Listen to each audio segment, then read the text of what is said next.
sure you will see the advantage over our competitors who can field only 3. So yeah, this is a low-cost build, and that will give him some extra points in some later considerations when we go through the different stages. So we have a propulsion here, pierce-resistant fuel engine. That's pretty cool. Powering very efficient deadly blades, and that's probably propellers. Deadly blades are removed. And redundant jet engines. This system is highly resistant to both flak, high explosive, and even frag, as well as highly efficient. Wow. Furthermore, the plane is capable of landing and takeoffs from both land and sea to save even more fuel. That's amazing. Armament: the bomber carries 2,000 millimeters. Cram cannons, firing every 26 seconds. Wow. Ooh, or it can charge it up to 50 seconds. I see, it can fire it at half packing to increase the firepower. Or something like that, probably. This is enough to devastate the heaviest armor on land and sea, and to penetrate the defensive laser systems and civs. Wow. Well, I think that Jono is probably a copywriter at other days of the week. Well, range-based fuses and 25 meters explosive radios that might make limited effective strikes against enemy aircraft. So it has loads of different uses for those crams. Pretty cool. Detection: the bomber has 360 full spectrum detection suite covering the thermal, radar, visual detection with multiple redundant sensors. Inter-vehicle communication allows detection to be shared with bomber squads and surface assets. Furthermore, these systems allow the anti-missile system to counter all kinds of missile guidance systems. Well, we're gonna put that to the test. Be rest assured about that.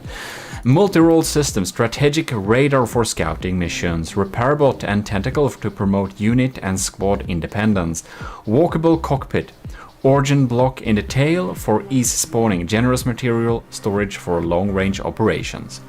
Well, that sounds pretty amazing. We're gonna delete that before we resave it later. And as we can see, it looks absolutely fantastic. It looks really cool. Just gonna see, yeah, exactly what I thought. It can fire at 50% packing to reduce the load speed. Makes a lot of sense. And we have some detection going on there. Looking pretty cool. Even has the ability to remove some fog of war. The missiles look like drills.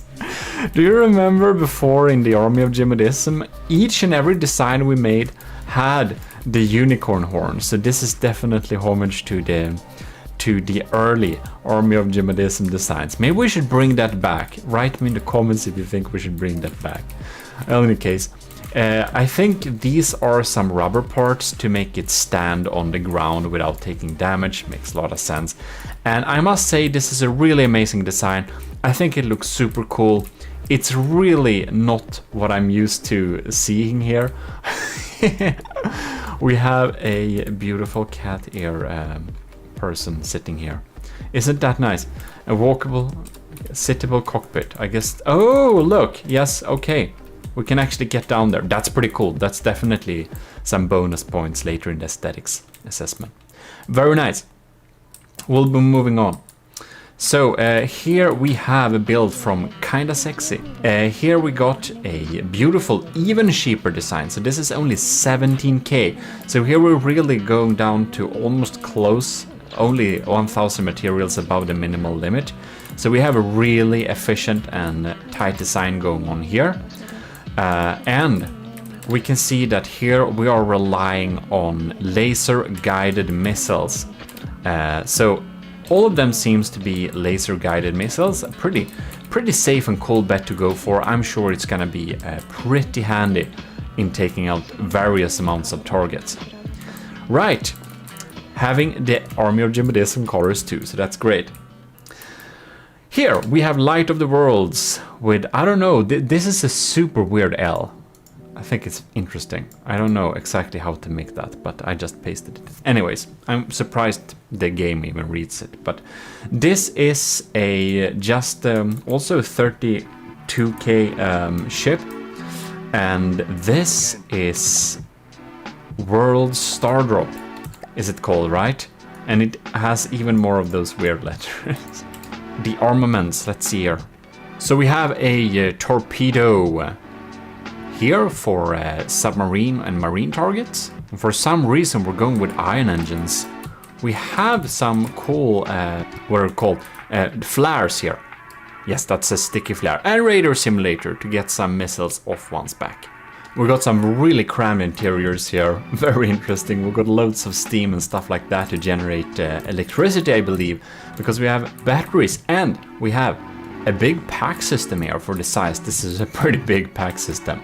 So this is a pack bomber. Seems to be using impact. Impact. Very cool. Well, should probably be able to crush all sorts of enemies there. Very interesting to see how it will perform. Anyways, we're gonna move on. So hello to Netrameira's hummingbird. That happens to be an ornithopter. So an ornithopter is basically a thing that flies by flapping its wings. That's pretty cool. This thing actually, I think it actually flies with the help of flapping its wings. Now I don't want to unpause the game because all of the ships are here and some will collide, and we're gonna go through all of them and check them out. So yeah, I can only quickly, if you do like this you can see they move. That's bad, I shouldn't have done that. Anyways, it has Army of GMODISM here, looking pretty cool. Has the flag, all the decals, all the colors, looking absolutely splendid. And above that we even have a pretty beautiful looking cockpit, as you can see here. Look at that, doesn't this look pretty amazing? We have even some personnel sitting around here, and one is drinking coffee, the other one is having some kind of panic. Well, will be interesting to see.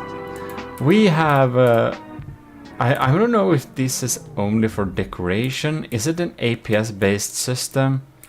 We have some pretty medium steam in here too, that's interesting. And yes, there is APS for sure. Down here we have a, what do we have? We have a squash head for this one. So this is an APS bomber. I wonder if this is a diff bomber. It probably is. We can just dive in here, we can see the firing pieces, yeah. This is a diff bomber too, so that's cool, like the Manta War. And it's looking super cool. I'm just very excited about seeing this actually flopping its wings and getting about and see what happens with it, because well, it's looking very funny. So if we're moving on to Nilden's second submission. So here we have AOG Invader. It's just below the allowed limit here, and you can see we got some lights and stuff, and it looks like a flying sorcerer. And we got this pretty cool little the brushed logo there, but it's almost made 3D thanks to these decorations here. Well, bare bones but functional interior, and it's gonna be funny to see how it's working. Next up, we have Nilden's third submission. Yes, they're not in order, they're in order in ascending by name. And the same kind of cost almost. So here we have actual magnet explosive bombs. So here we have a bomber. As you can see, it has a full bomb bay going down here. And this is an interesting choice of blocks. Is it like firing pieces above that? I don't know if the bombs themselves are gonna look like firing pieces dropping down. Will be very interesting to see in action. So there we have a missile system popping along there, and this thing is called the Penguin because it looks like a penguin. Makes a lot of sense, doesn't it? Nilden also sent me this with the cool 3D logos here with gears and stuff. These are prefabs that we can use in our future projects, and these are steam engines. And as you can see here, if we go inside, you can see some of the steam parts going on here. It's a turbine. Yeah, it's a steam turbine. Now I don't want to unpause the games too much, because then Okay, a little bit quickly. You can see they're turning. But anyways, they are here to look cool, basically. This thing, I believe, is empty and just rotating. And the other ones here, they're generating some electricity using steam like that. They're looking very splendid, however, but that's not what we're here to look for. We shall be looking more at this thing, which is Nilden's first submission, B8 Bomber. And this one has 4 propellers going along here, looking pretty splendid. And we have some pretty cool interiors that I'm going to be very excited to take a little look at. If we sit here, you can see it looking pretty cool. And we even have the Matros in control of the bombers. Bomb cam showing up here, so we can see the action in real time, which will be very delightful. And to go with that, we of course have bombs. As you can see here, we have radar seeking bombs with the thrusters. So it's kind of a VLM system, but it's shooting downwards, and that should probably be pretty well, should probably hit the targets pretty well. And some cool logos right here. So yeah, looking splendid. And on top of here we have some balloons in order to get out of the water if we'll need to. Next up we have this thing, which is Ovo's White Phosphorus Bomber. 22,000 materials, and let's see what armaments we got here. Ooh, we're having APS and some articulated jets here. We also have some really cool looking missiles here. You can see this looking super modern like that. Let's see if they're the same. Infrared seekers, high explosive. Well, I'm sure this is gonna pack a punch. And I believe we have 3... Is it... It's probably diff guns, right?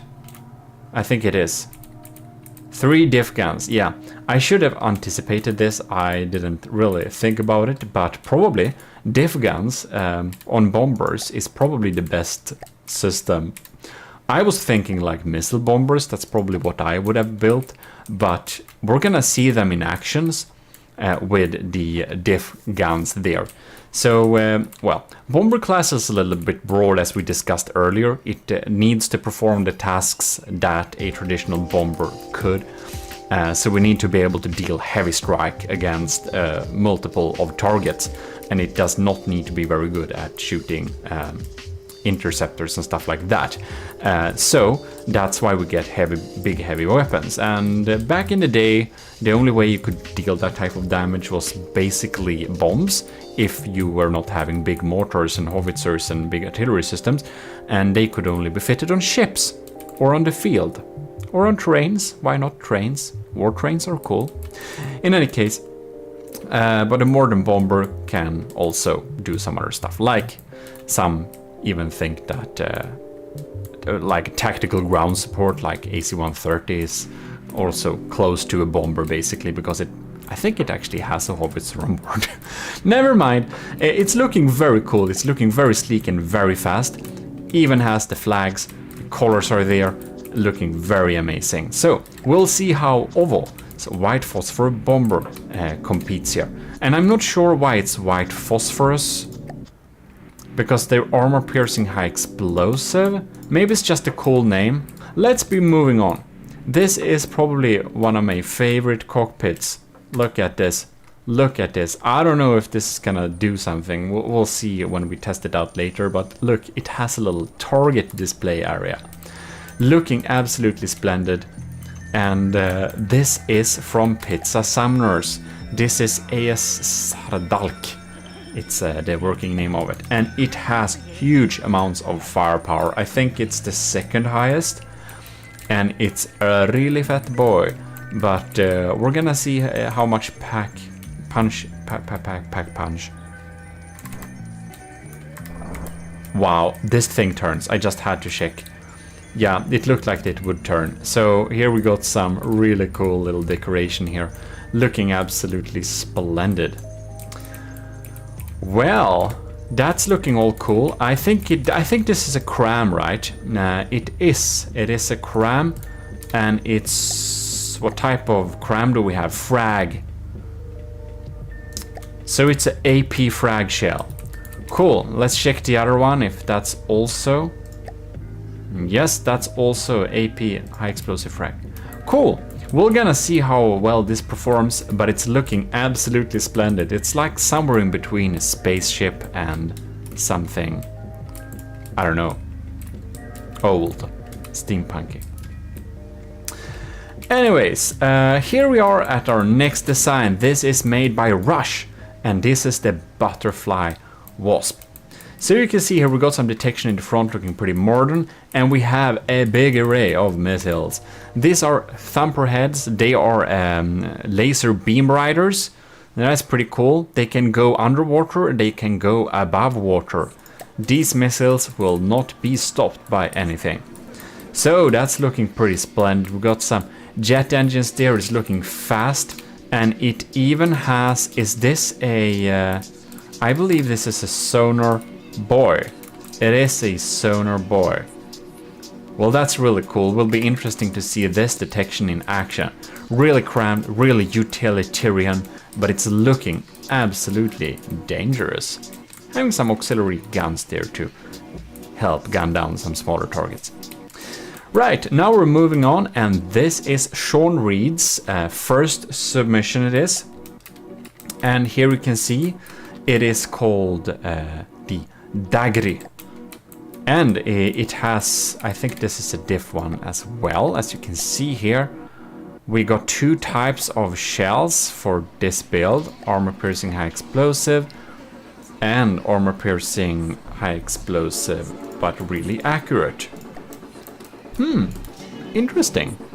Look, it has a smoke for protection too, that's cool. And this thing, revolving blast guns on top here, that's scary. I'm gonna be very interested to see how it's gonna use them, but well, will be interesting for sure. Down here we also have a bomb explosive warhead with magnet. Oh, I forgot you can use several magnets. Can you? I thought, does it make it better? Well, in any case, that's really cool. It has double magnet bombs. And these are some big bombs too, so I'm sure this will pack a punch. Very interesting. Now we go down to... now, Sean Reed is the one who has submitted 4 designs. And, you know, I didn't say stop. And I'm happy I didn't, because they look so cool, so funny, that we have a different array. So Sean Reed has been pretty active with making builds for this. This is Sean Reed's 4th submission, the Sunspot, and it's a biplane design. You can see we got a lot of revolving blast guns, or as I like to call them, revolting blast guns, because they can be a little bit scary. We even got a little, it seems like we can land with this thing, so it can probably stand on ground, chilling around. And we got missiles too, short range thrusters, active radar seekers. Wait, what? Cool, right, reinforced bodies. So this is like, this side is kinetic basically, and this side is explosive. Interesting, well, I never used the, like, for kinetics, I never used the active radar seekers as a front. That's interesting. Will be interesting to see how that works. Well, looking pretty cool. Let's be moving on. This is Sean Reed's 2nd submission. This is the Jin. So, interesting. What do we have here? We have some thrusters in the front, in the back. This is a flying saucer type of design. We got thumpers and explosive. Interesting choice. It has short range thruster and thumper, so it deals thumper and explosive damage. It also have mines in case it misses. Yeah, I'm gonna be very interested to see how that works in practice. It also looks like it's burning a little bit. And there we go. We now move to Sean Reed's 3rd submission. And this is the Aspirant. What was this called? Jin, right. This is the Aspirant helicopter. So we have a helicopter. Helicopter can also be a bomber class, I thought. And it has really cool custom looking missiles here. Short range thrusters, laser designators. So that's a kinetic missile. Both are actually kinetic missiles. That's an interesting choice. Because of the size, I'm sure they're gonna deal pretty much a lot of damage. We have a little auxiliary micro sniper here, so that probably is very useful to deal some extra damage. Well, will be very interesting to see that one in action too. Next up in the lineup we have Shotgun's Dart, 23,000 materials, which makes it one of the cheaper designs submitted here. That's gonna give some extra points later if it performs the same. You know, firepower is very important, but we're gonna try and judge them by the cost too. So we're gonna judge some different points in the different episodes where we test them. So that's basically one factor. So having a cheaper craft can be beneficial, but if it lacks firepower, it will not be beneficial. So it depends, but it's gonna be interesting to see. Now I'm a little bit confused what types of armaments we have here. We have a little 30mm cannon in front here. Here we got some missiles. Wow, that's a lot of components, man. Very cool. Looks very versatile. Active radar seeker going on there. And these are probably magnets. Okay, so we got some small bombs here too. Very useful, and we have some pretty cool VTOL looking parts there to make it hover. And this one actually has a little cockpit here, so we can sit inside of it there and enjoy the view. Interesting to use this as part of the design here. This is probably for balloons, yeah, so if we need to start from the water. Right, moving on, we go to Scoovimation's first submission, having some flags and stuff. Is this cram cannons? Well, in any case, this is the Trival, and I'm not sure what Val means, but it has some cool guns going on there, some cool detection. Do we have an EMP insulated thing? Well, we got some nice guns there, and this missiles looks absolutely beautiful. Active radar seekers, explosive frag. Wow, looking nice. We have a lot of 30mm on this thing. Wow, looking very airshipy. And in the front here we got APS. This is indeed APS, and this fires. Oh, so here we have the shells. This one is an armor-piercing frag with pen depth fuse, high explosive. Wow, okay, high explosive. Why do we have solid warhead bodies in the back? Is it so that Lamb should not take it out? I'm not sure actually. And then we have grenade launcher. That's pretty cool. So we have a shaped charge grenade launcher. That's very interesting. Where do we have the grenade launchers? I'm not sure. Oh, it's probably this thing, right? That's really cool. So we have a little grenade launcher going on here. Wow, will be very interesting to see this one in combat too. The 3-1. So let's move on to Scoovimation's second submission. This is the Pigeon. Oh no. So here we can see it has a very cool boat looking design. Airship boat looking design, and I really dig the aesthetics of this. I think it would be really cool to walk around on this thing while it's performing its duties. This looks like it would fit on the Gimli even. Very cool. And by the way, you can submit ships to battle the Gimli. Check that episode if you want to be a part of that challenge, because as said, we don't take submissions for this challenge anymore, of course, because the deadline was a long time ago. So, but the Gimli is open submission, so that you can submit whenever you're watching this video, probably. I don't promise forever, but there is an open submission for the Gimli battles. Well, the 30mm cannons on this build looks really cool, and this is a cram bomber, if you couldn't guess that, having an airship and stuff like that. Oh, we even have an EMP insulated AI. That's super useful. So what do we have here? Crams. We can even turn off the hood here so we can see 13mm. That's interesting. And it's pretty fast reload time. And we got some in the back too here. So this particular one is a hardener high explosive. And in the back, let's see if it's the same. No, it's a frag one too. So they penetrate and deal some frag damage. And they are bomb shoots, so they won't be firing fast. But if you didn't know that, the speed of cramshells does not affect the penetrative capabilities. So basically having a bomb shoot shell does the same penetration as something else. From the depth is weird like that. Anyways, we should be moving on. Here we have the Cringe's first submission. And this is actually a little bit over the cost. It's 68 materials over allowed cost, but that's under 100, so I'm just going to pretend that it's not over, and it will not receive minus points for being so little over, because I'm pretty sure that's just a mistake. Anyways, as we can see here, we got a beautiful little cockpit going on here, looking absolutely amazing there, and the engines look so decorative too, as you can see. Very decorative engines. And alongside of that, I have no idea what types of armaments we have here. Like, oh, here we have missile systems. Okay, we got missiles. Do we have some bomb bays that will open in a magical way? Well, oh no, here they are, right? Do you shoot downwards? No?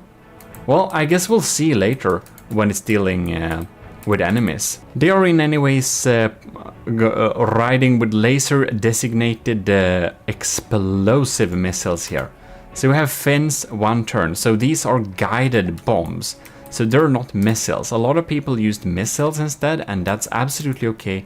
But these are actually guided bombs. So that will be very interesting to see how that works. This also features a pretty fast fire gun.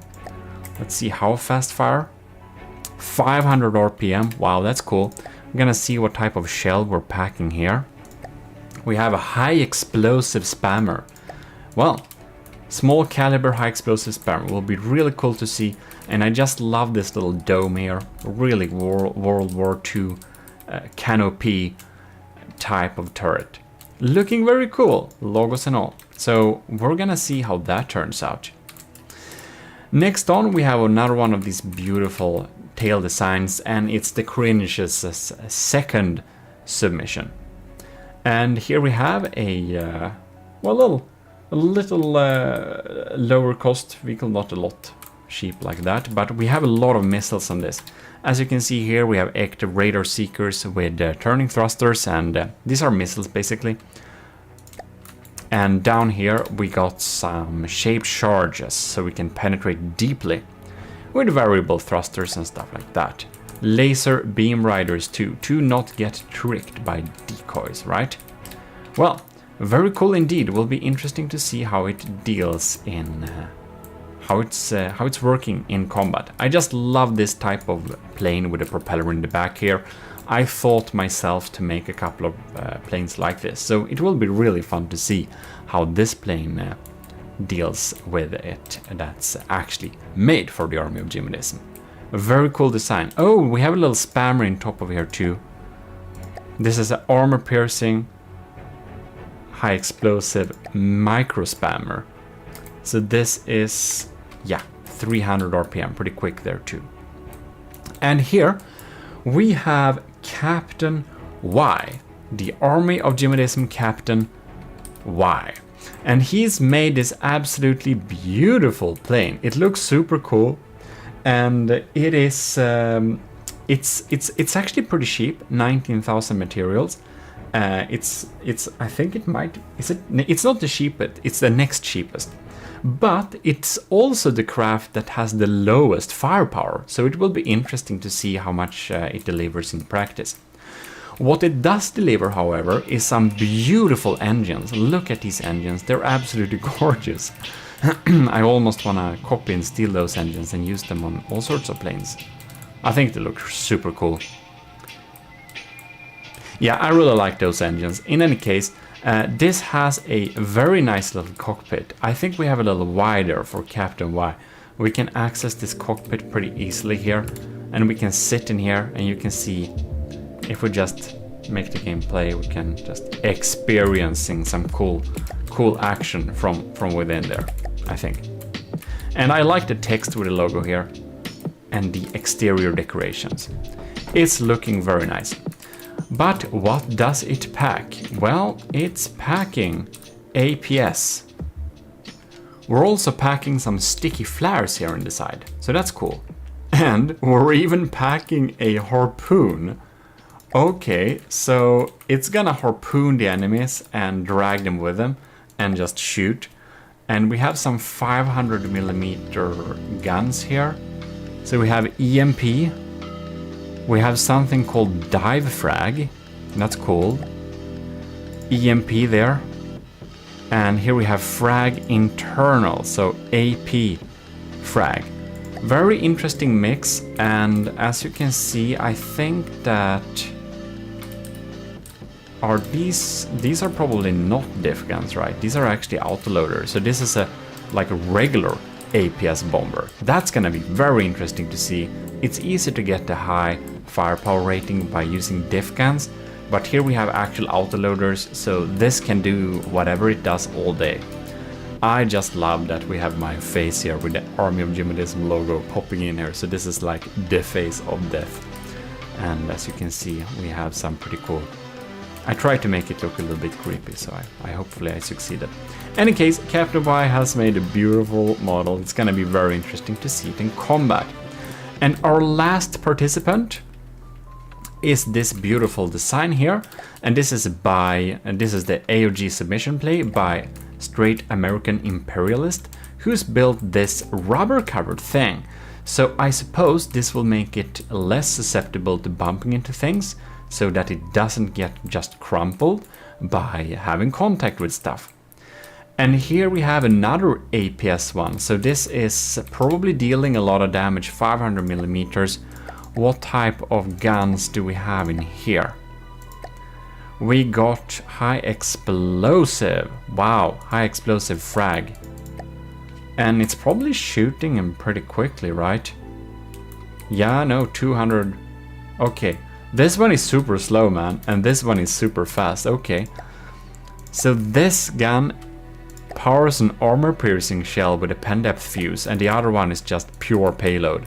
They have the same size of the barrel, so it will be looking really funny when this guy shoots, because when the shots are popping in here, I'm sure we're gonna see the shell speed difference.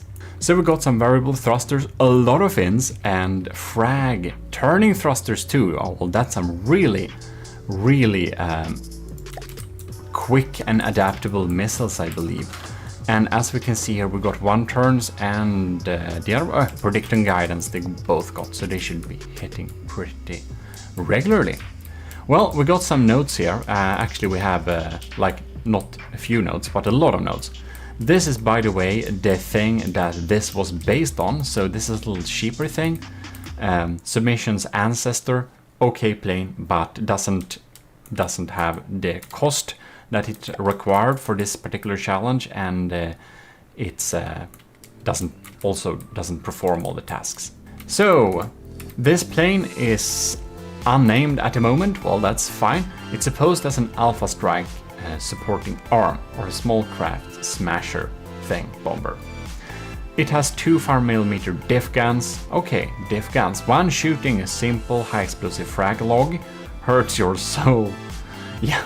The other shooting an armor piercing high explosive to kill targets and lighter armor. Also has 4 medium missiles for sustained damage. Additionally, it has 1 torpedo for light anti-submarine sustained damage. Ooh, I think I missed that. Although diffs are entirely capable of anti-submarine, just inaccurate. Sure, due to detection, that makes sense. Additionally, the plane mostly runs on 2 small cruise custom jet engines that consume low resources and move the plane at about 45 meters per second. It additionally has a large interjector custom jet engine that activates only in combat, which uses a stupid amount of fuel, but brings the plane to about 115 meters per second.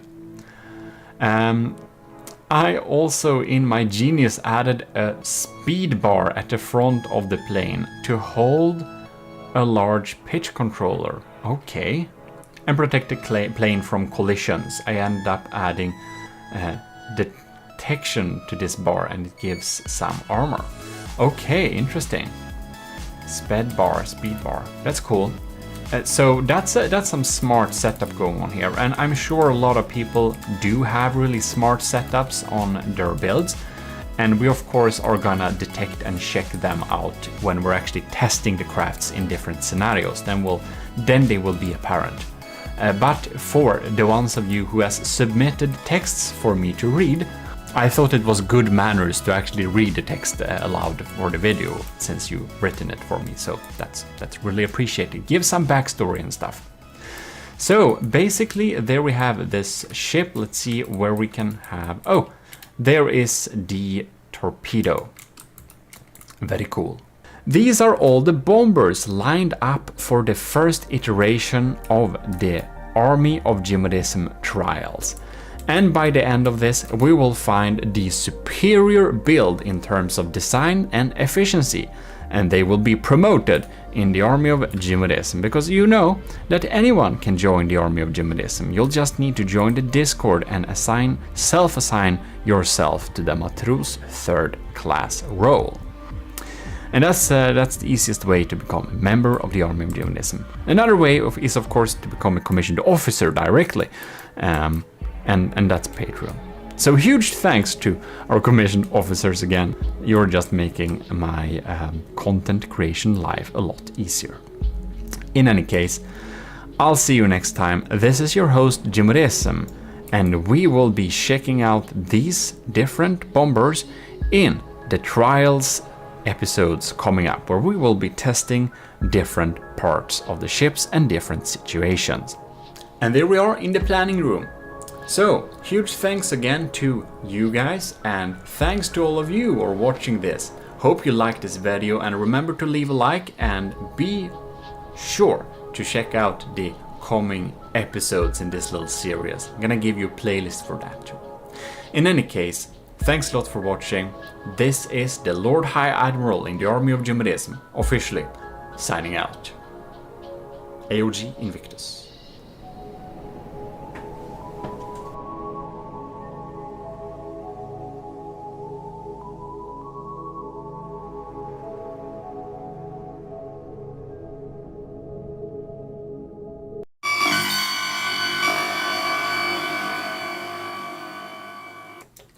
You're most welcome to the Army of GMODISM Trials Season 1.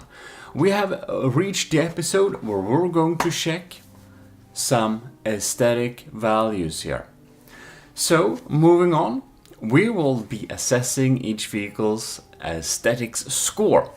And this score is going to be made in 3 different ways. 1, 2, and 3. No. Yes. In any case, I'm going to give my score of the design. So basically a design score which I think is represents the shape of the design, the like use of decals and colors and stuff like that. But it's not only me, it's also the enlisted in the Army of GMODISM, basically who have submitted this, and all else who have enlisted, which you can do just for free. Just search how to enlist, you know. So I did a little vote in the Discord before, where I collected your answers, where you could basically vote on the aesthetic designs you thought looked coolest, and that's in here in the score.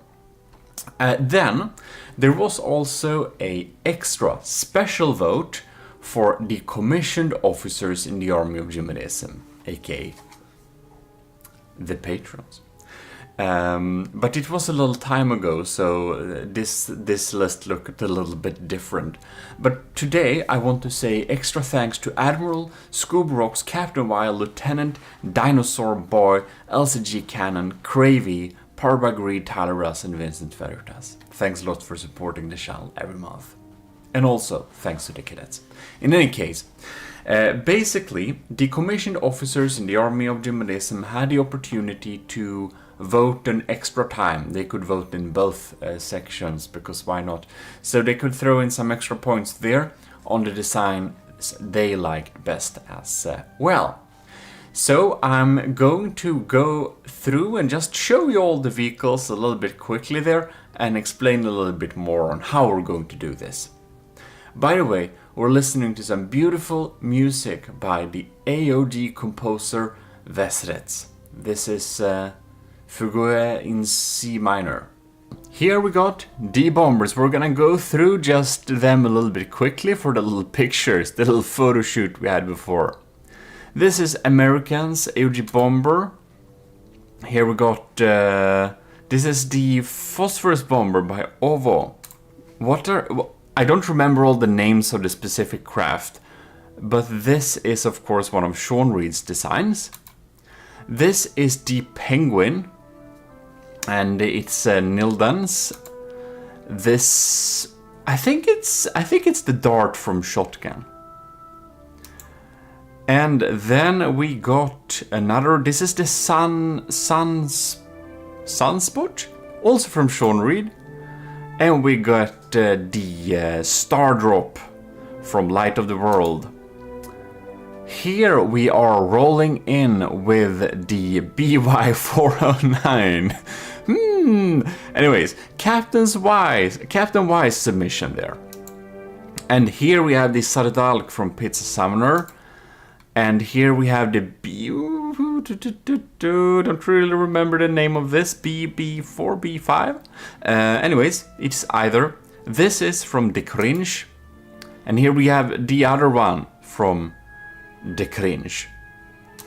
And here we also got, this is Nilden's submission with a cool bomb cam. Here we have, now let's see here. What this is one of the flying. I think this is Nilden's flying everything. Don't remember the name of that. This, I believe, is Sean Reed's flying space saucer thing, which burns and stuff. Very nice. And here we got the Butterfly Wasp, I believe, from Russia, I think. And here we have the Jonas Isanth ship from Starmate. And here we have the Hummingbird. Yeah, this is the Hummingbird. It's from Netrameira, if I remember correctly. Here we have the 3-wall. And this... Is it from Scuvimation? I think it is. Here we have this really little quick fast thing. I think it's from Kinda Sexy, if I remember correctly. And it's Eldrosh Koshkosh, maybe it's called. This is the Hana Story Hana something. Ad Necreus build. And we got, of course, the Pigeon, which I think is Scuvimation's second build. Here we got... Ooh, this is the beautiful build from the Secret Advisor or Kovrax. I really like this one. And here we got the... this is Jono's real submission. Because the Starmaid build was for Jono's other submission, right? This is the Aspirant thing. This is a special little thing from Sean Reed as well. And that was all of them. I hope I didn't mess up any names there for any of the builds. But that's just a little quick rundown of what we're getting. And also the pictures I showed as a reminder for people to vote. Well, let's get into the game and just check out our little scores here. So we should just spawn the vehicles and I'm gonna give my little score and add on the score from the enlisted as well as the commissioned officers. And we're gonna see what aesthetics total score we are. So basically I'm just giving my aesthetic assessment of each build, and then we're having the commissioned officers and the enlisted adding up there. And the enlisted and the commissioned officers together will amount to what we call the Army of GMODISM Quality Control Board. So this is my ratings plus the Quality Control Board. So let's get in there. Here we have our first batch of friends we're going to review the aesthetics of. we're just having this, we're having them move in real time to kind of assess that, but not in real time. We're having them move, but we're having them move in slow motion. I will grade each craft's aesthetic performance in a grade scale of 10. So we're going to begin from the top of the list as usual. This is the Storihana. I will say it has a really nice shape. We have a really cool cockpit area, and we have good use of the decals. So in that general sense, it is a very nice looking design. And we have an interesting asymmetric layout too, with the engines lined up like this, which makes a very interesting and space-like appearance.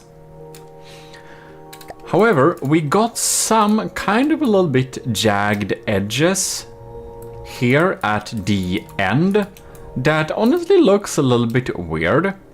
Especially kind of here, we have this, we have a hidden one of this, but you can see we have kind of some strong edges here and there, which is a little bit weird. But we have the cool cablings going on here, we have the decals, and we have a nice set of colors, which I think makes the Storihana score a average type of score almost a little bit.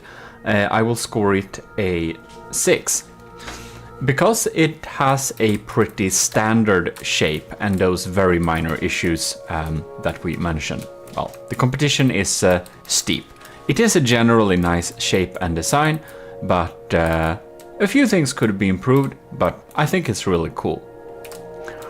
Next out, we're having the Secret Advisors Manta War, which has an absolutely very fantastic, interesting, intricate design. It's very, very organic and very strange, but also very cool. We have a lot of decorations, and we can see that very big effort has been put into making it look really cool. We have some, like the decals scaling is wrong here, and it's also reversed, which isn't great. And some decals placement feels a little bit slapped together a little bit quickly. I think we should just move them a little bit in some ways to make it, well, not be hidden behind stuff like that. But all in all, it's the most unique design that is on the board. This is like, I never seen something like this, and I think it looks absolutely amazing. So, other than those small things, like here we could just smoothen this out with a little, what is it called? A little decoration block, and you know, there are some super small fixes that could be improve the general look of it, but I think this is an absolute masterpiece. It's great. The shape of this is the best shape of them all, I'd say. But due to those very tiny issues, I would say it gets one score less than max, which is 9. So very, very impressive design here. Next out, we're having Jono's second submission, if we can find it, and it is the Isanth. And the Isanth is of course a kind of meme submission. It doesn't provide any aesthetics to the army of GMODIST. It doesn't use the decals, it has the wrong colors, and it's basically not really an AOG bomber. But because he made a cool replica from StarMade, and it was kind of really fun that he brought it in here just because we played so much StarMade before, it will give a 1 point. It will get a single point because it's fun that it's from StarMade. But other than that, it doesn't like provide anything for the AOG, so it would of course not get any points in actuality. But of course, Jono made 2 submissions. One of them is this thing, the real bomber here, which is the AOG bomber. And this is probably the second most unique and weird design I'd never seen before. And I think it looks super great as well. It has really interesting shapes. It's really sci-fi, but also not. It could definitely fit very well into the AOG. The color scheme works great with it. It is just generally a really cool design. However, here again we got some weird edges going on here. Like, I know this is kind of difficult to fix with mimics, but I think it's possible, but it looks a little bit strange there. You can see we have some clipping with the barrel that looks okay, but you know, we're just deducting points for any reason at this point, because we can't give everyone top score. But yeah, here we have this little detection pod. And I really wonder, why is there a wireless snooper behind a glass? Yeah, well, it's mimicky. It's just a mimicking kind of board to detect. But I must say that these particular like radar detection aim point turret things, I think they kind of look weird. It's not obvious to me what they will do. But in general, I think the design and the shape and everything like that is really, really cool. So, summed up like that, we will give it a score point of 8. I think it's really cool. Like, the design of this thing, the shape of it, really makes it get such a high score. There are things that could be polished up for sure. I mean, we don't even have some AOG decals on it, so that's of course a minus. But the total shape of the entire thing still makes me want to give it an 8, because it's so unique. Then we'll have kind of sexist design. This is a very traditional bomb plane type of look. We don't have the decals. It's very like straightforward and a little blocky at places. I think we could use a small amount of mimics here to really improve the design and make it a little bit more sleek. I do think that the brown and the white wings stacked on the top of each other gives a little bit strange impression, but in general I think it looks definitely acceptable, pretty standard bomber, but you know, other than that it doesn't really provide anything extra. So it has the right colors, it looks like a plane, it's nothing super weird going on with it, so we're going to give it a 3 in terms of design points. Next up, we have Light of the Worlds Stardrop. And the Stardrop looks very spaceship-y. It has a very sleek and fast design, and it does look pretty space plane-y. It, however, suffers also a little bit from the jagged edges that can easily appear on things, and we have this kind of deep water guard style of build here. Now, what I would do to hide this up or something is probably to just add decoys to kind of make it a smooth shape and leave the wings in the middle. So, in any case, we have some jagged edges there. We could use some mimics to smooth things out. Other than that, we're having a pretty standard space plane design. Here we also see the wings on top of the build. They look a little bit jagged here. And if you want to have ion thrusters here, we should probably have gone with a flush variant at the top. Or smash some mimic or something beneath it to remove some of that blocky appearance. But in general, I think it looks cool. It's definitely a decent looking design. But due to those things that we could improve, and also that it's pretty... It's a little bit blocky in a way. I think it could be a little bit more designed, had some more details, have some AOG decals, something like that. So due to that, we're giving it a score point of 4 in terms of design. There we have the next little batch of designs. Here we have Netrameira's hummingbird. I think it looks absolutely fantastic. The idea of having a hummingbird is such a cool idea. And this little cockpit design, framing in the cockpit like this, just looks absolutely fantastic. It of course looks shit from within here, but you're not supposed to be within here anyways. It looks really cool from this direction here. I think it really adds a nice vibe. We got some really cool AOG logos. We got the flags in the right scaling. And like this little design of this little turning pinnacle here for the wing, it basically deserves an extra point for its design. In general, this is a very cool and very nice design. There is few things that could be improved on it, and that would be that this portion of the front looks a little bit flat like that, and the back portion looks like we didn't have an idea what we would do with this back side here, so we just added a door. This end here and this part here makes it feel a little bit boxy. But in general, I think the design of this thing is great. Like the details with the recoil absorbers here, using the era pads for texturing, the logo, design, the vibe, and everything like that makes it a really top tier design. This is definitely one of my personal favorite ones, as of course, these points I'm giving out now is basically my personal aesthetics assessment. So make it what you will.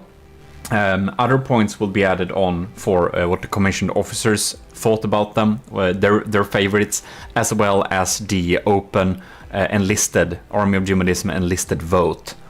But this is my personal assessment, and I think that Netrameda's Hummingbird is really amazing. So I will give it a 9 and not max due to those two things that I think could be improved. So next up we have Nilden's second submission, and that is I think it is, yes, this is the Invader indeed. And the Invader has a really cool look to it, but it's very like the top portions here where we try to smooth out the top here. It doesn't really fly. This is a opportunity, or you need to go into, where is it, the hellscape of trying to find the right matching block, and it takes a long time to kind of find them, but they are there somewhere. You'll just need to search for them long enough, and you'll find the things that will even this out. Like this should be a 2 to 3. For example, 2, 2, 3, other. You can see we could smoothen that out a little bit there. If we have used that, it would have looked much better. However, I really love the designs from Nilden to put the cog here and put a cog design behind it and kind of make the logo into this 3D type of design. That definitely adds plus points. And the additions with some small gears and stuff like that, I think it looks really cool. But the general blockiness of the other parts around it really draws the score down. So I will put this thing at a 4.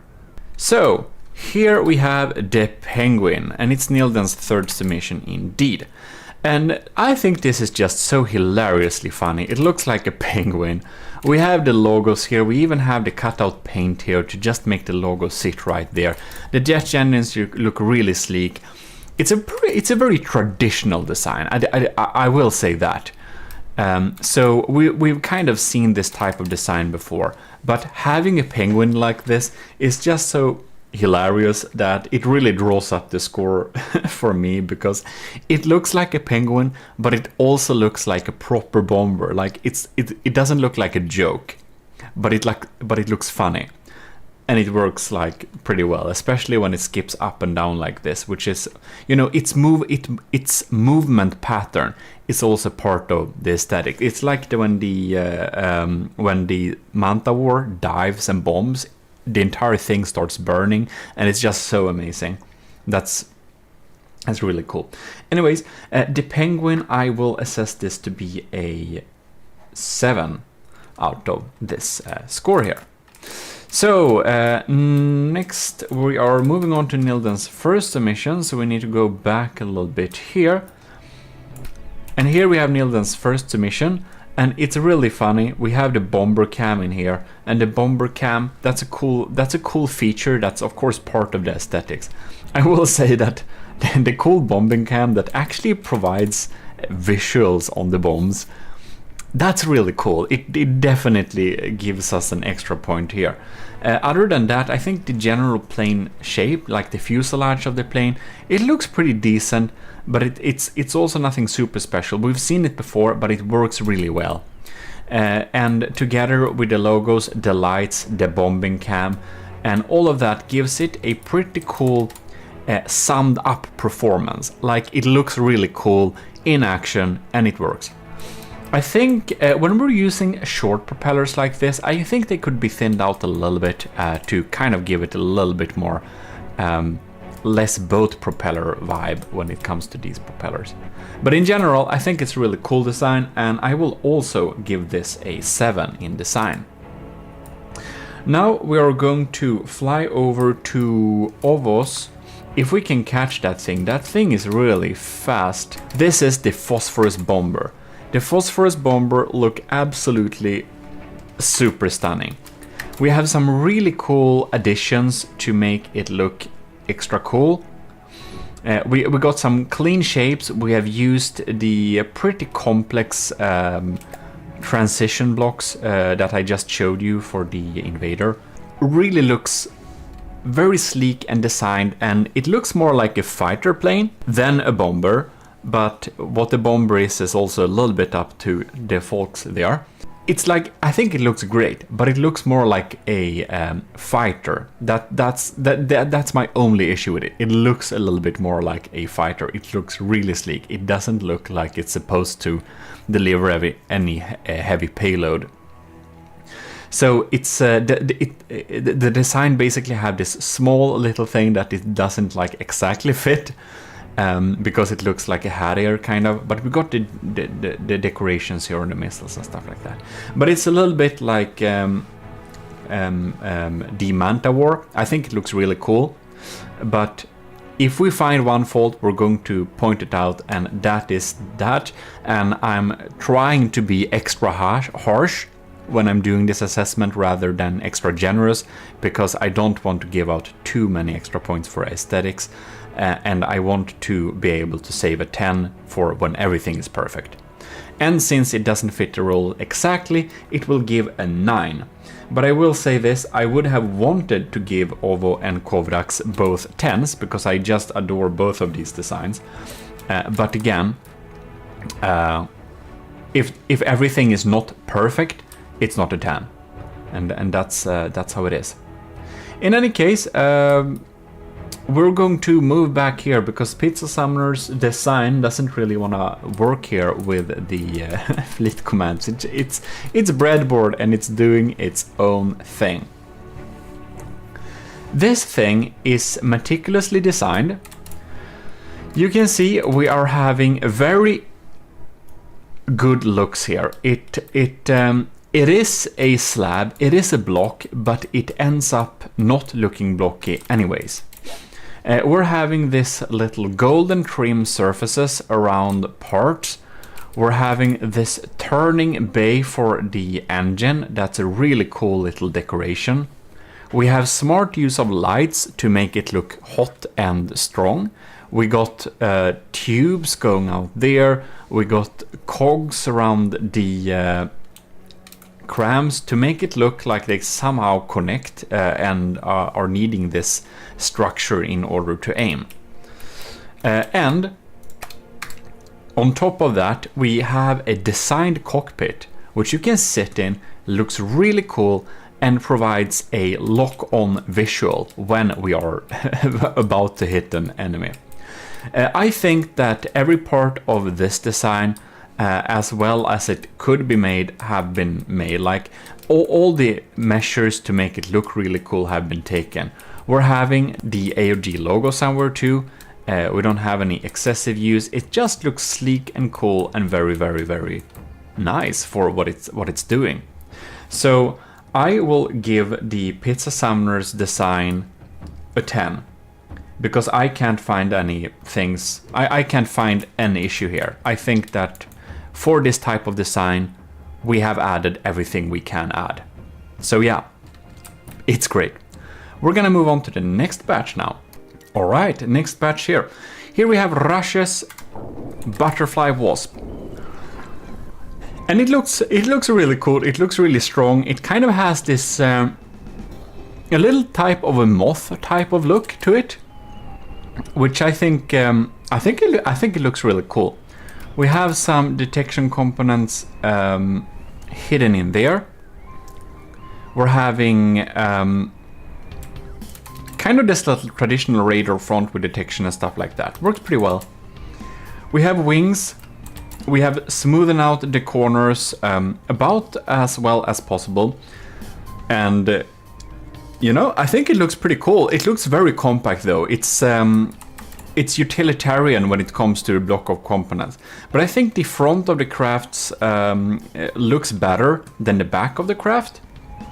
Here I think we have some pretty sharp corners going on here. I think we could have used some mimics to smoothen it out a little bit. And this panel here probably needs some more decorations or additions and smoothening out to make it look a little bit more nice. We do have the decals, however, but it's reverse. It needed to be mirrored here. And yeah, well, I guess it's a very small design. It's a very compact one. But it's perhaps a little bit too utilitarian and bare bones. We would need some more decorations and some more stuff to smoothen it out. You just use a few mimics to kind of make it look a little bit more sleek here. When we have a really small design like this, like the details really matter. I don't know. Maybe I would add something like this to kind of give an edge. Of course, we will need to move it a slightly millimeter outwards to make it not lag like that, but you know, kind of adding some small details to just smoothing it out a little bit. I think it could have been improved there a lot, but in general I think it looks pretty cool. But it's, you know, it's a little bit on the average side too, so I will give it a 5. Now I need to remember which is Sean Reed's first submission. Right, it's the Daggery. So here we have the Daggery, and it is a pretty unusual design, I must say. It does look cool, however, but we're having some really sharp edges here where it kind of feels a little bit unintentional that it should be so like sharp. We have a really good use of the color scheme, however, which I think works pretty good. We got some really loud text here in the back. Also works, but the applique panels kind of look too jagged and not very good. I guess they're added for utilitarian purposes, but they do draw down the design a little bit. However, this is a nice little decal touch.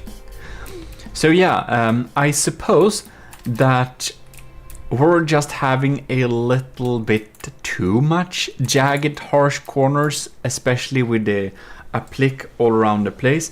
So I think there are some things that could be, like all of those things could be improved here. It would also be nice to have a little logo somewhere there. So in all, I will give this a 3. Now we're gonna move on to Sean Reed's 4th submission, which happens to be the Sunspot, which is about to crash into the waves. I think it's really cool with this type of biplane design. It really adds a nice vibe to From the Depth. So I do like it having this, and we have a nice use of a logo there. Now, it also has the retractable landing gears, which definitely adds to a better score, because I thought that was a really cool and awesome little detail, which definitely like that it doesn't work super reliably. That's another thing, but it looks really cool that we have it, and that's because the blades are kind of going down further than the landing pad. That's the issue. But it looks really cool, and the biplane design is nice, but it again has the issue with too harsh applique panel corners, which doesn't make it look super cool and kind of draws it down a bit there again. But I think it's much cooler than the previous, the first submission. I think it looks interesting with the biplane, but we would probably want a little bit more mimics around the cockpit and stuff like that. In any case, it is better, and it will land at a 5. Next, we're gonna move on to Sean Reed's second submission, which sits in the water somehow. I think we need to give a little command to make them stop shilling in here. This design, we have not stayed with the jagged corners, but we have tried to incorporate them jagged corners using paint and putting them together to make an interesting type of shape. And then we also made it burn to make it look much cooler. So in general, I think this design flies a lot better than the previous ones. Flies.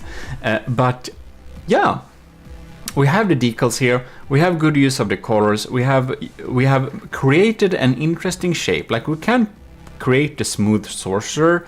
So what we can do instead is like this, work with the shapes and paint them in a way that looks interesting. So in general, I think it looks pretty nice. And I would say that this has a design score of 7. I think it's pretty nice. The Aspirant helicopter has some really cool uses of shapes to make it look very droney. It looked kind of angled in like this, and I think it's pretty cool. We have again nice use of the logo and stuff like that. We have some jagged edges here that I think feels a little bit unintentional. It's a little bit sharp there, which does draw down the final looks a little bit there.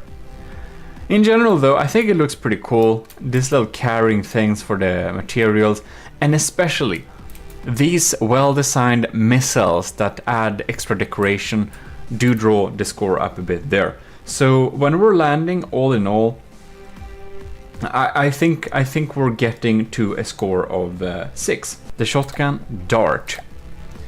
And here we have an interesting sharp looking design, like a really quick looking design. However, due to the, let's see here, we have used paint 10 and we have not used the AOG golden paint here. This makes this thing look a lot more like, what are they called now? Not the weight flyers, the twin guard. It makes it look a lot more like twin guard design. However, despite the colors being a little bit off there, I think these propeller blades going on there, I think this is a really cool look to it. Like, I never seen decoys added to propellers like this. I didn't even know you could do that. Anyways, it looks super cool. That propeller looks super cool. We don't have any Army of GMODISM decals or anything. The colors are off, which isn't great. If you just used fleet colors, they would have been spot on. Or if you added the colors for the designs yourself, it would have been working good too also. But in all, I think the shape of this thing is really cool. I think it generally looks nice. It looks really fast and really brutal like that. And really even having small protection slash hatches for, or not hatches, like boxes or, yeah, things for the missiles there. The top one here, we kind of have a weird instrument panel vibe here, and I don't know about these. I think this is an angle that looks kind of weird though. Well, that we don't have the right colors is, however, like, unfortunately a big issue, but the design in general, I think it's really nice, but it will, like, the shape of it is really nice. Then we have some small things here and there that could needed to be fixing, but the colors are off, the colors are wrong, and we don't have any decals. So all in all, it will end up at a score 3. Now we're going to move on to the next and last batch. And here we have them. And before continuing and finishing this up, I will just want to say it's not my intention in any way to sound harsh or discouraging of doing designs. I will tell you that you can see on the channel, if you move back a couple of years, that a couple of years ago my designs would not look half as good as any of these, definitely not. So it's a learning process and you get better all along. So it's not like if you think my designs are looking cool, well, it's not like they always did. They looked shit for years, and I try to learn new tricks each hour I play this game, and you know, add some new decals and stuff like that. So it's not any intention of being discouraging like this. I hope you can take all the criticism constructively and use it in order to improve your designs and make them look, well, according to me, look better in the future. And, you know, in general, I think that all designs are really cool, and of course, I think it's great that all of you have sent in all these designs, and it's been a pleasure of testing them in combat, which we will continue doing, by the way. But with that said, just so that you don't think I'm too harsh, you know, we have to rank them on the scale, and just as the combat performances, some designs look better than others, and I try to point that out. But without further ado, now I kind of put that in there if you thought I was evil or something. We can move on. Here we have the 3-wall. This is a very unique, funny design. Here you can see a really nice little detail. We have like black on top of the white here to kind of make this angle and the protection around this little barrel look like a real type of mantlet. I think this is a genius design of making this otherwise really boring outlet for this big cannon look cool. So we use this in order to make something that looks sad look pretty cool. So I think that's pretty impressive. I think that's pretty impressive. That's a nice touch. We've used a lot of these ducts in order to make it look nice, nicer there, the smoother shapes. We have some really smoothen out hull. We can make it look real sleek here. I think in general it works very well. Oh my God, this block, however, should have been black, shouldn't it? Well, we have beautifully crafted missiles that are placed in an angle too, which makes it look so much greater. I think here in the back we have some tiny like issues. I think it looks kind of blocky and a little bit like blocky and sad here. It looks very basic in the back, whereas here at the front of the craft it looks much more exquisite. I think these winged shields here, I think they look nice, but I do wonder if we probably could have inserted a, what is it? A little mimic thing to make it smoothen out a little bit like that, or possibly a sharper one like this. So in general, this design, it looks nice, but it looks too blocky. If you just cut away the decorations at the top and the bottom and the front and the back, it's basically a box. And that does draw down the design from something that would have been considered a very, very interesting design to something that feels a bit lame when we have a box type shape here. I think some stuff could be added here, even if it's just some type of, I mean, you know, go to the props here and we could just add, we could like add a fake machine or whatever to just have something. But in any case, at its current state, it looks a little bit too blocky. So the shape and the design, it is a 3-wall, it has these 3 guns and everything is designed around it. I think that's a really cool idea. So because that's a cool idea, well, I will give this thing a 4. Because of the things that could have been improved. But I do like this design. I do like it. But it needs something more. Next, we're moving on to one of my personal favorites. It's the slowest one here. And this is also Scubimation's design. This is the Pigeon. And here we really have used the AOG brown color as it's intended, which is for wood. Here we got this pretty ancient looking steam type of airship bomber. We got the AirPods here. We really get this diesel punk, steampunk feeling. I think this looks really cool. I like this design a lot. And here we can really see we have used those mimics to kind of smoothen out the edges here. We got a big deck type of thing here. We got good use of the logos. We got golden trim, well, like handlebars, not like what are they called? Rails or something? Railings? Yeah, railings.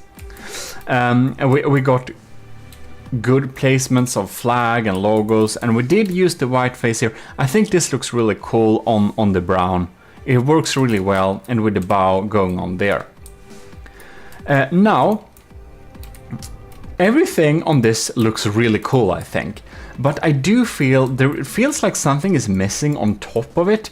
It feels like it should have been some kind of, like, honestly, for this, I wonder if I wouldn't have like had some type of, you know, copper roof or something like that to maybe get just a tiny little bit of interesting detail there, because it looks weird that it's wood here, and frankly it looks like something is missing back here. It feels like there should be a like big as AA gun back here or something like that. I do like those little chimneys with the black smoke though. That's really great, and in general I think this is a super adorable design. So yeah, this is of course my score, and I am biased, but I really just love the shape of this thing, and I will say this is definitely an 8. But something back here and something other on the roof here, and maybe some type of like something back here too, so it doesn't look like a box when seen from below. That we have like just having something would be a good idea there. Some decal, some shape, some structure, you know.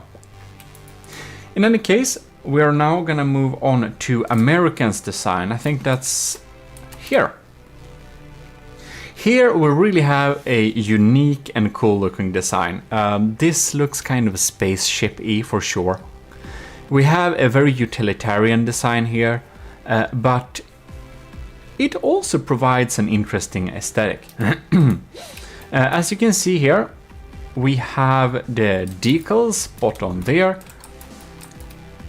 We have also this kind of flush little design within the wings here. So we have kind of the flaps be part of the structure like this. I believe it's mimics on top of wings to make it have this effect. Like custom control surfaces on top of... no, blocks on top of custom control surfaces. Anyways, it works really well. However, we have this front panel here, which is trying to correct altitude. And that just looks super weird. I kind of think that this should probably not have been seen if it needed to be there, because it clips through the barrels here. And the back portion here seems to be a little bit too plain. I think that like this section of the craft looked really cool, but then the front and the back just doesn't really add up to that. If those issues would have been fixed, we would have gotten a lot better, but right now I think we will set this at a 3. Now we're gonna move out to Cringe's design, which is gonna be over here. Now this is the Cringe's first submission indeed. I think that this thing has a very stunning design. We got the shapes on top of the cockpit. We even have a little bit of decoration inside the cockpit there. We got a radar looking up there. Basically, everything is thought of very well. We have a very good shaped and smoothened out hull to make it look real cool. And this little canopy for the turret is definitely a lot of bonus, because that looks super amazing. We did forget this thing is actually, it's here, but somehow it has been it's removed by a mimic. I don't know why. It just is. All right, now we just need to. It just disappeared from our view. Okay, there it is. So we got this here. I think one thing that could have been fixed on these propellers here is that if you didn't know that, you can actually go into this here, you can go to extra configuration, and you can actually, if you want the propeller blade to be wood, there we have it. It's here iron. We can have like red cedar or whatever. And you can see we can have wood like that. So I think that could have been a nice detail here. And I'm not sure these sections should be brown unless they were switched to wood. Then I think it would kind of look cool. Because now it looks like wood painted metal, which I think has a little weird vibe. But that's some minor issues like that. We got the decal here. Maybe it needs to be just a millimeter closer to the main deck like that, but otherwise it looks pretty nice. However, in the back here, I don't know what's going on with these shapes here, but it feels a little bit like weird. Why is it like this? This should probably be smoothing out something, because I can see on the rest of the design that everything is so smoothing out and cool looking there. So I'm pretty sure this is something that's definitely doable for the builder here. But in any case, in general, I think it looks really cool. But oh yeah, here we have another weird thing. This color transition here doesn't really work. It looks really sharp. In any case, in general, I think it looks really cool, especially with the little canopy and the little gunner's canopy going on there. All in all, I will say this thing amounts to a score of 7. We're gonna move on to the second submission from Cringe, which is the fast one here.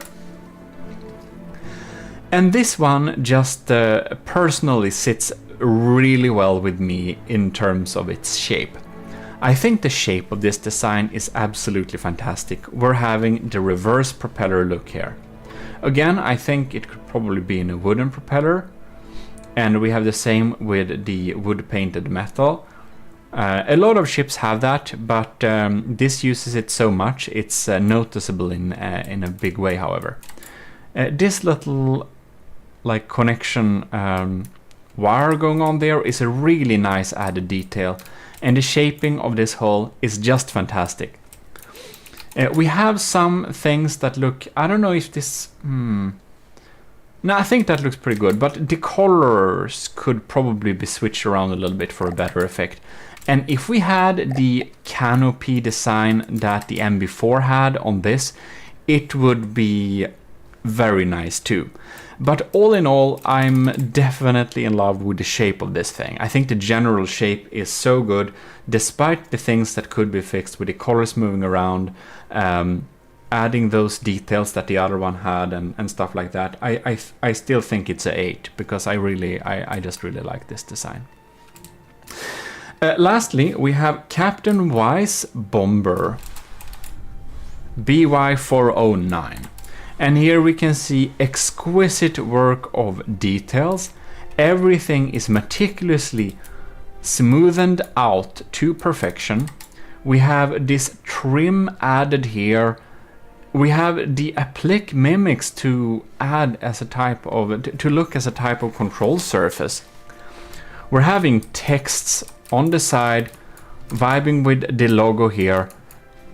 We have like ladder pieces going up there, and we have that the targets will see the face of death swishing over them. This looks absolutely fantastic. There is nothing I can see we can improve on this by like that easily. You can see the engines are exquisitely designed. They look so nice. I kind of want to copy them and use them on some other craft or something like that. Well, I kind of never copy people's engines, but I wanna kind of steal the design and make my own engine that looks similar to this and use it. Yeah, this looks absolutely amazing. It really does. Having one piece be of alloy and the bottom part being of metal actually works really good here too. Yeah, it's hard to say if there is anything that could be improved actually. It looks really nice. For this type of, like, everything is so detailed that we have a flat surface like this kind of works too. It doesn't, you know, disturb anything. And the cockpit is looking really great too here. Simple but effective. We have some controls there. Yeah, this thing looks very great. The only thing I can see that could be improved is that those barrels, you know, for the APS don't look really good because they're not hollow like this. I would probably switch this out with and hide the original with a kind of cram barrel like this. Now that didn't work very well. Anyways. Hide original mesh. Well, I don't know. Maybe it has mimics on here somehow. Who knows? But in any case, yeah, that's probably the only thing. It's so weird. Anyways, it should have removed the barrel there when we did that. That could have been improved, but in general, it looks super great. Like, I'm really nitpicking here because I've been doing this entire episode, but you understand, that's what I'm here for. But in any case, it's still a 10. It's definitely a 10. It's max point for that one. Yeah, very nice.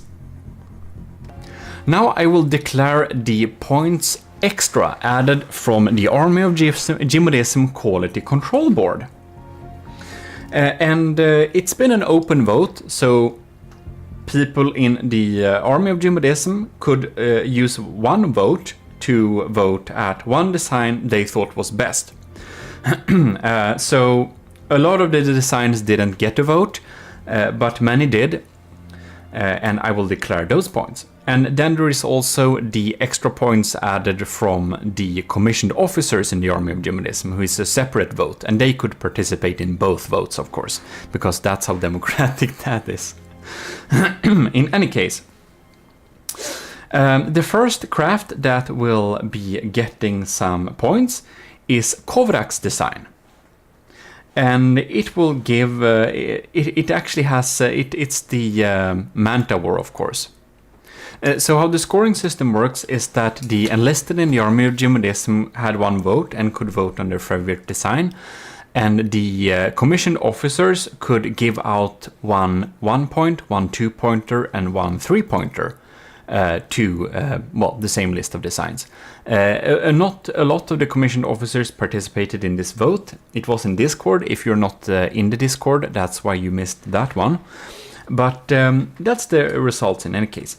So the Manta War gets the highest amount of points from well, basically everyone here. It gets 5 individual votes from the enlisted, plus 3 points, a combination of the points from the commissioned officers. So it gets thus 8 points extra. Very nice. Then we're moving on to Jono's second submission. And that is also getting 1 point from the enlisted in the Army of GMODISM and 2 points from the commissioned officers. Next one to get a point is Nilden's Penguin, and I don't remember if it's from enlisted or commissioned officer, but it will get 1 extra point. Then we'll have Ovos Phosphorus White Phosphorus Bomber, the really cool looking fighter craft. That's a bomber.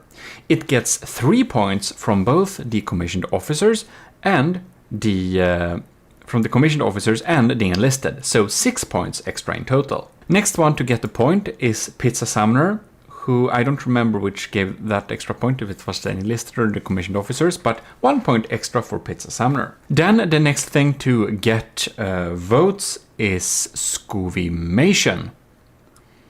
See here where we are having that one. Scuvimation's second submission gets 1 extra point. And it's possible I've mixed up which is the commissioned officers and which is the enlisted. So I don't know which this is either, but it gets 1 point extra.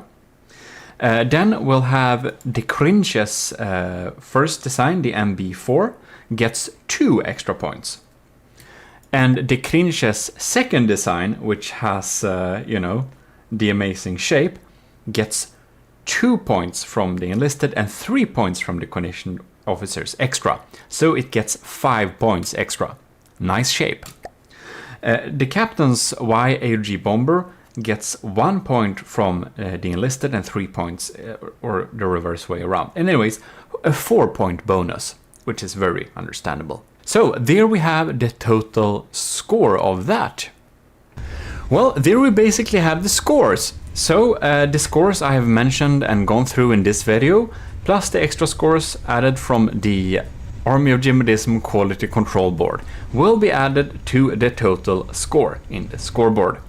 And thus we will be moving on to future and more challenges. So I really hope I have provided some useful tips on how to improve these designs. Of course, if this wasn't your design, the tips applies to anyone. So I hope it can help people to see some things that could be pointed out and that could be improved. And again, I hope that anyone doesn't think I sound too harsh, because I'm just pointing out what can be improved. Of course, I think that all designs that were sent in are pretty cool. But in any case, we have to grade them like this, and I do hope it was useful. And do you think that the scoring was fair, or do you think it's really unfair? Well, you can post that in the comments too, or having any questions about what the next things that are gonna be happening will be and not be. We're gonna have, I think it's 3 more sub-challenges and something like that. And of course, they'll probably need to be divided up into several videos because they're pretty long. But I do really hope you enjoyed this little video, and if you did, you should definitely leave a like and stay tuned to catch future videos.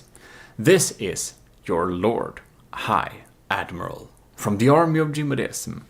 And I've been watching all these designs now, and hopefully you've been getting some good building tips here too. But in any case, this is your host and Lord High Admiral, and you are dismissed.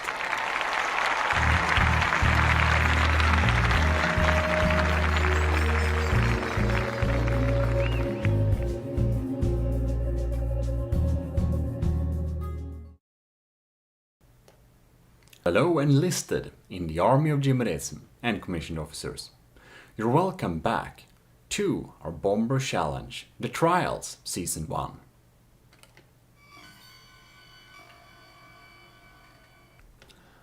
I'm sitting here all geared up, and we are of course first going to thank the commissioned officers in the Army of GMODISM for supporting the channel every month. Huge thanks to Admiral Super Dave, Captain Y, Commander Jacob, Lieutenants Asteria, C2, Cravey, Parbagri, Talaras and Vincent Veritas. You help a lot. And also thanks to all of our cadets. You were not forgotten. We're going to begin to test the bombers against sea targets.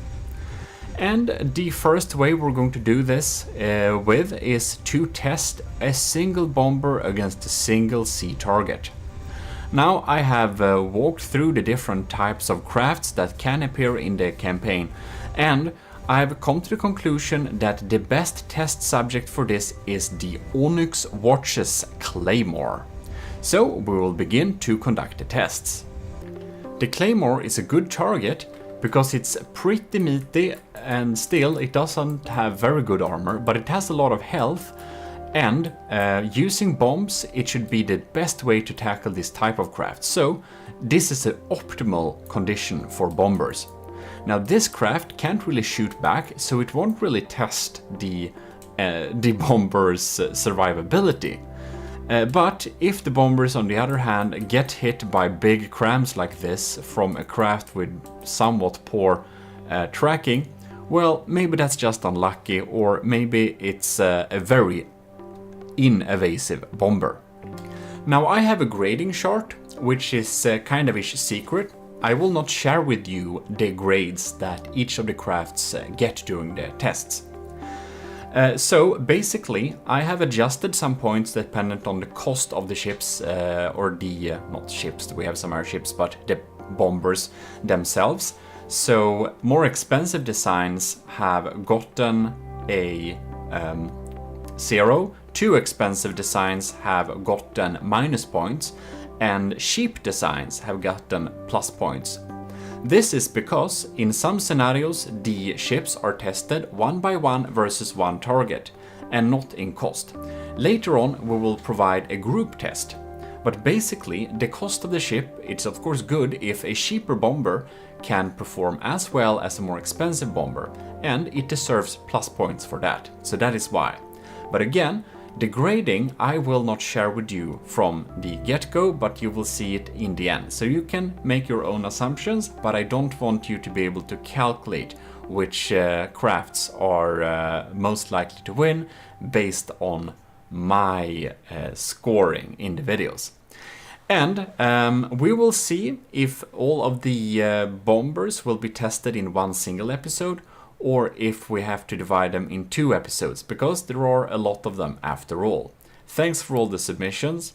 Well, your Lord High Admiral will now get back into the game. 2,000 meters away, a Claymore has spawned. And first out is Adnecreas, which actually has a too expensive craft. So it apparently begins circling the enemy.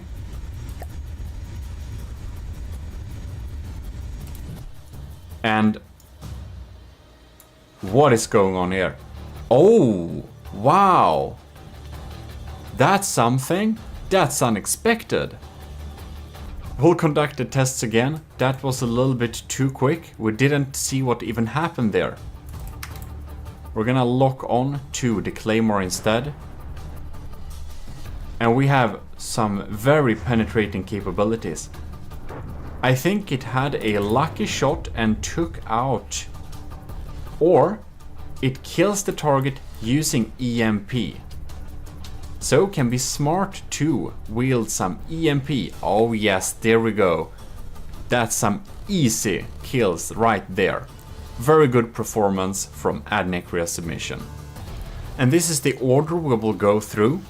We have Adnecreas, the secret advisor / Kovrax.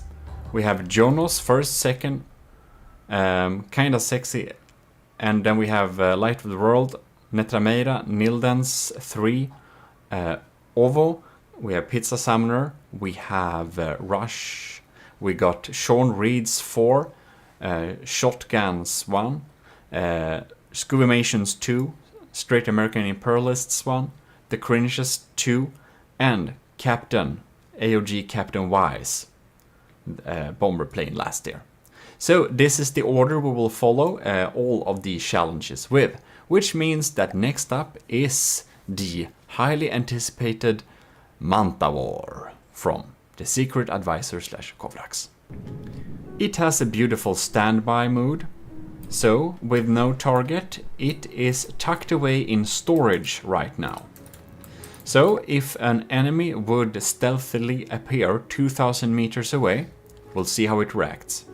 I kinda didn't notice, but it actually has an ish cockpit here too. That's pretty cool. In any case, let us start. Right, it rises.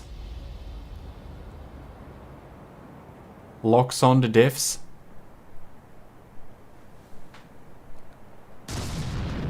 And we're firing away. That looks like some pretty huge damage. It's trying to shoot back, but oh wow, that's serious damage. It's not quite dead, but it basically is pretty dead. Look at that. And it even is doing its evasive maneuvers in order to not get hit. Very smart, very intelligent. It goes back for another reload. It has 5 shots per gun in total. Alright.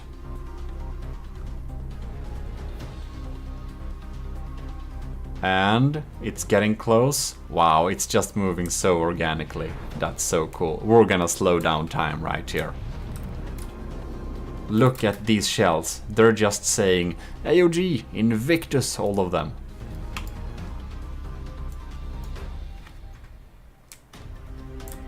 Slow down again. Okay. It's a small target. Bam. That is some serious damage.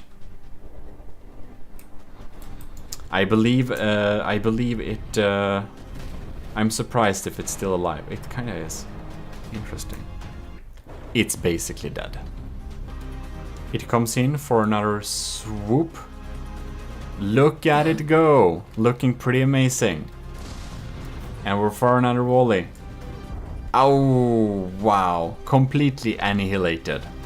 Alright. Let's try that again. Alright. We look at it go again. We're gonna sit in here. It's starting to burn with anger. And it fires 2 volleys right there. Alright, that's some big damage. It really takes out huge chunks of health there.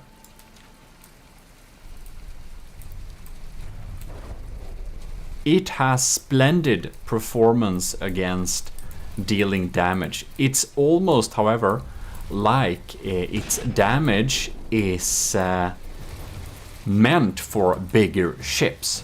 So, this thing, out of luck or something else, doesn't get completely destroyed. Here it comes again. Wow, this looks so effectful.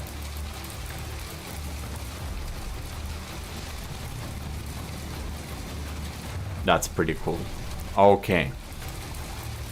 And it's deleted. Well, that's some very good performance. Here we have the next submission. This is Jono's second submission, which is of course the Isanth. Is it 5? Yes, the Isanth 5. I was thinking, was it 4 or 5? The Isanth 5 from StarMade. So yeah. Probably need to check in what's happening with StarMade soon. But it stands here and casually hovers, so let's spawn an enemy for it. And there we go. It's the Claymore. It fired a volley and missed.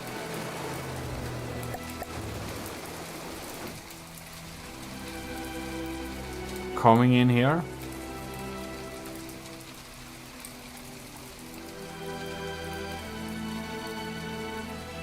Just hovering in the sky.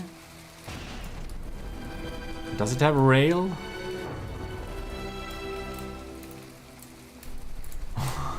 It's so still, it's probably lucky it didn't get hit there.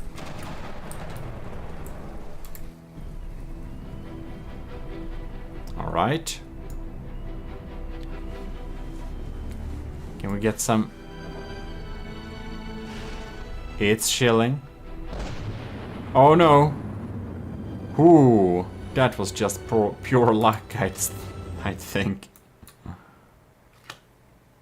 It's not shooting very often, is it?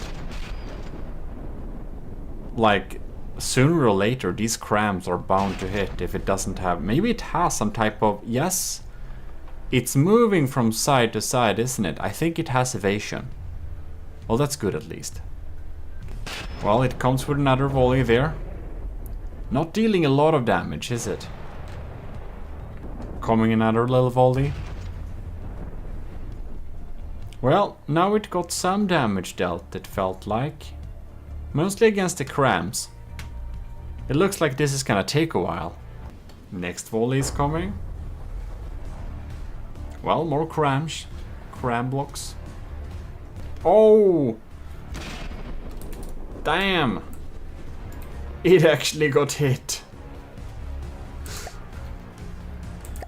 Well, since we're not really measuring the survivability, we're repairing it with the bot right now, it seems like, but...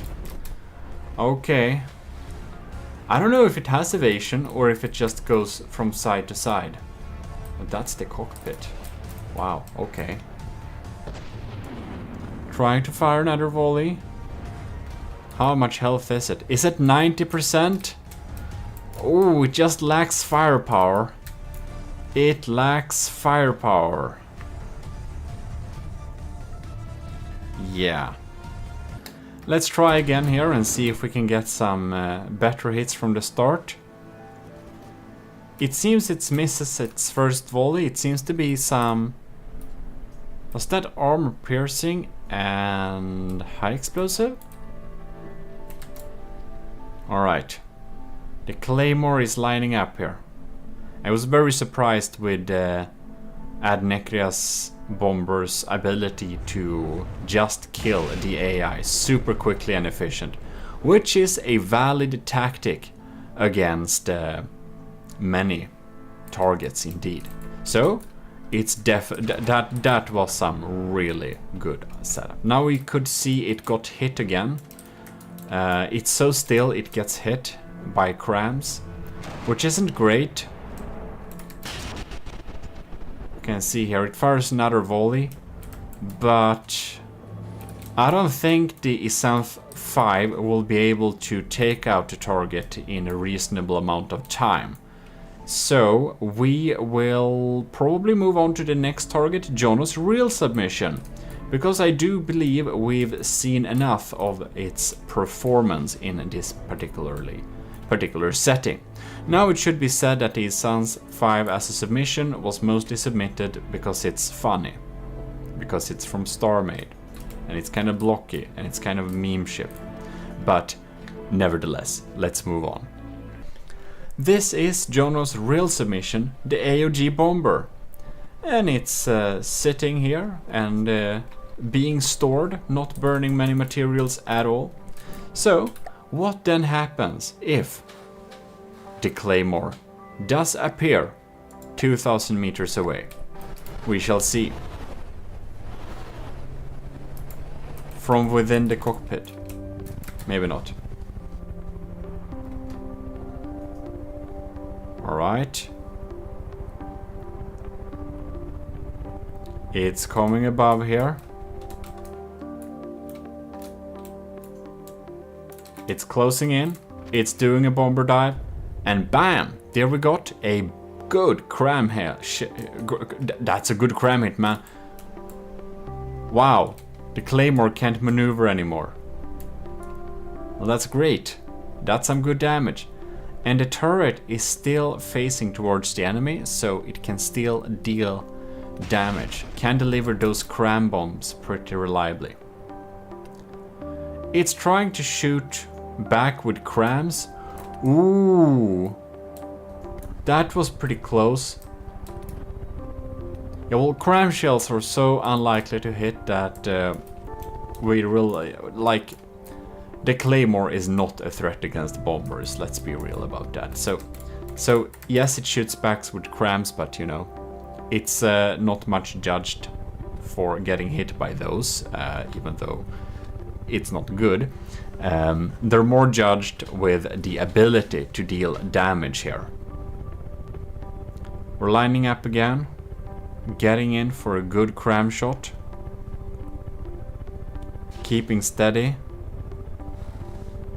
Whoa. And there we can see. Oh, wow. That's a pretty good hit, I believe. Oh yes, it's even flying up into the air a little bit there.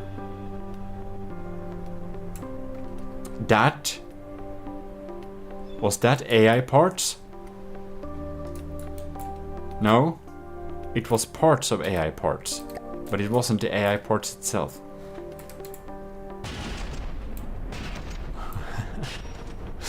So we're like watching a tiny cram battle right now.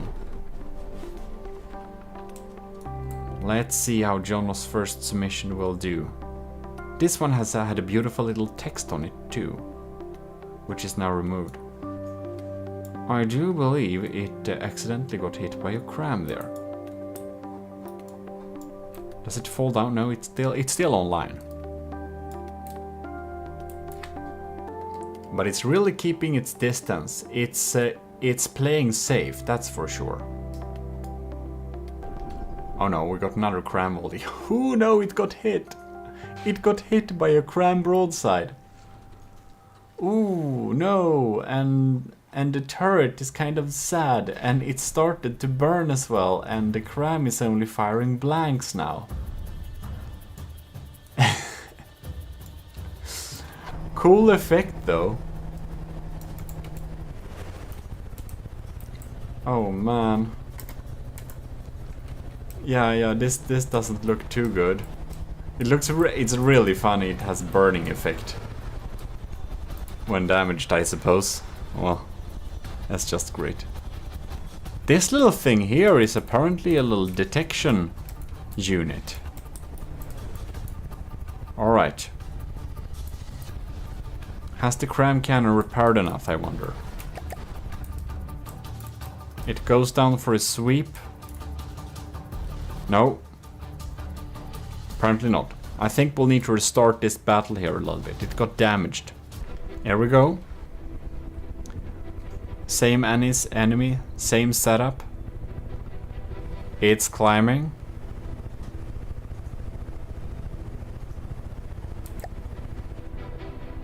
Do we have high speeds? 70 meters per second. Not particularly fast, not particularly slow. Going down and bam. Deal some pretty decent damage with the cram here. That's a big hole. It can easily take out this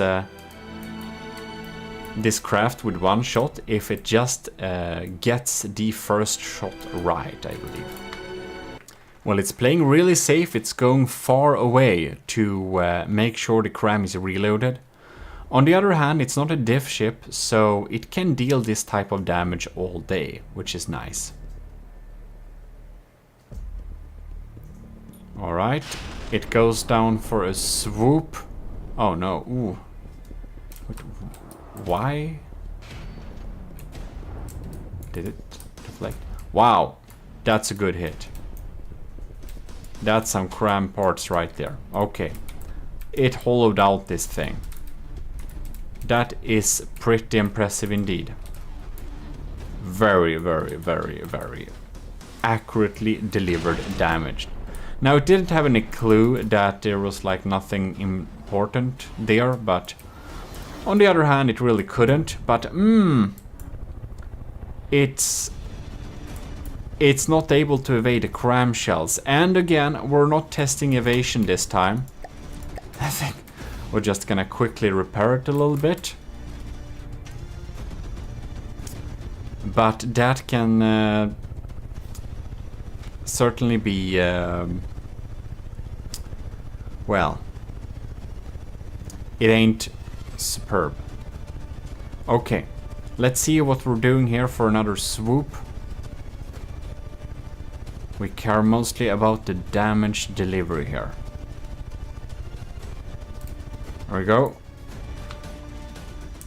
Can we get some slow motion there? Come on. That is a well-aimed... That's a very well-aimed shell. Wow. Okay, that's... It deals good damage. It deals good damage, that's for sure.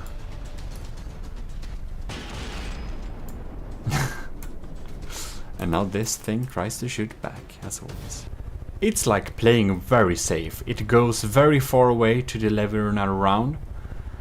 And when we test it against the lighter anti-air weapons, I do think it's going to benefit a lot from that. So that will be interesting to see. Now let's see. Oh, damn. Oh no. Oh no. Oh wow, okay. Yes. It has a bit of a weakness against crams. That's something we have to take into account. But its cram is dealing good damage, it really is. I think it's mostly, like you can see, it penetrates very deeply. So it's mostly luck that decides it doesn't crit the enemy at once. Now I believe this is at 73%, so it still gets pretty damage. That's for sure. It's just that it flies so stably that the crams have a little bit of a too easy day. I wonder why it flies in this angle too. That's something that is a mystery to me. It has anti-missile missiles, but it seems to not utilize them when the crams are incoming. Maybe they're only set up to target other missiles, that's possible too. Alright. There we go. Well, it took out a big chunk of this target too. Again. I'm thinking on what grading I should give this and its combat performance, because it's dealing good damage, it's dealing efficient damage, but it's doing it a little bit too slow. So yeah, but I think I'll know what to put on this. The next blast, I think it will take this one out. We're popping in here again. See if the last blast really should take it out by the last blast here. Going down and bam. Dealing some damage. 60%. Is that AI parts? Probably not. Little slow. Anyways, let's move on. Next up, we have this beautiful thing from Kinda Sexy. Or Eldosh Koshkosh. And this thing is a beautiful little plane snoozing around here waiting for a target, which we should give it. Which is, of course, the Claymore. Now, I don't remember... No, it doesn't. It's only an AI craft. I just checked if it had some kind of cockpit-y thing or not. Alright.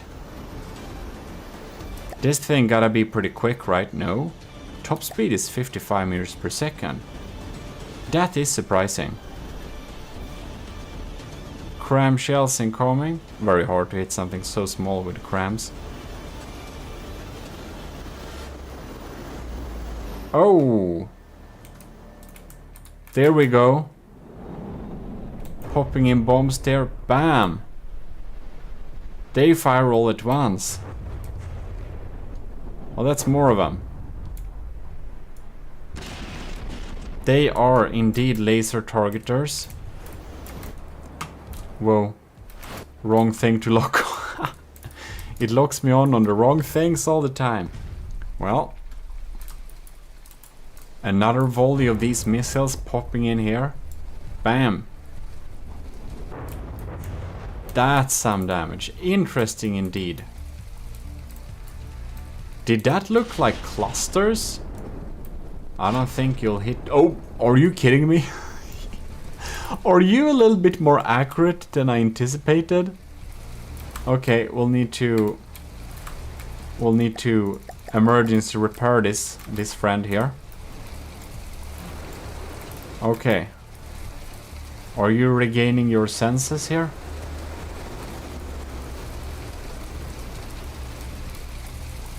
Alright. Make sure you're ready for fighting. Okay, it goes down for another swoop.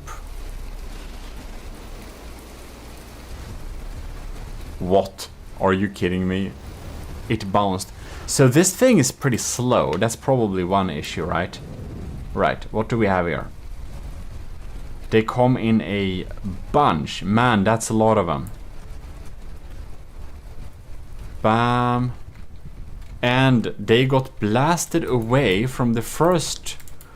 I think they probably would have done better having frag or possibly having a delay. Okay, I thought it was cluster first. But it's not, it's just they get blasted away there. And then they come for a return blast.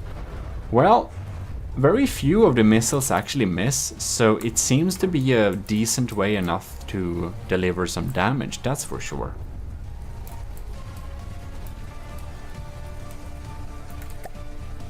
%.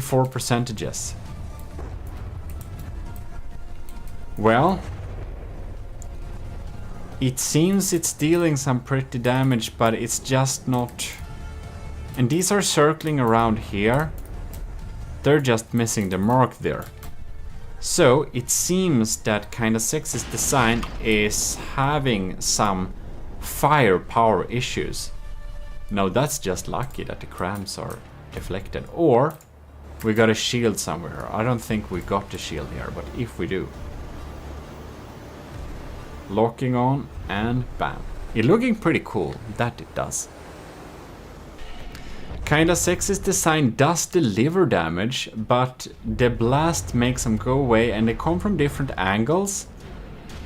And they do deal damage, but the damage is so light that it seems to be mostly superficial explosives. I think that the damage dealing capabilities of this plane is a little bit on the lower side, alright? Right, we spawned them again just to make a recheck here. But as said in the request for bombers, one of the most important metrics are to efficiently deal damage.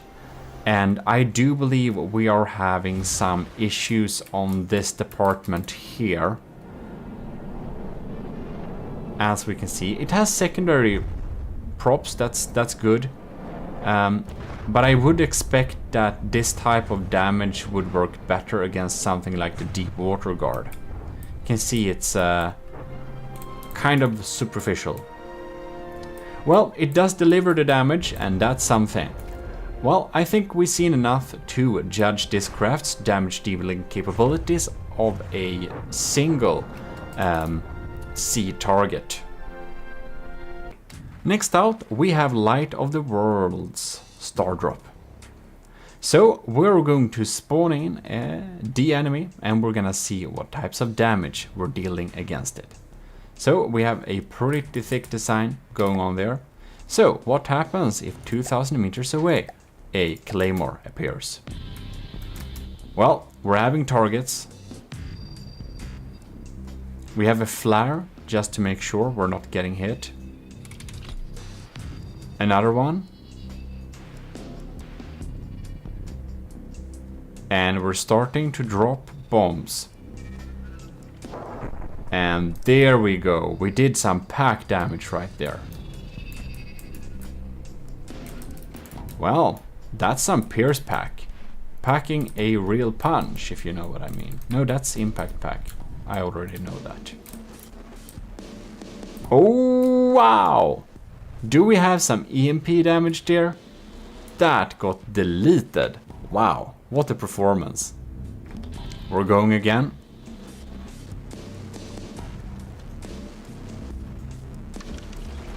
Using flares.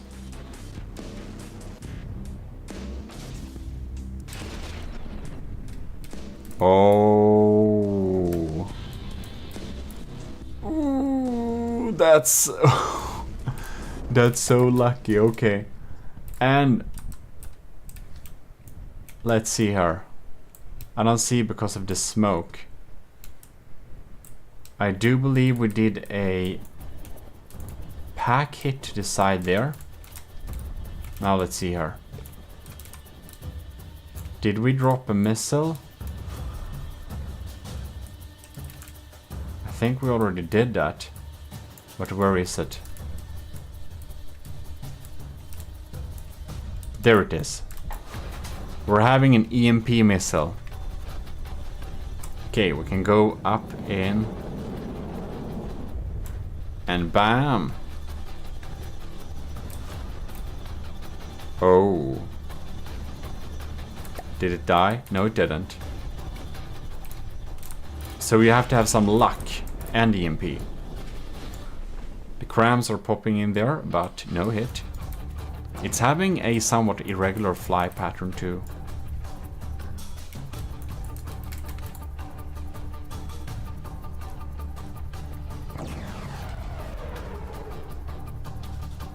Taking some light fire. I don't think anything important fell off. Bam!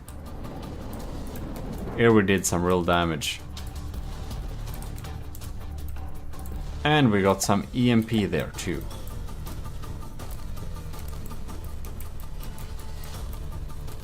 Interesting.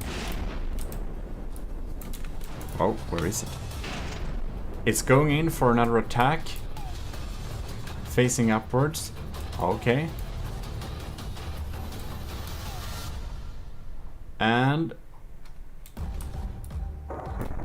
there we go. Wow. And with some EMP too. No, not dead yet.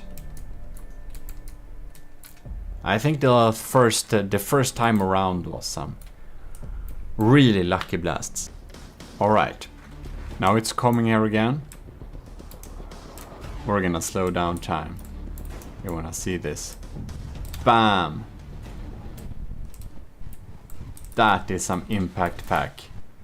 That's a really cool way of crushing sea targets, I must say. It really is.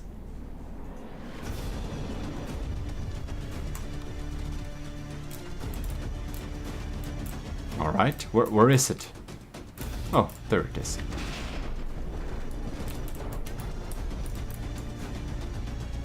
It's diving low and coming for another attack run. Alright. Bam! That is pretty cool. It's a pretty cool with a pack bomber like this, I think. I never seen one before.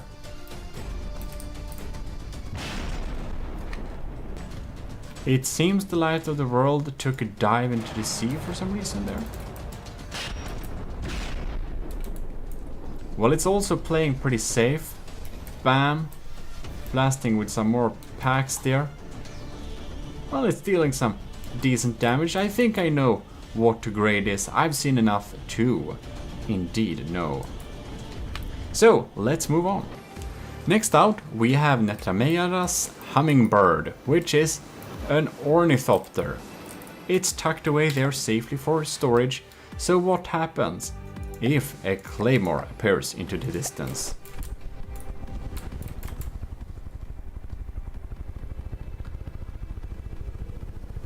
Alright.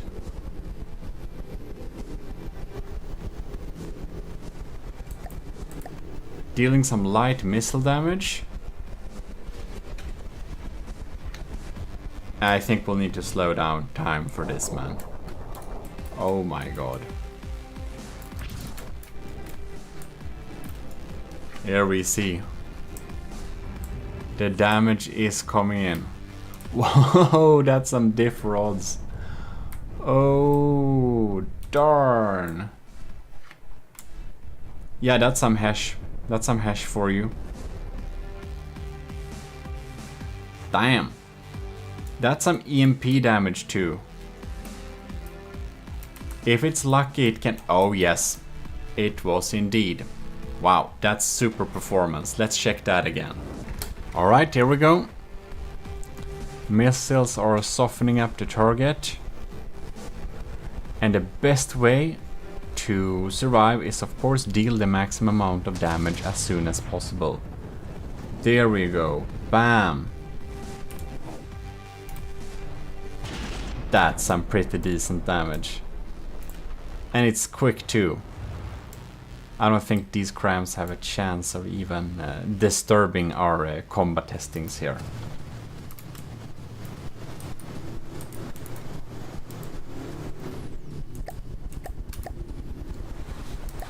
Top speed is almost 100.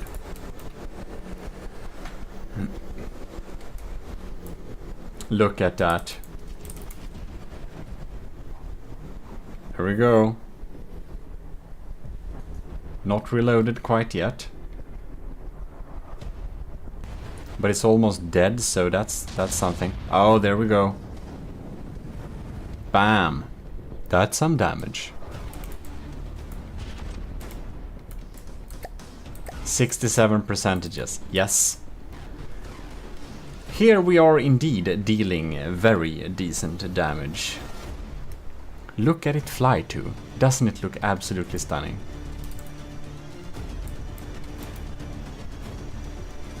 Amazing. some VLMs to help with the constant damage.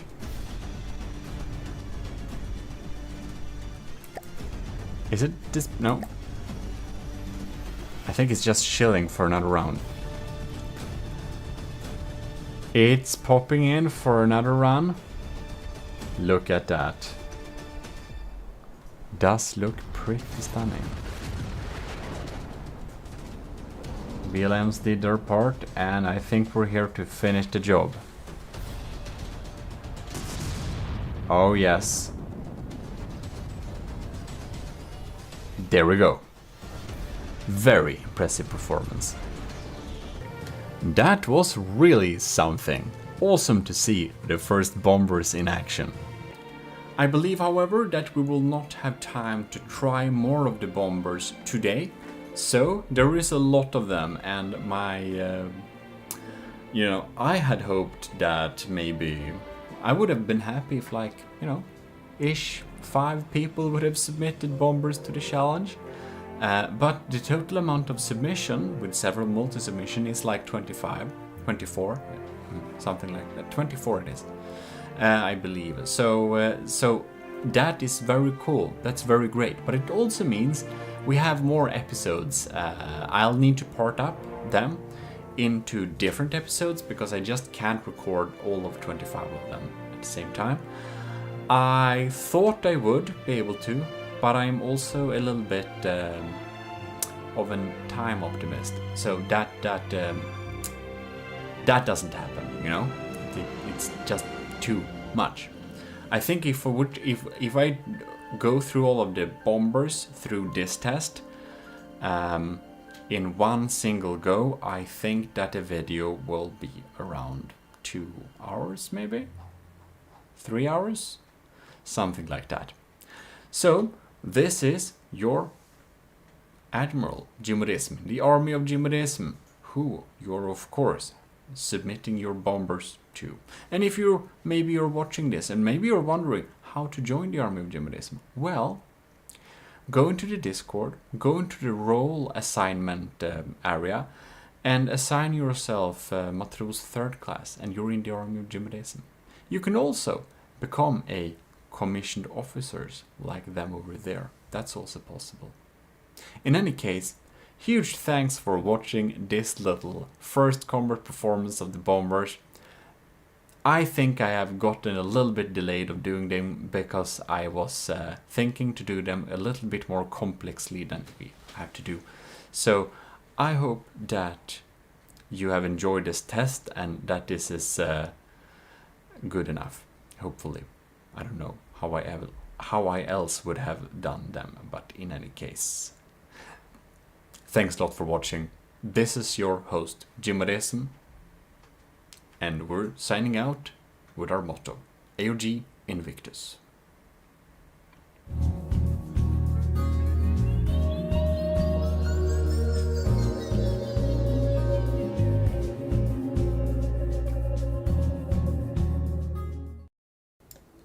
Well, hello and welcome to GMODIST. This is your Lord High Admiral, and we shall continue with the bomber trials. Enlisted and commissioned officers in the army of GMODIST and other personnel. Let's give some huge thanks to our continuing supporters: Admiral Superdave, Captain Y, Commander Jacob, Lieutenant Asteria, C2, Cravey, powered by Greed, Taylor Russ, and Vincent Veritas for supporting us every month as a commissioned officer.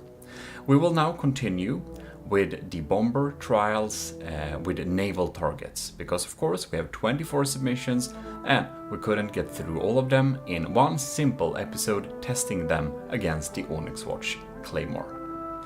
We are listening to Towards the Battle by Vesrets, which is our Army of GMODIST composer, as you probably already know.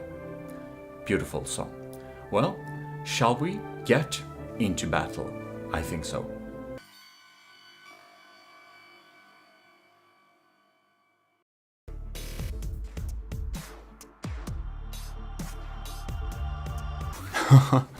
Alright, this video will totally start off as a one-person show.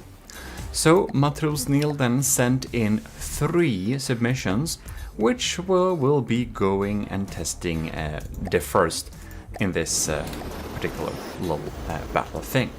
This is the second submission, which is first out, and it's of course called the Invader.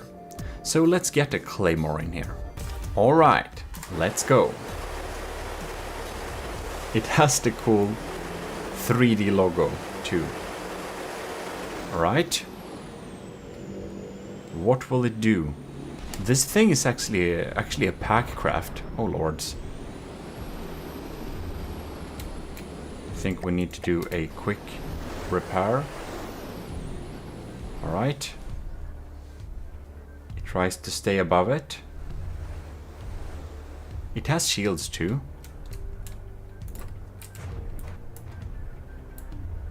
Interesting. Oh. It did an explosive pack damage. Very interesting. So its course of action seems to be staying above the target and dealing out some pack damage. But it fired its sequence of them. I don't know if it has accuracy issues. This is a slow target. Let's see if it can catch up. It's doing something. Look at that. It fired several rounds. It has optimal ability to deal damage, but it doesn't deal the damage type explosive, this type of fast firing pack, even though it's some very thin armor at the top here, it just doesn't get through. The damage it's dealing, it's been here for a while and it's taking off like some percentages. We're not switching pack type either. I think switching between the different types for pack is a great method, but it's not quite doing that. Let's try and respawn them and see if we get some other results. Alright, there we are. We're moving forwards towards the enemy. Oh lord, here comes some crams. Lucky! Alright. We're closing in and we can stay above target. Alright. And now what? Alright, yes. In a real scenario with AA guns and stuff like that, I believe it's quite vulnerable just staying on top like this. Especially if we have several of them. That's something we will check a little bit later too, thanks to Captain Y. We need to check so that they won't collide with each other, but that will be very apparent in the group testing and it will be a point of metric. So I do wonder how these will survive during that type of metric. Well, we can already see that it has trouble reaching the target and the damage it deals is kind of limited to an armored target like this. So we have seen enough from the Invader. I think a slower Pierce pack, by the way, would have been so much more effective against most type of targets. Next out, we have Nilden's third submission. This is the Penguin. So let's check out the Penguin. It has a cockpit, by the way, which is kind of cool. Did I mention it looks like a penguin? There we go. Claymore has entered the scene. Penguin is popping in. And it drops bombs. Alright. I do believe they have magnets. Look at that cute little thing. They look like tiny nukes. And there are many of them. They're popping in there. Yes, we're having some proper bomber action here. They come from all over the place. Magnetizing and damn. Yes. My ladies and gentlemen, this is indeed a bomber. Got a little unlucky cram hit there, but again, we are not judging the taking of damage in this particular challenge, in this particular sub part. Dies pretty low and spits out a couple of bombs there. Well, it's a true carpet bomber. It feels like a true carpet bomber. And I do believe it has some pretty cool results. And the bombs look pretty cool too. There are some custom parts. Look at that. Look at that. And they pop in here. Now the penguin got a little unlucky hit, so we're just repairing it there a little bit. We can see the claymore is already down to 80%. I think this can be quite effective against a larger wooden target, say the crossbones or something. It's almost like it knew which direction the claymore is traveling, because it bombed kind of in front of it before it turned. Look at that. Next batch popping in there. I think it probably can do this all day, just spitting out these explosive bombs and providing a lot of damage. Look at that beautiful carpet. Pretty nice. We're of course against an armor target, so it takes a couple of bombs to get through the hull, but I do think it's a very decent bomber in terms of bombing. It is indeed providing some pretty good bombing results. It's a little bit slow with dealing damage than we could have hoped for. I think that perhaps having a small mix of frag, or, well, against this target in particularly, but of course people were not told what targets they would meet, because that would make them able to counter that specific target. But for this particular craft, EMP would have been a great choice. But frag works a little bit better against armor in most cases, while explosives deals the most amount of damage against wood. So I think this type of bomber would absolutely shred a deep water guard build. But against an armor target like this, a mix of frag in those bombs would probably have been beneficial. But I think we are going to spawn it again, check again how it goes. Ooh, it has some... Look at that. It has some balloons to make it not fall into the water. That's good. In any case, we're gonna restart this and see the results a little bit more. Penguin, here we go. I bet this thing is not the easiest to hit.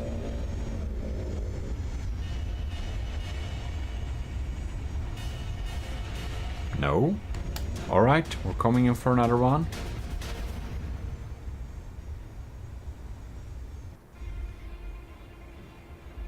No? I restarted it. Turns out I was holding on to the weapon controls. Look at that. Amazing. Trying to knock us out with some 64-pounders, I see. Well, not today, mate. And we're pretty darn quick at reloading too. I like this. Yeah, this is a good way of dealing bomber damage. Having them small like this can make them load quick, and that will also cost less ammunition. So that's one good thing with having proper bombs and not bomb missiles. That is, you can provide a lot more payload, maybe 2 or 3 times as much as you could have with missiles, just because you are only delivering payload and you're not having anything to do with fuel, fins, thrusters and all that. Well, I think I've seen enough to know how to grade a penguin, so I'm gonna write up the score. Look at that. More bombs popping in here.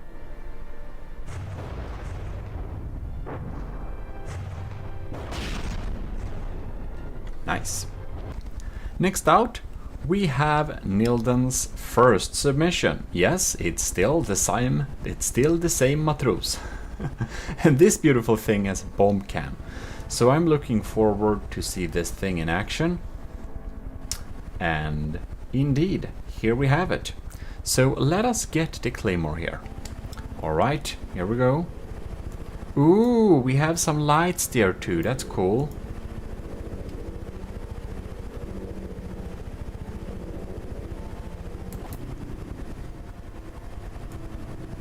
I just have to check this out. Look at that. Look at that. Oh! That was just so cool, seeing that on the display instead. Alright. Alright, that's cool. Look at these bombs here. They look so nice. They look so cool. So here we have missiles instead. It can be a more reliable way to deal the damage towards the targets. Let's see if it's more effective than the Penguin, because I do believe in this case we have slower dealing of damage due to we have parts. But it depends also what type of damage it is. It looks like it's able to put the damage where it's most needed. So I do believe we can check out this thing a little bit here. We have explosive again. So I believe some APN guidance helps with dealing more damage. I see, and there we have the bomber cam on a spin block. Let's see if we can see some more bomb cam action here. I think maybe we're a little bit too close for that. Or no? Look at that. It's pretty likely to actually show the action indeed. The bomb cam works pretty well. Well, Matrus Nilden is really giving a show here with this particular bomber. They're diving down. And since we're getting so close, I do believe these missiles don't need to get very near to deal a lot of damage. So that's very interesting indeed. You can see that this ship is again heavily damaged. It has the same kind of issue like the Penguin, that when we're dealing against armor targets, the damage type explosive will deal a little less damage, but in this case they were coming from on top. So I think that perhaps the payload itself might be slightly less, just better delivered. And there we see the Claymore got absolutely taken out. Very nice. We have spawned the target again, just to make sure that our damage dealt was the damage intended. Alright, I think the Claymore is coming in here. Yeah, there we go. And haha, so cool. So cool with the bomber cam there. Yep, here we go.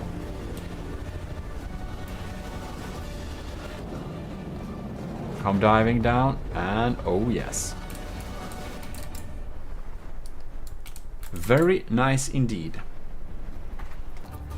A couple of bombing rounds more. It basically circles above here, which is good to keep out of the way of those crams. And it constantly provides some bomber action feed. And shredding some blocks down there.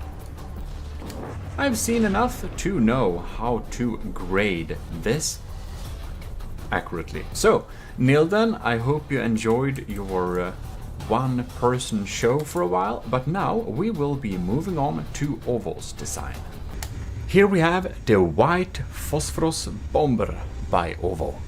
And this is a design that looks absolutely amazing, and a lot of you have graded it as one of the best looking ones in this tournament, with some really sleek modern fightery designs without being too much decorations.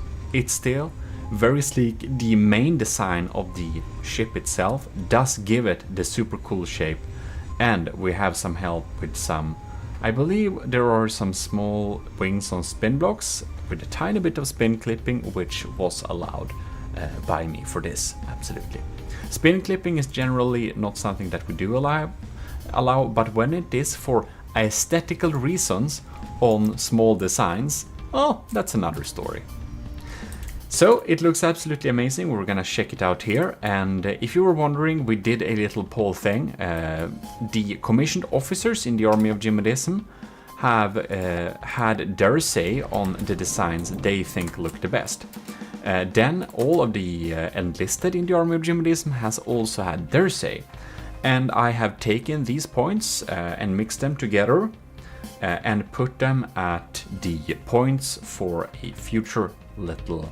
I took the points in regards for a future little episode, so we'll check that. But anyways, now Ovos, Phosphorus Bomber, will deal with the Claymore. Bam! That's some quick... What even happened with those guns? It was like instant teleportation. We're diving down. Oh, we're aborting. This thing is quick. 146 meters per second. What?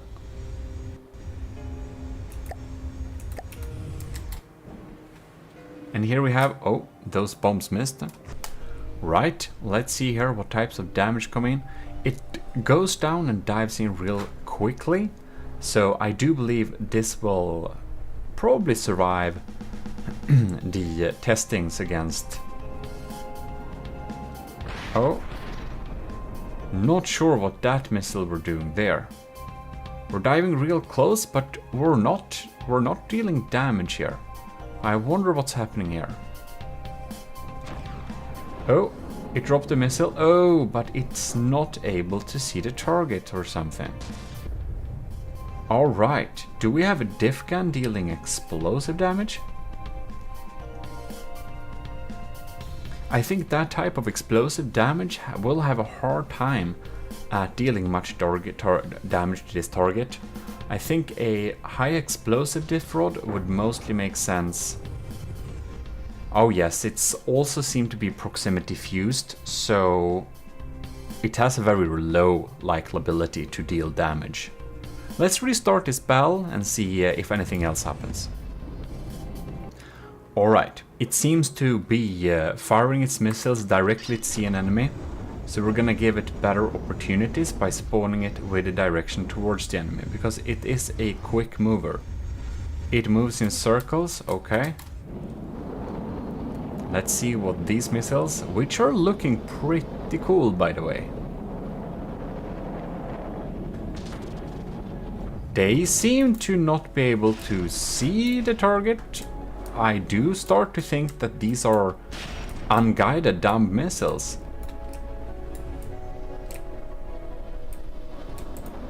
Alright. And they went down to the water. Well, the Phosphorus Bomber might be one of the best looking designs we have in the arsenal, but it unfortunately seems to have a hard time dealing damage. Oh, we got a hit. So it does deal damage, which is good, but it seems to deal explosive damage with diff rods only, and these have a really hard time scratching the surface of this ship. I do believe that the Phosphorus Bomber will win this battle due to not getting hit by those crams ever, but I do believe it will take like half an hour at least. So I do think I've seen enough to see what points we should give it for this particular challenge. Next up, we will have Pizza Summoners Sardalk AS Sardalk. which has some awesome rotating gear things going on here for the engine parts. It's looking very advanced, and it's equipped with crams. We also have one of the absolutely uber cool cockpits here. So we're gonna see this in action right now. Alright, here we go. The Claymore is spawned.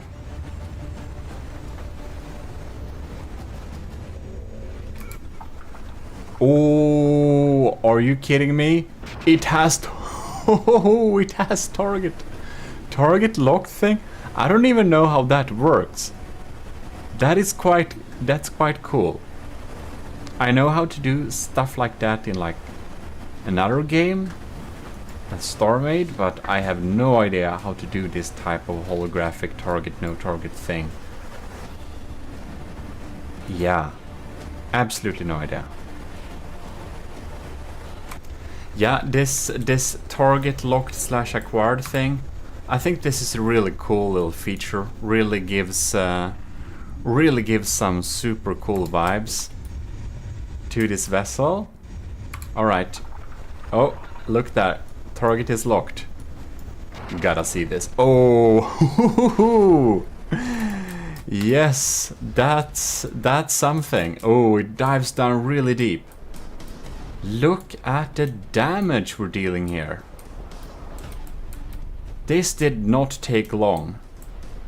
This is probably some armor piercing explosive. So if you only have explosive, well, then your damage is stopping on the outside so of the armor thing. But if you have armor piercing explosive, you can deal the damage inside, which is just the difference is the world. Look at that.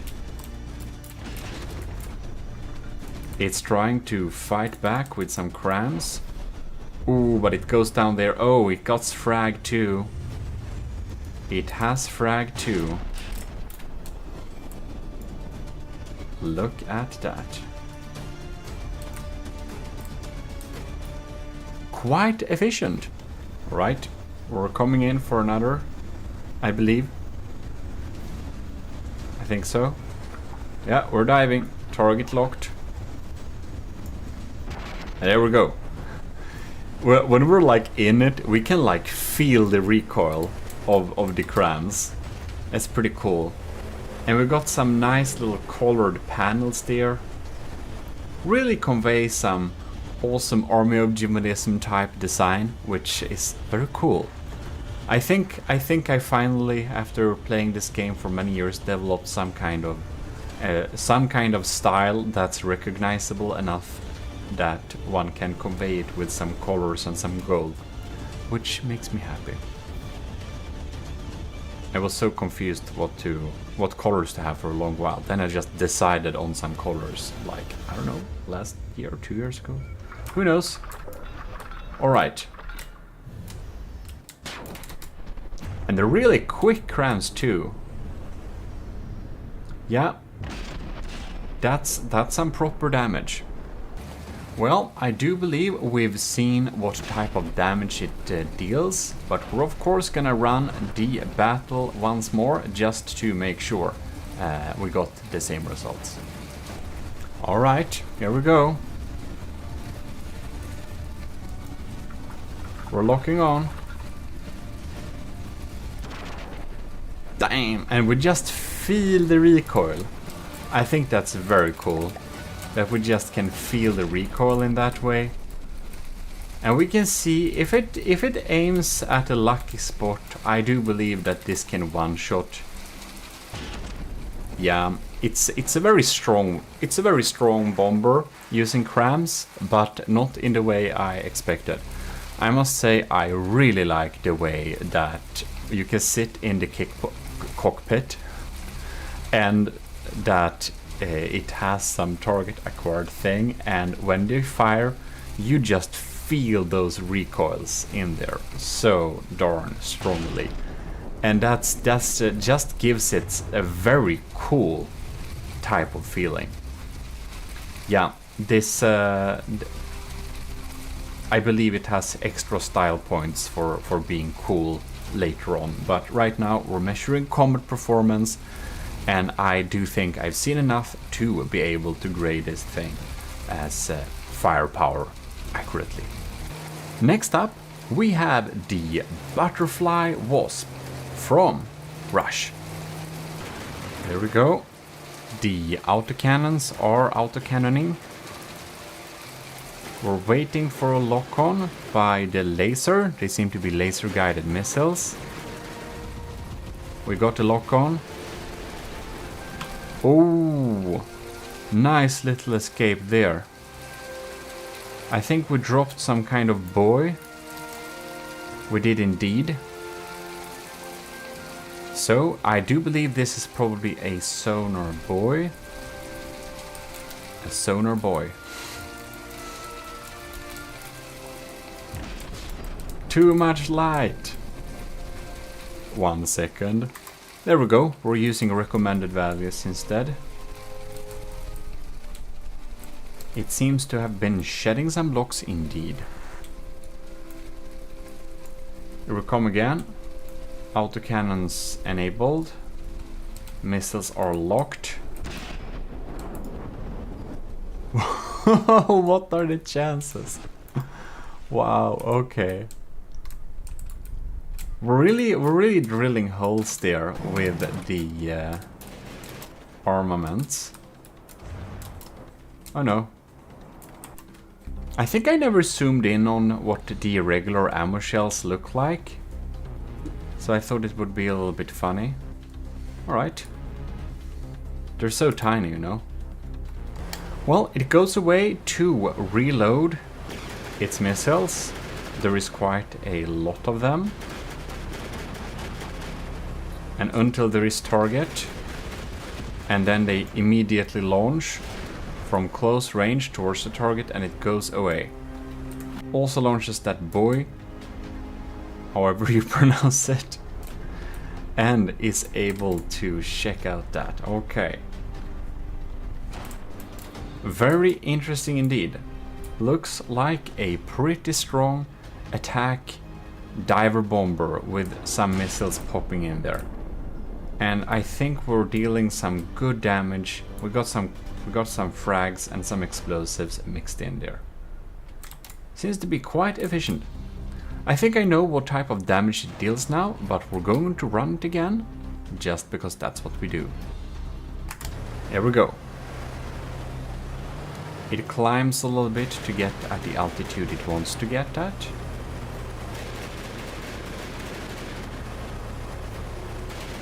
Alright.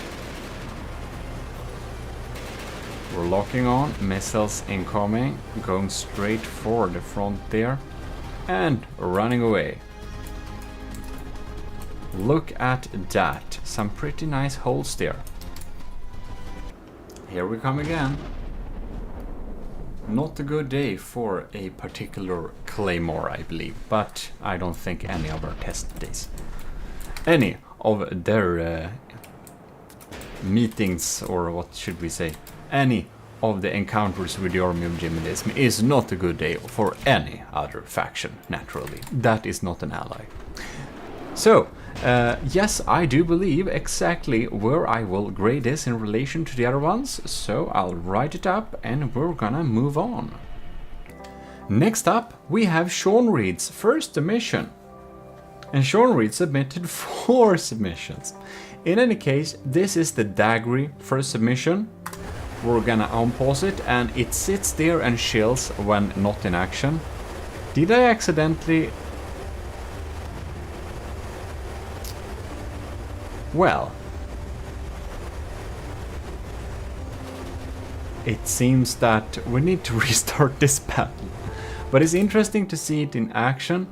I accidentally spawned this thing. We're gonna remove that. I don't know what happened, so okay. I think we're good to go. We targeted the right enemy here. Oh, we got the blast guns popping in there. Here we have some... What is this? This is magnet mines, right? moving towards. You can see, oh yes, the magnets have activated and we pop in here, bam. Oh well, they pack some good punch, I must say. I wonder if we accidentally got hit here. So we need to repair everything. I'm not sure if it got into the water because it was damaged or or what happened there. Well, interesting. Let's restart this battle here. All right, here we go. Abroad the Dagdy. We have some diff guns, right? Yeah, we fired something there. Dropping the bombs.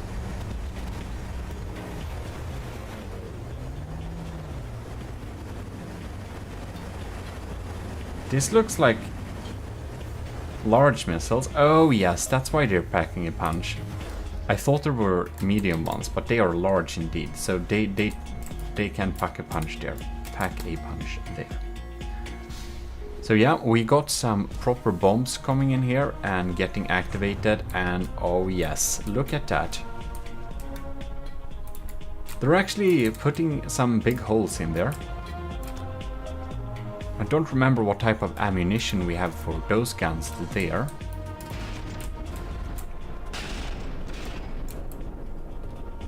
We're gonna keep an eye on it so it doesn't get damaged.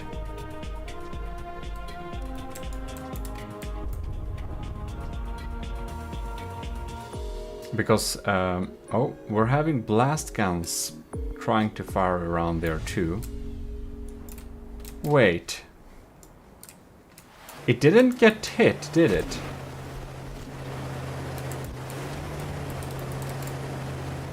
I start to wonder if the revolving blast guns damage this target itself. Because that's a big issue. That will affect the score here, because of course you can see it aims downwards there. It won't fire, will it?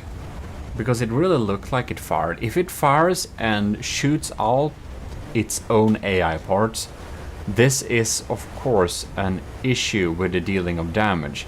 Dealing damage is very important, and we won't look at the aspects of it getting damaged itself from other crafts.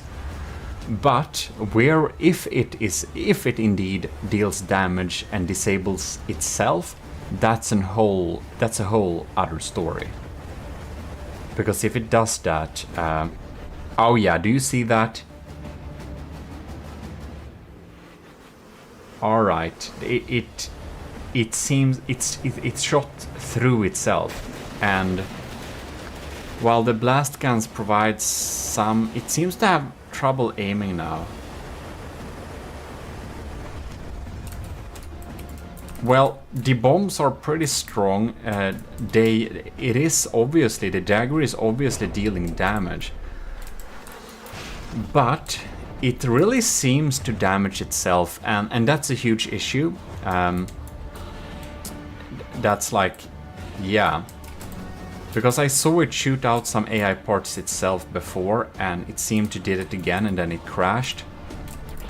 So that's an issue. Well, that's why it's important to check several times here. It doesn't do it always, it does it sometimes.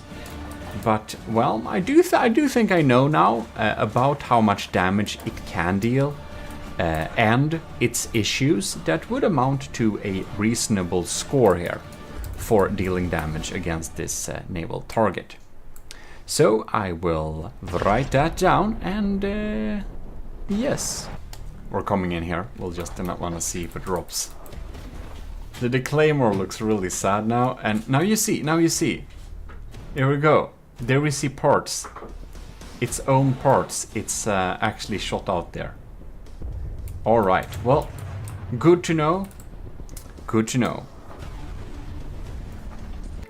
We're listening to The Walls of the Builder by our own Army of GMODISM composer.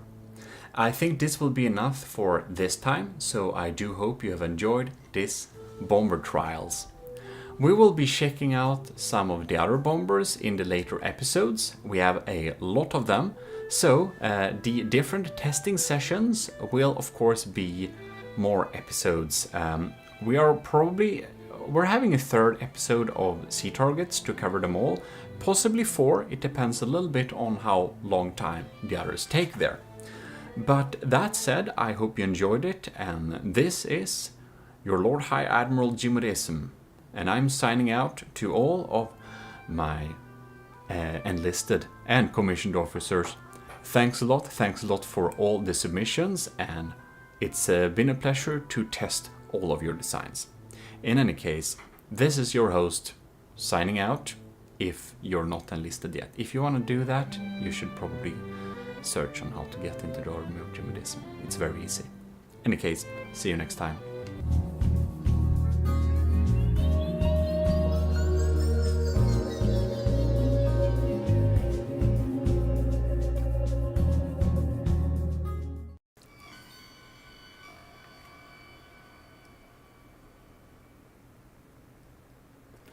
Well, hello and welcome back to GMODIST.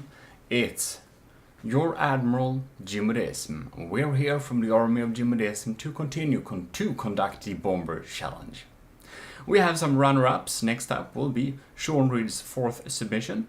But before that, I will just give a huge thank to all of you in the army of GMODIST who have joined here, the lower ranks and submitted vehicles. And of course also to our commissioned officers who are supporting the channel every month.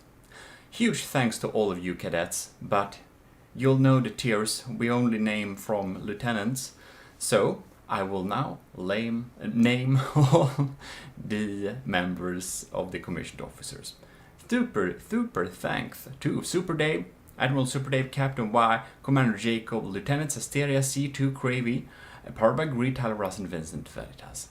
Thanks a lot, and we will be getting into the Bomber Challenge itself.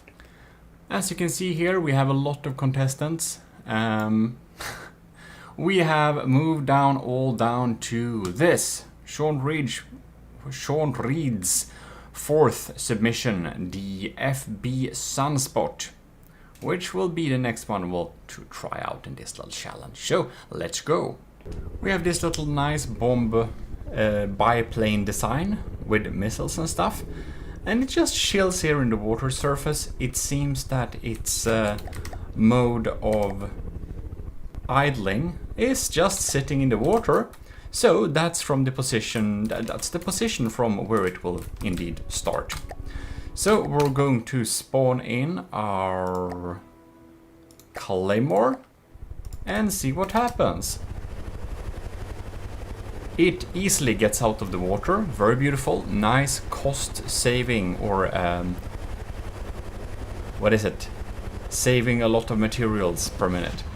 We're firing a missiles and we're moving away. Okay, we're diving down now again. No, it changed its mind.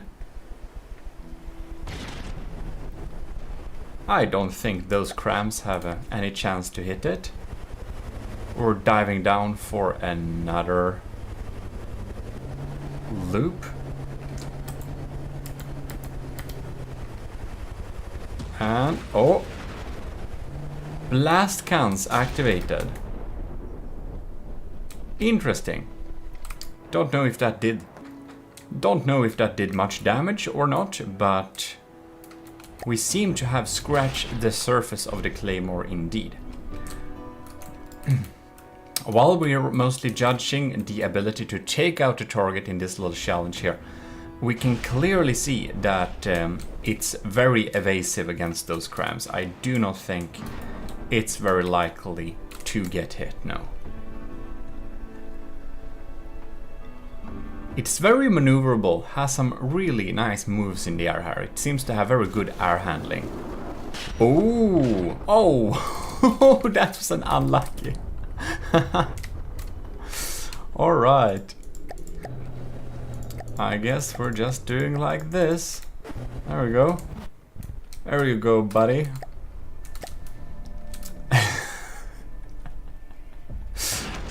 Alright. It just gives a little shower of with those blast guns there. That's pretty cool. Oh, that's just, you know, that's just some bad luck. Okay, coming down for another blast. Missiles, some of them miss, some of them hit. I think we have a nice, very stripy little propeller here, don't you think? Alright. Ew, look at that. These landing pads are actually foldable, folds in and folds out when it's and that's because it needs to be able to stand on land in standby. That makes a lot of sense. As we can see, it's dealing some damage. It is taking it out bit by bit. It seems to have a pretty decent damage dealing capability. Those blast guns are not a joke. They actually do some good damage. Now it goes a little close to the target, which is a tiny bit dangerous, but it hasn't crashed yet. So that's something. Oh, another little shower there. I think they have a good chance of actually dealing good damage to a larger potential targets. Well, I think we're gonna respawn this battle here just to see if we get the same or different results. There we go again. Battle is restarted. It's idling here a little bit, chilling around. And we have a target.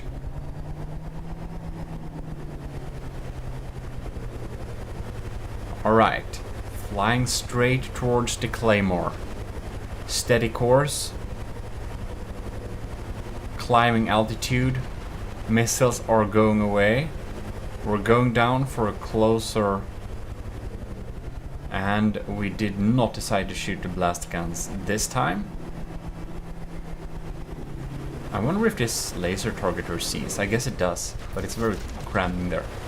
Probably works nice. There we go, blast guns going on there.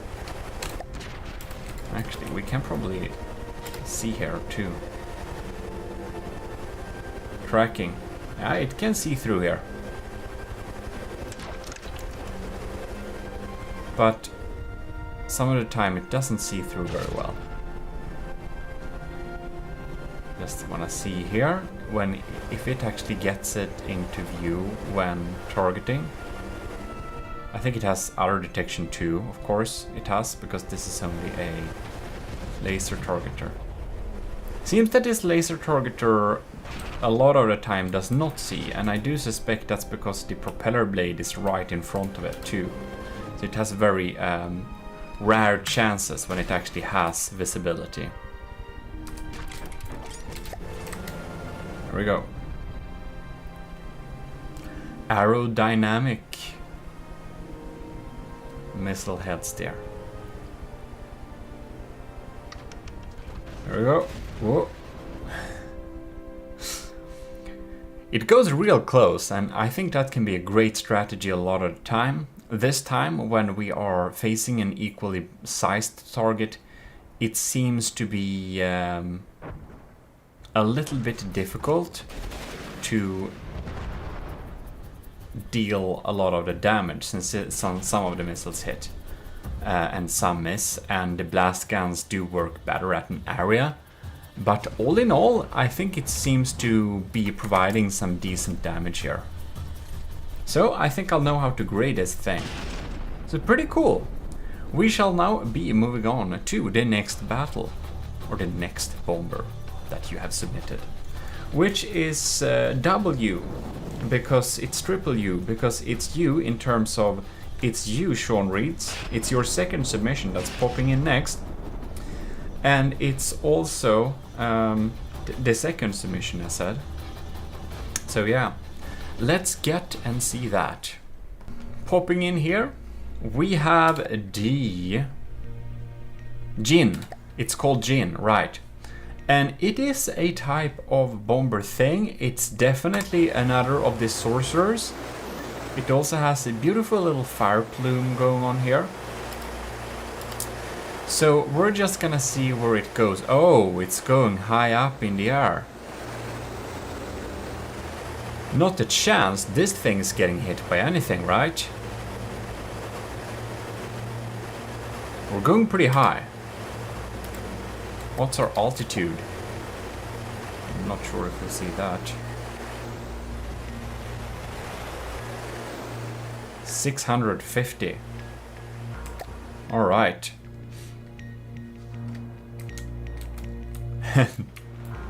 All right.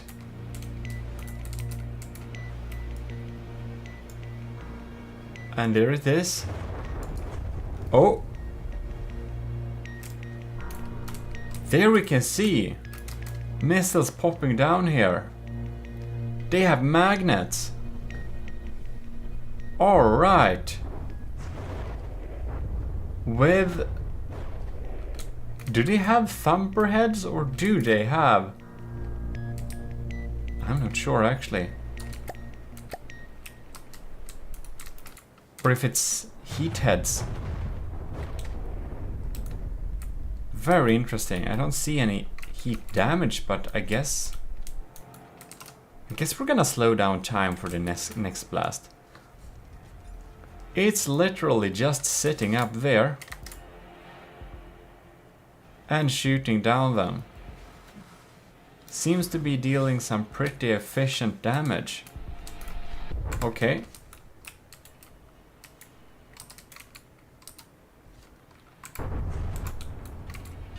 They seem to be explosive, right? Somehow they seem to not deal a lot of damage though. That's why I thought there were maybe heat ones. Interesting. So they seem to be not guided above... Whoops. They're going with the back towards the targets first there too. It's a very interesting choice.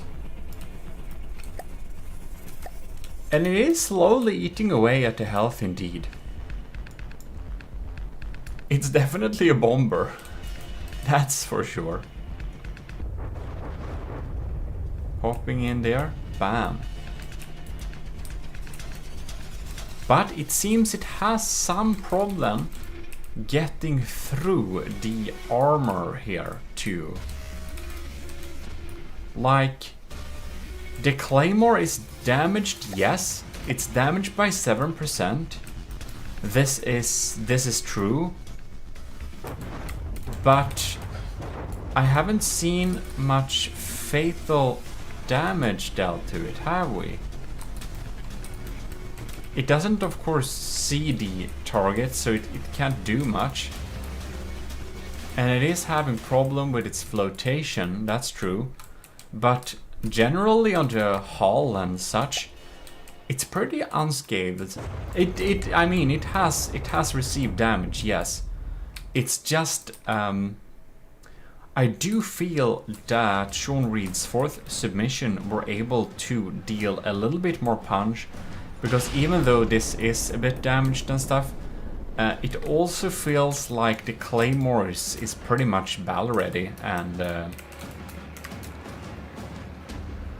you can see they pop in there. And this is like the what volley? A lot of volleys have popped in here, and the bottom is not really hurt yet. So we're gonna move on and restart this battle, and we're gonna see if we get any different results. Here we can see, by the way, it's just chilling here in the water. It's pretty funny.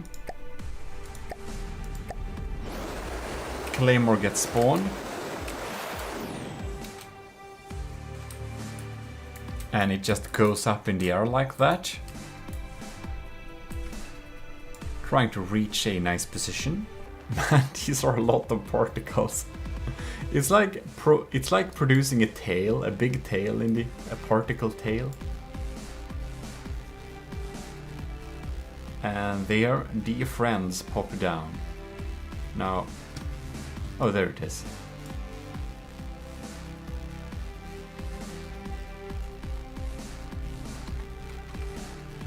I wonder if they were a little bit too far away to reach. Yeah, they were.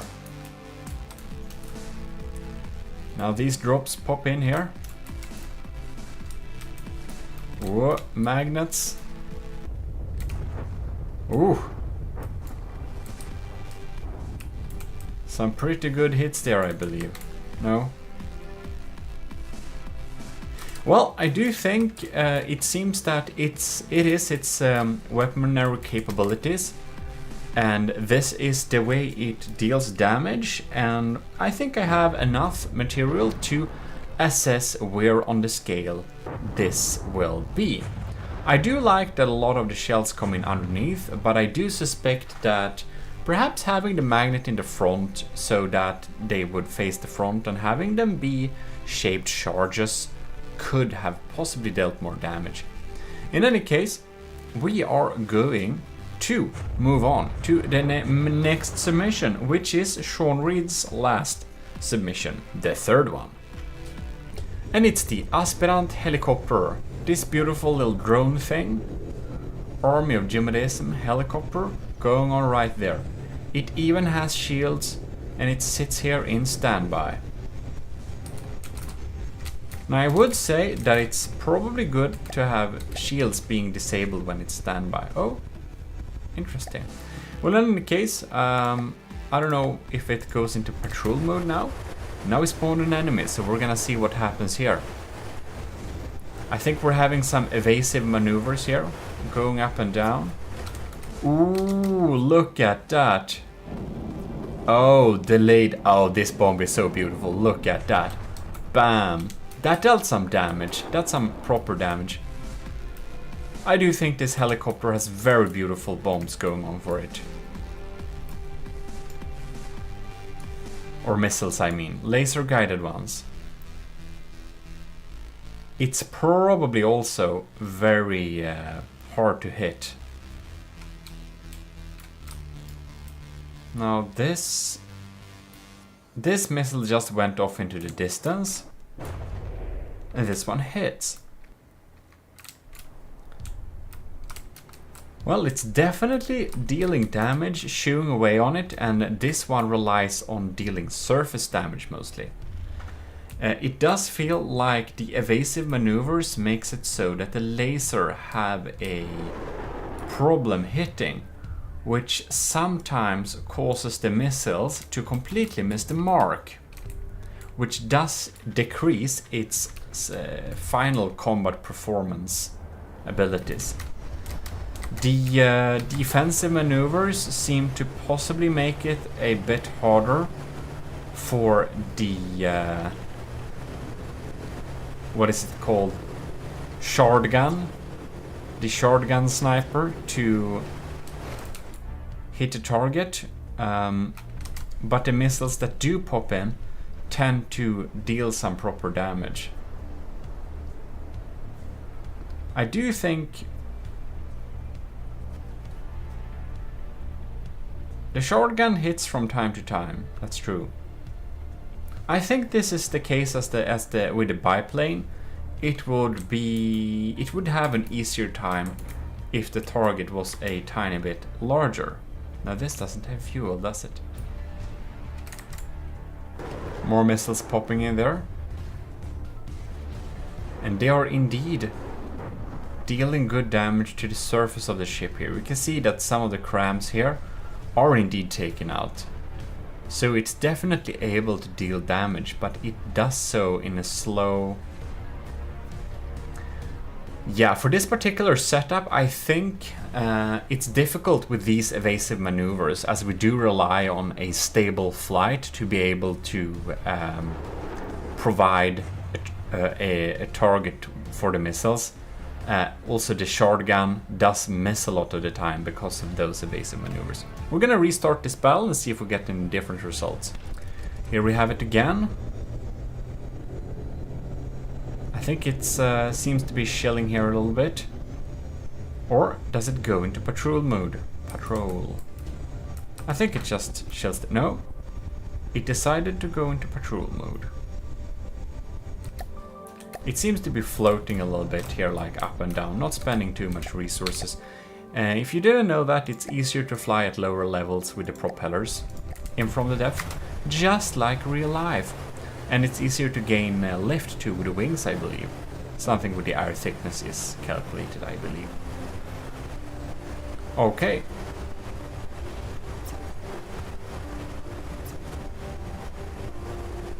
Well, the crams don't have a chance of hitting this. Missiles popping in there.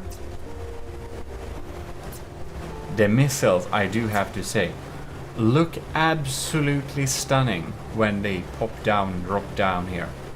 The model for these missiles are very beautiful. Look at this thing. It's a little artwork. Bam. That's a very successful hit. Well, we can see it's definitely showing up the Claymore. We do know that it will be able to take it out, dealing some damage. I do think I do know how fast and how good it deals the damage, so I have enough to write down the points for the Aspirant. Very nice indeed. We will now be moving on to the next ship. I mean, not ship. It's a bomber. And if you don't know how to join the army of GMODISM, go to our Discord, go into bot interaction channel, search, find a bot assignment, self-role assignment thing, and assign yourself the role Matros 3rd class, and then you'll get enlisted in the army of GMODISM. Isn't that quite nice? Or you can of course also become a commissioned officers, and you get access to the AOG channel too. And for some stuff like this challenge, we do have the requirement of being a member in the army of GMODISM to be able to send in it like bombers for this challenge, for example, because it's about finding our new bomber that we will be using in the Nether campaign. We're going to use the winner of this will absolutely be used in the playthrough, since my bombers are outdated. They're really sad. One is called Vertrika, and it is on Steam Workshop, but it's an old cram bomber. It's not good anymore. But in any case, that's how it is. So if you don't know, you can just self-assign yourself Matros 3rd class, and you're in the army of GMODISM. So let's get back to testing, and it's gonna be Shotgun's submission now. Shotgun's first submission, to be exact. So it's pretty quick like this.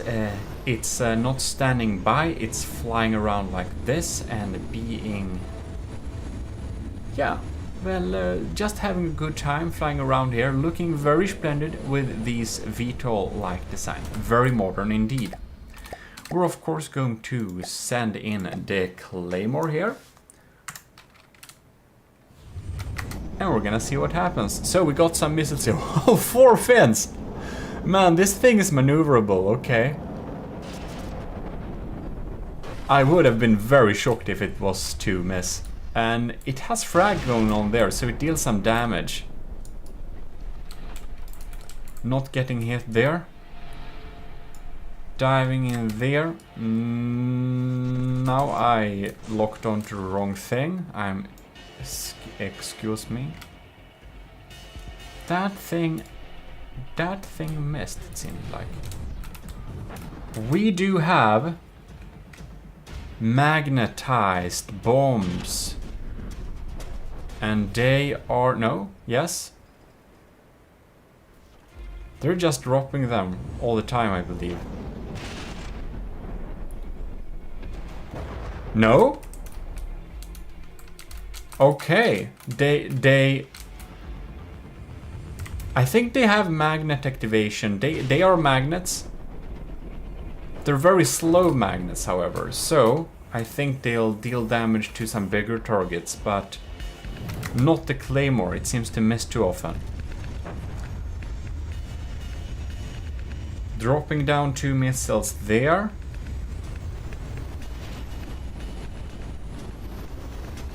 Oh, it received some damage here.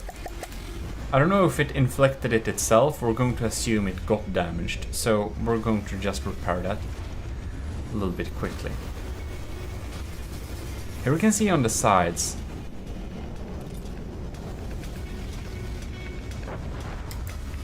Oh no. I realized we need to rerun this test because I was accidentally sitting in the cockpit and messing things up. Look at that, it has a cockpit. It's pretty cool. A little canopy thing there. So yeah, ignore the previous results. We will now be getting back and I will make sure to not use, try to use any of the weapons. There we go, we're machine gunning right away there. Those hit greatly. We'll need to quickly do a field repair. Are you killing me? There we go. We're machine gunning here too. These are dropping down. Might be going in close.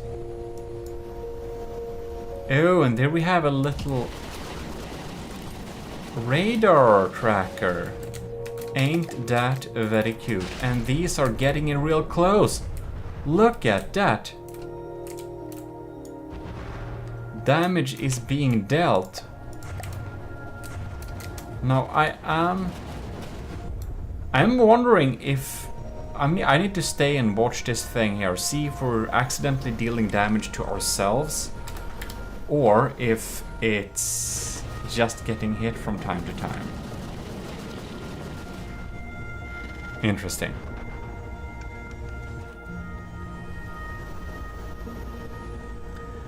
We're of course not really measuring if it is damaged by the enemy, but if it damages itself, we'll need to take note of that. And that's the reason why we haven't turned on God mode for them, because I want to see if they shoot themselves. It's a pretty common issue with From the Depth crafts, so that's absolutely something that has to be tested. Very sleek maneuvers here. This thing is pretty quick. 129 meters per second. It's very cool. And I do think we're providing some decent damage. The Claymore is dropped down by 10%.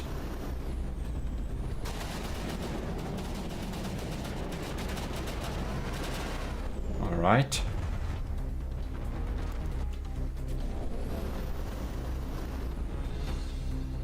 We have a lot of heavy armor on the base here too, it seems.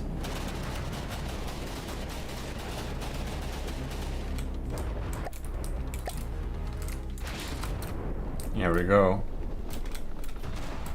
These are dropping down here, getting activated, and ooh, yes. That's dealing some pretty nice damage. Again, I do think we have a design that would deal better results against the larger, softer target. But thanks to the frag, we're still able to deal pretty decent damage against the hull of this thing here.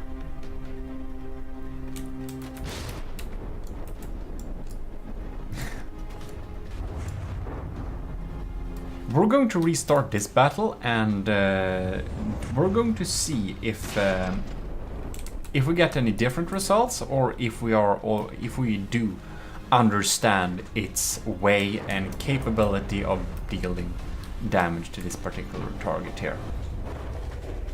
Before I confuse anyone, I just realized that shotgun has this is shotgun's only submission.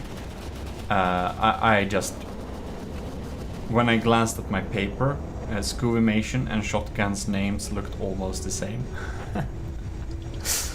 But that's of course not the case. So this is the dart, if I didn't say that. The dart. Shotgun's dart. Whoops. There we go. And we have some pretty decent balloons here to help us get out of the water if we ever crash here. Now I saw them working a little bit more before. So let's see here. Oh, no. Well, that's just unlucky. Come on. I think we need to help it here because the balloons don't activate if we, you know. Unfair. Alright. Dropping down these. Missiles popping in here.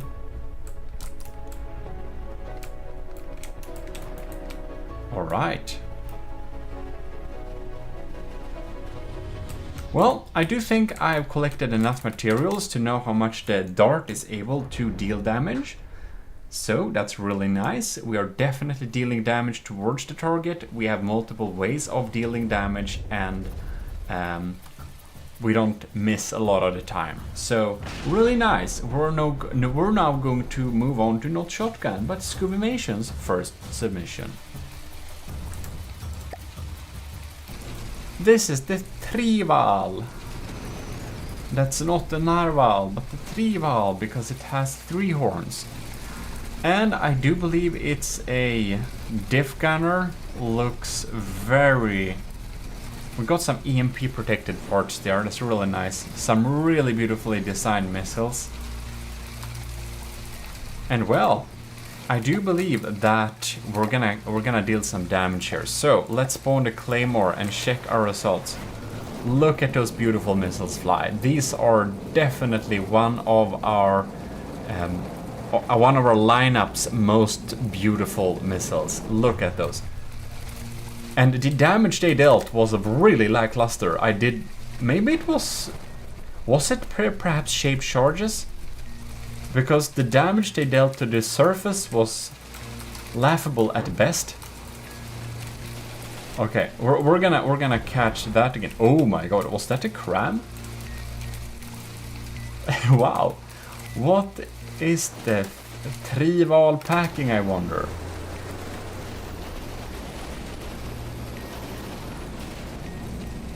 Oh yes, it's a cram. It is a cram bomb. That's very cool. We got diff guns too. Cram bombs. Machine guns. We have an array of weapons on this thing. The Trival delivers a lot of different weapons. Seems that we fire here. So we are going to slow down time to the slowest. And just see what happens here.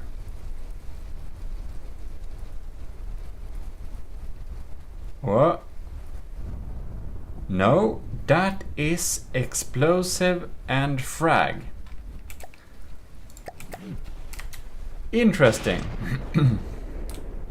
They just seem to be a little bit weak. Now, the cram bomb seems to have a little bit hard hitting targets. Because it's pretty small, I do believe that, like a lot of the bombers, it would have an easier time if it was a larger target. There we get a really good hit with a bomb. Alright. It feels like it's pretty slow, 60 meters per second. But it's also really large, so it feels like that a lot easier then. Did those deal good damage, perhaps? Interesting. We're gonna see those missiles that come from the top. When we first saw them come in there, they seemed to not deal a whole lot of damage. Oh, this must be a really good hit. Well, we're definitely shedding some parts here.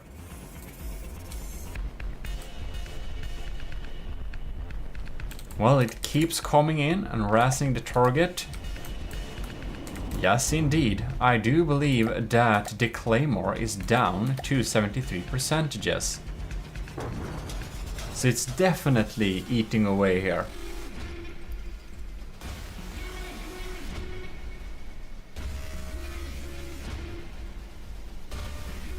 Alright, popping in there. Missiles pops in. They deal some damage, but the top VLMs don't just they don't deal a lot. The cram does, however, pack some punch.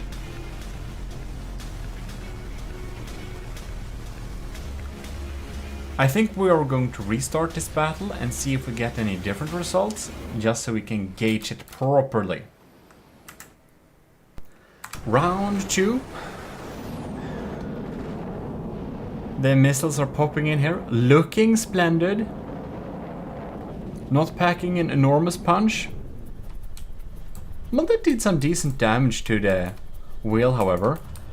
Look like they did better damage this time. We even have some weapon computers and stuff going on there. Oh. Wow. No? I almost thought it was AI dead. No, it's still alive.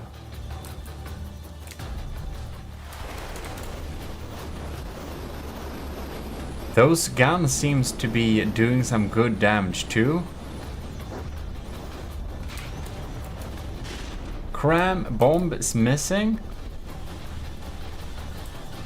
The machine gun's providing some steady damage at least. Goes in for another attack.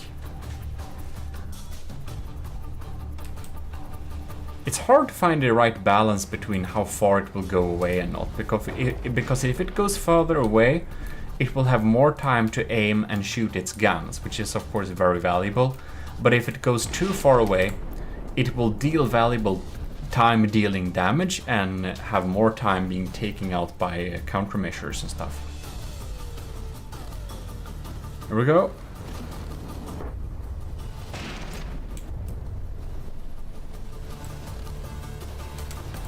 Well, it does deal decent damage.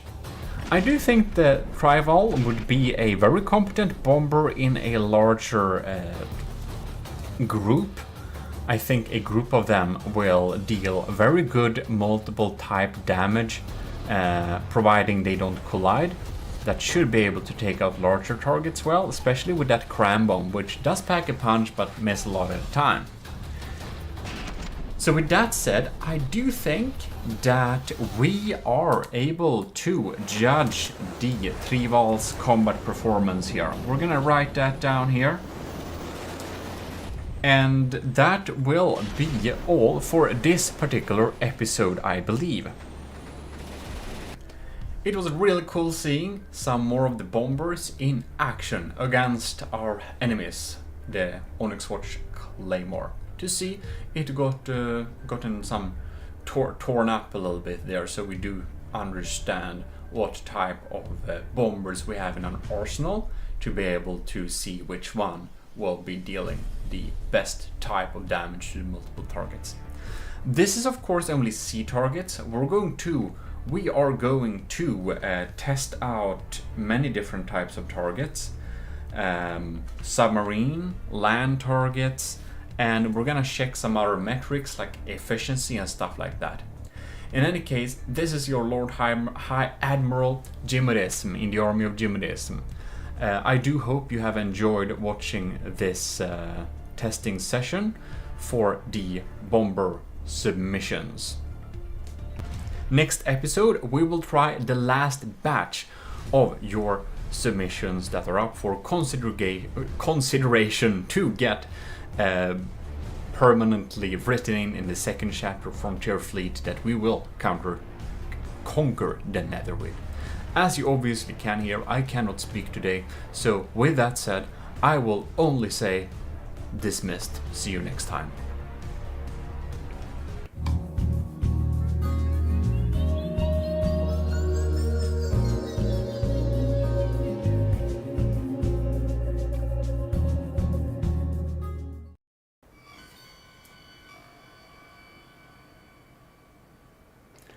It's your Lord High Admiral GMODIST from the army of GMODIST. I hope you have enlisted. If you haven't, do it now.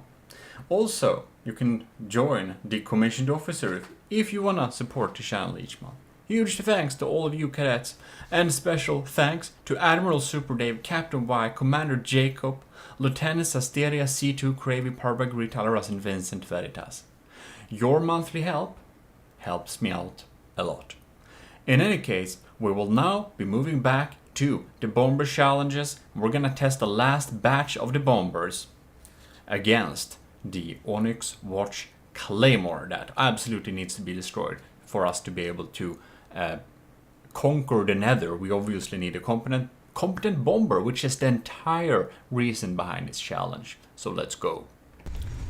We are here at one of my personal aesthetical favorites. This is Scoobymation's second submission, the Pigeon. Look at the beauty, it's very aesthetic. We can walk around on the hull. There is nowhere to sit, but there are cool pillars for the superstructure.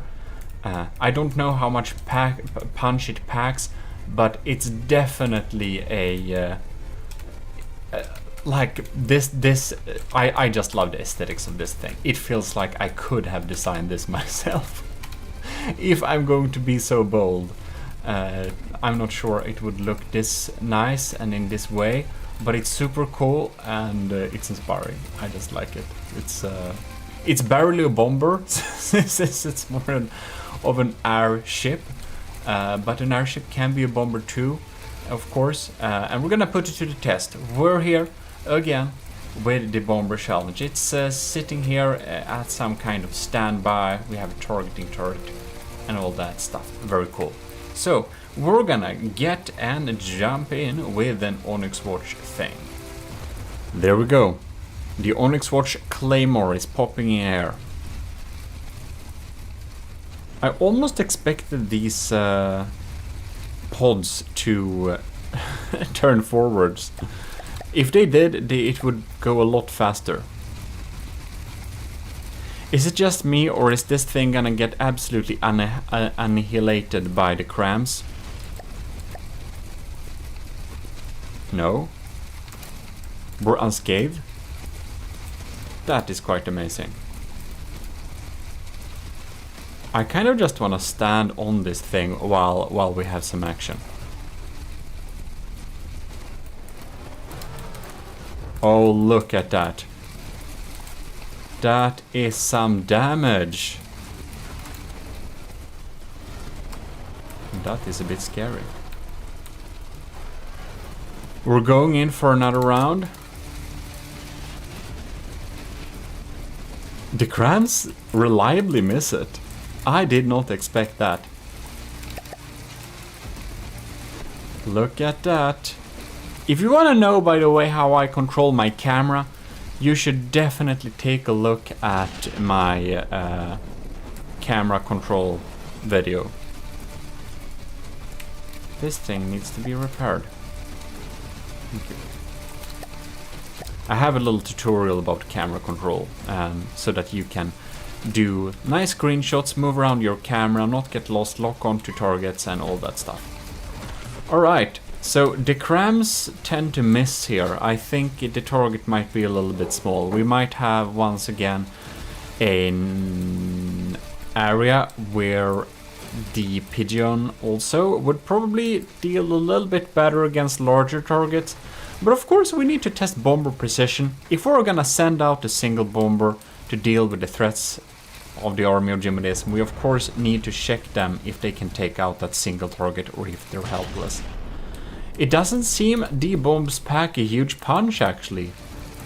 It looks really cool. It really does, but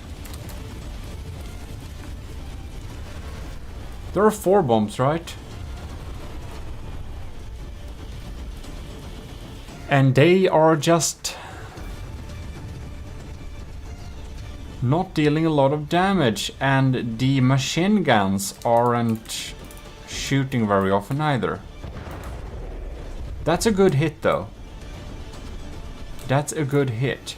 But the damage it does kinda surprises me a little bit. And tell me, I don't control anything, right? You can see here.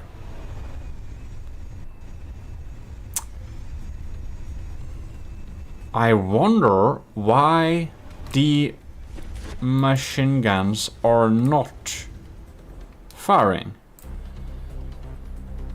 Maybe they're only fire against closer targets. Possibly they're only against close anti-air.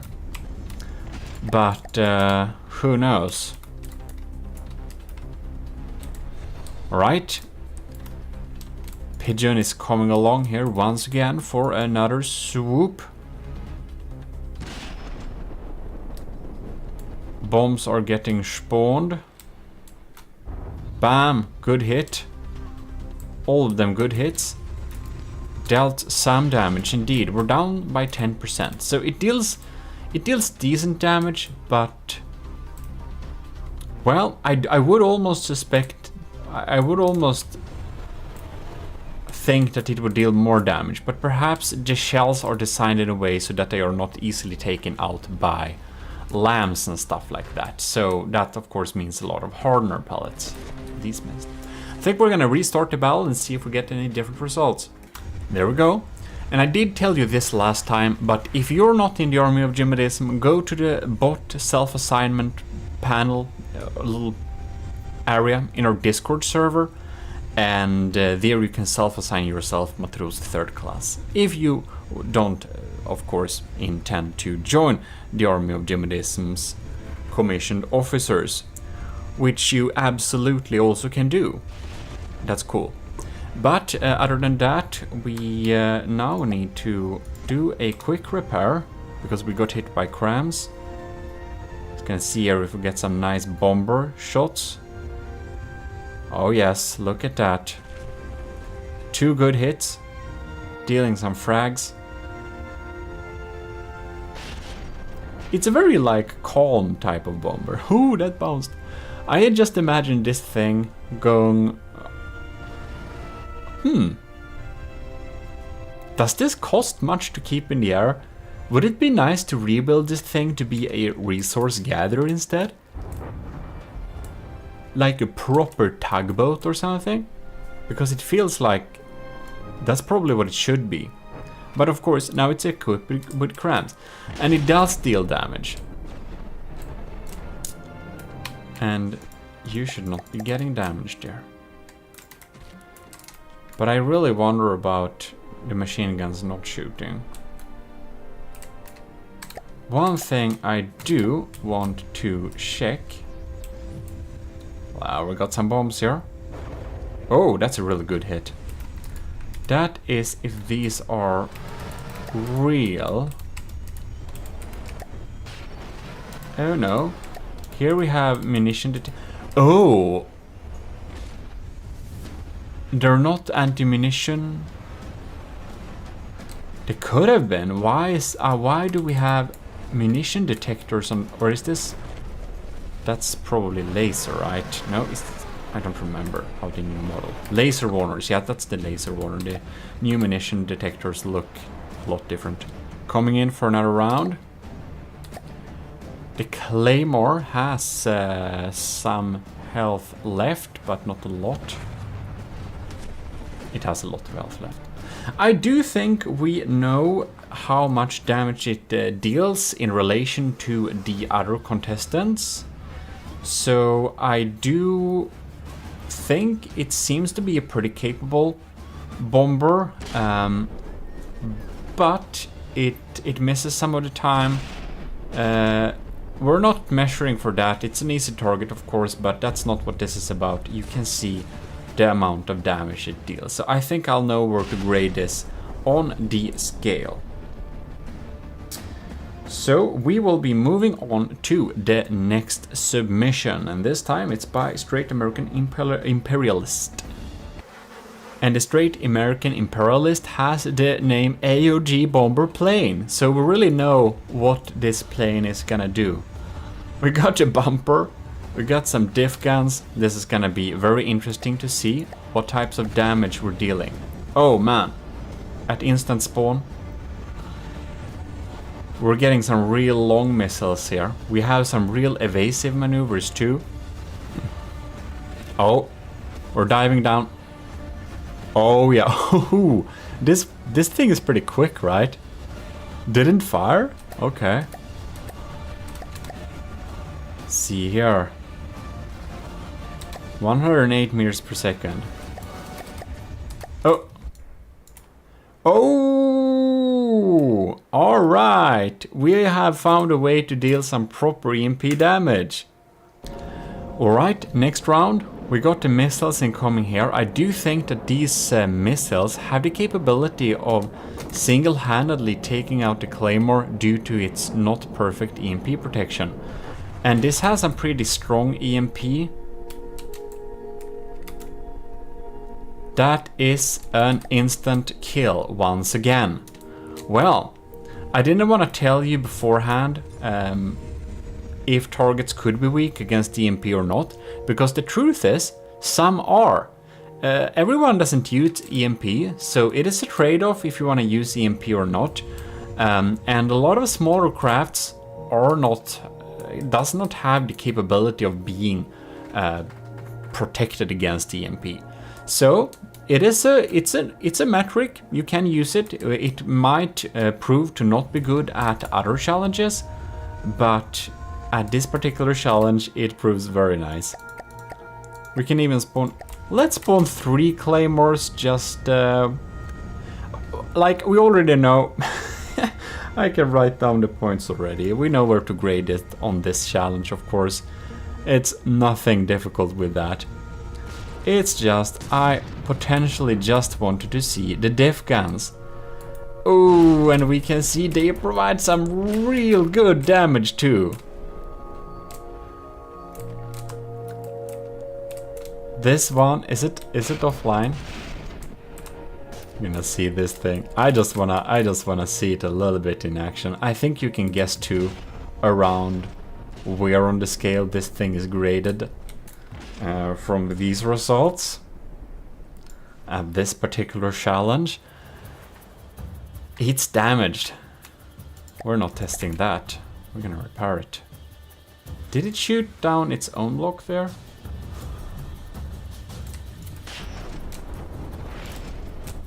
Interesting. These missiles really make it bad times for the Onyx Watch. Ooh. Are we gonna diff gun dive? Oh yes! That deals a lot of damage. Well, that's super cool. It already has its points, so that's cool. You can see it has a very interesting design with the barrels in the front fin going like that. It looks quite a bit wonky, but I mean, if it works, we're gonna grade aesthetics separately, of course, so everything is important. I think it looks pretty cool though, very futuristic and definitely very efficient in this challenge. I don't see it having any hard time taking out any of these ships really.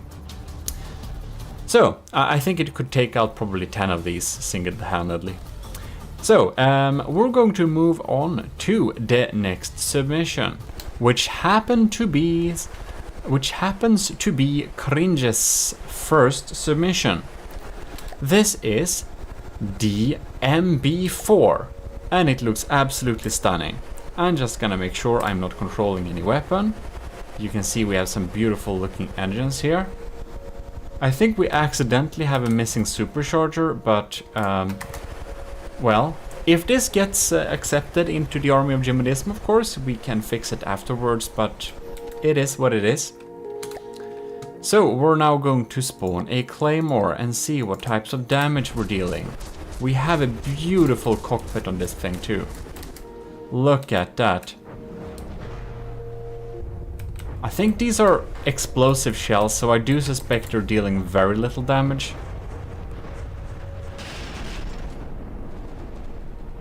Oh, that's not what we're measuring here. Repair it. Okay. What did we drop? This thing? Oh, look at that. Here we got what we dropped.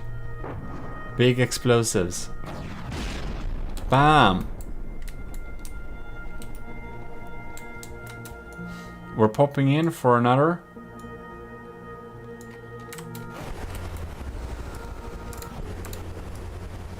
Whoops. Here we go.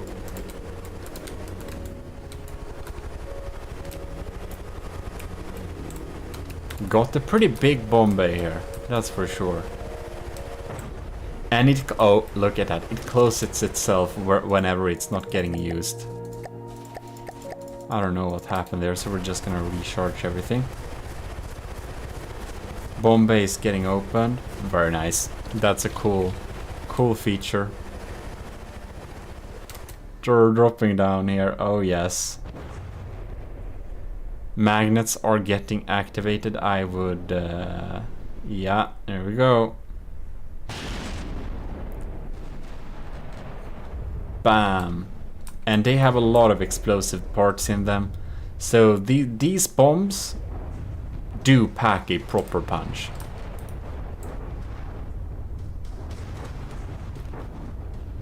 We got some machine guns going on there. We also got an installed on board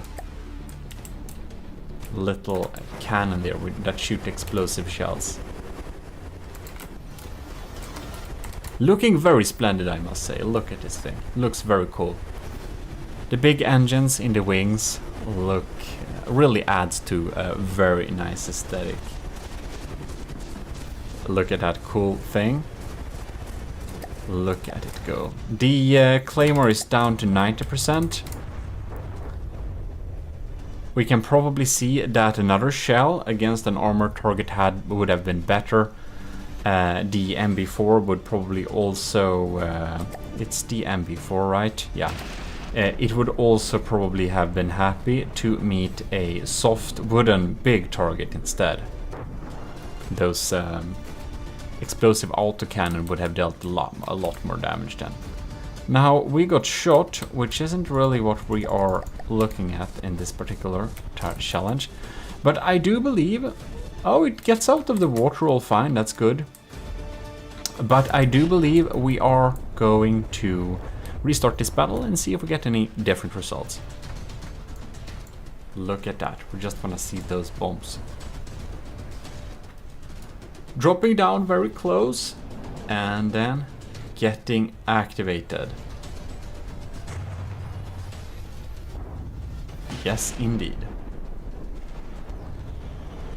There we go. Another round. So we have the little canopy thing with the turret in the top. 2. And this is a burst gun autocannon, is it not? Dodge those bullets. Bombs are being dropped. Close to the Claymore. Now that will of course not be measured.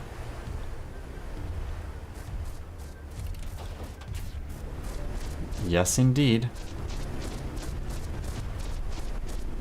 A nice burst gun.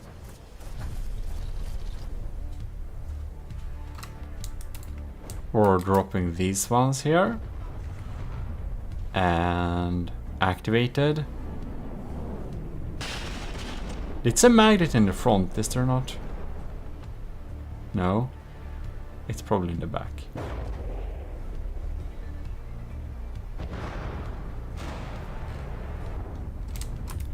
Well, I do think we have collected enough materials to be able to judge the MB4 in a good way.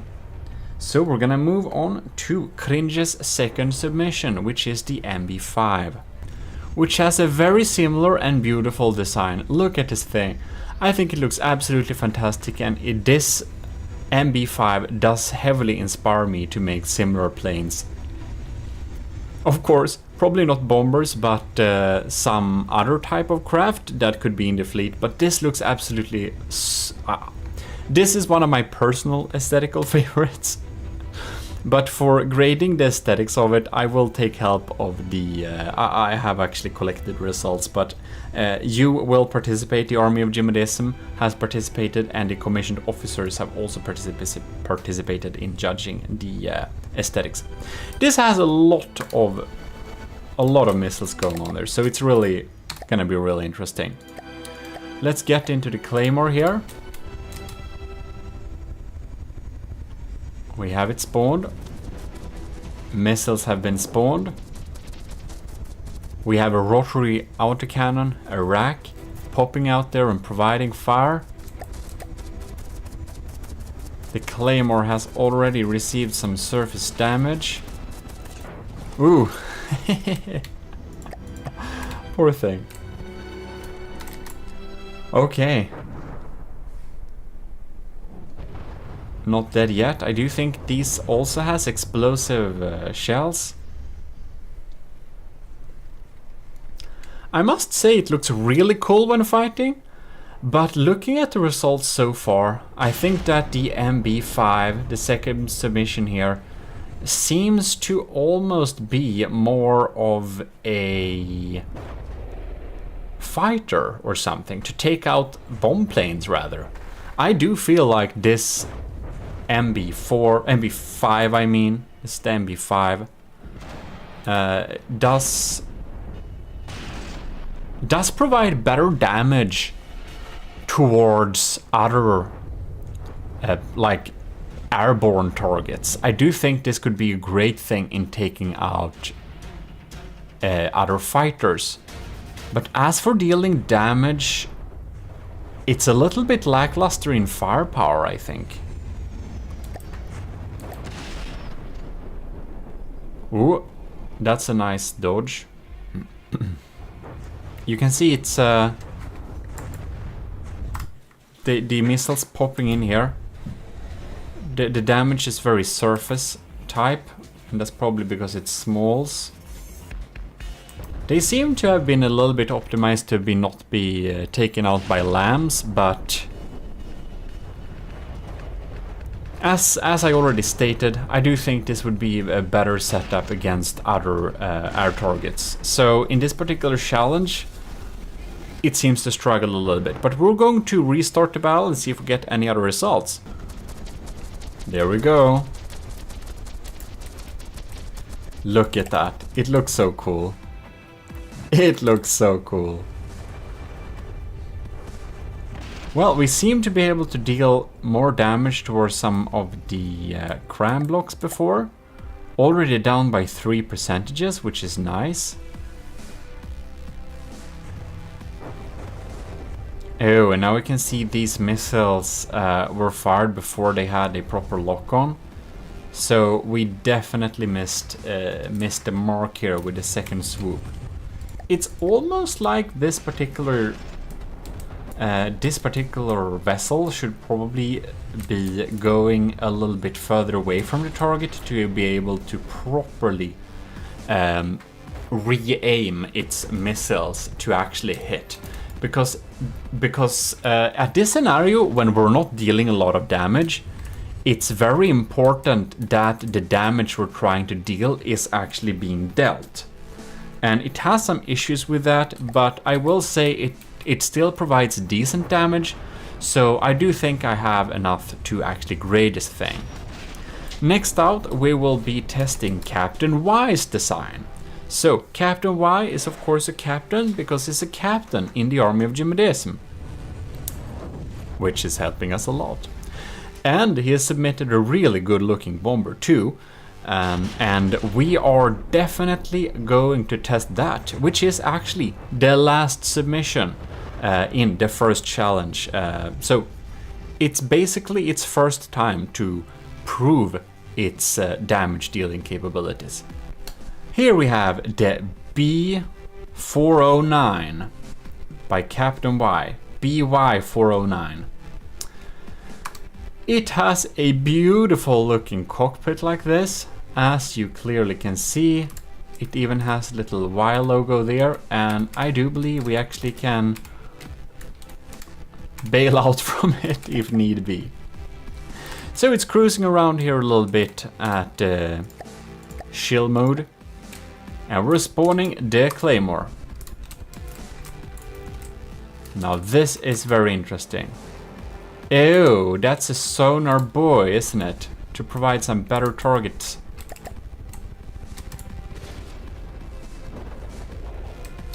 A little unlucky strike there for the tail.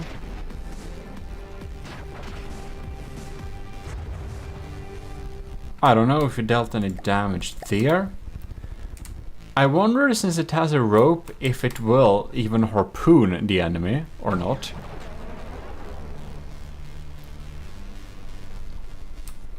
Alright, look at that. And the thing I really love about this particular design is that you can see the Army of GMODISM logo here, looking absolutely terrifying when it flies above to deal damage. And oh, it's a diff bomber. Those hit. But the damage they dealt was not that large. Okay, we're gonna repair you.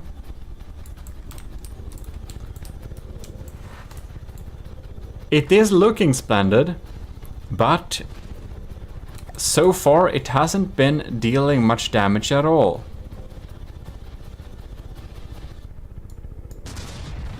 Diff guns fired. Ooh! Look at that! Oh, that's some AI parts. Ooh. Alright. So first time it's misses, but the second time around it seemed to have been able to deal some pretty nasty damage. The Claymore hasn't despawned yet, but most of its AI parts seem to be gone, so it's unable to target. Look at that. More kinetic damage this time. Kinda surprises me this thing is still alive.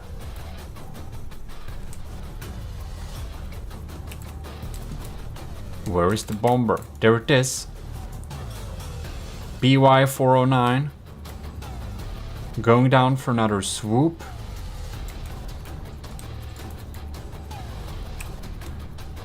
Maybe.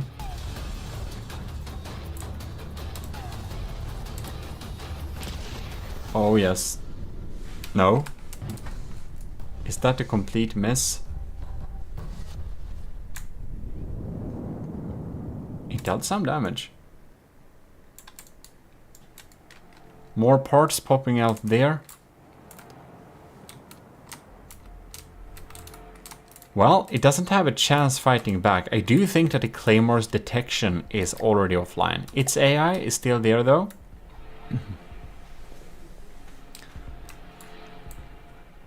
So, while it's not dead, it seems that Captain Y's bomber has been able to effectively disable it.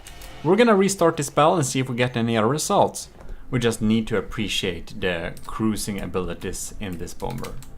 Now I think we are getting a little bit stuck there. I think it's hard to actually get out of this seat without having problems. But in any case, it looks absolutely splendid. There we go. Bomber is popping in here. Lining up. Ooh, we did not get shot by crams. That's good. Diff guns popping down there. That is some damage.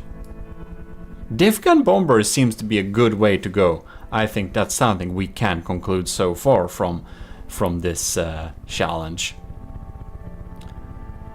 The Trials Season 1, to be specific. It is despawned! Alright, that's very nice. That's very nice. So, if it's lucky and hits really well, it deals a lot of damage. It can delete a ship that's weak against EMP in one go. If not, it may have some troubles dealing the damage.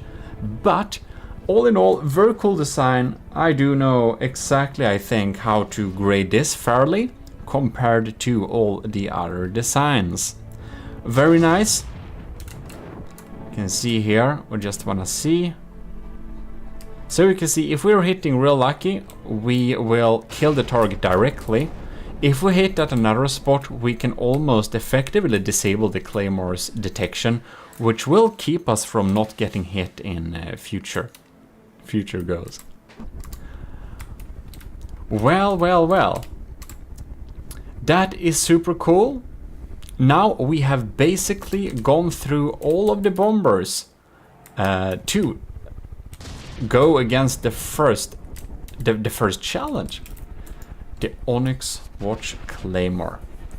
And next out, we are going to test the targets. No, not the targets. We're gonna test the bombers against the submerged target. That's gonna be for the next challenge, because we wanna make sure that if we encounter a lightly submerged target, will the bombers have absolutely no clue where the enemy is and not be able to deal any damage at all, which is 0 points? Or does it have some wireless snoopers, or maybe even some sonar buoys or whatever, or even torpedoes against submerged targets? Something to actually take them out anyways. But that will be for next time. For this time, I think we're pretty done here.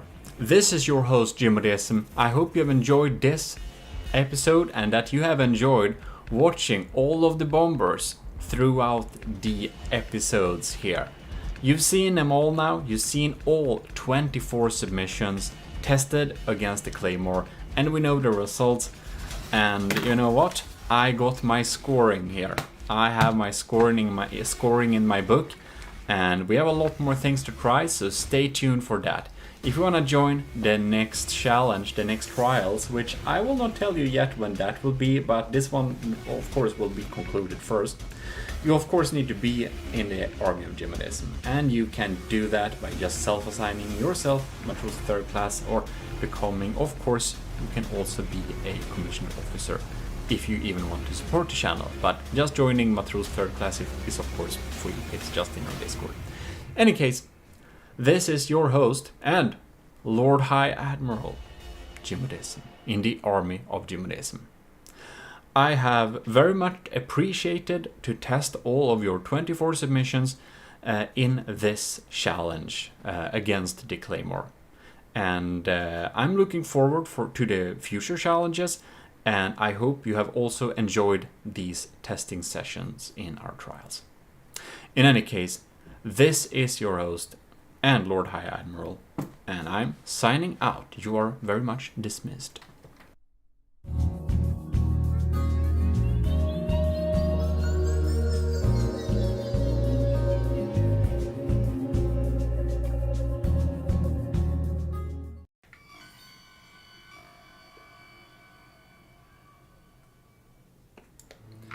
Commissioned officers in the Army of GMODIST and enlisted. We're here for another bomber challenge, and this episode we will be going through the next stage, which is the submarine. So I have asked you to provide bombers that can deal with a slightly submerged target. The target of choice will be the White Flayer's Pontus. With that said, we will get into the challenge. I just want to give a huge thanks to our highest commissioned officers: Admiral Super Dave, Captain Y, Lieutenants Asteria, Stellar Lieutenant C2, Lieutenant Cravey, Venerated Lieutenant Powered by Greed, and Lieutenant Tyler Russ, Lieutenant Vincent Veritas, and of course all our cadets. The Stellar and Venerated, that's YouTube memberships in competition. Very cool. In any case, let's get into the challenge and see which one of your designs will provide the best results here. Here we are in game, and we are going to look at all these designs in the same order as before, which means alphabetically sorted. First out would be Adnecrias Storyhana. Here we have the White Flayer Pontus.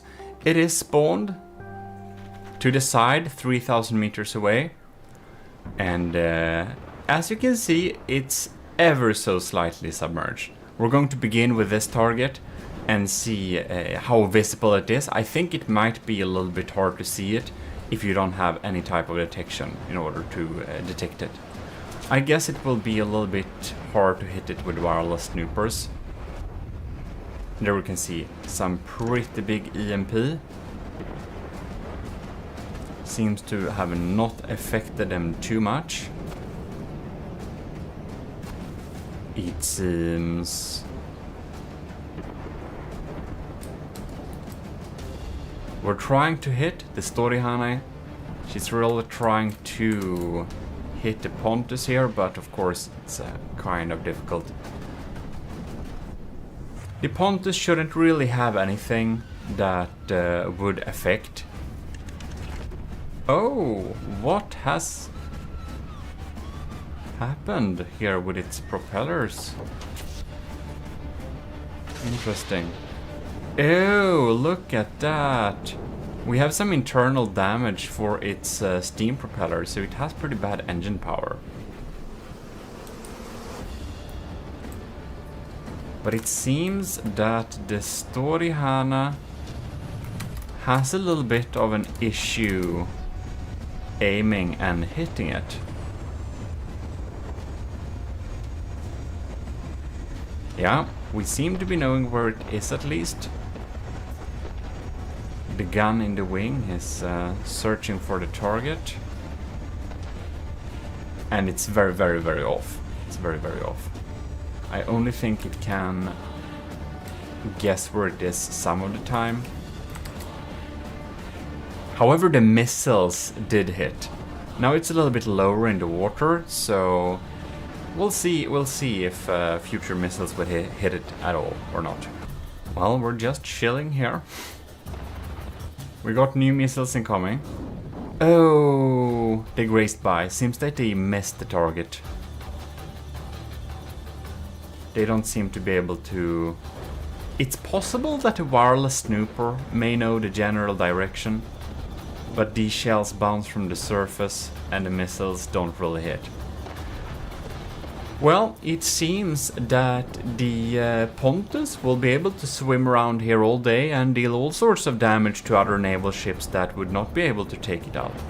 We can see we did get a hit there, so the Storihane hits sometimes, but you know, it barely sees it and it doesn't seem to be able to deal with it with a reasonable amount of time. So I think I know I got enough information to write down the points for the Storihane. So we will be moving on to the next vehicle, which is a fan favorite. Korvax, or the Secret Advisors, B-57 Army of GMODIST Manta War, which also happens to be rather large. The Pontus has been spawned. The Manta War is activating. And now we should see here. It's dipping. No. I think it will do a submarine mode. Wow, it looks so cool in this bad weather here.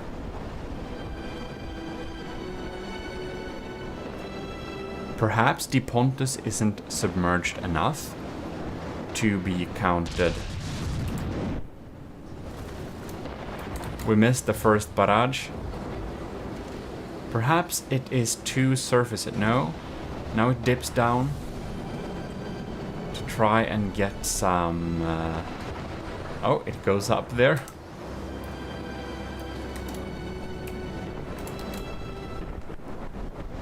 The Manta War is flying organically. It's so darn cool. And it is using its little sonar on a stick. Let's see if we'll get... Right, now we should have good bearing towards the enemy. And okay, it's trying to search it. Did we lose it? Pontus is there. Okay. It seems that the Manta War has lost track of the target, perhaps. I guess it has in its script to... Oh, yo. It might actually know where it is. Let's see if it waits for the sonar to get accurate. There it goes. No. Let's see here. It comes around. No, it turns away. We're now turning around again.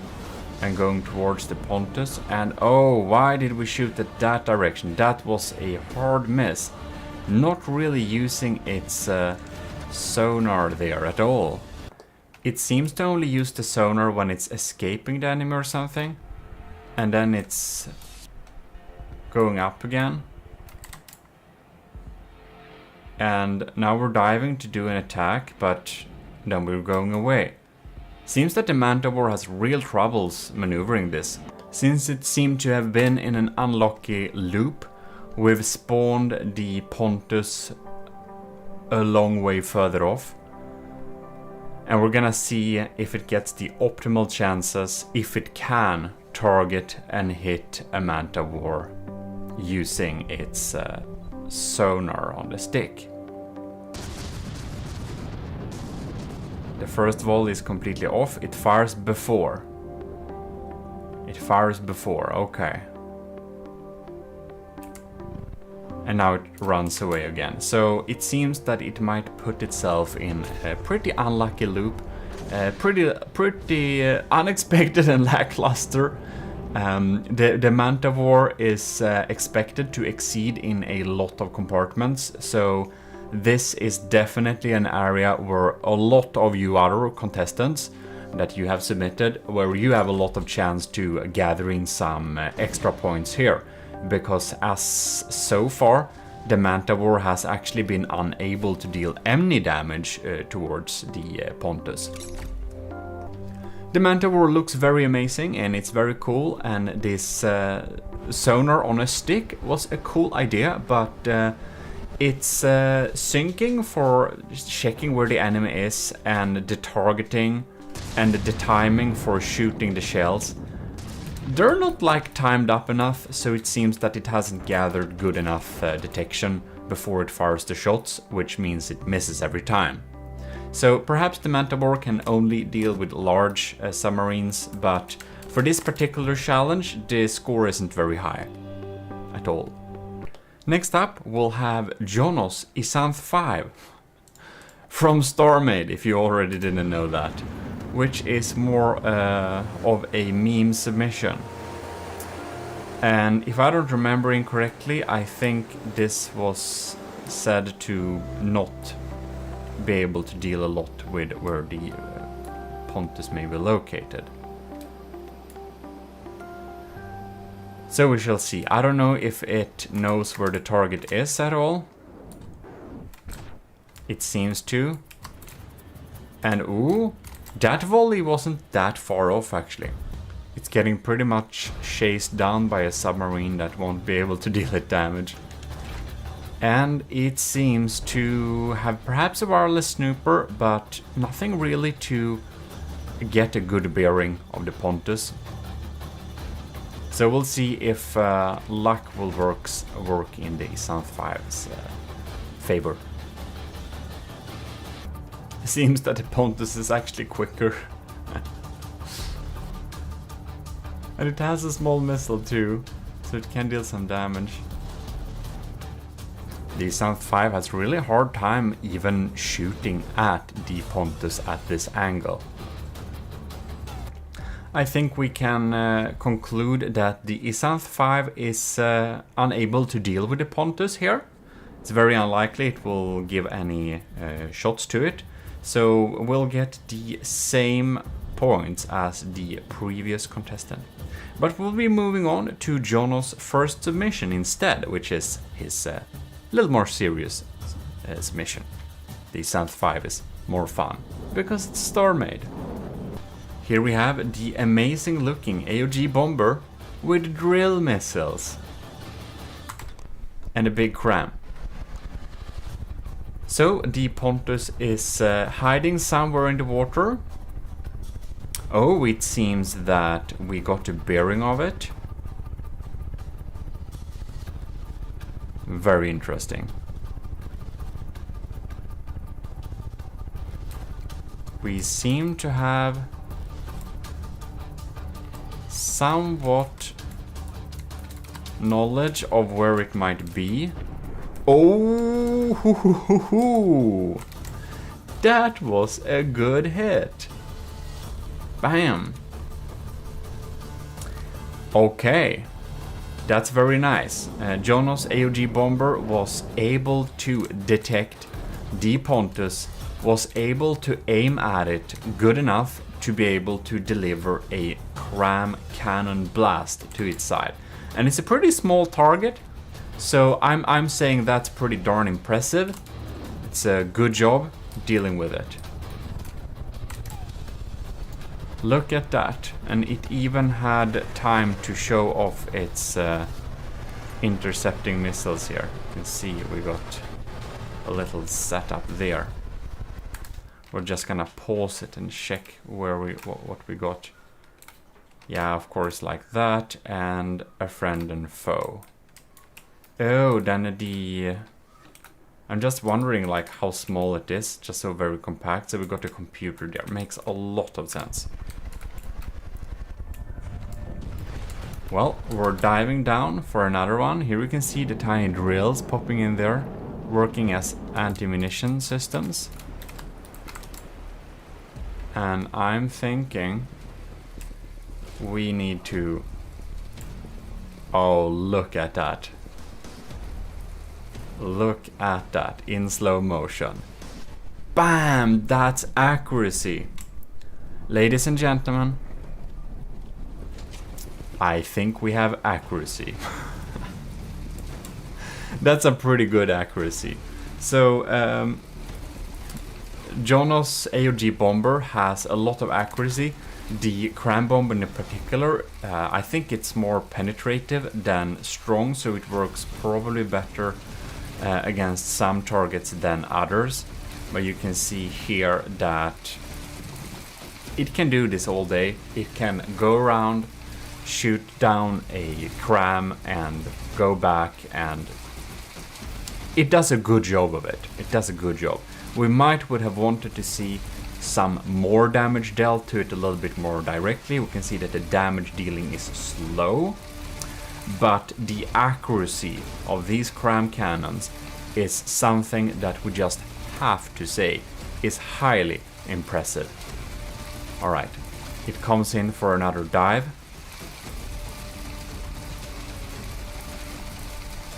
Bam! There we go. It killed it. It killed it. That's good. That's good. Very impressive. Very impressive. But now we shall be moving on to the next submission. This one is... We'll be getting some good scores, I believe. Here we have kinda sexy Eldrosh Kosh. The plane is in the air. The Pontus is hiding somewhere in the waters. Will it be able to deal with it? It seemed to have detected the approximate whereabouts of the Pontus. Pontus is launching a missile.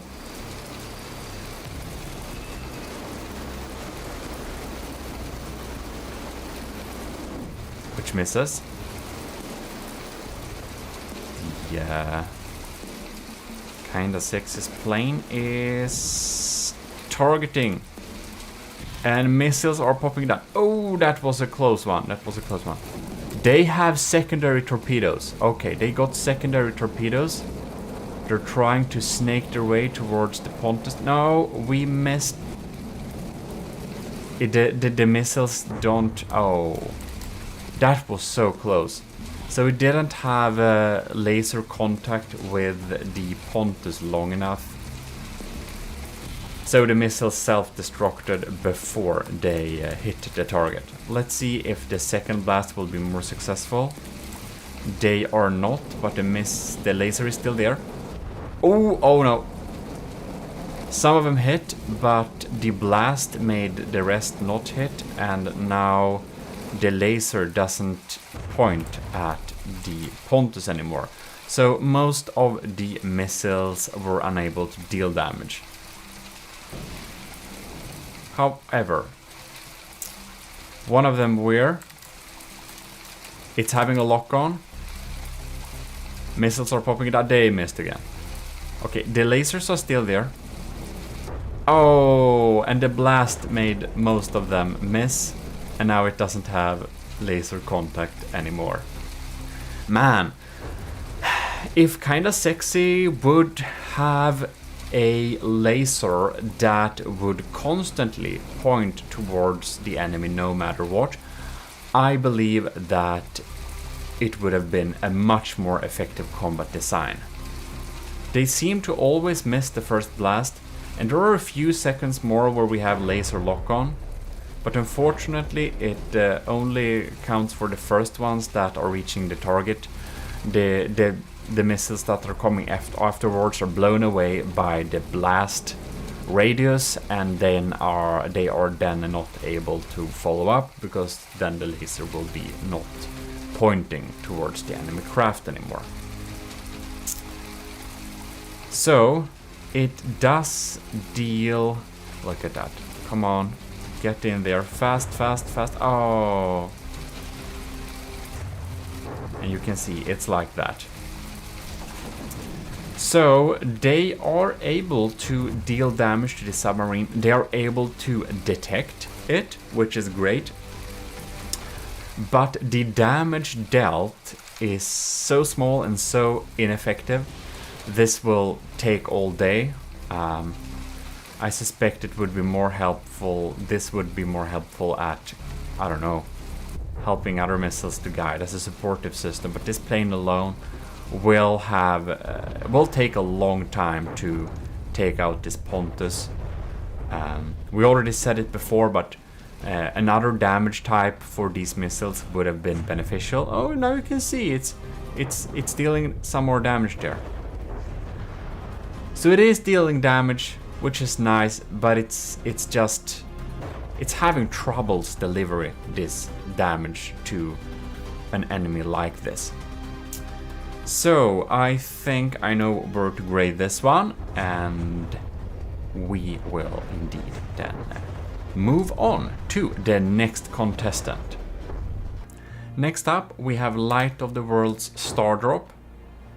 The Pontus is hiding somewhere in the water. It seems that the Star Drop knows where it is. Is that a decoy or a buoy? No, that's a decoy only. But we have a approximate bearing of the enemy.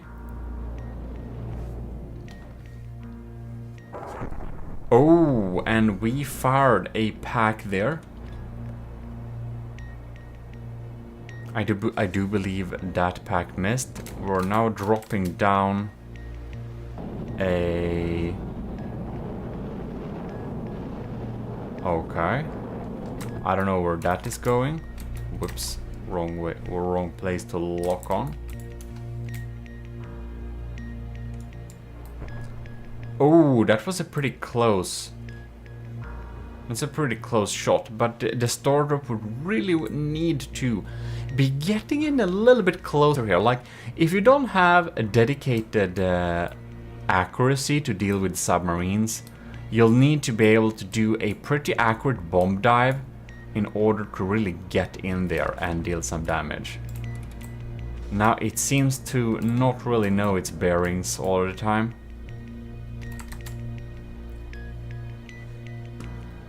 The Pontus isn't like super quick, but it's like 30 meters per second, which is pretty decent.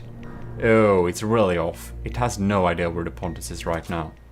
Let's see if this missile... This torpedo will drop down. Here we got a torpedo. And oh, look, look, look. We got an EMP surge in there. So yeah, it kind of ish knows where the target is. It tries to deal damage. We're gonna stay here a little bit longer and see if it's actually able to substantially deal with it. I guess that if this was a really EMP susceptible submarine, I suppose that torpedo would have been much more effective. But this one has good enough protection, it seems like. Alright. The Star Drop is popping up here again. It's getting pretty close here. It's really close. It should be able to... Oh yeah, it should really be able to... Yes. Yes, yes, yes. It was able to deal some pack damage there.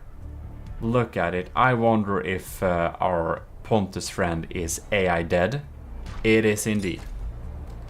It is indeed. It might have been a really well delivered EMP surge. Takes a really long time for it to dive down and really find the Pontus. But when it is able to get in close after waiting a long time, we can see that the star drop does deliver some decent damage. What are we doing now? In any case, we're able to deal some decent damage. Took a long time, that torpedo, and you know, not amazing, but definitely in there, so that's nice. It's able to get up from underwater, that's pretty good. Well, in any case, I think I know where to grade this, so we shall be moving on.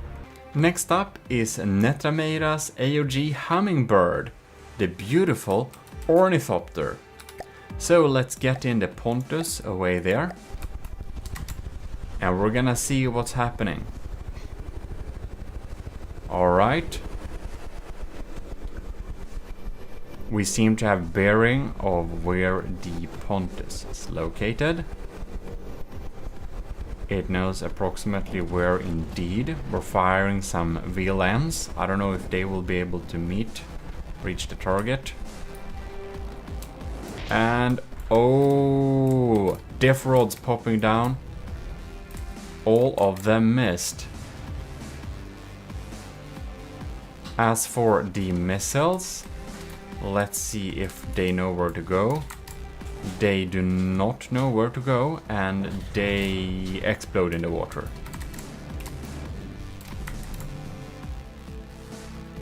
The Hummingbird is getting into combat readiness again. Some of the missiles hit this time, and no diff guns.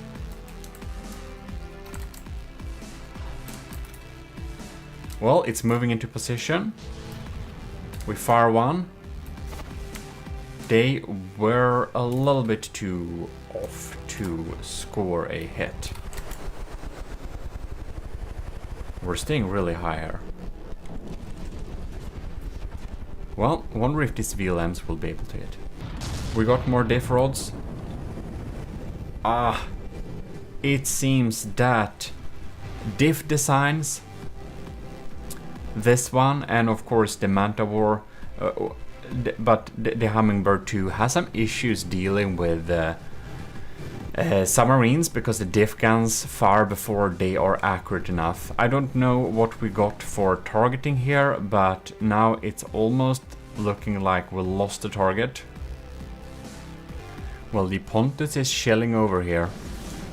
I think the Hummingbird may have lost it, I don't know. Or it's just recharging its diff guns. So sometimes the missile hit, so it's not completely unable to deal damage, but it's really bad at dealing damage so far. I'm gonna see if the diff rods pop down there and deliver a little bit. Whoa. Wow! Alright. Took some time for it to get an accurate bearing, but the Hummingbird finally were able to deliver an accurate strike. Just like the Light of the World, took some time before it was able to line up correctly and deliver a blast. So just like the Star Drop, the Hummingbird delivers in a similar manner. Well, it can deal with submarines, not the most effective, but definitely decent enough.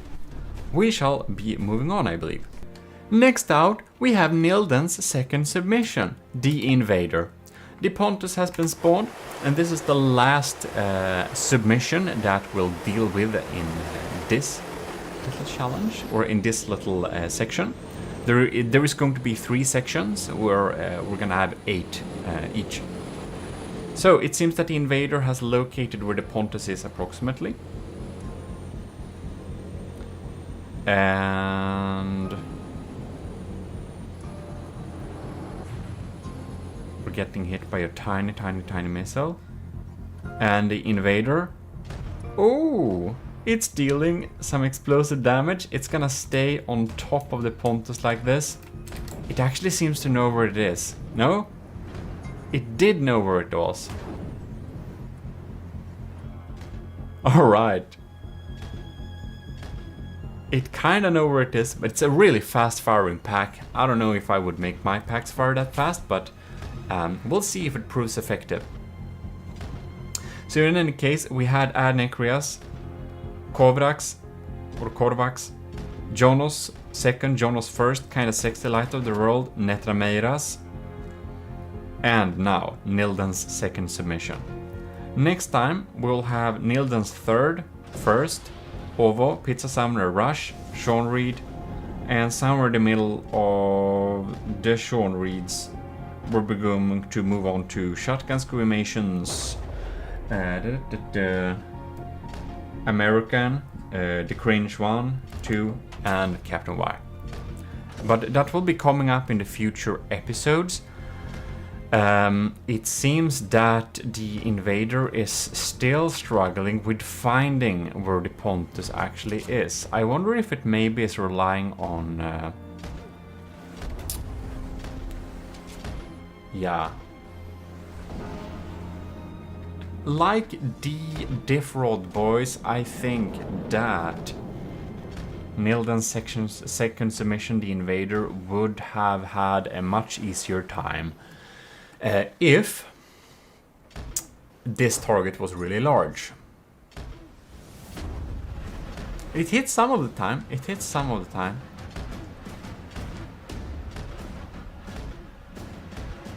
It's just, I have a feeling this will take all day. Well, it's not a 0 in terms of points because it is able to see the target and it is able to deliver damage. It's just so small that it's like it's gonna take a very long time. But you know, it finds the submarine and it is able to slowly grind on it. And of course, it can stay here all day and it's never gonna be shot down by this submarine. So it stays safe there. But I think I know what to grade this thing as well as the other ones. So we'll be moving back with more tests, but not completely right now. Because this Lord High Admiral needs a coffee break. Even your Lord High Admiral in the army of GMODIST is requiring coffee to function. It is true and it is canon. Coffee is a requirement to function and is of course always given out to all of our officers and enlisted in the army of GMODIST. Because how else are they supposed to function? There are alternatives like tea. That's why in the Discord we have a coffee lounge and a tea lounge. Have you used any of them? I think you may have not. But do enter our beautiful tea room and our beautiful coffee rooms for some nice discussions sometime, or just company. They are extra high audio quality. In any case, I think that has been very interesting to see. I was very impressed with Jono's first submission, being able to deliver those cram bombs with accuracy and consistently. So I will not give away what points we are giving to the crafts. I have them in my little book here. So, but I will say this: Jono's first submission was really impressive here. It did deliver, and we had some other beautiful packs like Lightwood Worlds and Netrameros dealing some really good damage too in the end. So I do believe that is enough for this time, and we'll be moving back next time with the 8 more contestants. In any case, I hope you did enjoy this, and if you did, you should definitely leave a like. This is your Lord High Admiral in the army of GMODIST, and I'm thanking you a lot for your submissions, and it will be very cool to see more of them next week. Stay tuned and always know that you can support the channel many ways if you want to, other than that please leave likes and do subscribe, and it helps me a lot too. In any case, see you next time. This is me signing out.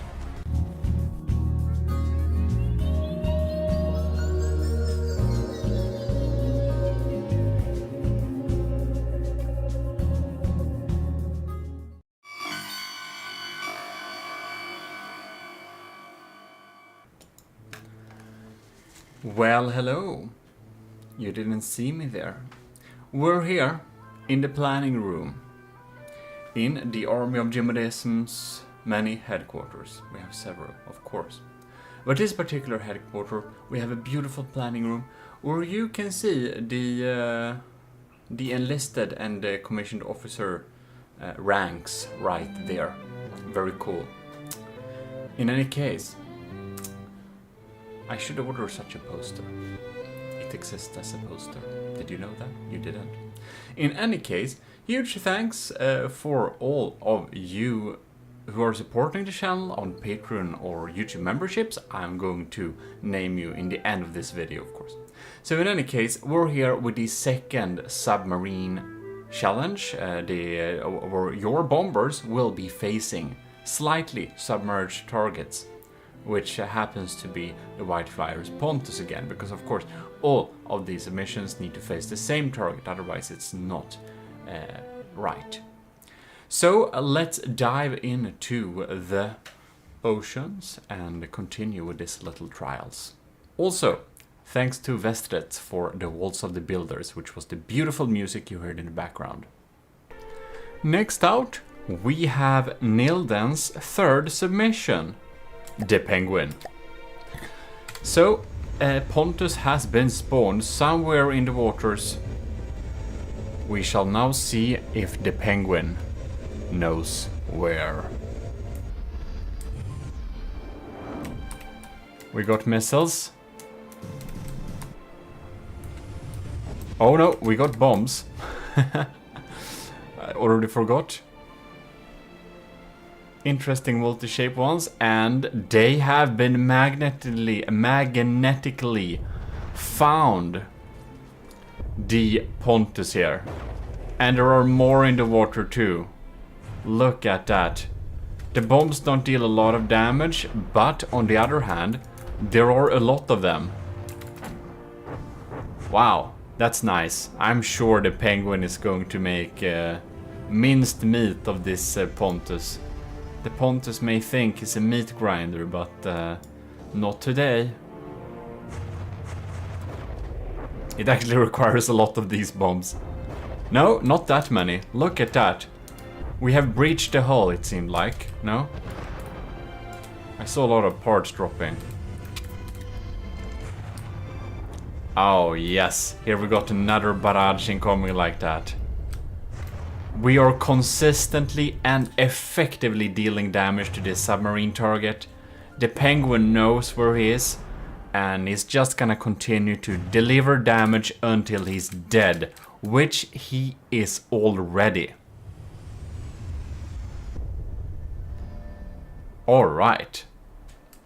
Look at that. It's sinking. Is it dead? It's about to die. Look at that.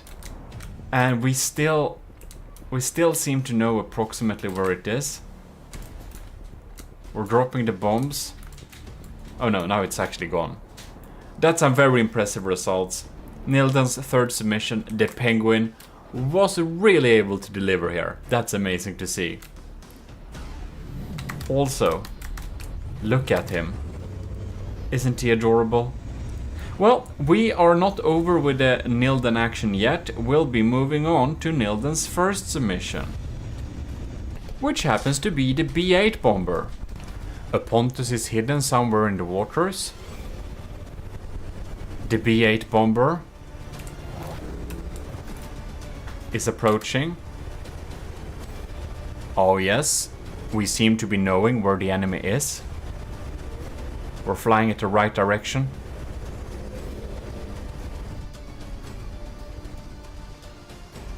Flares are being dropped. We may have tricked that missile. Missiles are... Oh... They have no idea where to go. They have no idea where to go. Oh. I'm trying to correct. No, self-destructed. Well, it knows where this lightly submerged target is, alright, but it's not able to deliver damage towards it. Look at that. Bombs are going down, but they are just not being able to target Pontus. They're just not targeting Pontus, they're just doing something else. Welp. It's detecting the Pontus, but it seems to be completely unable to deal damage. We're gonna stay with it a little time more and see if we get some lucky hits here. Like this for example. No, they almost hit it. And now they almost found it. Oh! No. Not even an unreasonable close by random explosion did it. Well, it's been some time more. Oh, we got a hit. We did get one hit. I suspect that was more luck. But yeah, it doesn't seem that the B8 bomber will be able to deal with the Pontus all day, actually. So, well, I think we need to move on to the next participant because, well, we simply can't really exactly see where it is. Next out, we have a beautiful design favorite. Ovos Phosphorus Bomber. Or was it White Phosphorus? Yes, White Phosphorus Bomber. Of course. So, let the battle go. A Pontus has been spawned in an unknown location. 3,000 meters away. Not that unknown. We fired. Shots have been fired. Oh, we're trying to. I don't think this bomber knows accurately where it is. It's so erratic. Man, this thing is not easy to hit. Oh! It was going very close. It actually seems to have some kind of bearing of the Pontus. No. Okay. Dives down. Okay, no. It's like so erratic. Okay, diving down. Oh, no. Oh. Close but no cigar. Or did we do some damage internally here? No. That was just some random steam smoke. Oh! That was pretty close. Diving down? No. It's so erratic. It's like insane. It's like really hard to keep track of this. Look at it. Oh! No. It's like close, but it just dives so closely. You would expect it if the shots were timed better. Oh! Oh, bam! Okay. Never mind. It takes some time. But it absolutely has the capabilities of taking out the submarine like this. It knows where it is. It's just that the shots are a little bit badly timed. So it takes some time for it to deliver that damage. Well, that was very different from the sea targets. For the sea target, it was unable to deal damage like at all very well. Okay, well, that's very interesting. Well, the White Phosphorus Bomber was very cool. But now we are moving on to Pizza Summoners. Sardalk. So, a Pontus will appear at an unknown location. You didn't see anything. 3,000 meters away. And we're going to see how this beast will deal with it.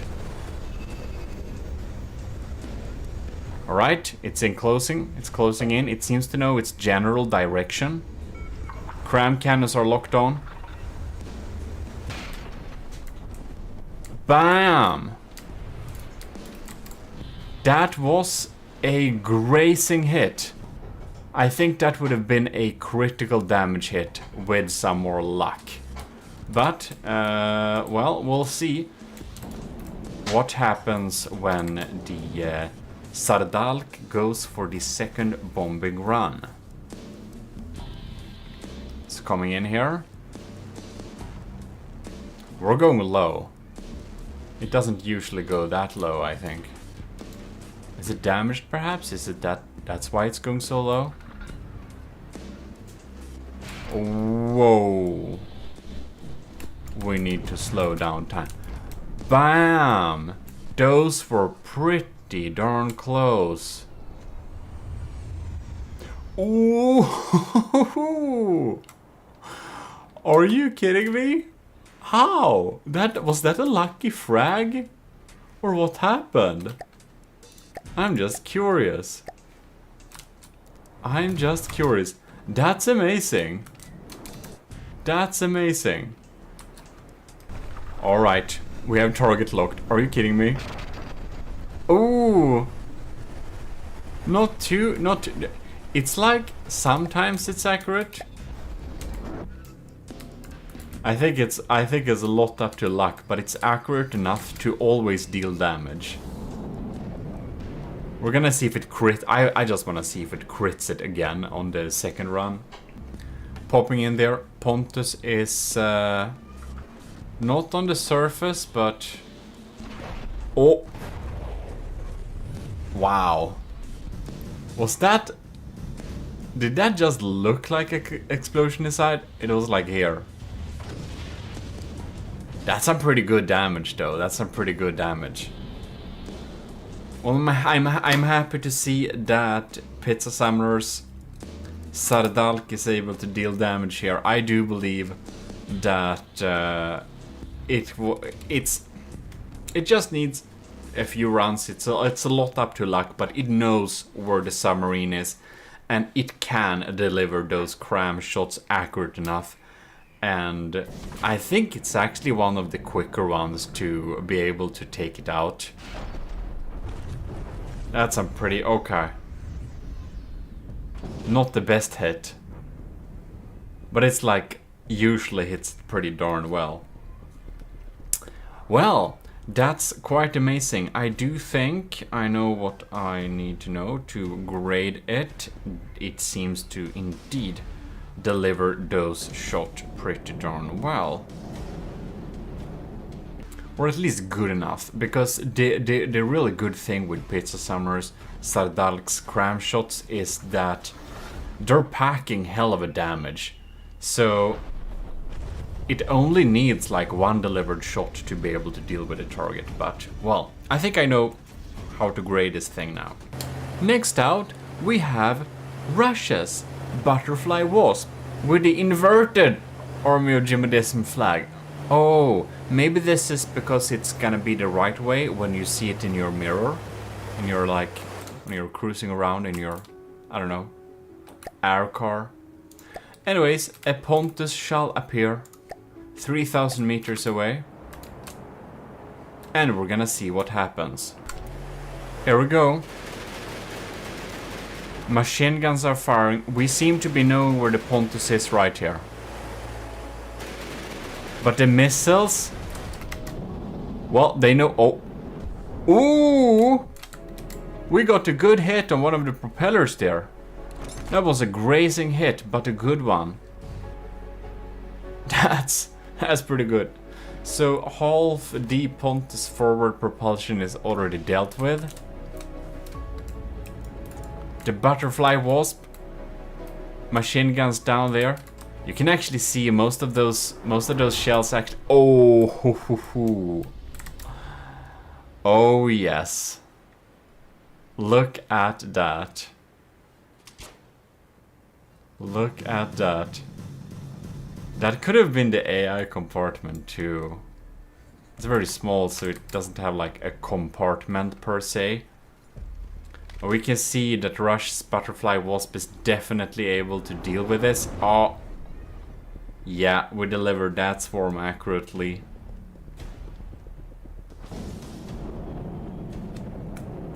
Very nice. Very nice. The butterfly wasp is absolutely able to deal with submarines target like this. And these lock-on missiles are doing a good job of meeting its mark. Yeah, that's some damage. Look at that. It's like dead. It's like dead. Just for the fun of it. We just wanna see so it wasn't a lucky strike. You can see these machine guns, they're definitely shooting in the general direction of the submarine. And a lot of these shells are hitting. Just having a simple 60mm like this could probably have helped a lot of the contestants dealing more reliable damage. Now we can see, oh, that's a grazing hit again. So sometimes the lasers has a little bit trouble locking on. So now we're going a little bit lower here, thanks to no waves. It's gonna be, I just want to see if it affects the performance or not. No, we're still able to lock on well enough. Yep, that's some nice damage. Well, Russia's butterfly wasp is definitely delivering here. Delivering some good and consistent damage towards the White Flyer's Pontus. It is a joy to fly with these missiles and see how much damage they deal when they hit. They don't hit all of the time, but they hit like you saw last time. They're just amazing hit. Anyways, we're gonna be moving on, and it's gonna be Sean Reed. Here we have Sean Reed's Daggery. We're getting out of the water. Let's see if it can locate the Pontus. It seems to be able to locate the Pontus. Daggery is Sean Reed's first submission. No? Yes, maybe. Oh yeah, we have some depth charges dropping down here. We could see some blast guns going off there too. No? Okay. Damn. That's some good damage.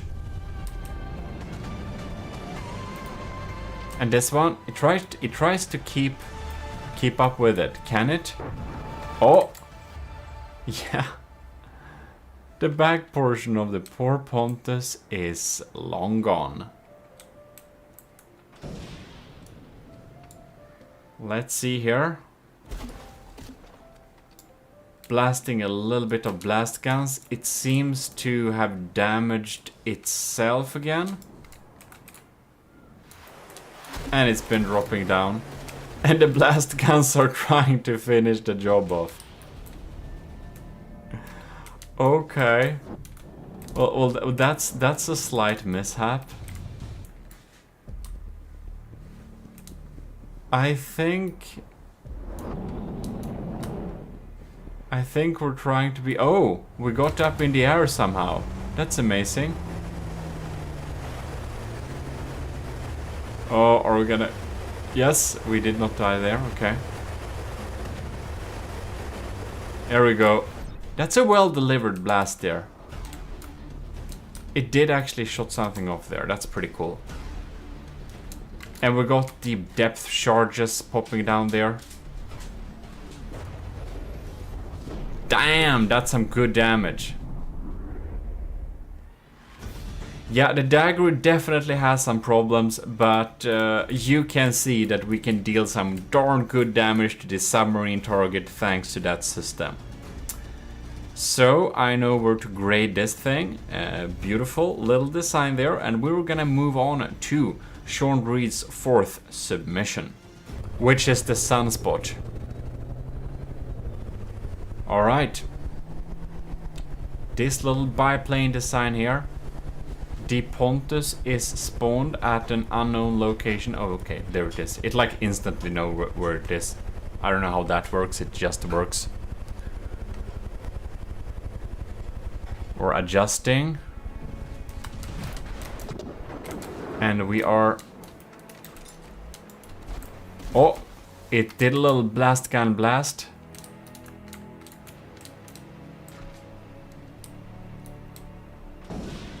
Okay. These missiles, if they don't hit immediately, they'll just miss. So we'll see how the Sunspot will be able to deal with this challenge. Oh, what do we have there? Oh, just missiles that missed. Oh! That's a pretty nice blast gun blast there. It did shoot off its own part, probably too, maybe? No, that was the... Okay, good. Not sure that the blast guns are able to deal enough damage. Like, if we just went a tiny bit closer, they would have dealt so much more damage.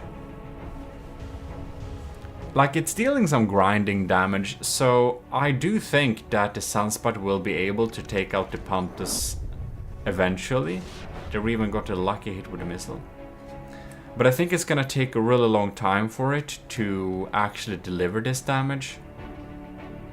So yeah, we'll dive again. Oh! Yeah, we're getting through here. We're getting through here. What happened to the Sunspot now? Okay, there it is. You never know.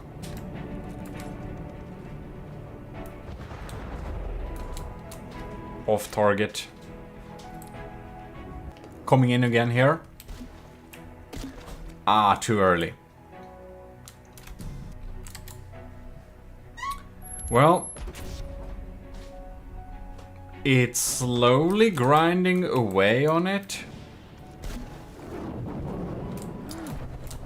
But effectively would be an overstatement. You can see we actually have gotten some exposed steam parts there, but well, no killed steam parts. Okay.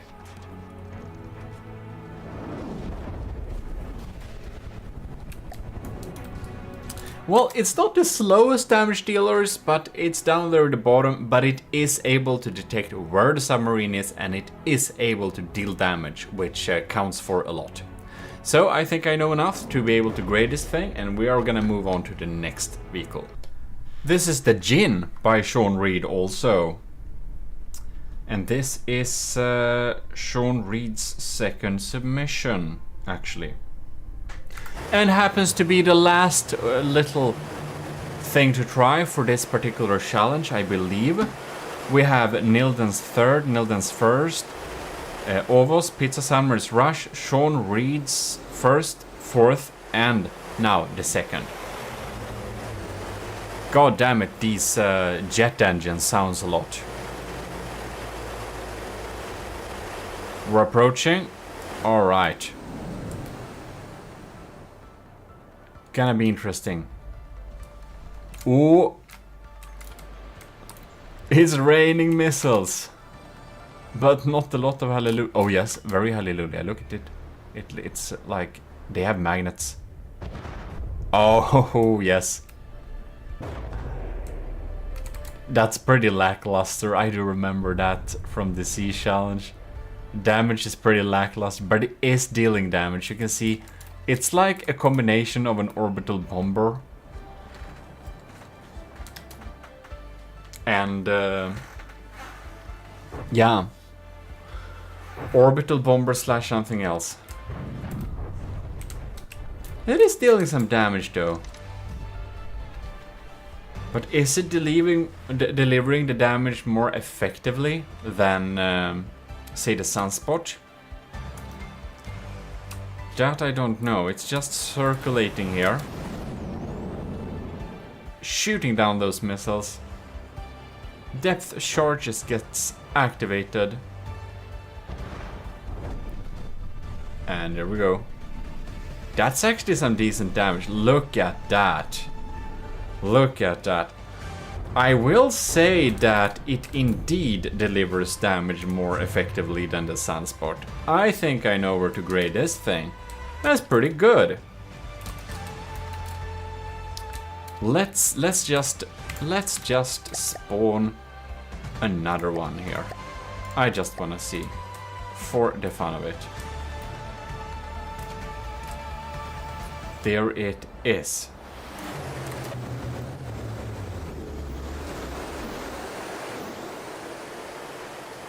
We'll just be in the water and we see they just drop down and you can see them waking up. Terrifying indeed. And they'll just pop in here.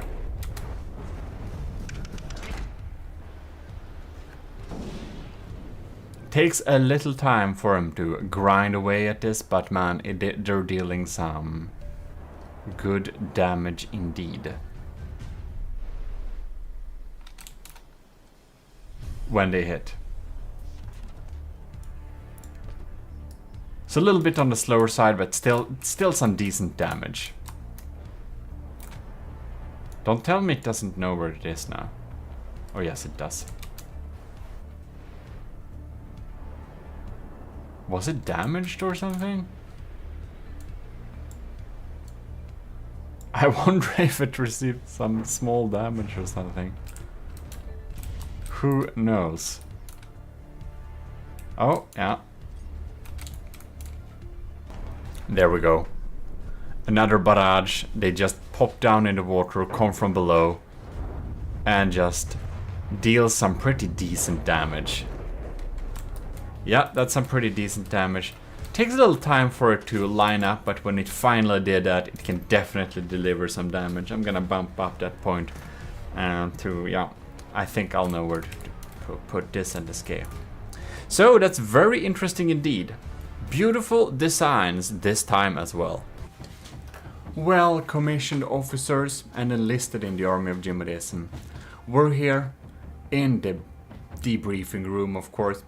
And well, thanks a lot for the submission in this little batch. We're gonna have the last batch next week for these submarine targets, and we're gonna be able to see how the last 8 designs are doing in the next one. But in any case, thanks a lot for watching, and extra thanks to Admiral Super Dave, Captain Y, Lieutenants Asteria, C2, Cravey, Parbagri, Talaras, Vincent Veritas, and all our cadets. And also C2 and Parbagri for supporting me at YouTube memberships too. If you do that, you'll get nice badges, if you care about that, by the way. But in any case, thanks a lot for tuning in this time. This is your host and Lord High Admiral GMODIST, and we're gonna be back next week. So see you then. Bye bye.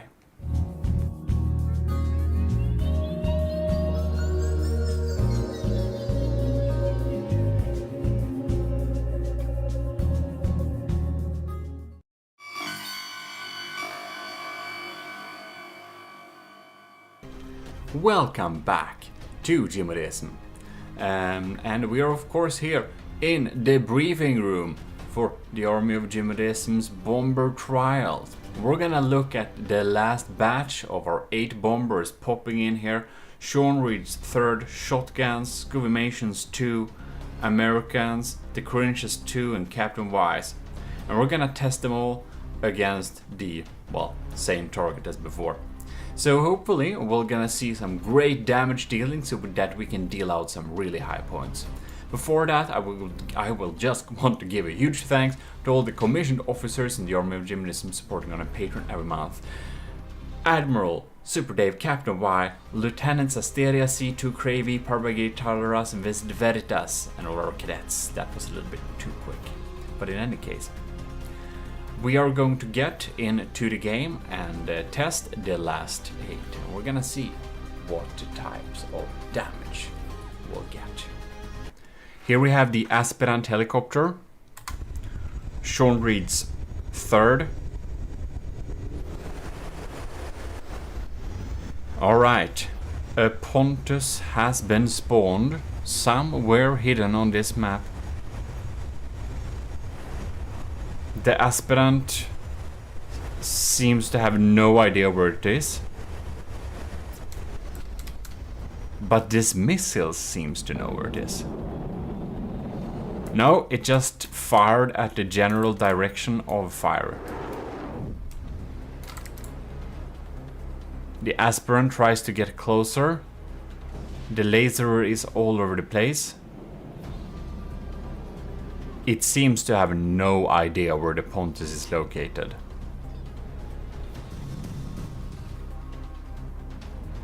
Getting closer. Maybe it doesn't even have a wireless snooper. I have no idea. Okay. I think it does. I think it genuinely doesn't know where it is. We've waited some time. It has absolutely no clue. The aspirant isn't able to detect slightly submerged targets, so we're gonna be moving on. Next out, we have Shotgun's Dart. A Pontus will appear 3,000 meters away. What will happen? Well, we definitely have a target on the enemy. Machine guns are machining. It seems to have a pretty accurate bearing of where it is. But the machine guns seem to be the systems that actually deal the damage. Oh no. Oh.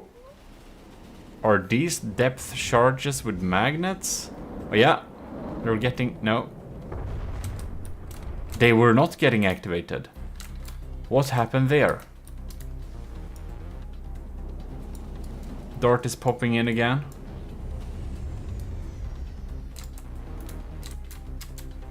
These are dropping down here. Oh yeah, they're getting activated now. Okay. They seem to have range. There we go. Oh. Damn. That didn't do a lot.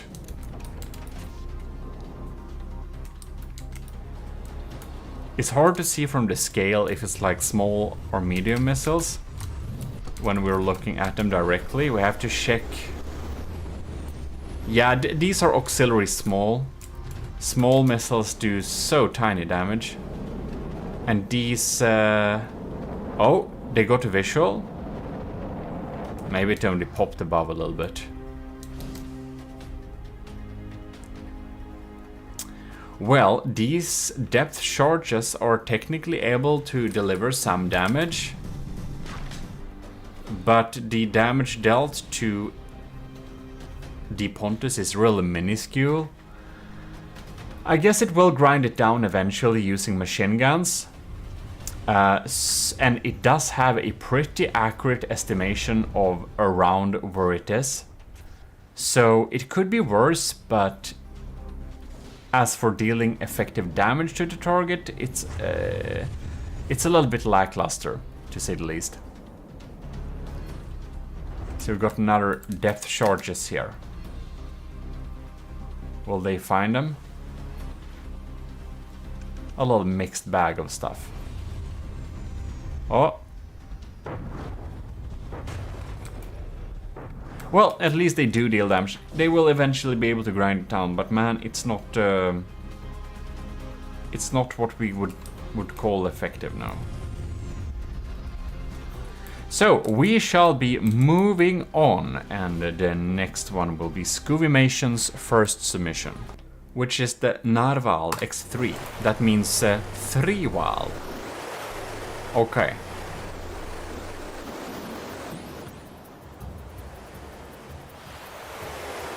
Does it? Oh yes, it's going in the general direction.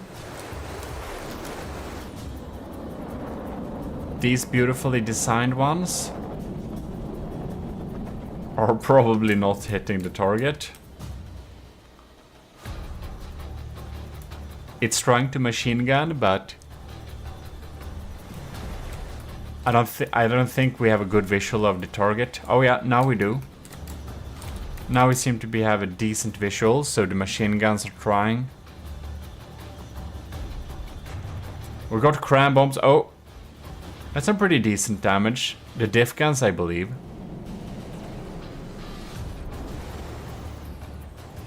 Cram bomb is popping in the close vicinity.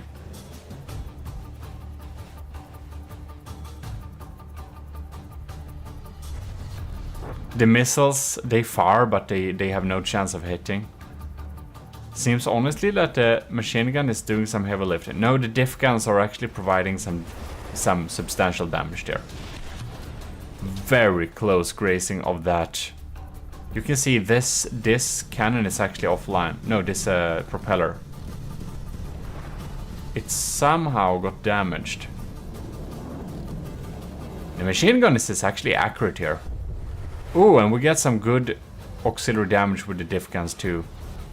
That cram bomb was so close. Coming in for another round. Bam. Yeah, it's pretty accurate. We know where we are here. The 3-val is able to indeed deliver some damage.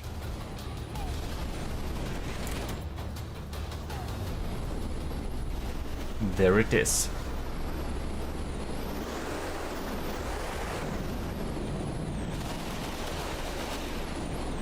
Oh yes. It's definitely grinding it down block by block. Or blocks by blocks. Look at that. Yes, we got a lucky hit to kill the vessel as well. Very good indeed. The 3-val has been delivering some good stuff here. I do know where to grade this one, and we're gonna be moving on to Scovimation's second submission, which happens to be some of my one of my design favorites, the pigeon. Doesn't it look super cute? Let's see if it knows where the submarine is. It seemed to be able to gauge its general location. I think it's gonna rely a lot about if the machine guns are delivering here. And the machine guns are not... Oh, they started to... Oh, they are anti-missile ones. I see. Well, they did take out that one. It seems to be having a pretty accurate bearing of it indeed. Cram bombs popping in there, and they unfortunately missed. But it could have hit. Well, I guess we need to do some waiting before the pigeon comes back with another attack. It's actually pretty effective at taking out those missiles. Or, I mean, ish decent. Oh! Ah. Another round. Oh, completely off. And we're coming in for another one. And... Ah, completely off. And another one.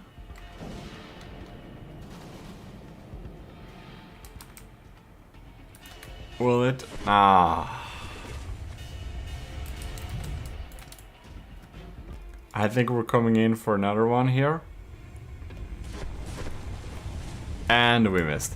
You know what? I think we know that the pigeon is just not going to hit the submarine, and if it does, it's extremely lucky. We've been waiting for it to do a hit. We let it have a lot of bombing rounds, because I wanted to see if it was able to hit, and it just reliably misses all the time. So I think we'll have to conclude that the pigeon's favorite targets to deal with are not submarine targets. Good to know. We're gonna continue with the American's submission, which is this thing. What was it called? It's... Oh yeah, it's just AOG bomber plane. So, I think it has some armaments to be able to... Oh, bam! That was a pretty powerful strike. We seem to have been grazing the Pontus here. Gonna see what happens here. The missiles have no idea what they're doing. Oh no, it hit itself with a missile, did it? Do you have some torpedo capabilities? Nope. Alright. It's going down close but no cigar. It seems to have a general idea where the Pontus is, but it does not seem to have a general idea on exactly when and where to shoot. Look at that dive. Bam! Okay, never mind. It knows where to shoot. That was a very good hit. Oh yeah. Look at that. Well, well, well. America's design has definitely been delivering some damage this time. I think we'll just have to check that again. I just want to see how much was luck and how accurate these guns really are, because it seemed they were really accurate each shot. Wow, we're really like buzzing around here. Really hard to hit, I think this should be. And we're doing a dive. And yeah. Damn. Look at that. Oh, wow. Okay. American's AOG bomber delivers, to say the least. Look at that. Pretty amazing. Well, we're gonna move on to Cringe's first submission, which is the MB4. A Pontus will randomly appear. Whoops. And there we are. With Le Pontus. Swimming here like a shark. Looking for something to touch. But it will fail too. Because we're up in the air. Flying free and high. And the MB4 has a visual of the Pontus trying desperately with some cannons to do some damage. And these, I don't think they have a secondary magnet of any kind. So this bomb payload will just probably sit there and chill. Alright. It's fumbling a little bit with... Oh yeah, no. It's actually starting to hit some shots there. But the bomb payload again does not know where to go. MB4 is trying again. It has no idea where we are right now, okay. And neither does the bomb payloads. You know what?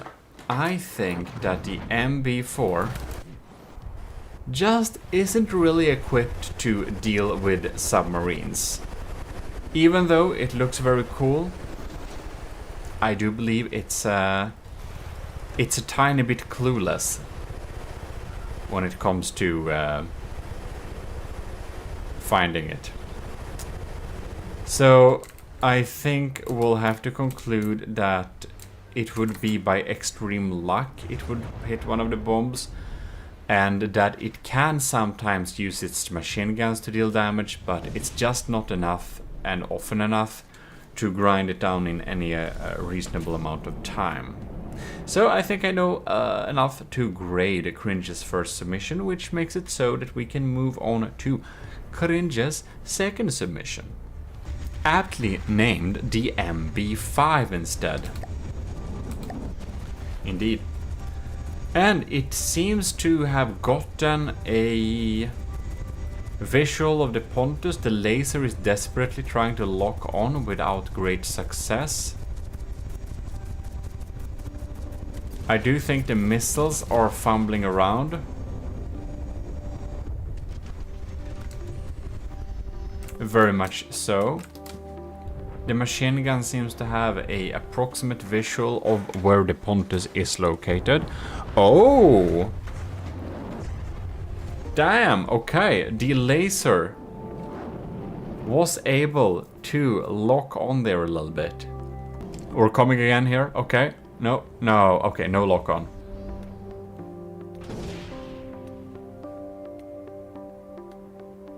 So it's definitely able to deal some damage, but not very reliably and not a lot of the time. The MB5 is looking great, however. Look at that. Oh yes, we got a lock on. We had a lock on for a little while there. So it's able to lock on some of the time.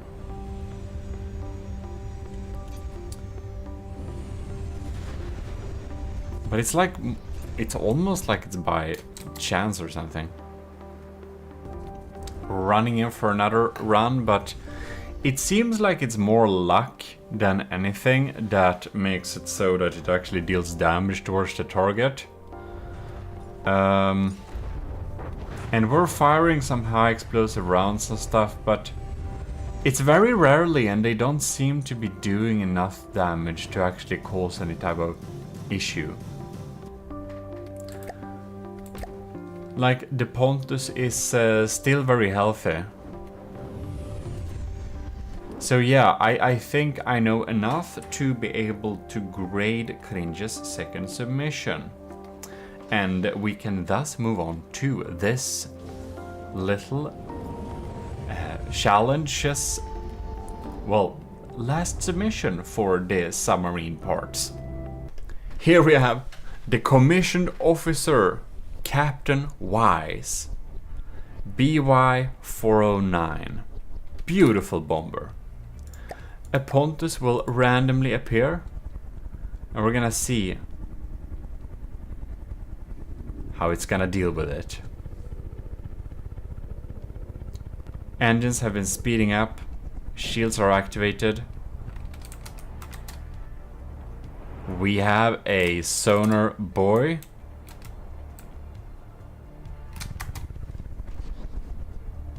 Dragging it in the water a little bit to give us an approximate location. Oh yeah! Are you kidding me? Oh wow, that's very amazing. That's an instant AI kill. Damn!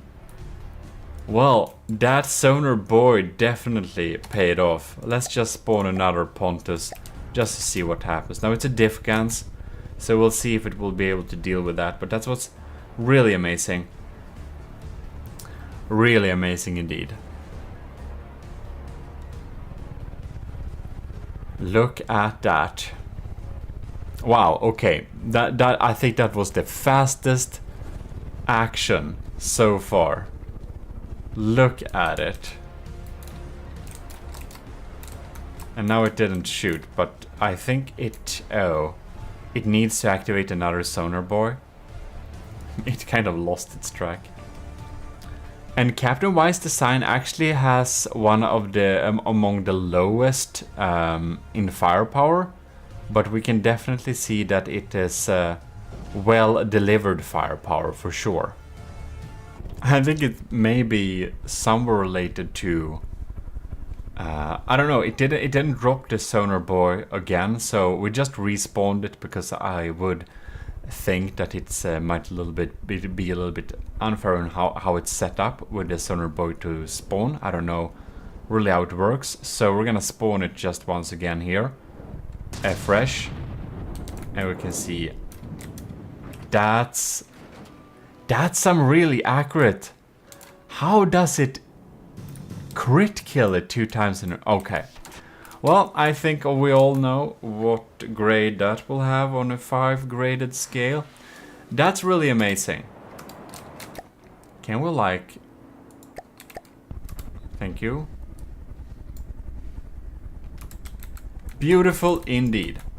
So, we have now checked all of the submissions versus a submarine target. So, next time we're going to be looking at efficiency, I believe. Well, in any case, I hope you enjoyed this little video, and if you did, you should definitely leave a like and subscribe. If you want to help the channel even more, well, you can support us on YouTube memberships, for example, like Venerated Powered by Greed or Stellar, C2. Or become a commissioned officer in the army of GMODISM is also very nice. But until next time, we have flown back to the headquarters meeting room, and I will say like this planning room this is, I believe. In any case, I will say thanks a lot for tuning in this time too. This is your Lord High Admiral GMODISM, and you are dismissed. Anyways, see ya.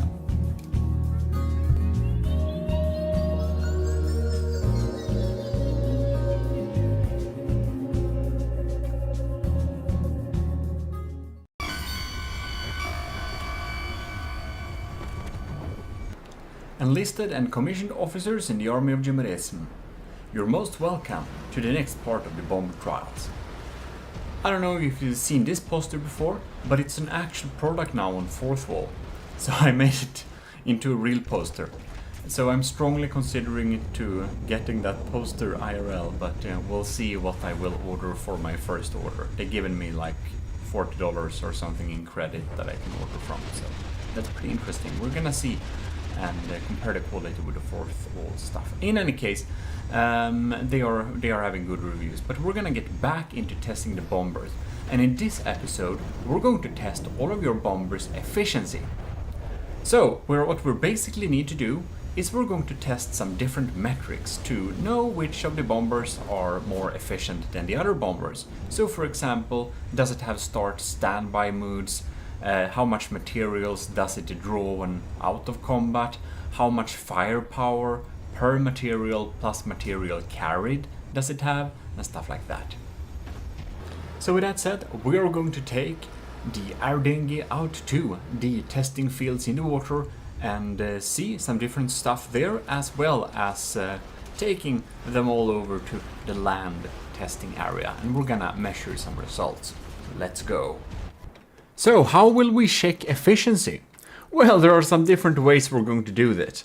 We're going to use the V menu, and inside of here we find a total firepower. We're going to take the total firepower and divide it by the cost of the ship. And doing that, we're getting a little magical number that basically tells us how much firepower a unit has per materials you spend on investing in that vehicle. And that's gonna be one part of the efficiency metric. We basically wanna know how much firepower a ship is bringing per the cost of the ship or, well, bomber plane instead. Now, there is another little thing we need to check here. And that's, of course, equally if not more important. And that metric is efficiency in terms of how much does it burn when standing by. So we're just gonna click measure here, and we can see an updated bracket here. And it basically is 2.7, 2.8, or 2.7 per second. So then we have another metric that tells us how much material it burns just standing by per second, which is, well, 2.7 in this case. The last metric I want to check is actually the speed of the vehicle. So we activate top speed mode and make it move. And after that, we're trying to locate the vehicle by just building on it. And we're gonna see. We're now getting a speed of, let's see here, why are we turning? That doesn't make an, oh, okay.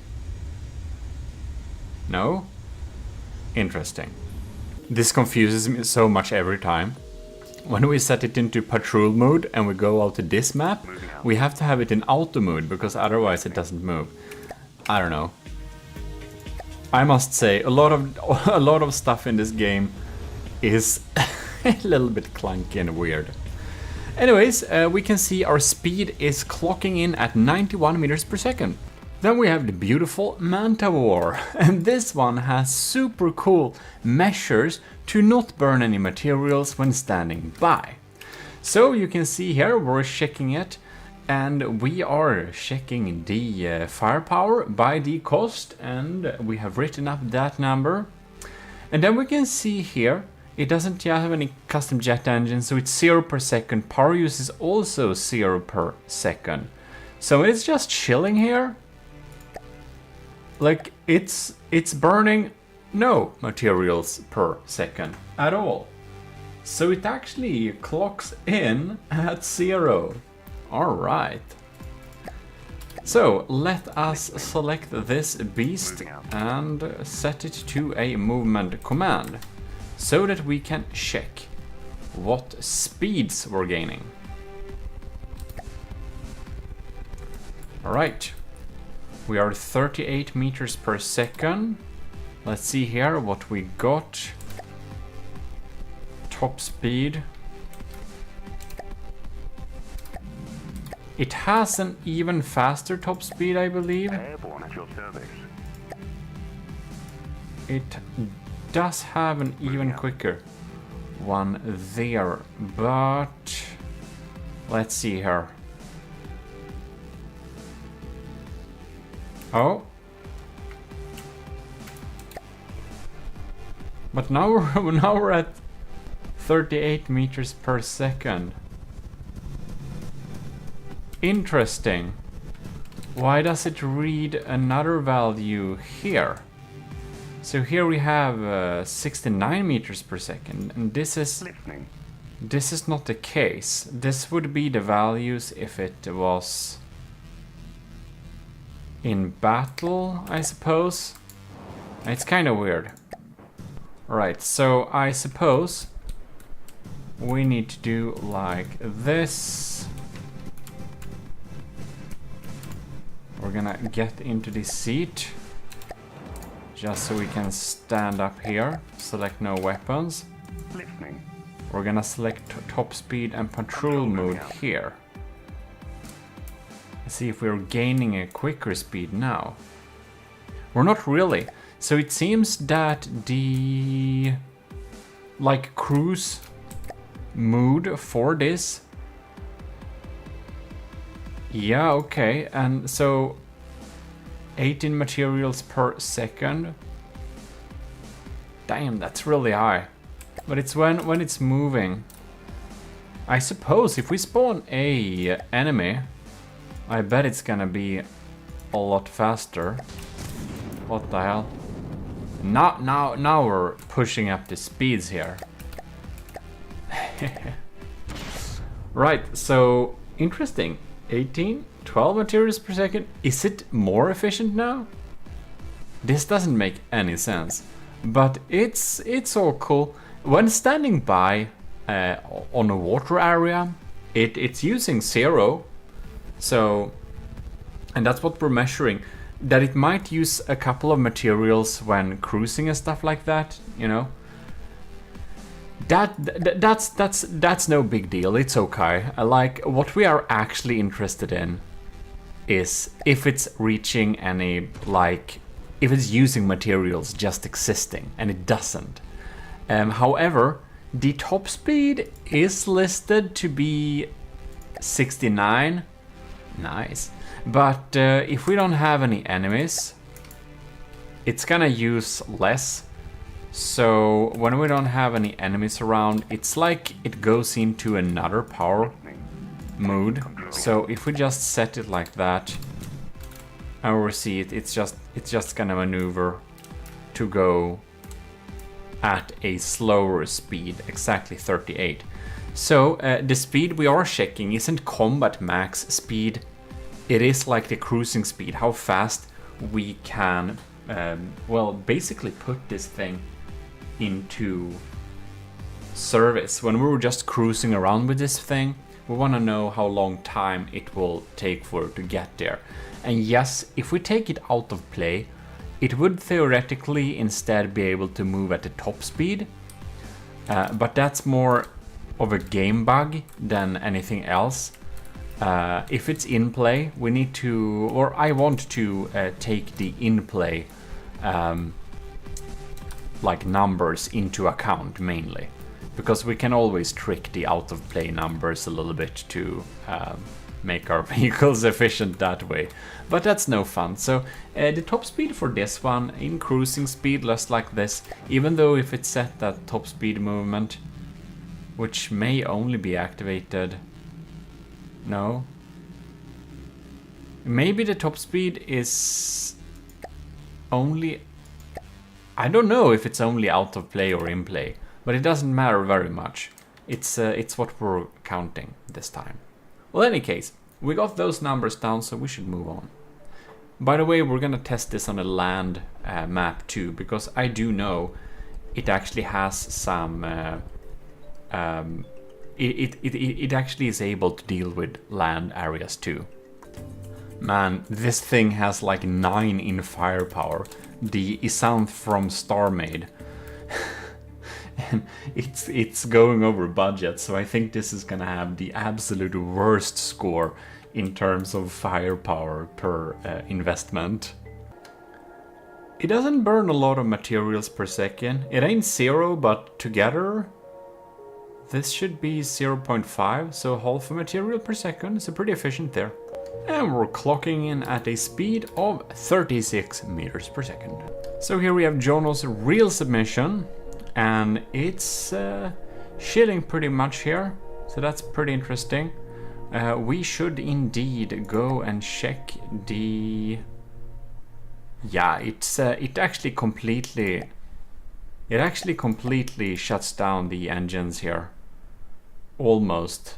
Yeah, they do. It's like just activating a tiny little bit every now and then. So yeah, it's gonna be very efficient. This thing does also provide a lot of efficiency, because when it's when it's standing by, it's just passively existing. I will say it doesn't do it in the most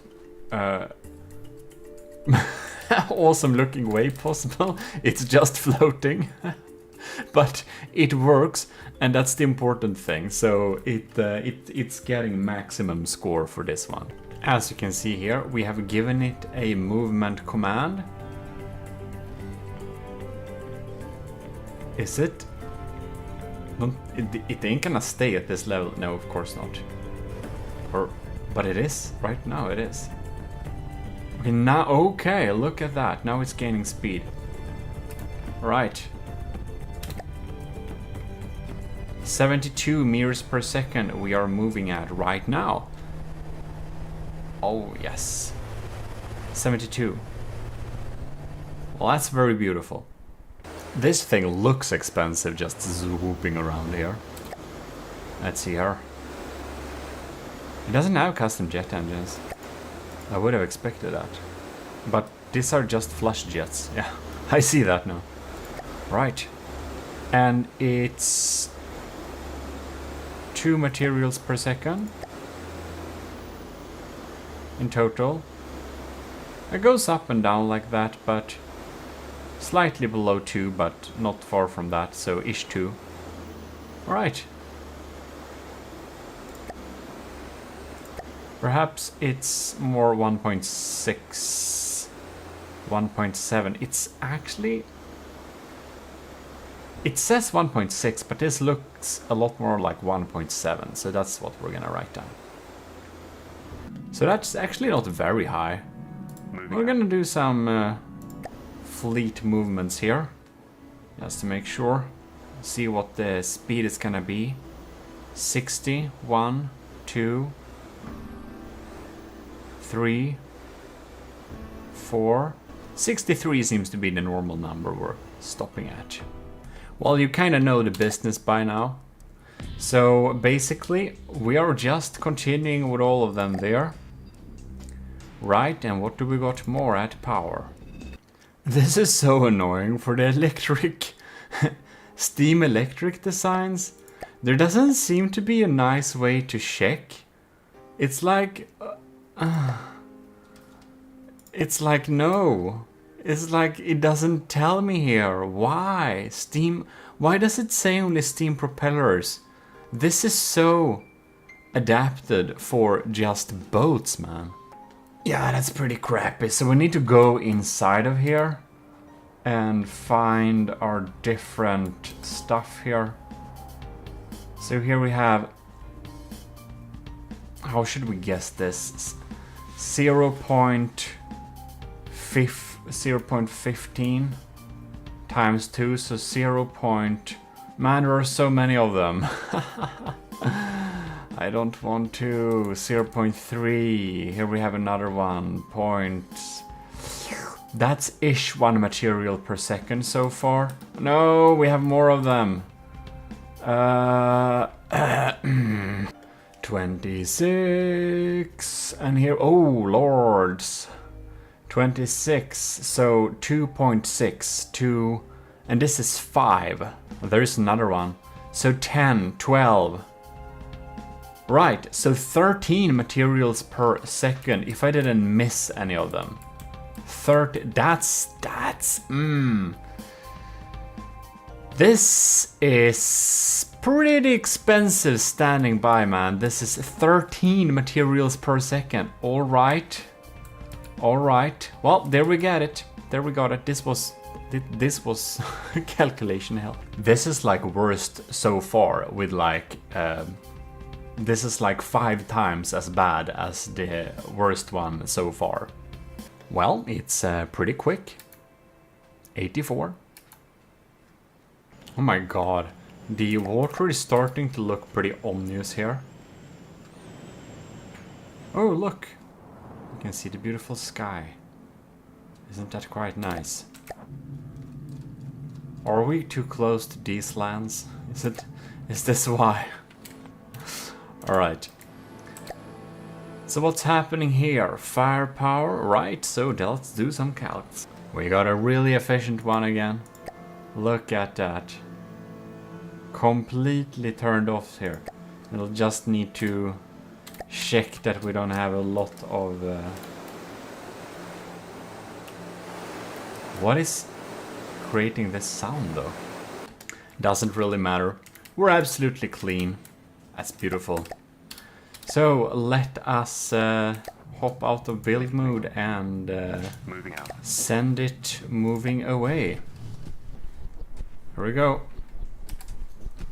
Let it gain some flapping speed. Doesn't this look very beautiful? This is like the perfect screensaver. 40 meters per second ain't bad either. Oh no, we have another funky one.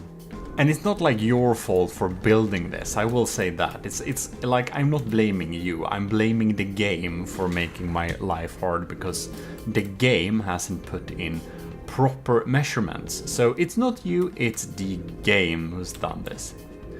Right, so 3 materials per second. Yep. And now we're clocking some speed, which happens to be 62.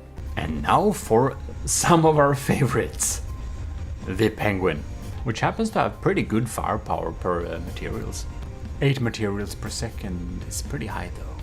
But it's clocking in at a pretty decent top speed of 100 or cruising speed at 135. So it will be quick to the battlefield, that has to be said. So even though it burns so much materials, I want to check though. It still only burns 8-ish. But in any case, it will get to the battlefield so fast that it won't run out of material. So that's one good thing. Like, we're going to take a lot of stuff into account, and if you take this speed, so the previous build, it said it has a top speed of 62 when cruising, and since that kind of burns half the materials when just standing by too, it's, you know, this is necessarily not worse because it's so quick to the battlefield too. So we're trying to value and measure all the different aspects fairly so we can get a good estimation. Ah, this bomber cam is just beautiful. This is also Nilden's build, so we're gonna see the values. Well, we got some decent values there, and it's 4 materials per second just standing by. So how quick is it? We're clocking in at 82, so this is a pretty quick one. Definitely better balanced than the penguin. That it's more efficient. It really is, all things considered, than the penguin. pretty much very high firepower for the material spent on this, and this is a cheaper design too, by almost 10k than max allowance. So we seem to be burning almost a material per second, and that seems to be all we got. Let's just check we don't have any hidden shenanigans in here. We don't. I would have been surprised, because this is a compact design. Man, 151 seems to be a little bit more often. So that's our cruising speed, ladies and gentlemen. This is a quick one. Good balance, not so many materials per second when just standing by. It's like only one. Now it goes up to 6 because we're cruising here. And yeah, that's pretty good. 151, and pretty much a lot of firepower per materials, and yeah, it's a good balance. This is a good balance. The Sardalk, this thing is so damn cool, especially when you're sitting in the cockpit and just looking at it locking on. Ah, very cool. Is this, it just has this slightly worrisome way to just go up and down like this when standing by. It's not only this specimen, is it? Did I spawn it too high or something? Let's just control. Oh no, it's gonna dive up and down like this. Well, good to know.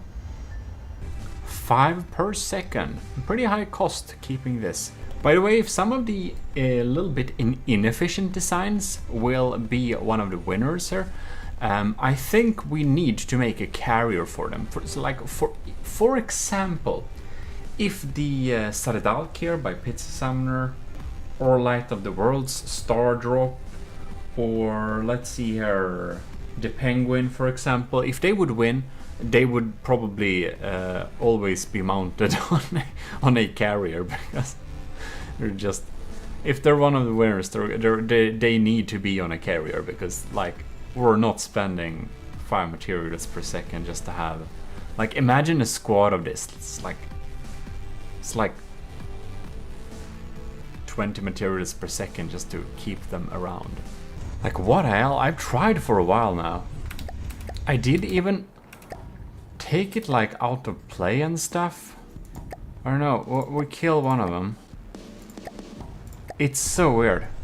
So basically, if I go here, it doesn't have a behavior, and it doesn't have maneuver. Why? Like, okay, so it's like breadboard only then. So the thing is, we can't say to it to go somewhere, and I don't want to mess with the design. Like, it needs to be working. Like, when we are going to judge it after how it works when we're getting it, and this thing I can't make it move to the target. So this is an issue. We'll have to take that into the accounts a little bit here, because yeah, we'll see how we're going to score that, but we're just measuring its standby speed, and I guess it's like 50-ish meters per second, going up and down a little bit. Yeah, but it would be lovely if Pizza Summoner perhaps knows if we can add a routine, or if that messes things up. Because right now, if we're gonna use this in the campaign, we can't set it to patrol or go somewhere, and that is that's an issue. It's breadboarded. I don't know if I can add a routine or whatever it works, but it can't go anywhere now. So it will need a little exclamation mark here in the scoring. This thing just sounds like it's eating materials for breakfast. So we have Rush's design here, the butterfly wasp. So let's see, here are some scores. It seems to be actually only 1 materials per second, so that's fine. Like, not optimal for just chilling around and just eating materials like that, but it ain't eating much. So it's not a big issue. It's pretty quick doing this too. It's pretty crazy. Like, damn, it flies so stable. Look at this thing. It's just swooshing forwards in this funny little angle. And it's really cool. So we're clocking in at 86. I'd say it's pretty good for like keeping this speed and just... I'm just curious. Kind of burns the same when it goes at max speed all the time. It's pretty efficient. So makes me wonder. We have a carbureted engine, of course we do. We have an RPM at max, which is interesting. Oh, so if it doesn't go up to full, which it kind of does. Well, whatever, it works. It's like shilling here. But it sounds like everything is online. Well, I guess we just need to check it. Oh, look at that. Very low power use. See there. 0.36 per second. And... oh my god, 6. I hear the sounds of the shields. This Daggery from Sean Reed needs a shield switch. It needs a switch turning off the shields when they're not in use. Because we are 6.4 plus 0.36, so 6.8. This thing eats... This thing has already eaten all the materials for breakfast. It is an easy fix, but we are not considering easy fixes. We are considering the actual submissions. So 6.8. Ooh, this is the third worst so far in terms of eating materials when standing by. All right. Oh no. Right. We have given it a movement command, but it will get out of here eventually. Oh yes, it found its way. Let's go to the waypoint, it said. And we're zooming in at a neat 42, 43. 42 was a better number, come on, it's the answer to everything. But it is 43, so this is not the answer to everything then. Well, it isn't the answer to material efficiency, so that is indeed very true. So 43 it is. What may be the answer to everything, however, is Sean Reed's next submission, which is this beautiful little biplane, all in gold. It seems to have the same issue with not having a shield switch, because these shields just eat materials. Oh lord. 9 materials per second. This is... it's not the worst, it's the second worst. Yeah, I'm sorry, man. It's those shields, man. It's those shields. I'm so sorry you can't fix it before I set the scores, but if this wins, you will be able to, of course, fix it and submit it as like an improved version, of course, with just fixing all the issues that came up, but not until we set the final scores, and this is just eating materials very much. We're taking off for cruise flight. Any moment now. Or soon. I don't know, man, it just won't get up of here. I don't understand. Does it not... Man, it just needs a balloon or something to get up here somehow. It's like...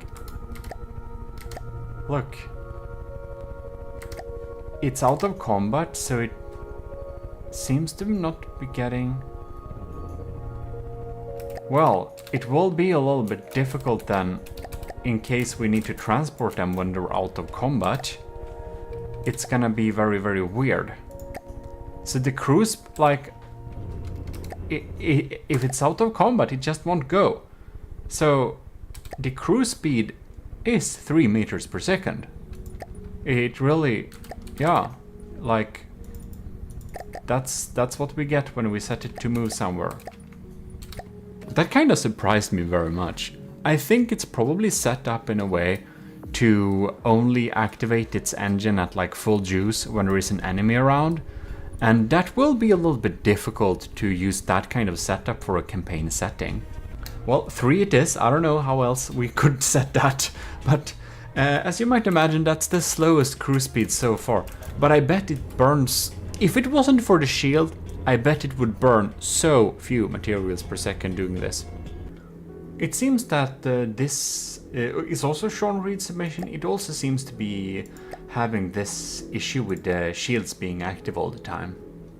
Well, at least it's an easy fix, but it sets us at a nice 4 materials per second. Oh no, I think it has the same issue as the sunspot. Yep, it does. We're clocking in at 2 meters per second. And why is this like... I'm not just being a annoying person here. It has a reason, and that's we want to know the speeds of transporting these things in campaign mode when they're out of battle. So how long, when we're going to campaign, how long does it take to take over this thing and say go there and prepare for battle? And that's why this this matters. Because when they're like in play like this, they're gonna be sitting around and doing this, and that's why they need the very low score they get here, because this is gonna cause an issue in campaign. So that's why it's relevant, if that wasn't self-explanatory and obvious. This is one is having an ECM jammer, and by the way, for the ECM jammer you can also make a smart switch. I have that on all my designs that utilized it too. We're not sitting in the water, but we're having some issues. Ooh, the engines are like they're so low because it's trying to save materials, but it's using the materials due to the shields. Well, well, we're clocking in at 20 meters per second, so it's like it moves at a acceptable speed.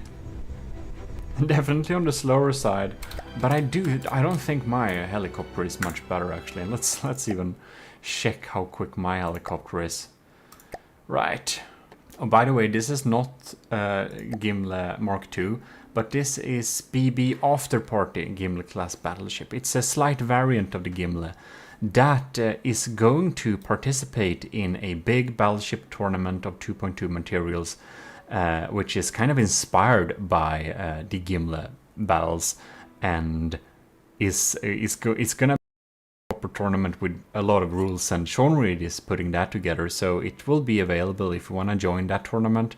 It won't be on my Discord channel, but it will be on the Arena. The Arena is a special Discord for tournaments, for From the Depths tournaments, so join there. It's easy to find, or just ask anyone, or just join it via the main like regular Discord for From the Depths, the official one.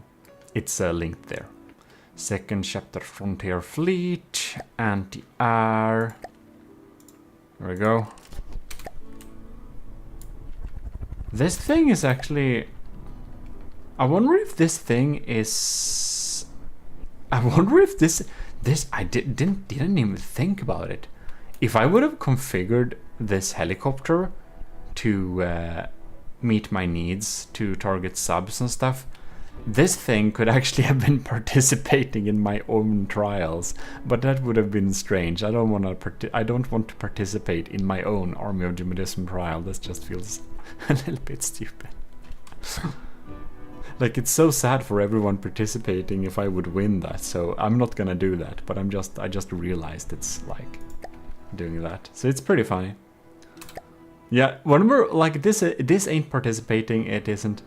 But what we're gonna do, I just wanna see, just for fun, it burns 0.3 materials per second. So yeah, that's a pretty good score, just standing by like that. If I'm judging this by the same standards. I'm selecting this one, moving out, and we're moving this. Let's see here. We are it's a really steep angle when this thing moves, but it's required to have like to keep the speeds that I wanted to keep. You can see it here. Looks a little bit stupid, but I mean it's also about function. So this clocks in at it's much faster than 20 meters per second. It is, but it's a 36, so it's not the world's fastest heli. It really isn't, but I think it's kind of 0.67, 65, 3, I don't know, something like that. Burning materials is pretty efficient actually.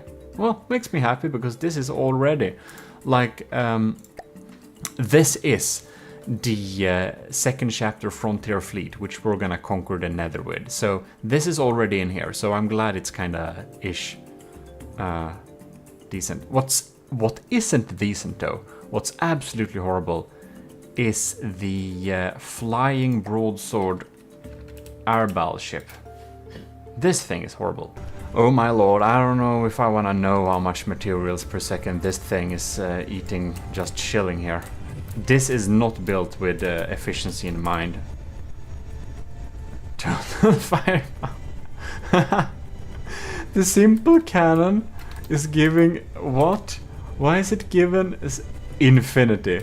Okay, ladies and gentlemen, the flying broadsword has a firepower rating of infinity. Fear it. Yeah, so definitely you should fear this thing. It's absolutely dangerous. It has infinity levels of firepower. Well, in any case, this is... Ooh! Only 3 materials per second for custom jet engines? That can't be true. Okay, let's see here what it burns. What? It's kind of like 10 materials per second? Are you kidding me? This is absolutely insane. It's not that bad. It's not that bad. It's like, so say it goes up and down. So 11-ish, 12 goes to this. So 12 plus 12, okay, 15. So it's only using 15 materials per second to kind of exist. This makes it about as efficient as Light of the World's Star Drop when just standing by. However, it's not supposed to do this. What are we doing? Well, never mind. It's not that bad, and I must say I'm pretty shocked about that. Actually, it's pretty insane. Look at it! Isn't that nice? It's just swishing by here. I bet the materials per second has slightly increased a little bit. But it's only 15 materials per second when just chilling here. Oh, doesn't it have... Ooh, this thing might have some no, not jet. What are they called? Steam electric generators that I kind of forgot to calculate with here.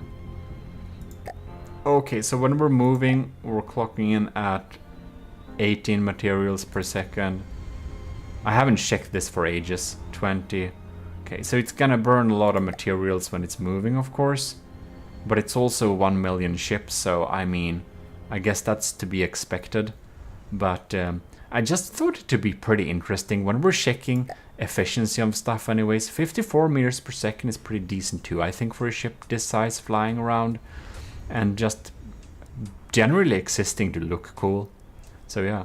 So ish round 50 materials per second when it's moving, but well, we didn't calculate that.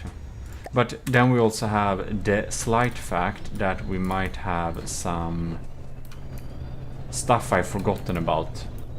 I don't know if it has steam electric. It was a pretty long time since I built this thing, so I can't say I quite remember, but it doesn't seem to have them, and I can't remember putting them there because when I built this thing, I had absolutely no clue on how to make a decently efficient steam electric generator. So because I didn't know that, I just didn't. Look, another screensaver. Army of GMODISM screensaver. Okay, press screen print now and get your personalized AOG screensaver today. Breaks over, so shotgun darts. No, shotguns dart. Yeah, that's right. So here we go. What do we have here? Ooh, this one is pretty pricey too. So we have 5 from custom jet engines, and then we have fuel engines taking 4. Well, ladies and gentlemen, we have a new second worst in terms of passive pollution. Ooh, this one also need a shield switch. Look at that. It needs a shield switch. Look, it's using 1200 power all the time. Do we need an instant tutorial on how to do a shield switch? Or like a decoy switch and stuff like that? Is that something people don't know to do, maybe? It's really simple with ACBs, but maybe I should do a tutorial about it. And if you want that, please tell me that in the comments and I shall add it to my instant tutorials to-do list. Well, at least we're not slow. Clocking in at 129 meters per second, 28 meters per second. It's 29. Scuba animation is next. So here we have this beautiful thing. The three wall, which is not a narwhal because it has 3 horns. Yes. It's only using 2 material per second standing by, so it's pretty decent. A little bit in the higher end, but still acceptable. We've taken some notes on how much firepower it has in order, well, compared to how much it costs to build this thing. And I'll just need to measure its speeds here. So we are cruising at 61 meters per second, so we should write that down. Half the speed of the previous thing, but this is many times more efficient when it comes to using materials per second when just standing by. So that's one thing. You can see, just wanna see. Cool. 6 plus 7, 13, 1.3, no? Yes, that's 1.3 materials per second then. Together with this number. So that's pretty, that's in the kind of good range here. That's efficient metrics. Very nice.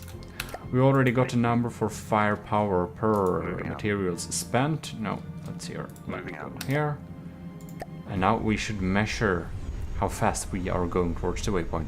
We are smoking our way there at a nice 40 meters per second. Next up we have American's bomber plane, so let's check the values here. And it actually has the same firepower per cost values. It's pretty funny, like the previous one, which was Scubimation's second submission, if I didn't say that. 1 material per second is the answer, very nice. We're cruising at a nice 52 meters per second. Here we have another easy fix that is annoying, we can't fix until this is concluded. Adding this thing. Oh my god. Oh, how crazy. There is actually a supercharger here. It's just hidden, accidentally, with Mimic. Who would have thought? It seems to be averaging at 2.5 materials per second. So a little pricey in terms of that, but not too bad. We are ever cruising on at a very beautiful flight. This, am I right or am I right? This is another beautiful screenshot. Look at that. Well, in any case, the answer is 70 for cruising speeds. I'm getting a 2.6 materials per second here. For Cringe's second submission. Ooh. We're closing in on the end of these submissions here, so that's interesting. Wow, 95. That's pretty quick. That's one of the quicker ones. 95 meters per second when cruising. And you may think that I should measure the materials per second when cruising too, but I feel that's like the main reason I'm not doing that is because I'm lazy. And the other reason I'm not doing that is because it's more relevant what they spend when they're standing by, because realistically, bomber planes will be spending more time on the ground / just chilling about than they will spend time actually doing something. So that's the other reason, beyond laziness. So now we have Commissioned Officer Captain Wise bomber. So let's see what we got. Materials here. 76 plus 76, that's ish 081.6. Together should be 1.6, yeah. We got a nice value there for firepower per material spent. This is, I believe, the cheapest one of them all. And a real masterpiece. It looks so beautiful. I kind of always wonder a little bit what Captain Y is using to make these like gold trim rods around stuff. By the way, you will see some other builds for Captain Y. Normally, I build something for my commissioned officers, but Captain Y wanted his commissioned officer reward to be more in lines of, I built something for you instead. So we're gonna do a special video about that, of course, in the future, because I do videos, like normally I would do a video when I build something for a commissioned officer, but now it's kind of, I'm making a video about the other thing around. So hope you're gonna see, you're gonna enjoy that. I will say, this is not a spoiler, but it isn't. I'll give you two things. It's about Captain Y building a fleet oiler, and the name of the fleet oiler is Hermod. Just there we got something. You'll see when that comes out. All right, let's send this to some movements. Oh lord, it's okay. It finds a nice altitude here. Oh, is it so advanced? Does it have some breadboard magic to go lower in order to go faster or something? I'm not actually sure if it go fastest if it's low or high. But the thing is, if you didn't notice this, you can go in here. It's like from the depth it's probably more advanced than you think. But if you go in here, you can see air density at this altitude 100%. So that makes our like the blades on this thing be more efficient. It also gives more drag. So generally jet planes should go higher and like, oh god, this is gonna be interesting. So jet planes should go higher and propeller planes can go a little bit lower in order to get higher speeds. That's the same reason in real life that commercial airliners that are propeller planes go usually at a much lower altitude than commercial jets. Yeah, because what I just said. But in any case, the answer is 87 or 88. I think it's 88 more times. So we'll write down 88. Beautiful! So there we go. We're flying in this beautiful little plane here. That's actually something we should totally do. We should do like this. We should actually test this in from the depth now. Right. We're gonna take manual control. Oh no. Oh no. I thought my game crashed there for a moment, it didn't. But in any case, we're trying to... Oh lord. It's so hard controlling a jet plane manually. We're gonna lock on like this. We're gonna let it take over for a second. And we're going to make it take control.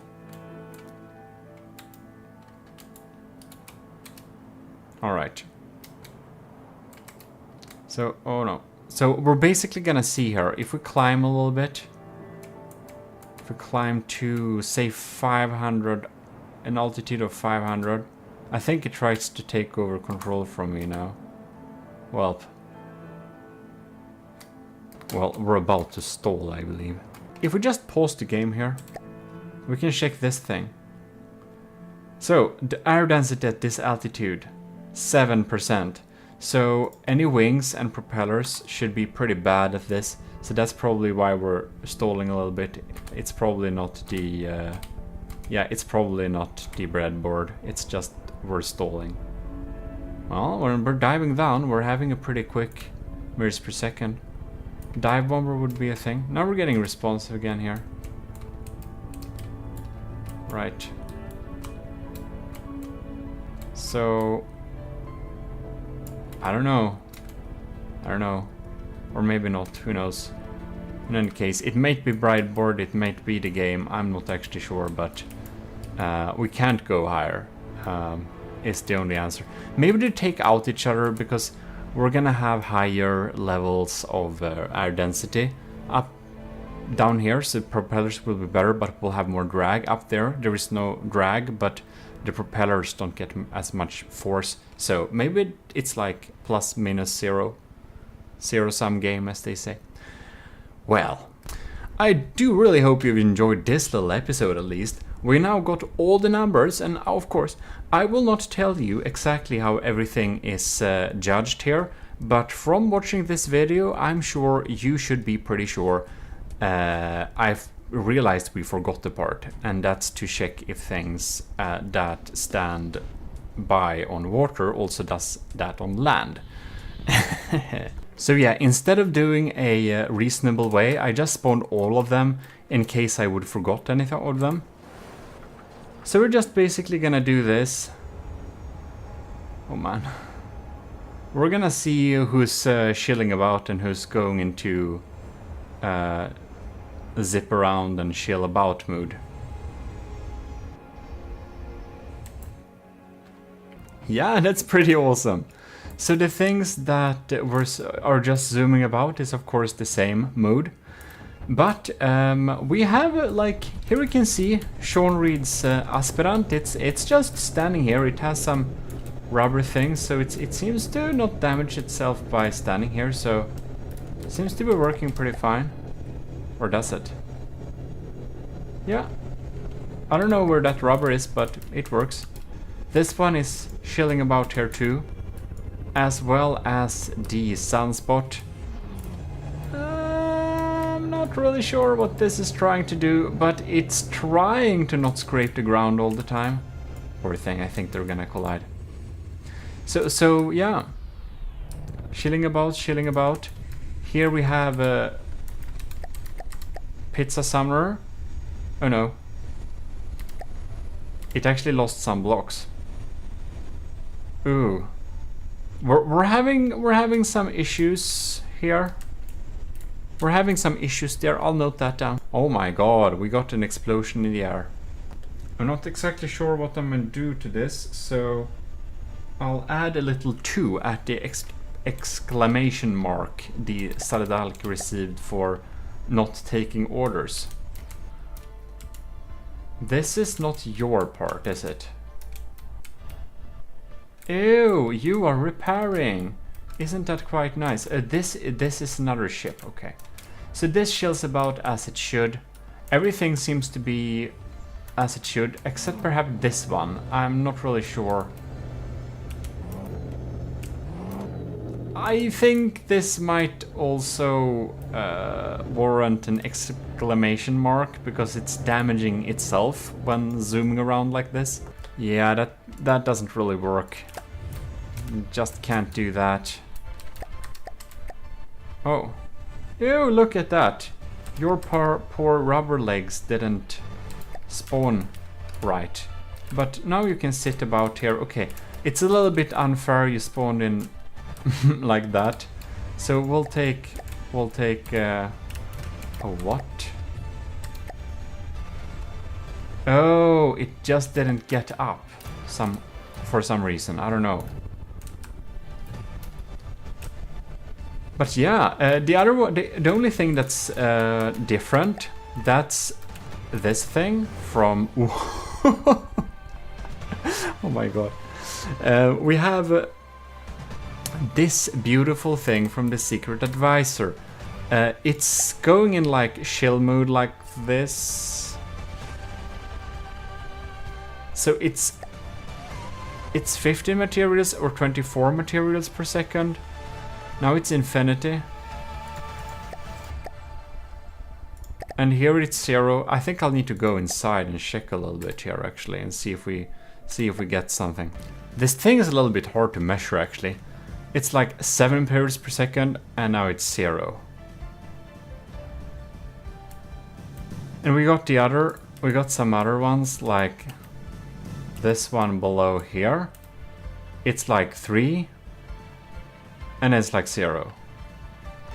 I'm not really... This is probably a little bit difficult to score. So I probably just have to make something approximate. So is it like half of the time? 7. So it's like 10 materials per second, half of the time or something?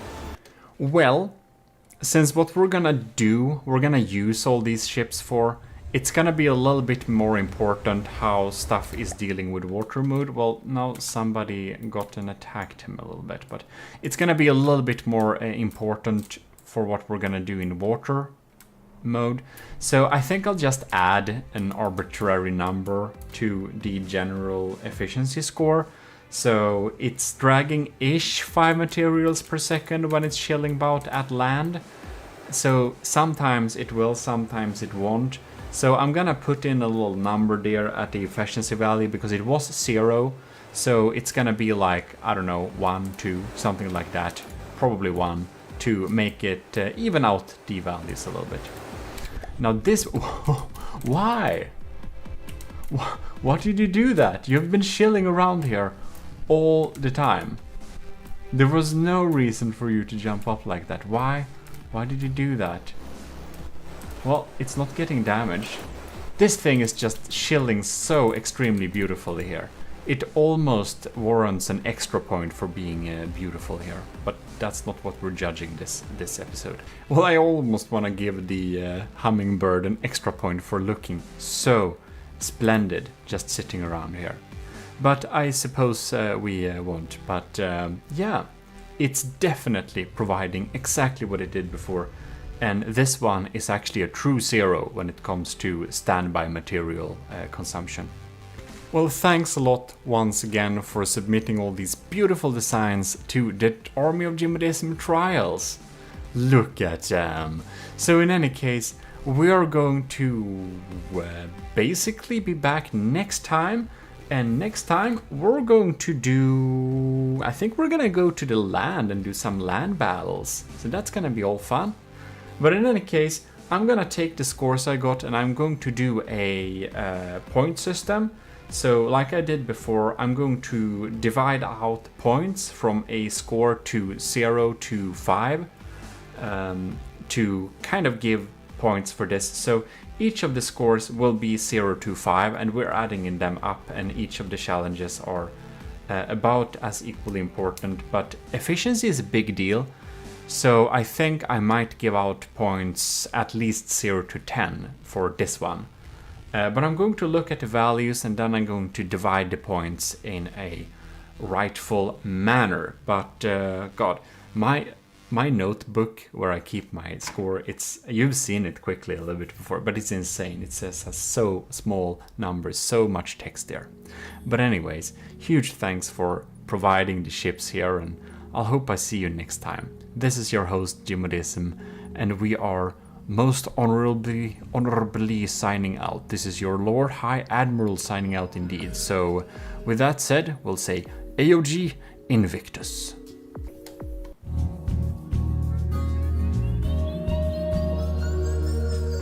Like the video and subscribe very much.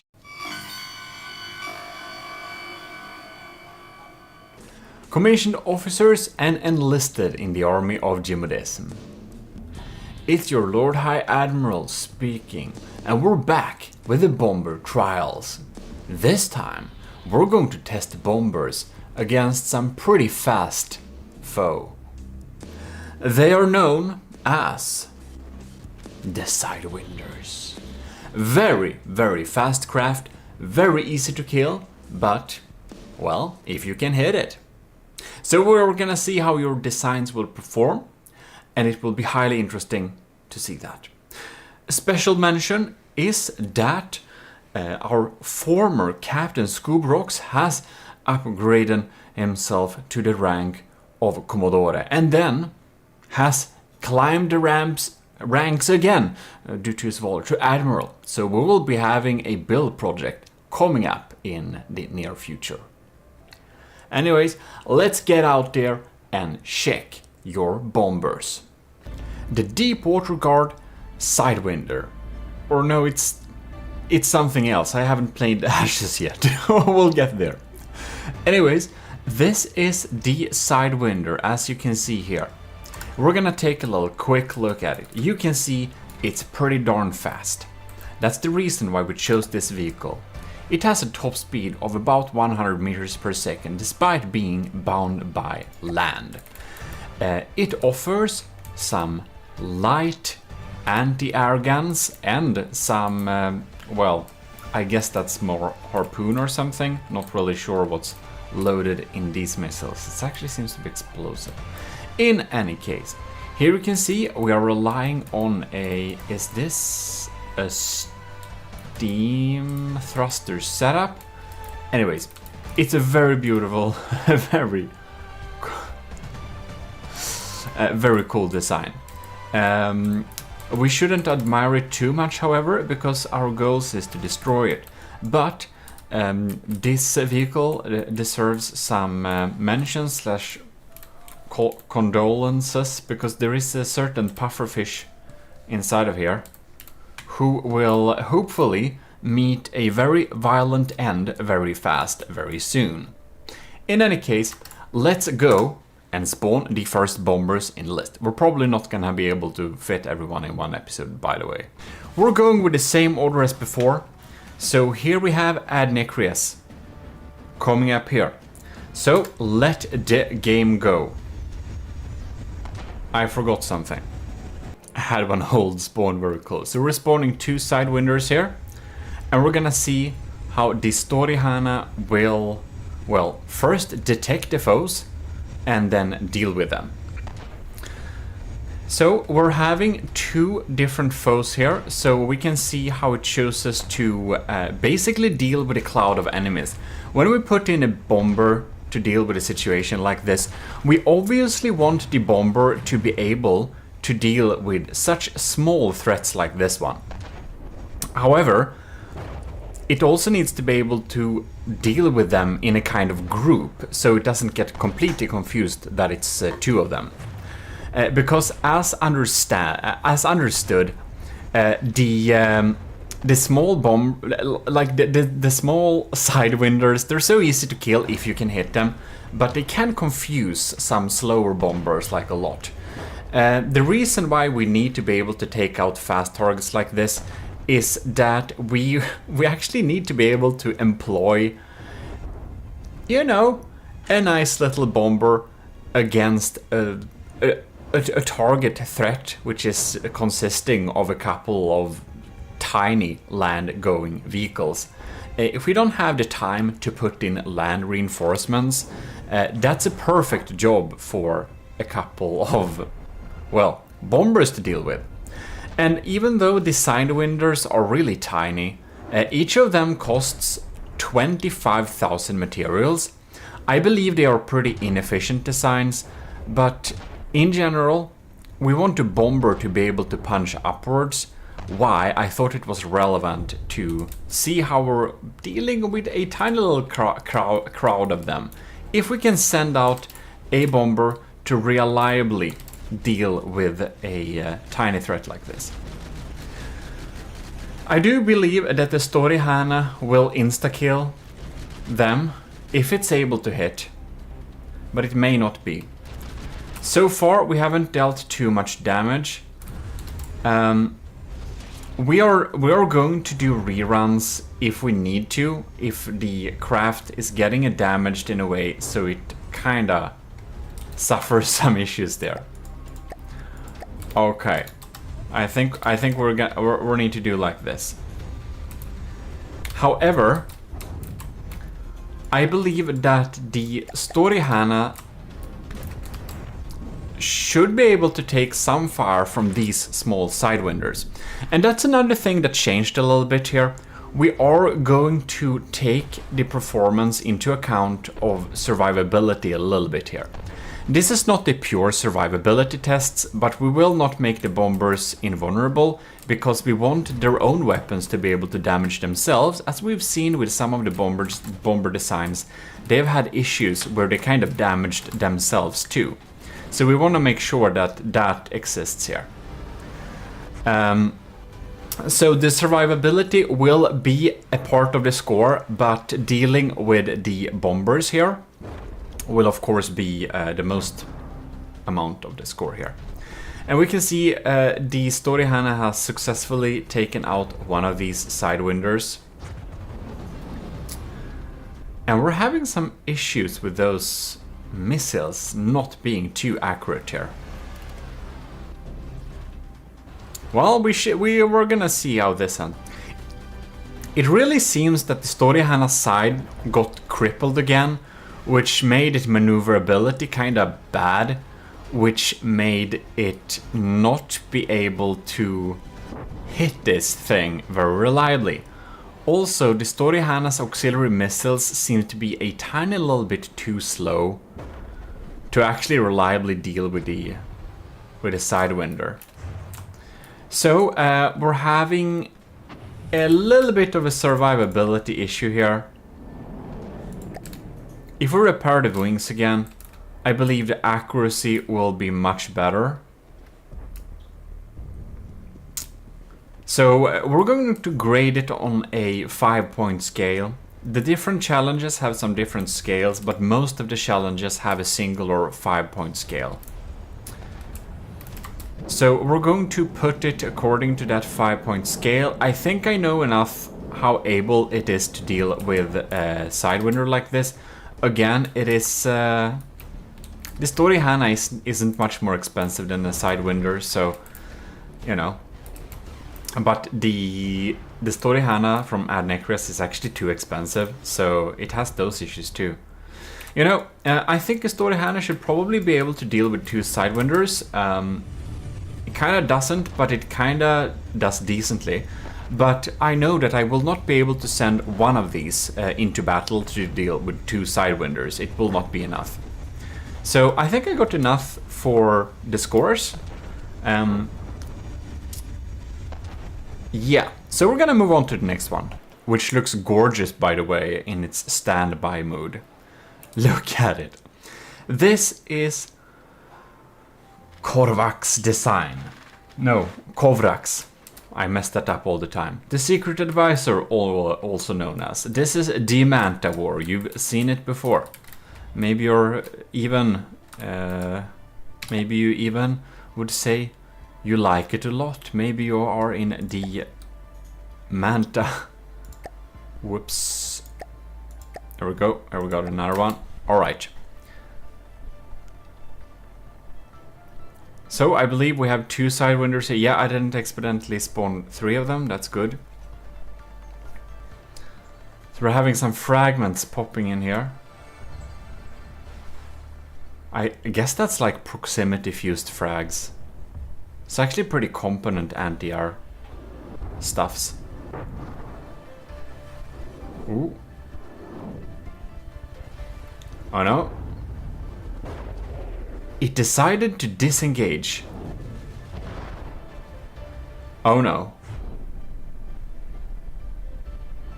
Oh lord. That ain't great. That's... I wonder what happened. I don't know what happened there. My god, that was so surprising. It just insta-died. Well, we spawned everything afresh. So we're gonna see, it kind of flies pretty low. Alright. Manta. Come on. Alright. And there we go. It really gets freaked out by those missiles. Oh no. I think the particular loadout of the Sidewinders are probably particularly dangerous for the Manta War, since it has so much wood. And it seems to actually be chased by them. Poor thing. It seems to have troubles. It's getting kind of chased. Alright, it's not shot down at least. Let's see if we're getting an aim here. We're disengaging. I don't get it. I don't get it. Do we have some detection issues here? Let's try and see if we can do a repair.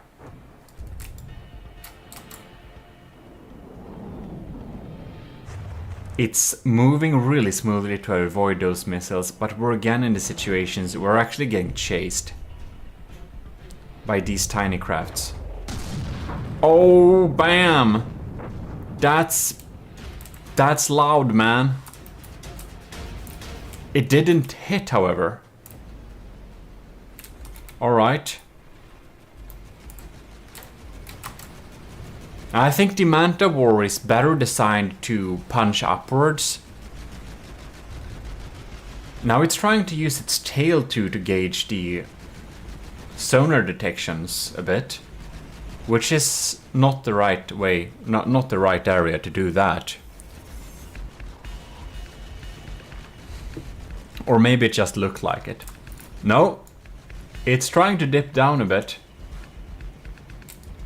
Oh man, I did expect the Manta War to just insta-kill one of them. I wonder why it's so hesitant. Is it a detection or something? We seem to have a detector in there. Alright, there we go. Ah, miss again. I guess we'll try and restart this bell. There we go. It likes to go low on this Ashes of the Empires map. I think it must be thinking that we're kind of close to the water, and thus it tries to compensate for that. Alright. So it was a little bit hesitant before. Let's see if it will line up and actually fire here. Ah, it just doesn't. Let me check. I'm not controlling any weapons right now, because I shouldn't be sitting in this seat at all, which I am not. Alright, so because I know before I messed things up. Well, I think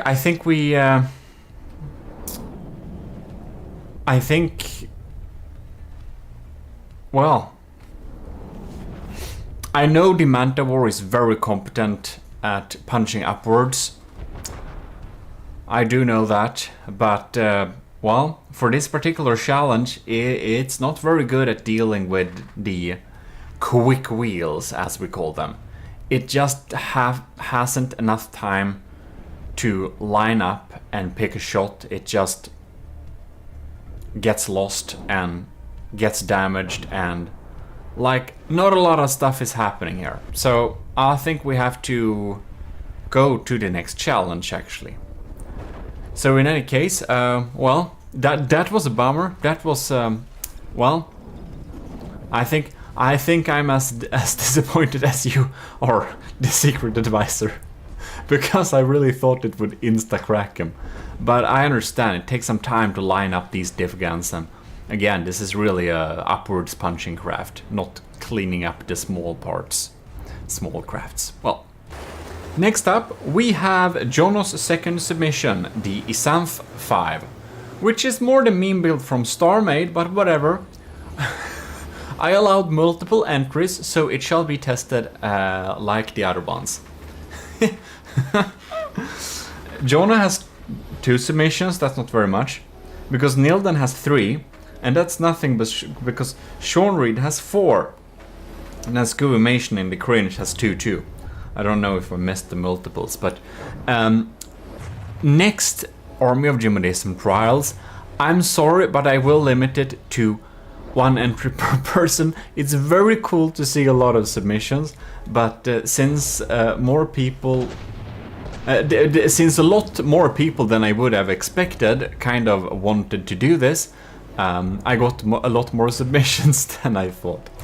Because it's kind of really specific. It's not just build a bomber, it's like build a army of GMODISM bomber with our fleet colors and decals or else kind of setup. So of course this is kind of the exception because it's a meme, but yeah.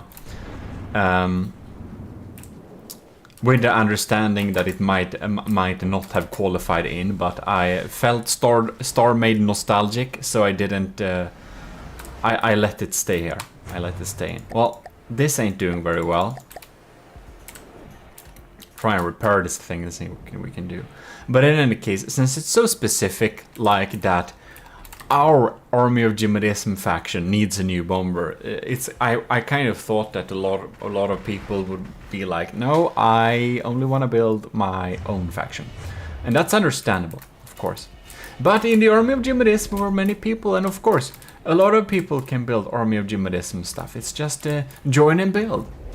But in any case, that was something that I would make it be less than it was. So yeah. The South 5 is really taking some heavy crap from these sidewinders. And it's unable to hit with those guns too.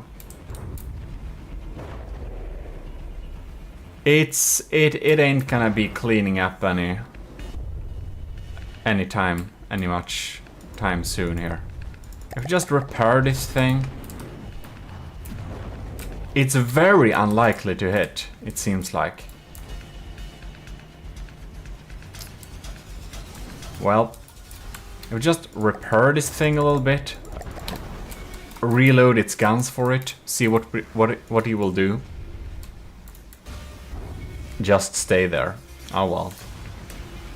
Well, as for the South 5, the guns are kind of inaccurate and it's very weak. It kind of just sits there and just gets picked out of the sky. So, well, yeah. I think we'll be moving on. This will have about the same score as the previous contestant. This beautiful design is Jono's real submission. So, it's really cool. I like it. We're gonna see how it fares. It has a big cram bomb as its gun. I do wonder if these wing parts will kind of be a little bit susceptible. This is detection, right? Detection turrets. It kind of flies high, shredding off some rubber parts. Oh no. The Sidewinder may be a little bit more dangerous than I anticipated. Oh, it kind of killed it though. Alright, one of our propellers are being shot down, but we're still able to intercept the missiles and operate this cram cannon. Wow. It's being a real champion here. It has severe engine problems, but it has measurements to intercept those missiles, and it was able to operate the gun. Alright.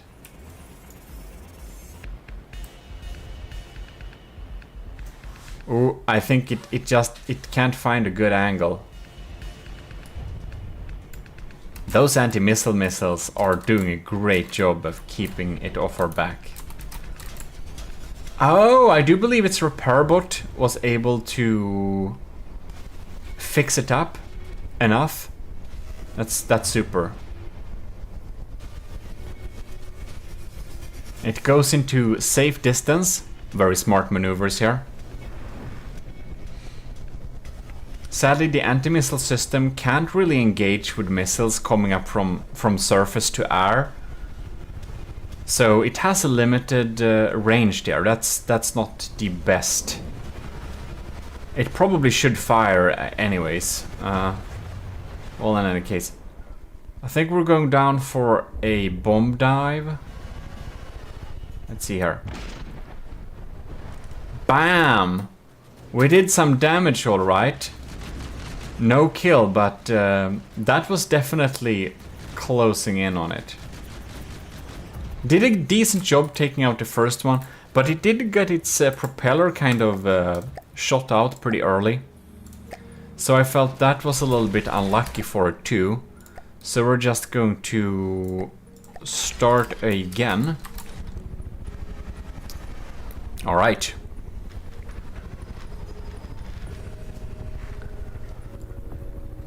Let's see here. We're gauging in here. Fragmentations are flying in the air, testing and scratching our metal armor a bit.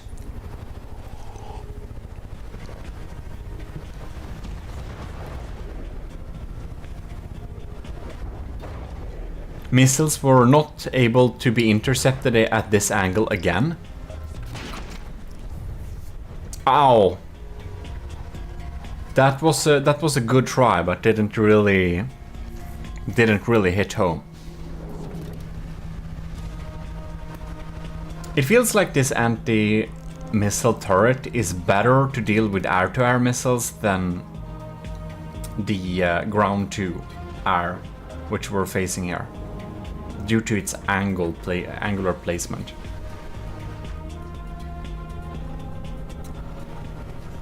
I think it's just really funny with these.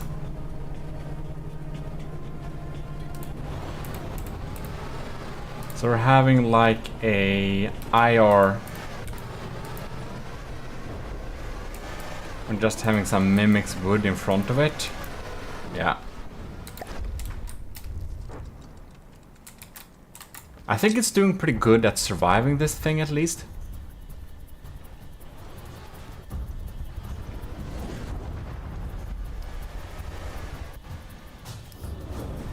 It has some times when it feels like it's gonna get a little bit messed up by those missiles.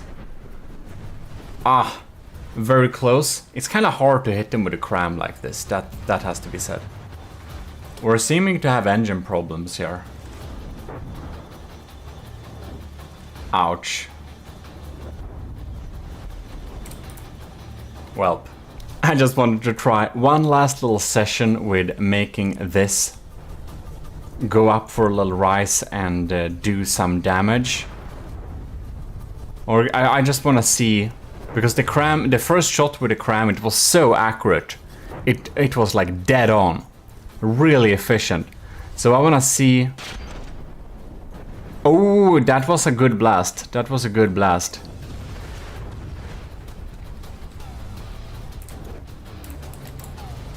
It kind of get flipped by... Oh yeah, okay, look at that. That's really good. Flipping him over is definitely a strategy. I wanted to see if that first cram super hit was pure luck or if it's like really accurate. But with these aiming turrets, it actually seems to be really accurate.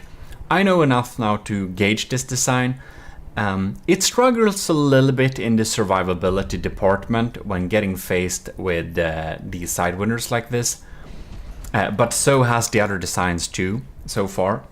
But it gives me a good gauge on how to grade it, and I think it's pretty decent. We could send this out against two sidewinners and it would probably eventually win. But if it got a secondary as a backup, we'll do group bomber testings in the future, by the way.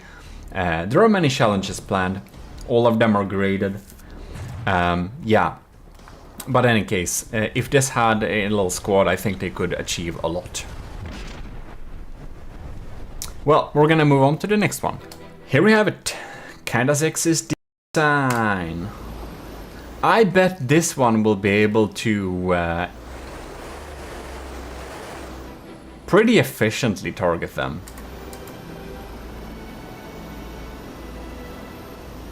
And it should be pretty quick, so I don't expect it to really get hit.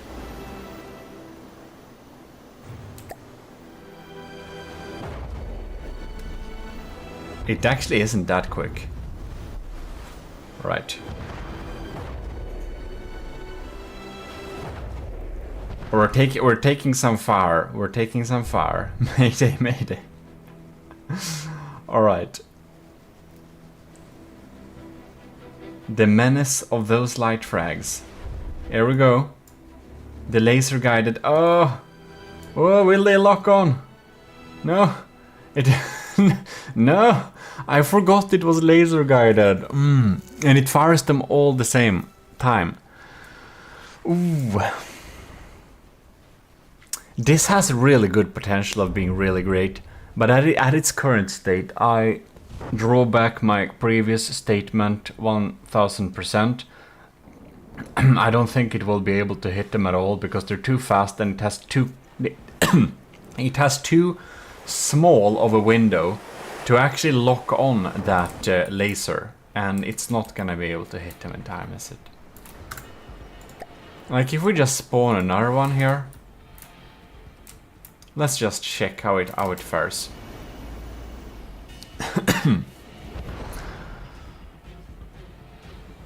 Let's see here. If we can fire and lock on like one blaster. Okay, it tries to lock on.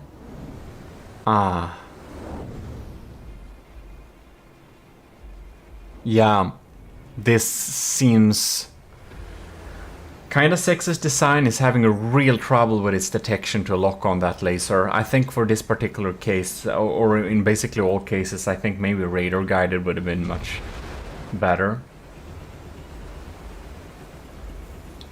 It just can't see him. It's like staying here very confused. Welp. Let's see if we can spawn him from a further away distance and see if it gets a little bit more lucky. It just flies in a really funny angle. Oh well. Man, this little like metal in front of them, man. I shouldn't I won't alter the designs when I do this. We won't like think about the results, but I think it would do much better if they were kind of free like this, because then it should be able to lock on, maybe. I don't know, man. Well, I do think I know enough to see that this particular one does have issues hitting targets that's like, even when it's kind of still, it just is not able to lock on that laser guidance for long enough. Yeah, alright. Next design. Alright, we haven't had much luck in the first couple of batches here, but here we are with Light of the World's Star Drop. And we shall indeed see how this bomber will fare against the Sidewinders. I think it has a good speed, and this pack, if it hits, should be able to kill them pretty decently, I suppose. Oh, no. Did they hit each other? Was the Star Drop involved somehow in making that happen? Because I kind of don't think it was, but if it was, that was some real master plan. Wow. Bam.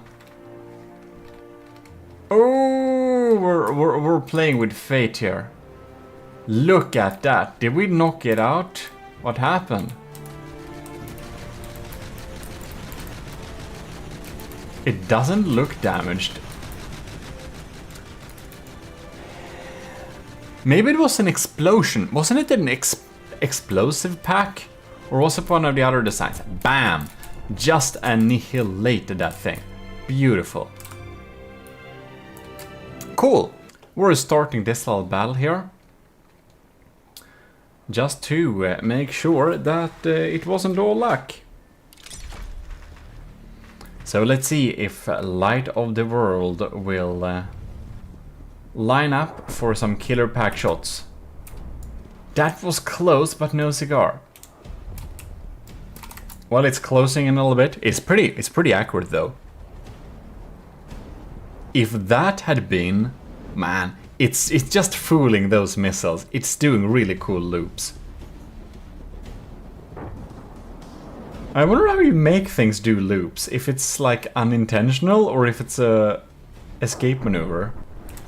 Wow, that was so close. I think the Sidewinders should worry a little bit here. It has decoy missiles too. I really wonder if the missiles will go for the decoys or not. Alright, it's diving down. Oh my god, this is pretty tense. Ooh! That shot off apart. Man, if it had its pack on like tiny weak setting, it could probably deal some damage there. It kind of moves pretty cool when it just climbs like that and just lines up its pack. Oh, that was so cool. It's like a death ray. I think this is a joy to behold. All right. No. Come on. Whoa! There we go. Yeah, that's a nice kill. And it's staying pretty intact too. It's doing a pretty good job at staying healthy up here. So I think that's pretty impressive. Okay. Lining up, bam. It's pretty close, pretty close. It's a little bit too quick and too maneuvery. Those missiles and those... They will not be able to hit this design, the star drop, until like it repairs its... I guess it has a repair bot or something, because that's very okay. Good to have for some design vehicles. Bam! And there we go, yeah. Maybe it takes a tiny bit of time, but it's definitely best so far we've seen in the first batch here. And of course the first kind of batch kind of sets this scale, but a lot of yeah, okay, yeah.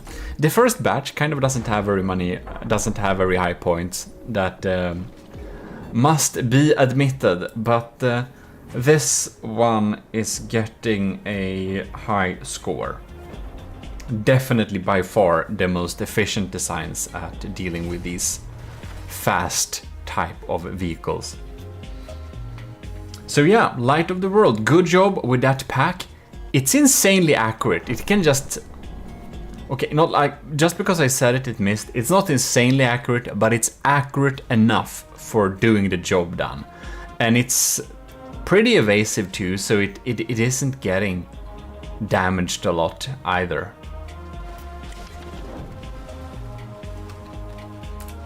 Oh. This is like a torpedo, right? Tries to use it, but to no avail. Bam! Well, in any case, it gets the job done. Pretty decent, doesn't get taken out by them, so definitely best so far. Impressive indeed. We are going to continue with the next batch next week, so stay tuned in for that, of course. Well, in any case, this is your High Admiral, and we are signing out. Until next time. So I hope you did enjoy this little first blast. We got a lot of surprises here, I must say. I was surprised by almost each and every of the designs that popped in here. The ones I didn't think was going to like have the best results had the best results, and those that I did think would have the best results had the worst results. So that's really cool to be surprised like this when we put a curveball in the specifics like this. Like, these are very small crafts.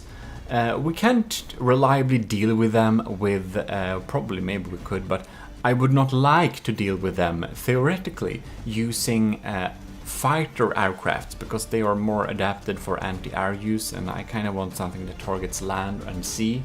Thus, I want to be able to bring in the bombers to deal with stuff like this. So it's really good to see which could perform what here. And we will indeed be signing out until next time, so I hope you enjoyed it, and special thanks to all the enlisted in the Army of GMODISM who are in our little channel there. So if you want to be in the Army of GMODISMs, just regular enlisted, you should definitely join it, and you self-assign yourself Matros 3rd class, and you can see the otherwise hidden hashtag Army of GMODISM chat room in our Discord, which is for enlisted and commissioned officers. Otherwise, huge thanks to the commissioned officers who are supporting us every month at Patreon, most notably Admiral Super Dave, Admiral Scooberox, Captain Y, Lieutenant Sasteria, C2, Cravey, Powered by Grid, Talaras, and Vincent Veritas. And also, thanks to all the cadets. Your continued support really help the army stay strong. In any case, this is your host and Lord High Admiral, and we are indeed signing out.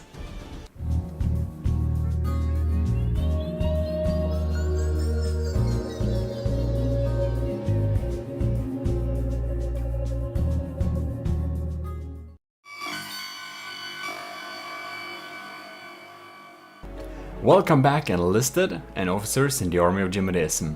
We're getting back to testing your crafts against some quick wheels. So I guess you watched the previous little episode there, so without further ado, I think we should just get in there and test the next batch of designs. Next up on the testing, we got the beautiful hummingbird from Netrameda. Very beautiful, and it has this fantastic standby mode on land, which you've seen in the efficiency episode, but we need to appreciate it again. In any case, we're gonna get in some sidewinders right here and see what it's saying. There we go. It's getting lifted. All right.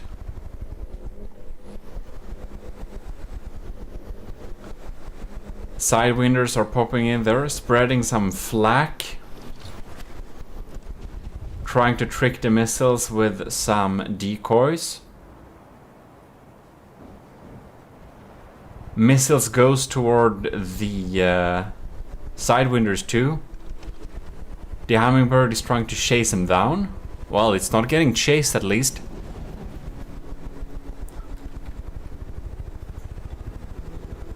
Right. It's trying to turn here to get a nice angle, but they're darn quick.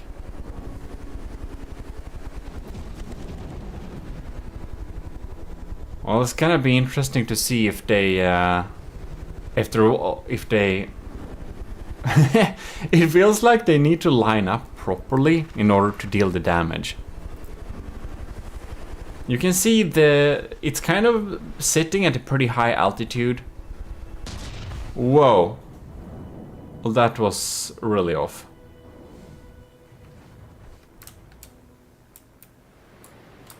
See how it looks down here from this. It looks like we should be a little bit worried when we stand back here. Look at that. Nope.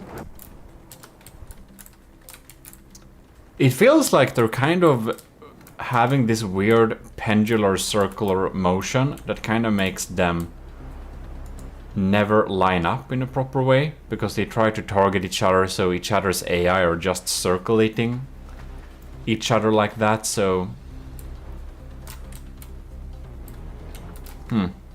Well, we shall see there. It feels like the VLMs are not doing a great job at hitting them either. And it feels... I don't know, it just seems to not be getting at the angle it kind of requires to actually hit him. We've got steering thrusters here, but unfortunately... Oh, they don't have any fins, so they kind of end up being just dumb after a while. That's a little bit unfortunate.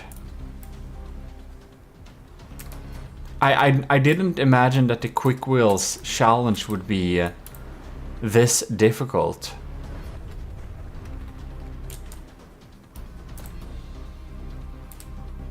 Let's see here. It seems to not line up. Let's try and restart this one. Alright. We have a second round. Then these missiles should really have some type of fins on them too. That would be really beneficial. Alright. Let's see if it lines up.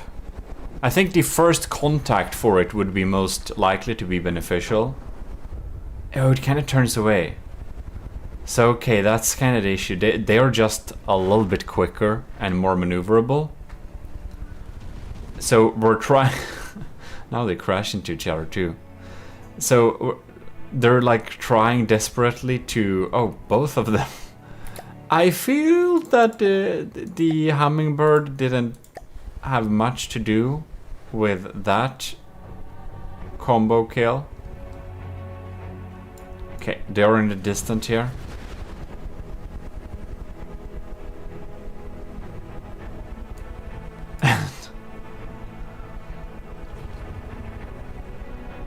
And the missile don't reach that far. But also, it doesn't have fins, so they won't reach that far anyways. They kind of tend to try and get away there.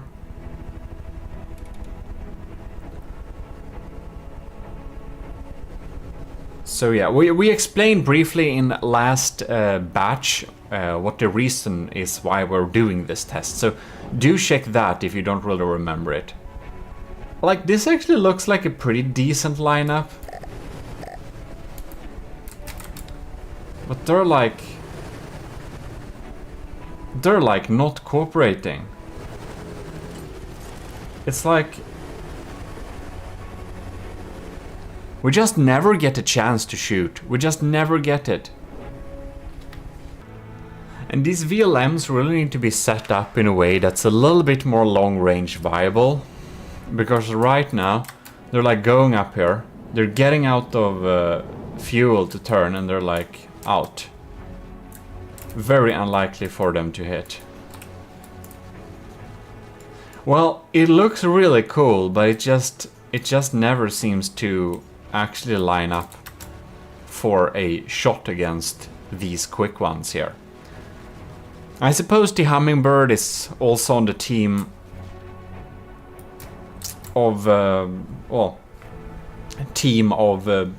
hard hitters. But I will, however, say it's like been staying up here and taking fire for a really long time. So I must give it a point for survivability, even though that's not like what we're testing here, really. But we can stay here all day and they won't bother us. So they will get a little bit point for just being a very tough craft that two sidewinders are not able to deal with at all. So even though it may eventually win this little battle, it's gonna be very, very rare that the APSs line up to actually fire. We've only seen it once during this time of testing. And I edited away some parts so you couldn't see. Just kind of pause the recording and wait and just see. /remove. So yeah, we're gonna move on. Nothing more here is gonna happen, so yeah. Next up will be Nilden's second submission. And there we have this beautiful design. It's the Invader. Nilden's Invader, the second submission. It has a shield down below there, that's smart. Alright. We're getting covered in a cloud of damage, but nothing to scratch it too much yet. Is really trying to get over them. Trying to go low like that, but man. It needs to line up this tiny pack. I can already tell this is gonna be hard. It's gonna have a hard time chasing them.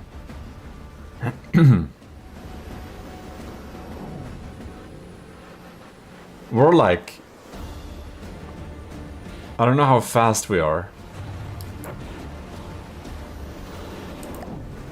66 meters per second, so they are a good bit faster actually.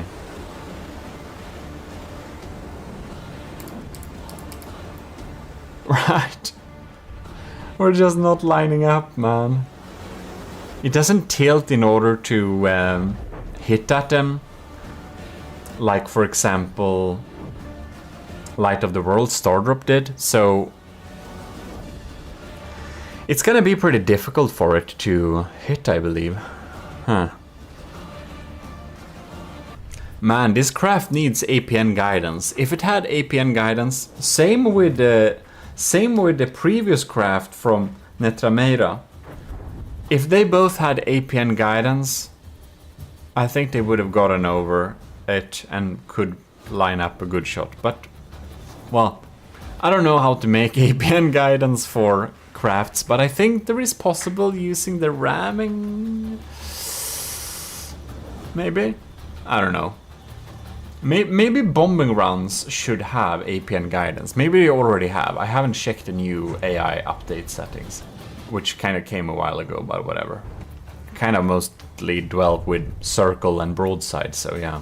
But that's because I've been building too large ship lately. Well, let's just check if we're getting a more lucky first contact, maybe this time. Well, we didn't get any lucky bit of first contact. I do, however, wonder what happened with the other Sidewinder. I kind of, because we didn't shoot at it, so I suppose it just auto-exploded for this new setup. Who knows? Who knows? They're volatile crafts, but it indeed seems that the Sidewinders are a little bit too quick for this design, so we're gonna move on, but it's in the same situation as the Hummingbird. It can stay here all day, basically. It's gonna... It can take a lot of beating before it goes down. So, I mean, it's resilient, it just won't hit, and I don't know if it will ever take out the enemy, but it's like marginally better than getting, you know, shot out of the sky very easily and not dealing damage also. So, you know, somehow I need to grade this thing. Maybe I should have had a 10 scale, but we're continuing with the 5 scale, so yeah. Any case, and I won't have increments of 0.5, no. In any case, let us move on to the next one. Next up, we have the beautiful design of the Penguin. The Penguin is completely insane.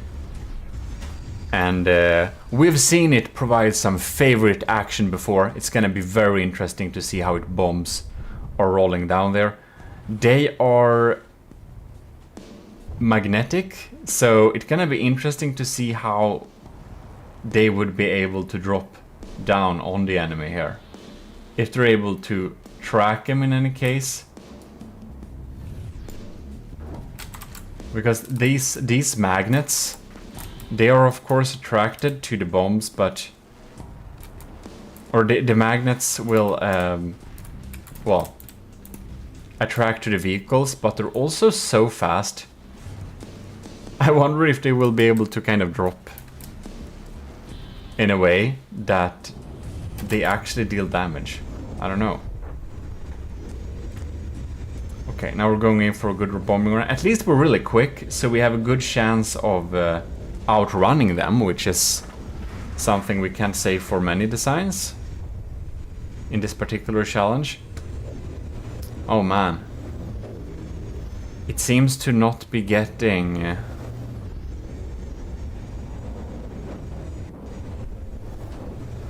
Don't tell me it has problem with detection or whatever. What are we doing here? Okay. Come on, come on, come on, come on. No. Drop your bombs, man. What's happening? Is it... It's not required accuracy, perhaps? It feels like it's like prime. I'm not controlling any weapons right now. Interesting. We're kind of chasing it. I don't understand why we are not getting those bombs down there. I think we might need to try and repair it. See if we had something damaged. It really looks like we should be able to target them. Man, just drop your bombs. That's...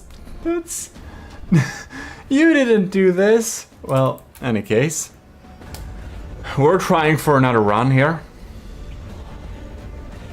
So we're gonna see if the bombs can target and drop a little bit better this time. Who knows? Taking some fire. No. Come on.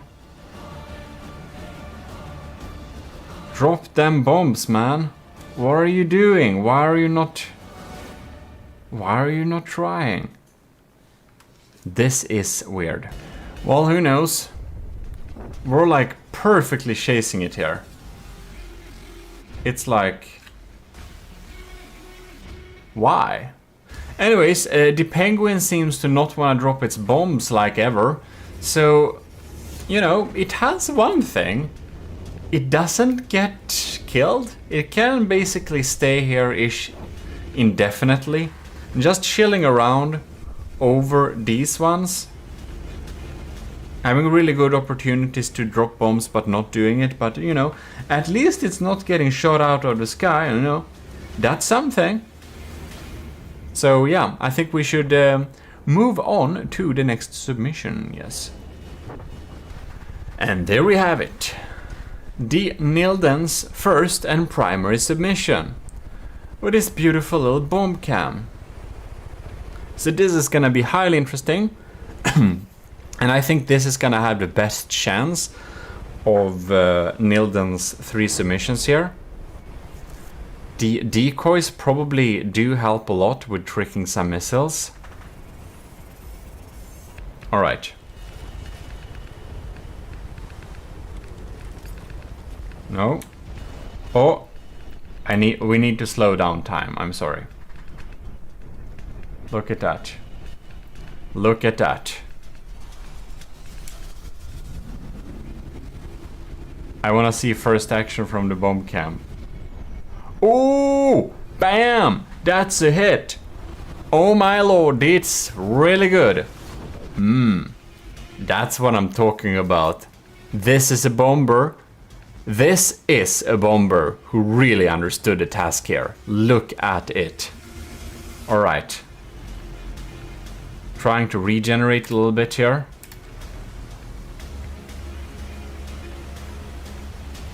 Trying to... Ooh, it seems to have... Almost have a little bit issue to... It almost looks like it's intercepting it a bit. There we go. The bombers come down. They get guided. Oh, that's so close. Oh, yes. No. There we go. Pops in a couple of them. And I think it can do it again and again. It's not... Yeah, it's perfectly staying on top of this fight here. Do we have something on the cam? Look at that. Oh! Excellence. Perfection. Well... This craft, my ladies and gentlemen, which is the B8 bomber, exactly. I even remember the name. Has really excelled at this challenge. Here we have a craft who has exactly understood what we're supposed to do in a situation like this and delivers excellently. Very, very good. We're just gonna spawn that again to make sure it's not just luck. Alright. We're flying out here again.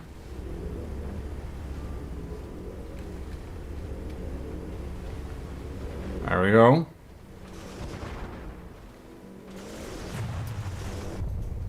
Oh yes, oh yes.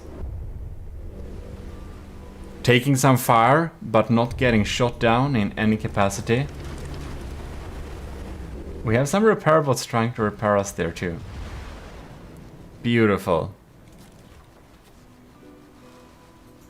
Oh! Wow, that's what I'm talking about. Look at that damage. Excellent performance.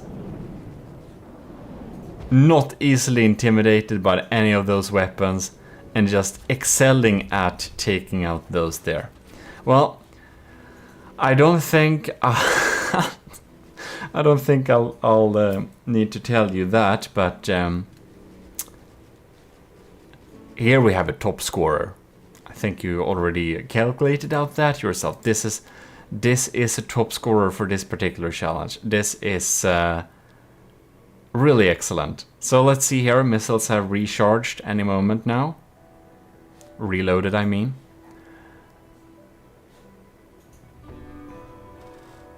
And it's...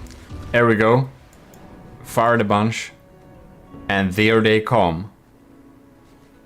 Oh yes. That's what I'm talking about. Excellent. Very, very, very impressive. And this bomb cam is also hilarious. That's an hilarious touch. So very nice indeed. Very nice indeed. We shall now go to the next design. So I think we're gonna miss the B8 bomber very much. If we compare it to the previous results, I'm very impressed with this particular design being able to. The B8 bomber there really excels at this challenge. Here we have a design I kind of also think will do very well here. This is the white phosphorus bomber by Ovo. And it's like insane. It's like hard to even stay with this thing without getting... Yeah. I think we're getting a little bit crazy just looking... What are we shooting at? Well, we're gonna see... Oh, what the... What did we hit it with? I don't get it. Oh my god. Okay, let's see what we're gonna do here. We're shooting 2 big missiles. Popping in there, going real close. Ah, no. Missiles popping in there. Oh, damn. That's so close. We're hitting the ground too. This thing is a little bit too exciting to ride on, man. Even the built-in stabilization of the camera lock isn't like enough. Those missiles kind of missed. Oh no.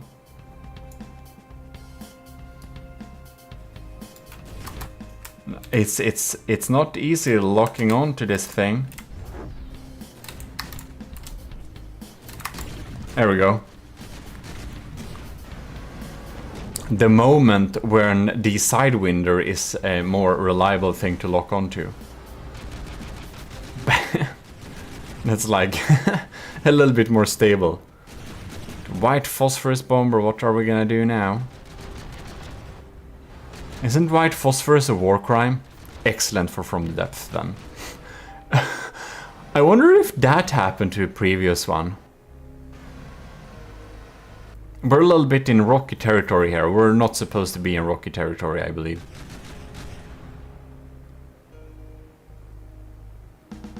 Welp.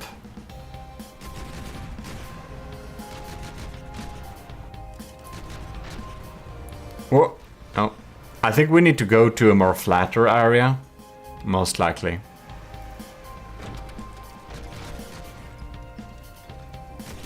It's like it just smashed that missile down into the ground. Like, why?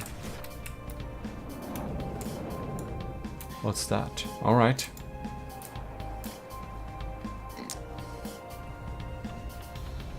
Well, we got another missile coming in there. It kind of like, it has like the same speed as the Sidewinder there. Man. Look at that. Come on. It's a little bit slower. If it had APN guidance or whatever, I think it could have dealt with the situation, but it's just a little bit too slow for this type of vehicle. We're gonna restart this one and see if the initial blast will be a little bit more lucky. Well, we're riding these things here. See if they reach. I think they won't. Let's see here. What? And those missiles. Oh, yes, yes, yes. That's a good hit. Missiles from two sides. Very reliable. Oh no! It died. We're also a little bit on rocky surface here, which isn't what we tested. So we're gonna restart in this battle, yes. Right, there we are. Flat ground. We're gonna see if these diff guns will get a good lock on here. Alright. No? They haven't fired yet. Oh no! Oh, that was so close. We're just moving so erratic. This is like me piloting a plane in Battlefield 2. Like, scary all the time. Never know what's gonna happen. Alright. It like does this nose dives. Did we kind of kill the other one without me noticing it, or what? No, it's over there. No, no, that was missiles. I think the other one might be dead somehow. It's so quick, it's like hard to see what's happening. Well, there a diff gun went off at least, so...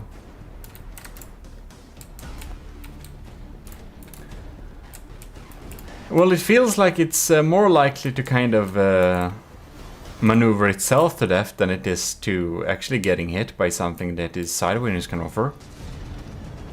Oh! The other sidewinder somehow died. I don't understand how. This is weird.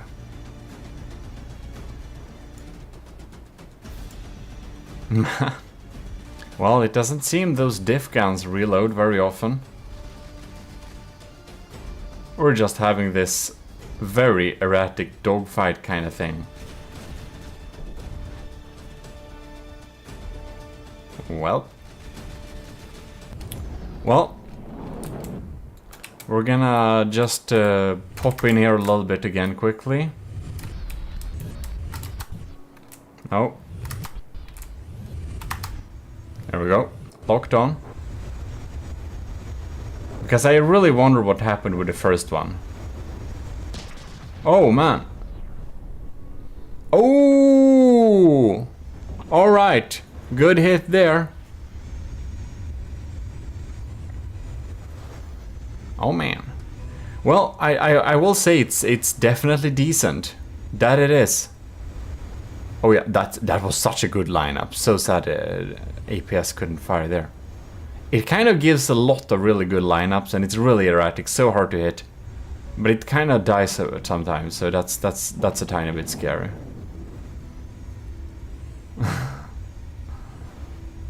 And what is it with these dark clouds?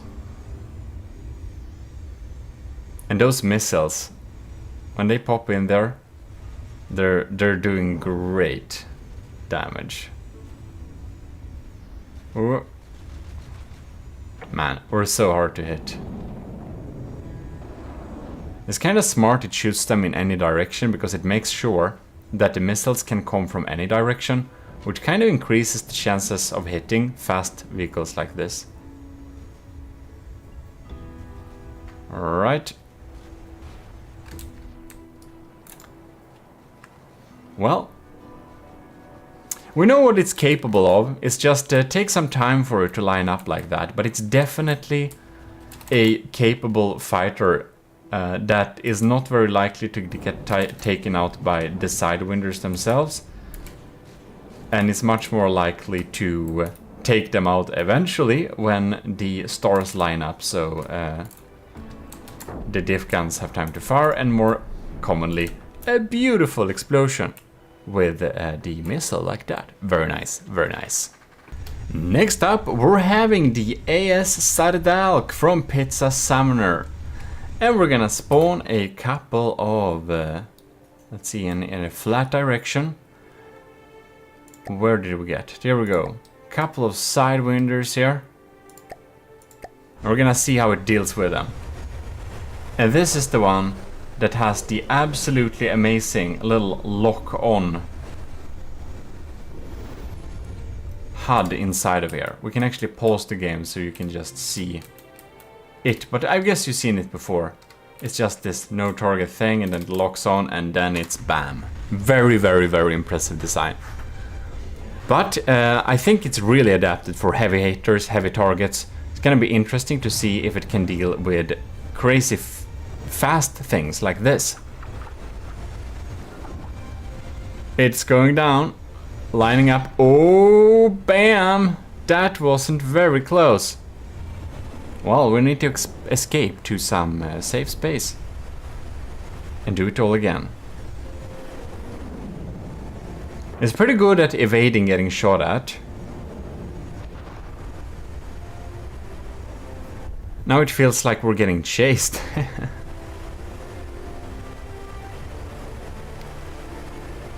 I wonder if these thrusters are breadboard or ACB controlled. I recently learned to ACB control them. It's pretty cool, but you can do it with breadboard better too. All right.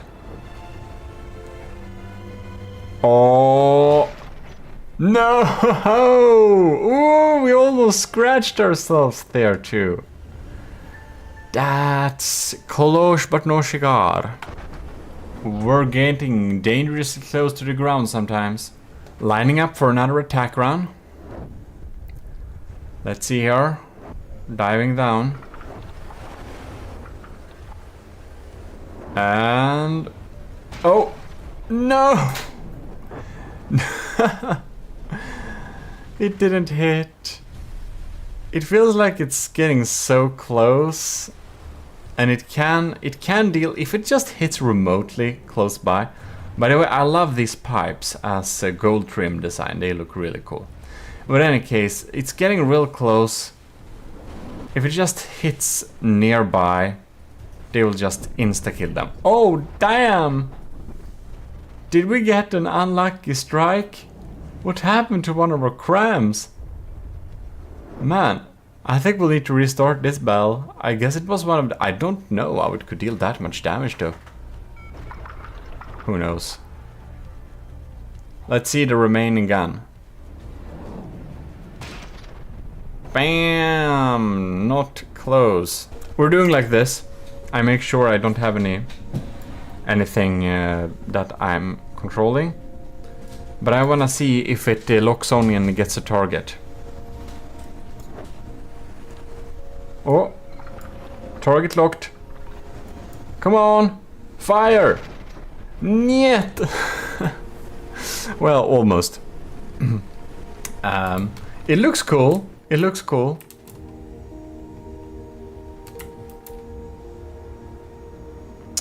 Well, we're gonna see if we're able to hit them. We're very survivable. We can deal damage to them. So, you know, it at least isn't easily shot down. It kind of was once, but that was after a long time, and I'm not sure if it was if it shooted itself or if it was the side windows. Alright, guns locking on. Bam! That kinda did some damage, right? You know, not sure it did. Wait. One sidewinder is dead. I wonder if we caused it or if it just died.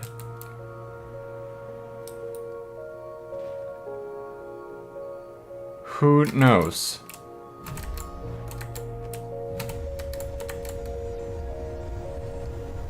Well, I guess we're diving down and see if we can hit it. It feels a lot like it needs to really line up at the exactly right angle. Come on now. There we go. Lock and loaded. I think it was because it was stationary, but that's a beautiful explosion. Nice. Really nice. What I think is really interesting with the Sardalk from Pizza Summoner is that it seems to be very inaccurate when it comes to shooting at speedy targets. I wonder if its speed prediction the AI detection that is predicting the speed of crafts is kind of not very well developed there, because it's not adapted to deal with fast targets like this, so it's more like trying to punch upwards. I don't know. I think it's also in the punching up class, and you know, you may think this challenge is a little bit unfair because it's testing against really quick stuff, but do remember, we've already had a challenge where we test them against a really meaty design. Now we had a challenge where we test them against a very kind of still, but easy, hard to detect design. And in the future, we're gonna test it against a tanky design. We're gonna test it against something really large, and like there are so many challenges lining up. So even though, oh my lord, no it did. What happened there? Why did we lose blocks? Well, anyways. Even though it may not excel in each and every challenge, when we're finished with all these testings, the sum amount of the points should give a good indication of where these bombers are on an effectiveness scale in combat. Not to be confused with the effectiveness specifically episode we did test before. But it really seems like it's having it's having a hard time to deal damage, it is. But it can hit sometimes, and it's pretty good at like surviving them at least. So, you know, that's something.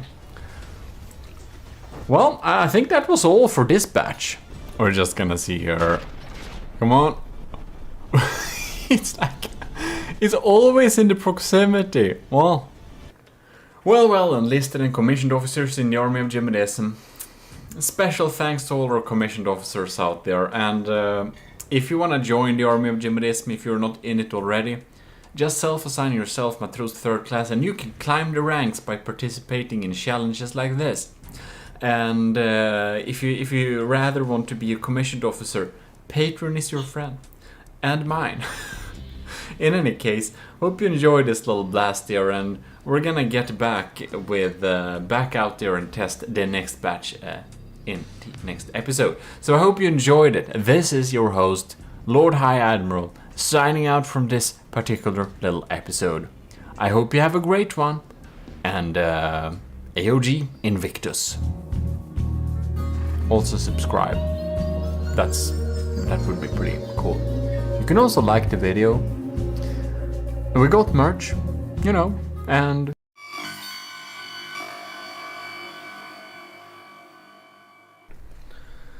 it's a tactical Lord High Admiral GMODIST was just out on a camo mission, as you can see, in my very discreet merch today. In any case, we're gonna get back into the AOG trials for the Bomber Challenge. And because I have this very stealthy, beautiful hat here, I'm sure we're gonna get extra good results this week here. Don't you think so as well?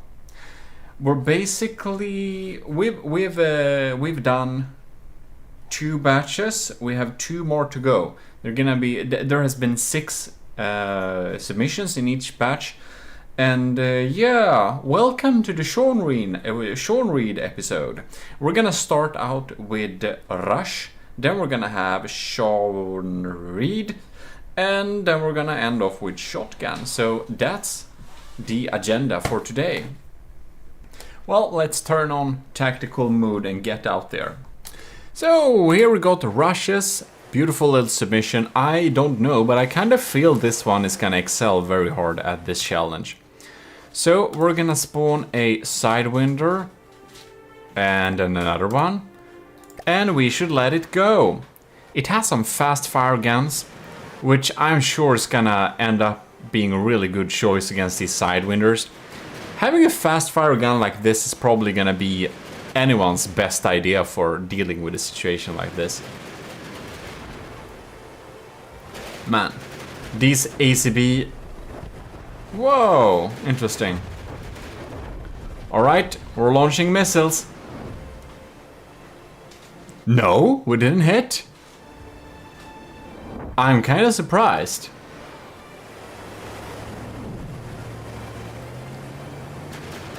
All right.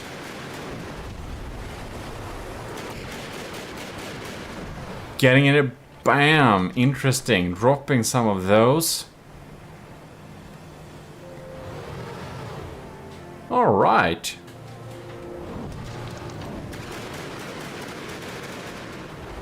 Okay, what's happening there then? Well, wow, we're trying to lock on with the lasers. We're just not able to do that in a good way, it seems. One thing I never really noticed here is that, ooh, they are actually on spin blocks. I see. Interesting.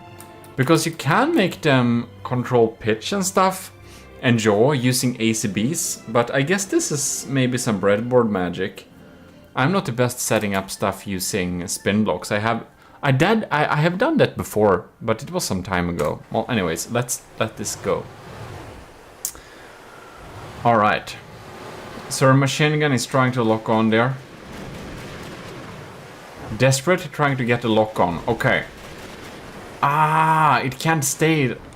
It can't stay locked on for long enough, it seems. Well, I guess I shouldn't jinx craft by saying I think they will excel well, because every time I did that, they didn't. Right, okay, come on, lock on now. Ah! It ain't doing it. These are more likely to collide with each other to kill, maybe. Who knows? Okay, let's see here. If the machine gun fire it can boast can solve some issues. Oh no, it's like so close. Close but no cigar, as they say. Another lock on, another miss. The only thing that's shedding block is sadly Russia's design here.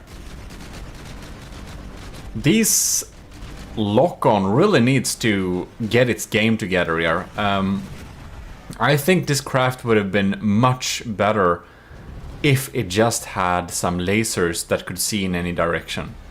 I think it kind of lost control up there.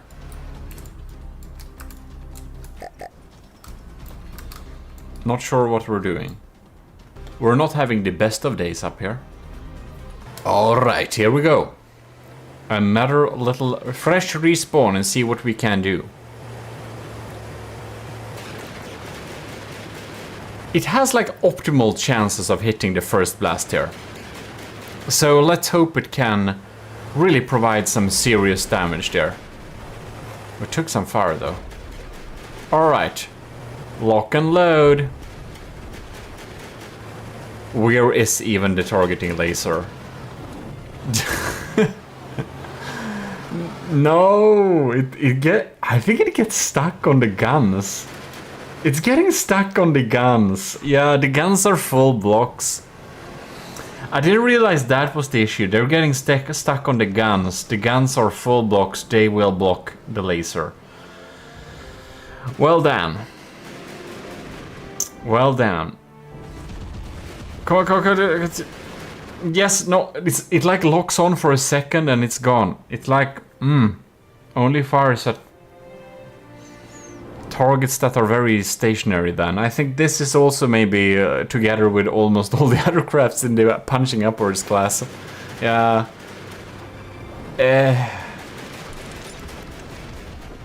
I kind of thought those machine guns would kind of, you know, deal enough damage to make it like eventually take him out, but it seems more that it's able to deal a pretty good job at just staying in the air and not get shot down, but it just seems to not be able to deal any damage towards them, except maybe sometime by extreme luck. Like, you could see it almost locked on and shot dead. But it's really, it's only that, almost. Well, it looks cool doing it, and it ain't getting shot down. That's something, but we're gonna move on. Right. So now we're in Sean Reed Land, and I just remembered that we are having some issues with the crafts when they're trying to start from ground here. So we're gonna see if we need to.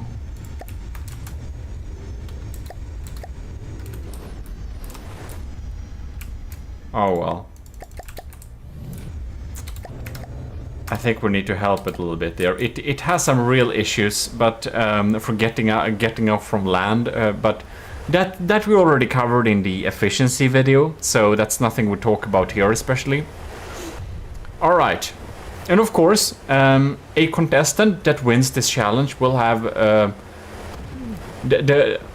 the accepted will of course get the chances of improving the design so it can fit in the fleet in its optimal splendor. But until we are deciding how we're gonna do with the winners, dependent on how we decide, we're gonna of course deal with that when it comes closer to that time. Yeah, kind of self-explanatory. So far so good. I'm very interested to see. Oh, are they gonna go towards them? Oh, they're getting dragged, but they're so slow.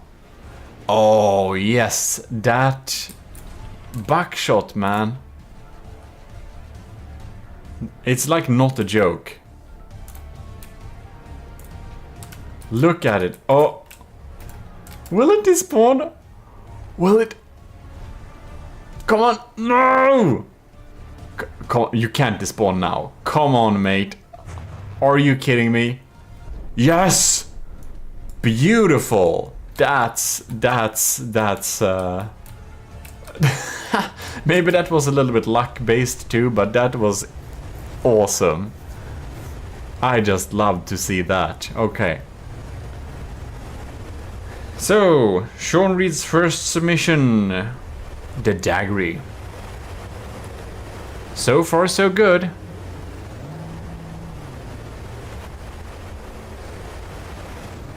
Alright. Yeah, we're actually hitting some shots there, I believe. Wouldn't it be pretty cool if we had some, like, COD hit markers in from the depth? So you could see from a distance if you hit. Like, from your AC-130, you could just see the machine gun shooting or missing or whatever. I don't remember it climbing this high, but maybe it did. Well. Sir, why are we at 1,700 meters? I think we may have lost control. No.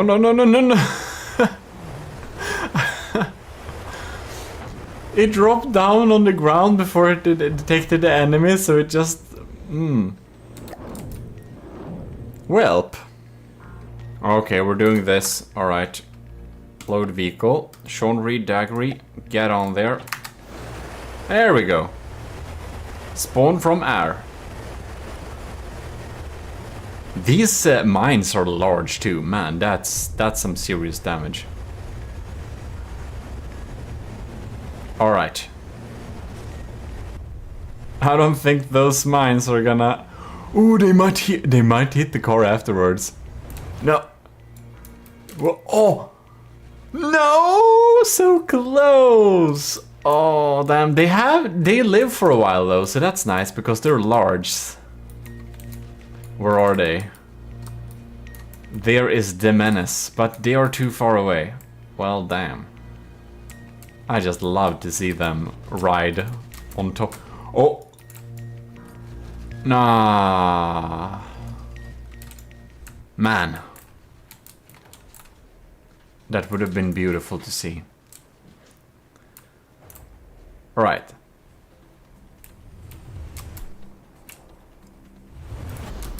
The Daggery is... Are we getting out of orbit again? Come on.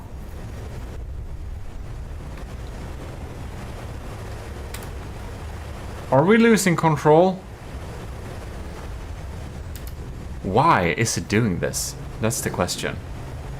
This is some proper deep water guard maneuvers here. We're completely lost control. But why? That's the question. But why?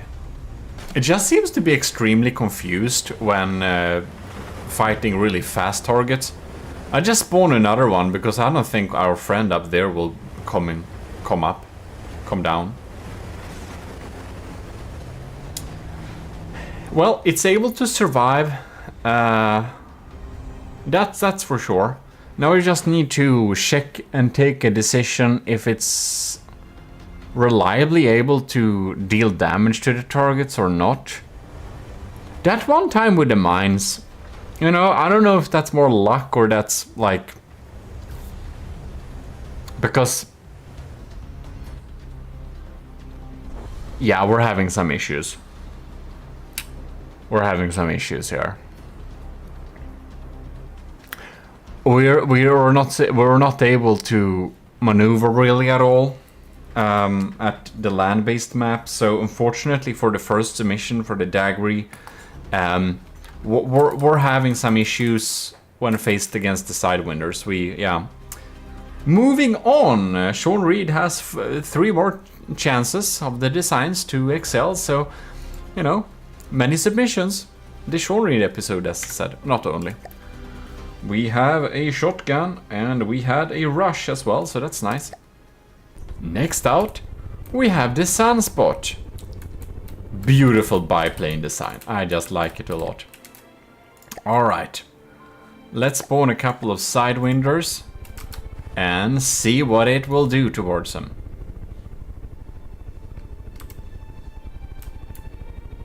Wait, what? Hello.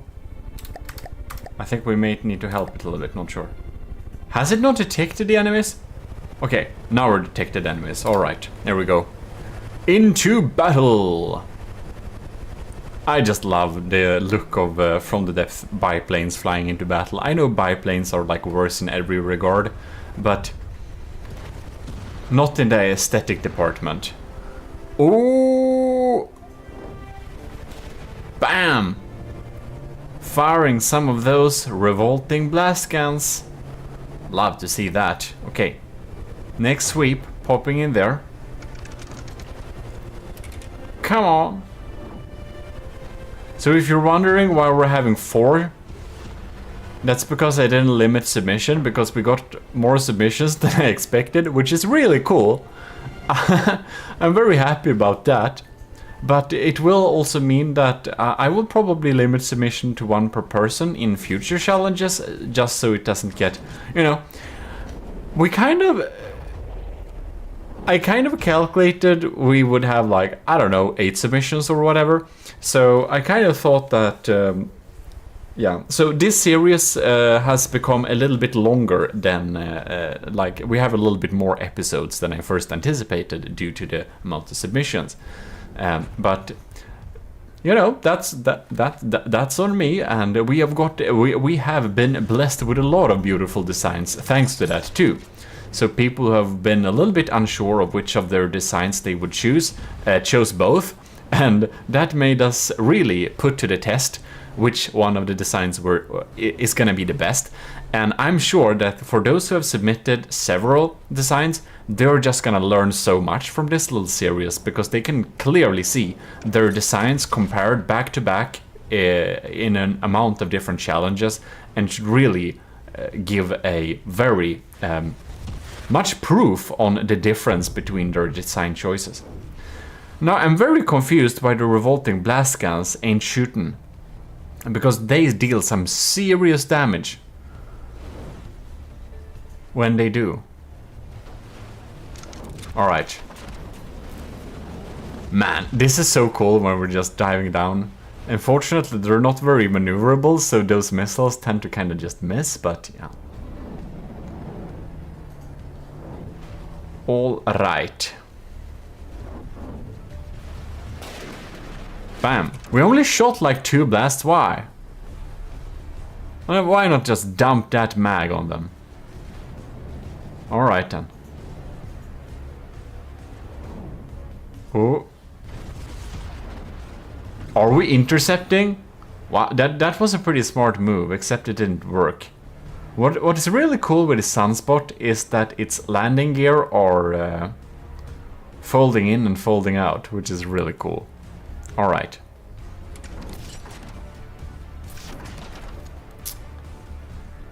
These missiles has issues hitting.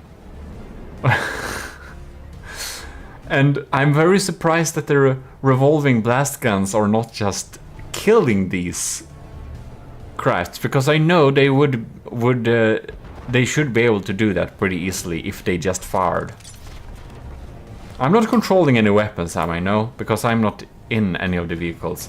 I made sure to not be in any of the vehicles. Also, I should turn off my repair in case I was close to any of the vehicles. Anyways. Come on now. Oh.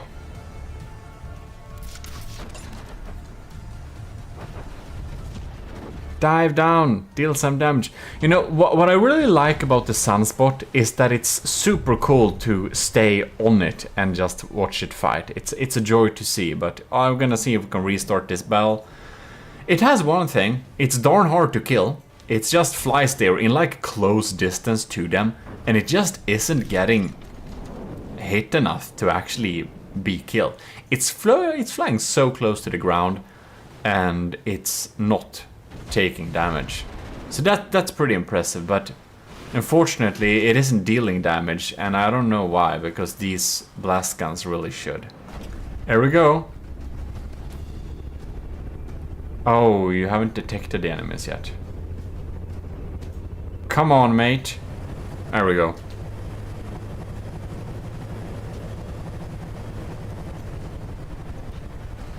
There we go. We're getting a frag flak cloud incoming there. Bam! That was a bad hit, wasn't it? No? Missiles fire away. Blast guns. You know, we got a couple of shots in there, but I don't know if it tore any block off. Probably not. If so, a very surface level, not important one. Come on now. Blast gun them. Blast gun them. It's really behaving the exact same as last time. I think we kind of know how this will go, actually. It will not be able to deal damage to the targets. It seems to be so extremely unlikely. They are consequently being too slow. And now we got an unlucky hit too, but you know, we looked at it for so long and it didn't die for like forever, so it seems to be pretty good at staying resilient, except, well, this unlucky time, but you know, that's something, but it ain't dealing damage. Here we have the Jin, also Sean Reed. This is Sean Reed's second design. They're not in order. They're first, fourth, second, third, because that's how they're saved. All right. It's gonna be really interesting to see this UFO popping in there. It's staying really out of fire. That's nice.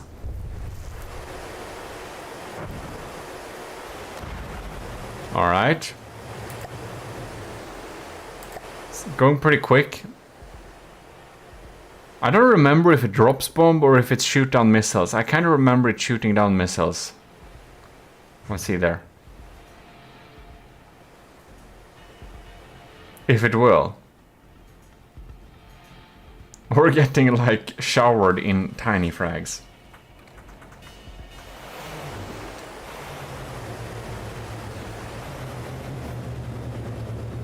Hello.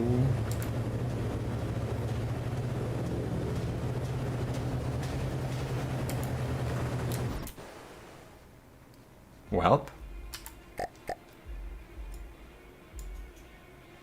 I know I'm not on it. I was just making sure because I was a little bit scared at it.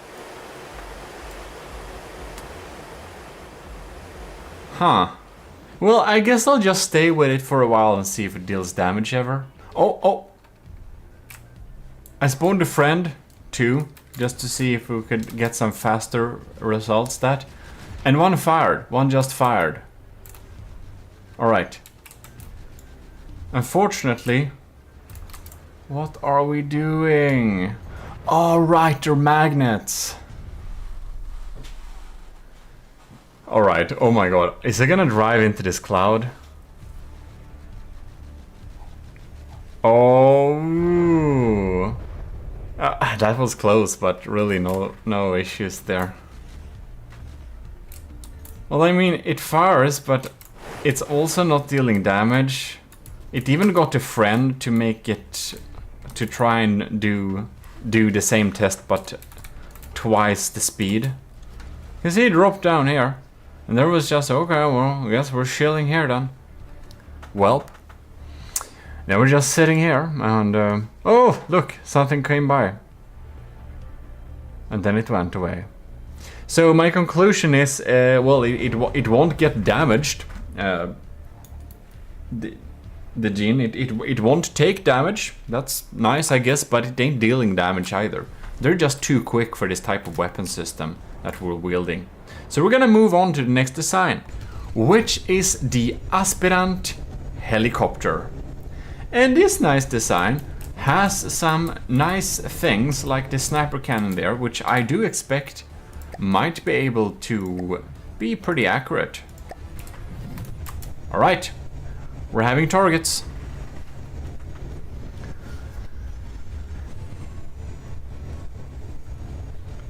Spawn away there. So let's see. We're getting... did one of them... Why did he blow themselves up? And what are you doing now? Okay, so, right. The Sidewinders just decided to self-explode.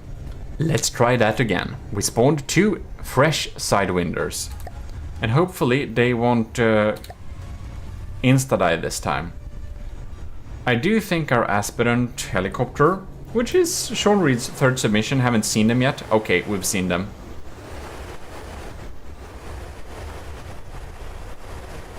Alright, this is gonna be very interesting.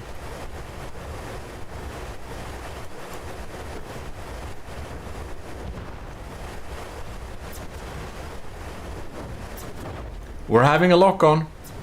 We're having a lock-on.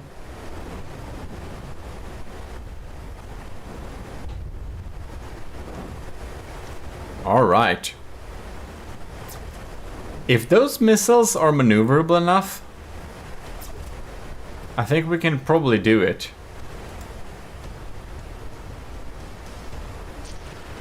No, we lost the lock-on. Okay, we got a new one. Alright.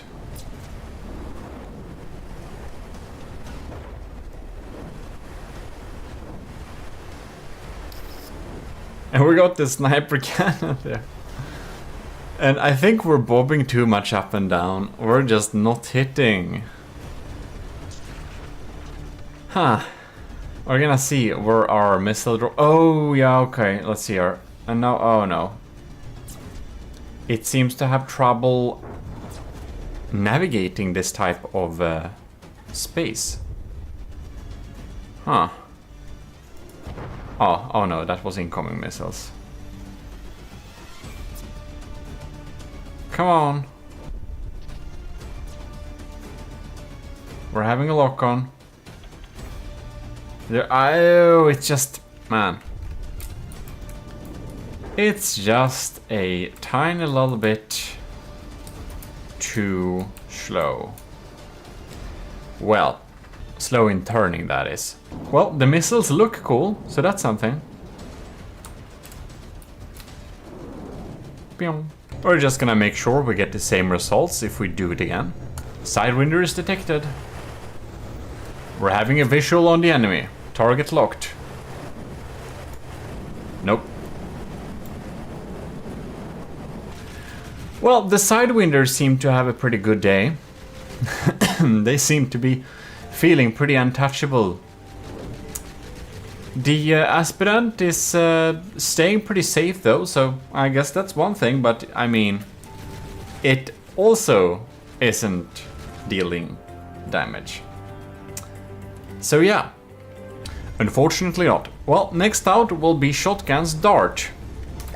So we're gonna spawn a couple of Sidewinders here, and we're gonna see how Shotgun's design are doing this. Man, it's just surrounded by shields. Alright, machine guns activated. We're having a very focused lock-on. Bam!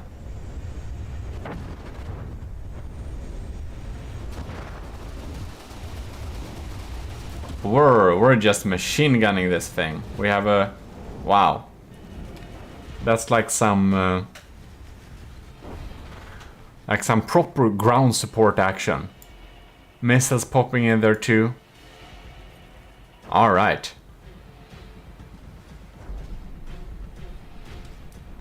Which one was that? Oh, one blew up. Or we're just putting so many missiles in the air there. That's nice. Alright. We're pretty maneuverable too. Bam! Nice. Nice. It seems completely untouchable. I'm just spawning 4 Sidewinders for fun. Because I wanna see what happens.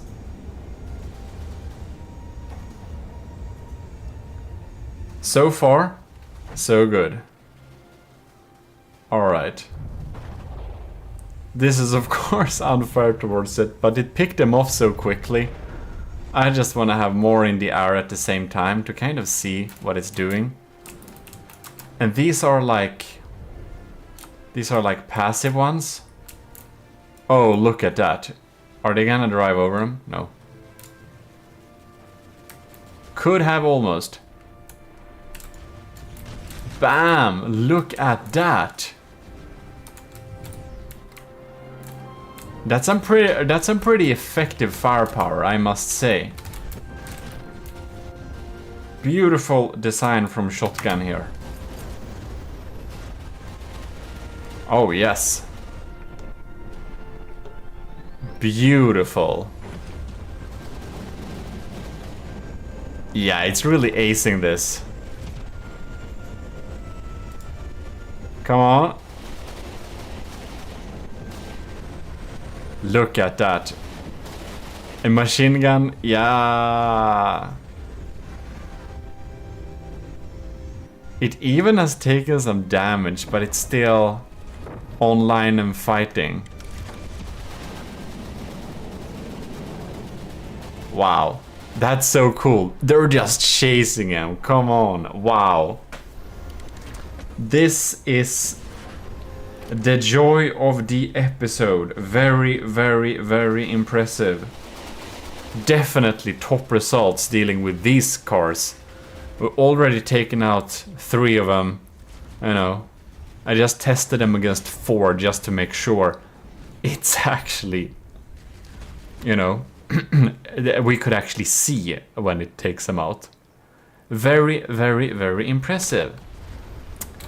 The Dart by Shotgun is excellent results. Excellent results indeed. And a very much joy to see. And that's of course mostly thanks to my tactical glasses and tactical hat that we got such luck. Isn't that true? In any case, if you enjoyed this episode, do leave a like and do subscribe if you haven't already. You can join the army of GMODIST via our Discord, self-assigned 3rd Matros. Matros 3rd class, yeah. Or join the commissioned officers at Patreon. You can also do if you want to be a commissioned officer instead and get some stuff for it. In any case, I hope you enjoyed and I'll see you next time. Thanks to all our current supporters, of course.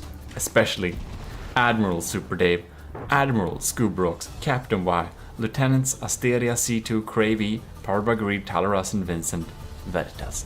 See you next time. This is your Lord High Admiral, officially signing out.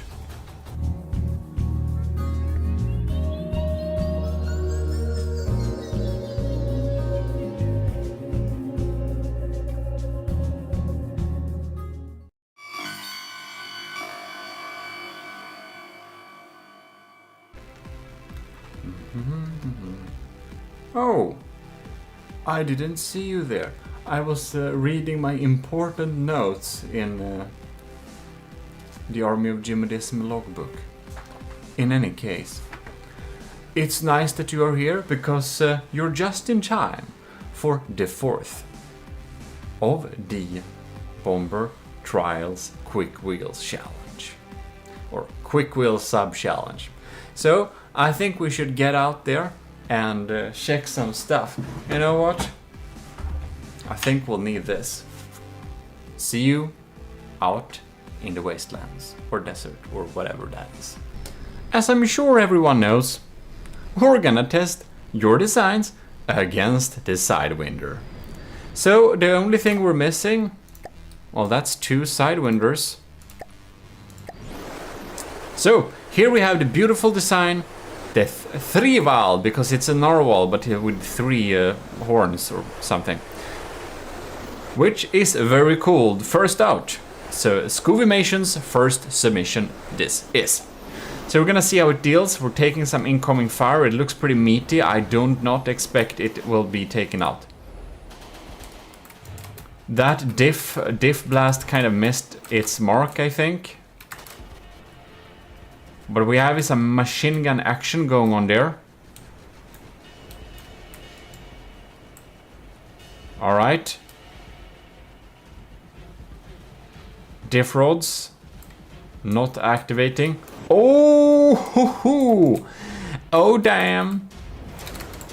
That's some damage. Wow. Look at that. We're gonna see if these diff rods are gonna reload anytime soon. Well, the narwhal, I mean the 3-Val is not joking around. It had made that very clear already. If they'll just get more ammo sometime. Well, I think these machine guns are doing a pretty good job at just doing some passive damage though. There seems to be an interesting lock. BAM! That's some damage. That's a really good result. We need to run that again. Here we go. They have been summoned, the Sidewinders. I think we have a visual on the enemy. Oh, close but no fatal damage at least. Those guns are taking out some stuff too, coming in too, which is nice. Man, can deal with some of those missiles. We're able to withstand the barrage of tiny frags. Alright. We're lining up for a shot, I believe. It's more like ground support type of role. Alright. No. That's some damage. Alright, and last one here. Second one. Popping in there. Can't escape.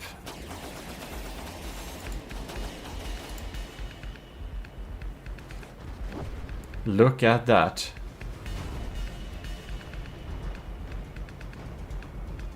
Ooh.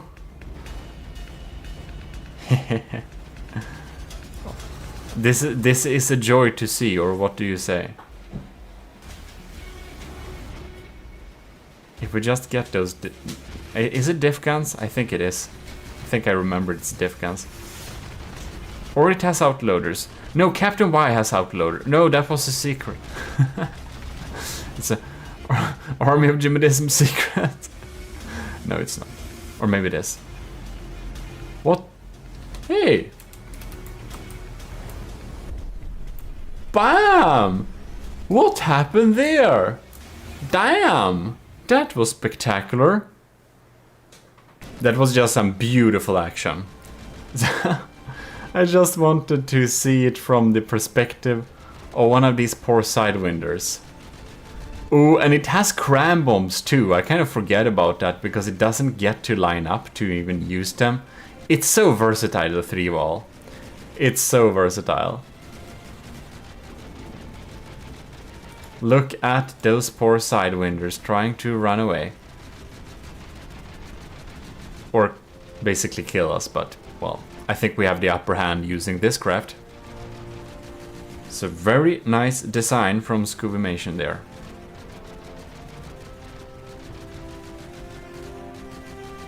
I like how the game doesn't even believe we're in a danger, so we're getting like pretty chill music.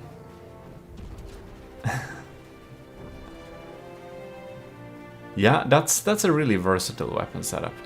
We're gonna move on to the next one. I just wanted to see if it could crit this thing lining up, because we have enough to know that this is a very competent design, and it definitely is dealing with this situation. Bam! Very beautiful. Next up we have Scubimation's other submission, the Pigeon. So, let us spawn a couple of sidewinders then. There we go. And I think this is kind of heavily relying on its crams, so we're gonna see if it uses the machine guns at all to defend against incoming fire or not. Because I think they are mainly set up to deal with missiles and such. Well, we're slowly zooming in there. Oh yeah. We took that missile out. Oh yeah. Nice missile defense here. Now, I think this Pigeon can stay here all day and doing this. I do, however, think that its bombs are kind of unlikely to line up to get a good hit. Most likely. Alright. Well, I guess we'll probably need to chill a bit and see if stuff happens, but generally, oh no, we're taking damage. I don't think. Oh no, we can't stay up here all day. Welp. Ooh. Oh no. Sad times. Well, we spawned him again, so we're gonna see if we're getting the same results this time. I really like the missile defense though. I have to say that. It's a really cool little smart mini defense for a cheap craft that's just makes it take so much less damage. But I can't say it's lining up to get a nice shot. I think it could have possibly been doing a lot better if those machine guns actually were targeting the sidewinders instead of just trying to save us from missiles. Because right now we are going to let through a missile at some point, and at that point we're gonna have a bad time. We fired crams. Oh no. To no avail, I am afraid. This is a pretty nice screenshot though. That had to be said. Maybe it even is the thumbnail you clicked on, I don't know, we'll see. Yeah, and it eventually kind of gets damaged and tilts over. So it's not really survive. Yeah. We're not. Yeah, it doesn't exactly excel at this challenge at all. It's like doesn't hit the target, doesn't survive the light fire. And it's not doing the situation better with those cramps there. Well, I think we know enough. We can move on to the next submission. It looks nice though. Here we got American with the AOG bomber plane, which is a very interesting and unique design we haven't much seen before. So let's pop in a couple of Sidewinders and we shall indeed engage. We're going pretty quick too.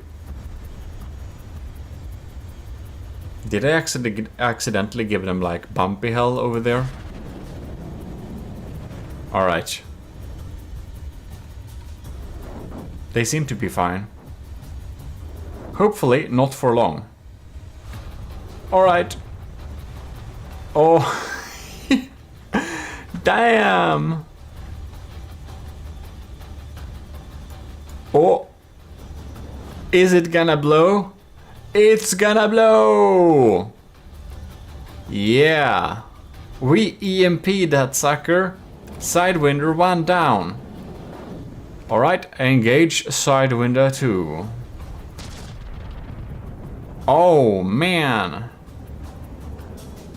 That's what I'm talking about. That's what I'm talking about. Nice. These are some real good results there. This American's AOG bomber is delivering. Let's try that again and see if it wasn't just luck. All right, here we go. Let the battle begin. So it's rolling in there, firing those beautifully pop-up missiles. Getting shot in the side. Oh well.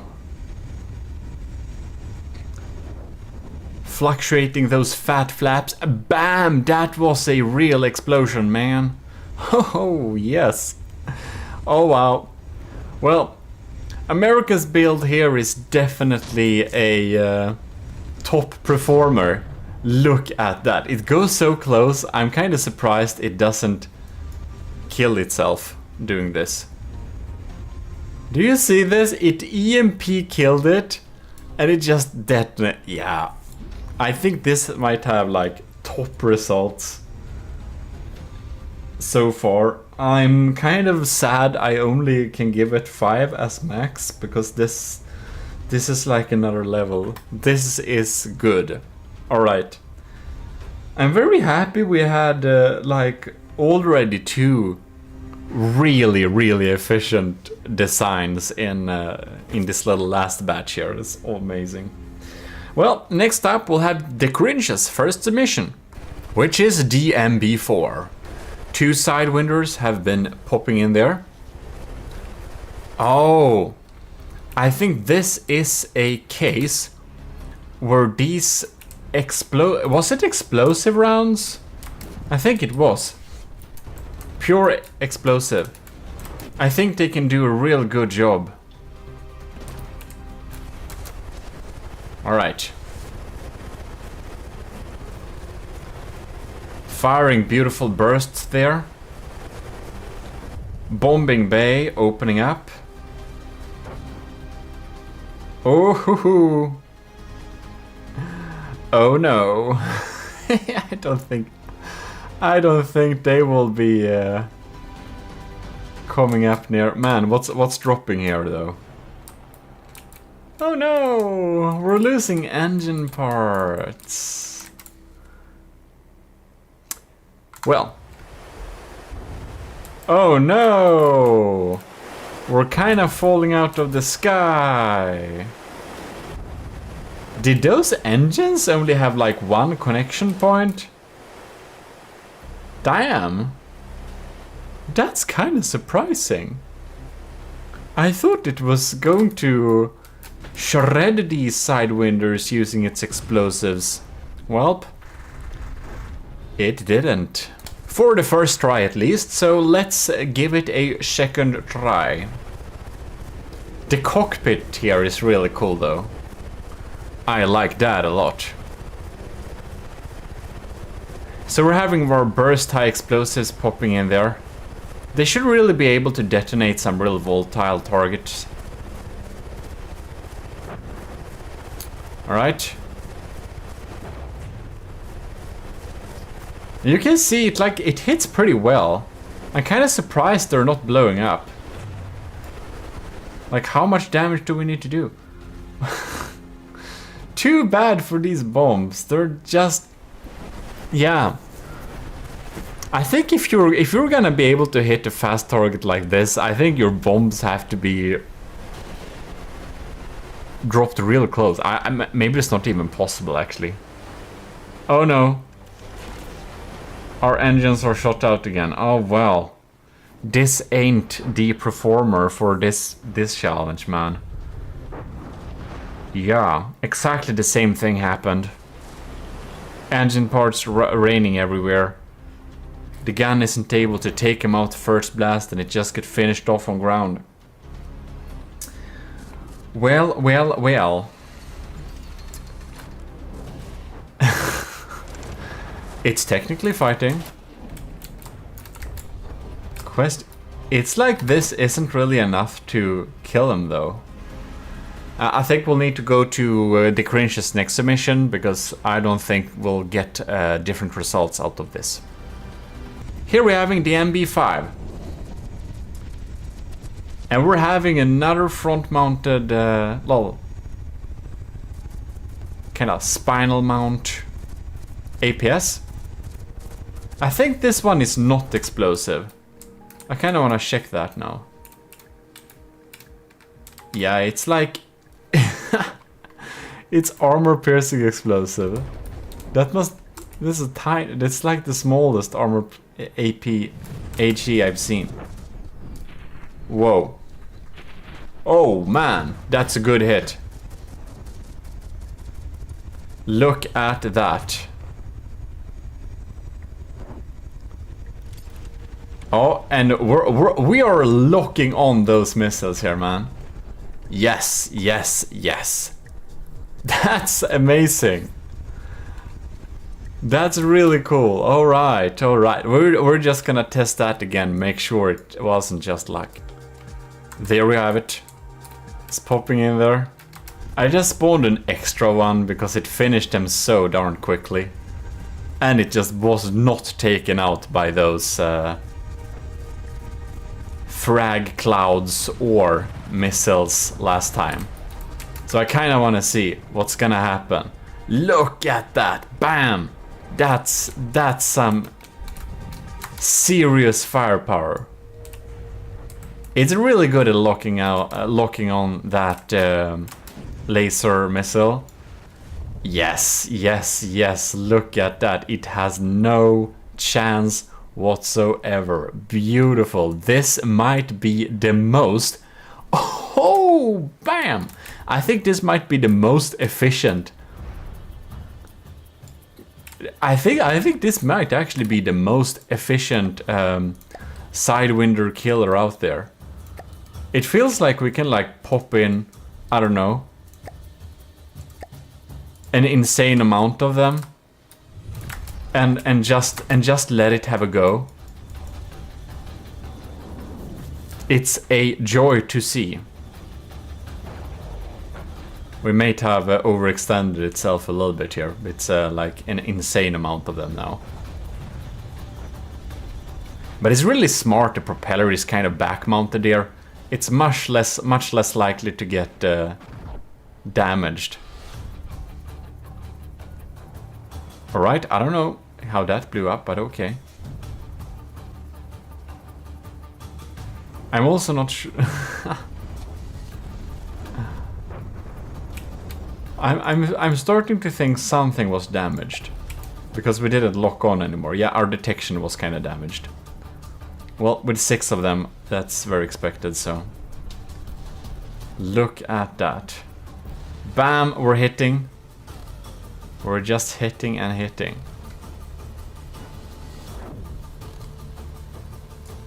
Very impressive indeed.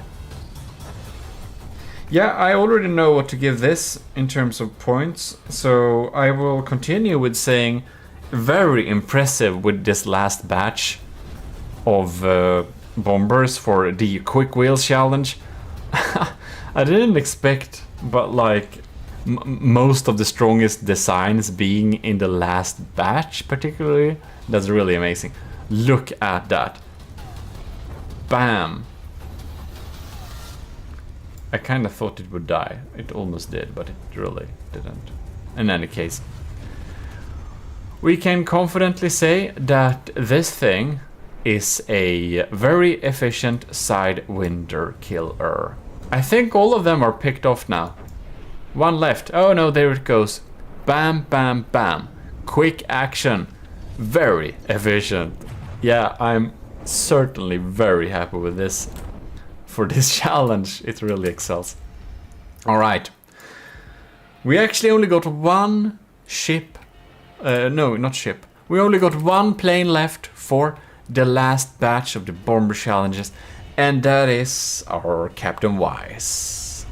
The commissioned officers. And it looks absolutely gorgeous. So it will be interesting to see if it also delivers some gorgeous results. Well, we have visual on the enemy. We're taking some frag flag popping in there. Ooh. It seems our decoys, maybe radar decoys too, maybe? No? Oh no, we took a hit. Alright. And now the APS bombs. See if they will lock on. Alright, we're having a little bit problem here. BY409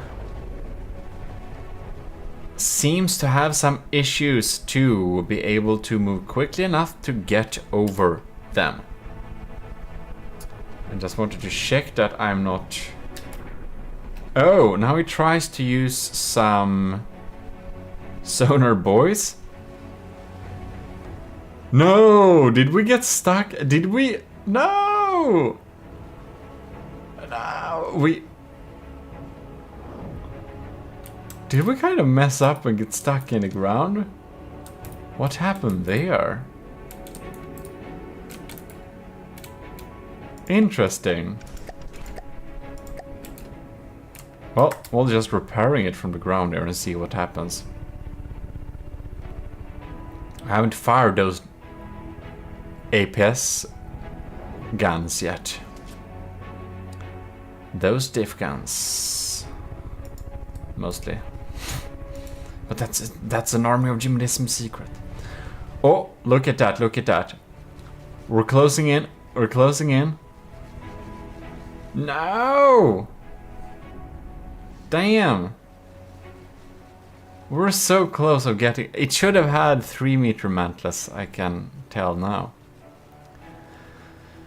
Then it would have a much larger window of actually aiming at a quick target. Well, well, well. That is not the case. I wonder if we harpooned ourselves to the ground again. I don't think so.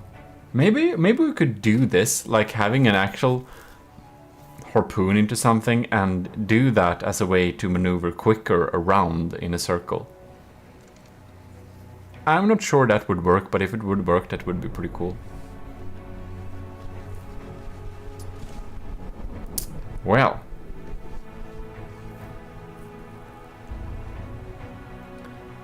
We're firing flares on stuff, but now it seems... Oh no. Oh no.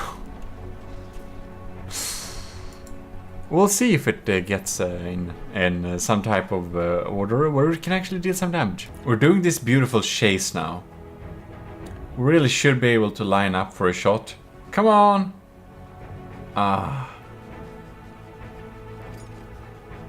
Will you not? Isn't this... No.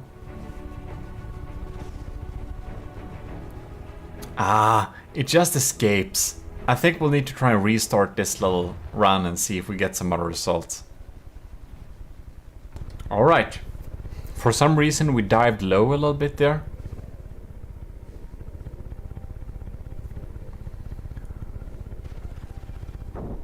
Taking some incoming flak. I love that the game doesn't seem to think this is a real battle. We're getting the chill music. God, this is a perfect lineup. No. Oh well, oh well. I don't think it's like this seems to be the perfect, but it will not fire. Look at that. This is like, yeah, it seems to be kind of having bad timing in its bombing routine, so it just doesn't bomb.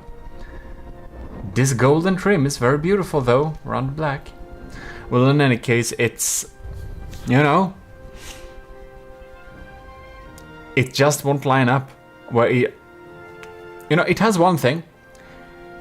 It's pretty sturdy. I think we can stay here for a good while, and we're not taking a lot of damage. Or like taking pretty surface level damage. It is pretty resilient.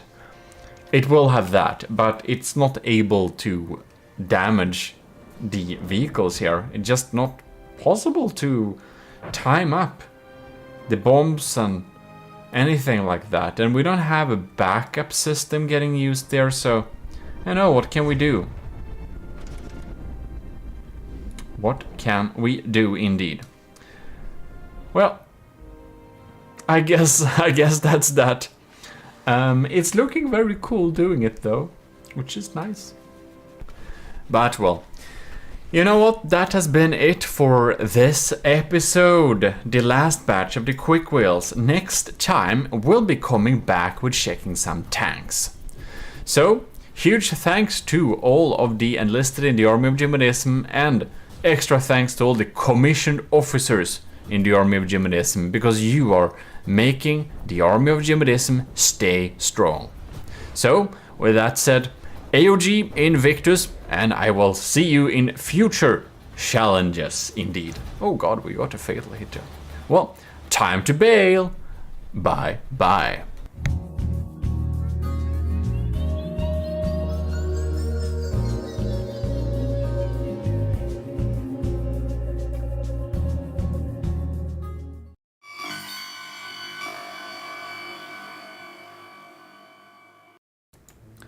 Well, hello, this is your Lord High Admiral in the Army of GMODISM. You're welcome back to some more trials, of course. In here, we are beautifully listening to the Waltz of the Builder by our own composer Vestrets. So it's absolutely fantastic, won't you say that? Well, anyways, this time we're going to have the next batch of, well, what should we say? Brave contestants. We're gonna battle the Onyx Watch Oxen. So we're gonna get into that, and here we got my beautiful scoreboard, which I just calculated how many scores I have written down here. When I'm finished with this scoreboard, I have written down 325 times some different scores here. So when I'm gonna calculate this together, I'm gonna sum up these 325 different scores into 25 summed up scores, and I will be able to give a result, basically. In any case, this is of course some really cool thing here, which we definitely need to, let's see here, sorry. We definitely need to thank the commissioned officers in the Army of GMODISM who are supporting the channel every month. Which is, most notably, Admiral Scooberox, Captain Wild, Lieutenant Dinosaur Boy, Lieutenant LCG Canyon, Cravey, Parbagreed, Talaras, and Vincent Veritas. Thanks a lot for supporting the channel. We're gonna get on with the next batch, starting with Netramira's design. So, let's get in there. Let's get out of the planning room and get out to the testing range area. Netramira's design is the beautiful humming bird, an ornithopter, which is very amazing. It seems to have some struggle with altitude, so it doesn't want to land. But anyways, we're gonna spawn an oxen. And we're gonna see what it will do to it. Hopefully it's gonna do a lot. I like this little door in the back. It feels a little bit, you know. So.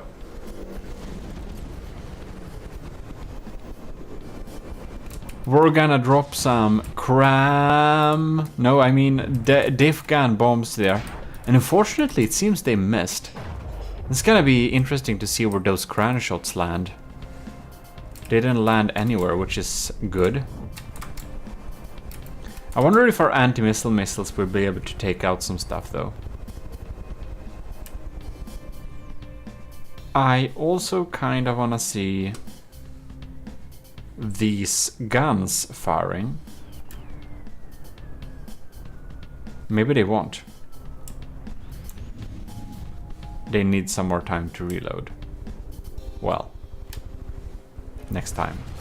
Somehow we are seeming to have some time of trouble getting lined up to fire the diff guns, which is weird. Oh, now we're firing. Let's get here. Oh, damage. Yes. Oh no! Carnage! No! Oh no! That ain't too good. Well, they were just chilling for such a long time, not shooting at each other. Something is obviously very damaged here. We have our vertical launch missiles, but I think they only provide some superficial damage.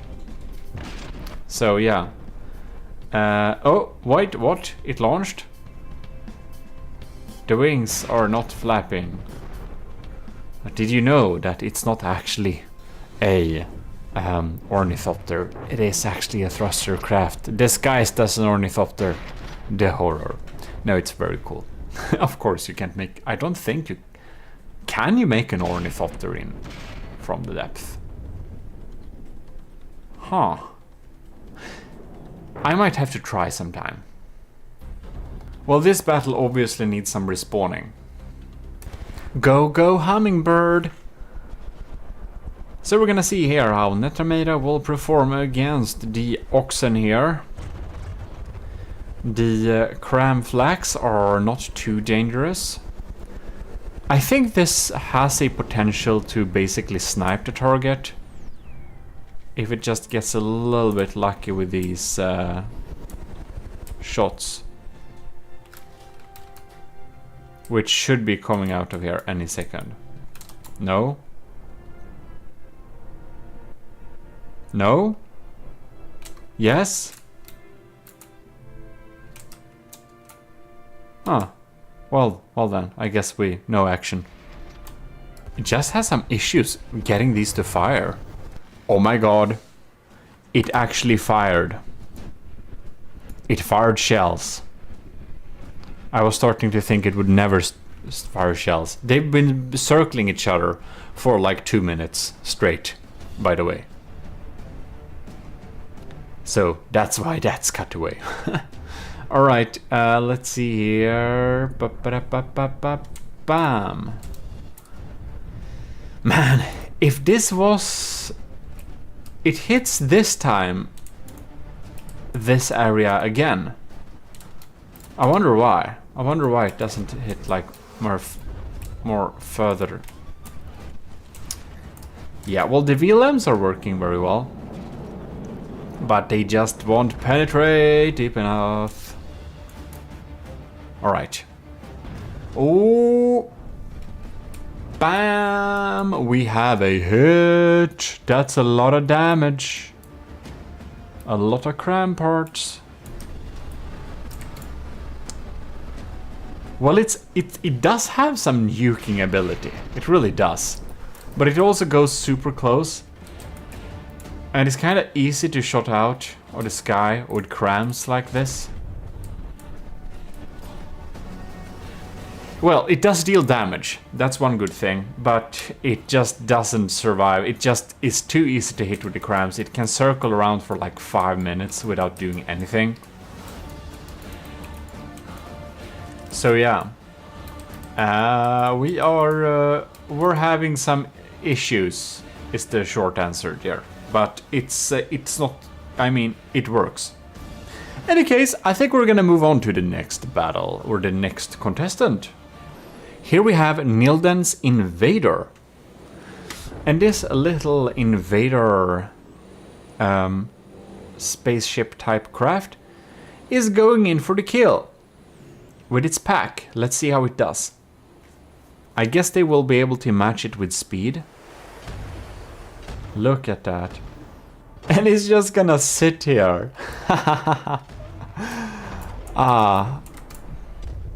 The only thing is that it's it's an explosive pack. So while it can do this all day, it might take large portions of the day to kill this thing. But due to the crams being limited in firing arc, as almost all crams are, it's probably never gonna shoot back. Look at that. Isn't that cute? It's just does this forever.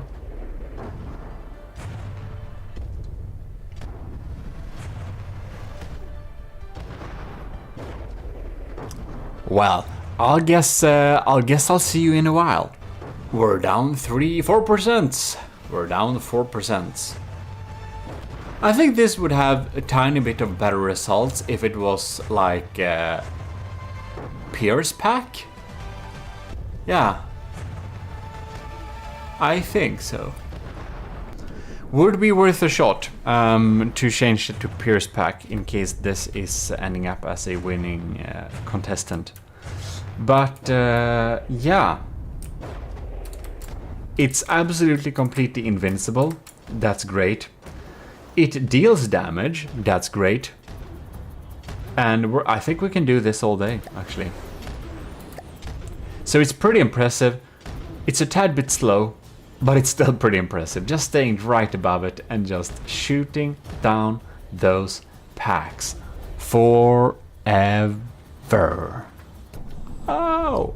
We've been sitting here for so long and it hasn't been damaged yet. It still reliably provides hits and just grinds this down piece by piece. And it hasn't received one bit of damage either. So it's just a matter of time. It will grind it down. It really will. 84 percentages. 83. Well, we're going down alright. That's good. It's a little bit slow. It would need some more punch. Like, seriously, it would need some more punch. If this had... I think if it had a slower pack, it would deal so much damage. Or if it had a Pierce pack. Or why not a smaller pack, but a couple of auxiliary diff guns or something. But in any case, it doesn't get shot down. It reliably just stays here and will grind this down to dust. So it's still pretty good, but we're gonna restart the battle and see if it was just lucky that it didn't get shot on its way to its superior position, or if it's pure skill. You can see this. It's gonna take some time to blow down this, especially this. Ooh, this heavy armor is gonna be hard to go through. But in any case, it's gonna do it eventually, and it won't get shot down. All right, let's go. Cram shots incoming. First volley, 2 inaccurate. Ready to rumble. Oh! Oh no! Oh no! Well, it can clearly get hit. Poor thing. Well, then I know what score I'm gonna write on this thing. The first run went a little bit better, but if it doesn't get shut down, I think it will grind down any target that's it can stay above, that it won't get, you know. So that's cool. Any case, moving on. Poor penguin, I spawned it too close to the surface. This is our favorite penguin of this challenge. The favorite penguin, popping in here. This is Netrameira's third submission. It's trying to get shot by flag crams, and it's gonna drop a lot of bombs. And this thing is real quick. I don't know what happened with those bombs, but... Oh, we are getting some blocks shed off. Well. And it's so quick, I don't think it's gonna hit it very often at all. Drop those bombs! No? Wait. I'm not sitting in it good. Oh no, it's shooting down it. Really weird. I wonder why. Why doesn't it... Is it not able to aim or what? No? Why? Why are the bombs not dropping?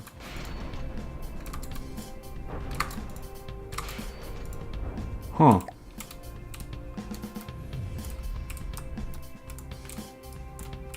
That's so weird. Now we have entered terrain for some reason too. Okay, come on, penguin. Everyone's favorite penguin should be able to... What's going on? Hoping that was some kind of glitch. Or spawning the crafts again. We're gonna see if it drops bombs at all. If it drops bombs, I guess it was a glitch. No. Why?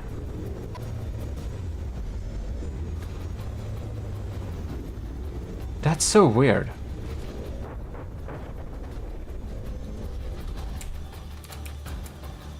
It's not dropping them. Why? We're not sitting in it. We're not blocking it. What's going on? Hello, penguin? It's just taking some light flak. Like, seriously? What's going on here? If we repair this thing? Do you have an issue with materials? No? Still not dropping any bombs. I had high hopes for the penguin, but it's getting shot by crams. But most importantly, it's not trying to drop bombs. So weird. Anyways, we're gonna move on. That's not gonna be the best score for this sub-challenge. It just won't drop the bombs. Just try again, I just wanna see if it... No. It never drops them. I wonder if it has some altitude bracket or whatever. But why? But why? Well, whatever. Here we got Nilden's B8 bomber, the last submission from Nilden. Because of course, 3 of them is Rhinos, Nilden's. So this is the B8 bomber, the main submission. And we're gonna see how this fares.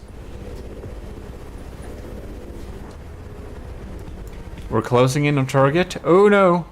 We're getting wing clipped there a little bit. This thing has the glorious bomb cam. We gotta see it. Look at it. Oh! Here we go. Yeah! That's so cool. Well, it indeed took out a lot of surface blocks here.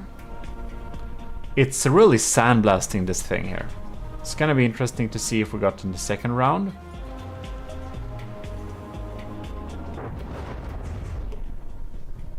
There we go.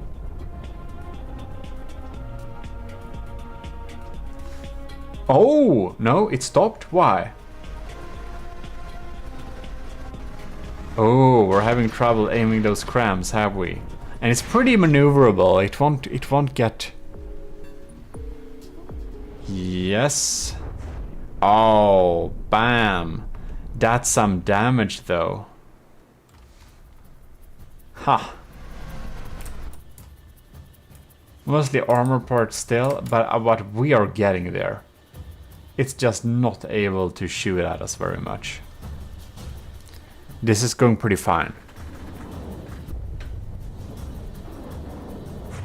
Oh, next rain.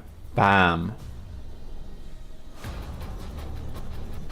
This thing's days are very much counted. Oh, it's dead. Wow. Wow. That's efficient. Okay, let's redo that then. Let's set it up again. Nilden's B8 bomber acquiring target.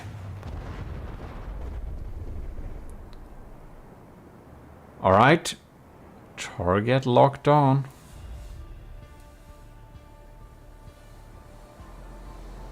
No.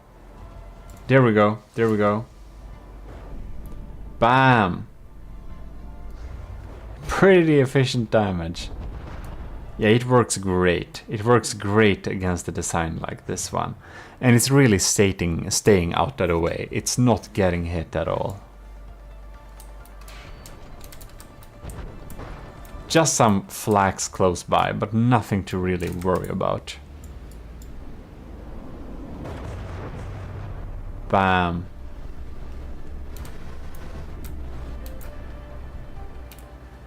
That's pretty nice.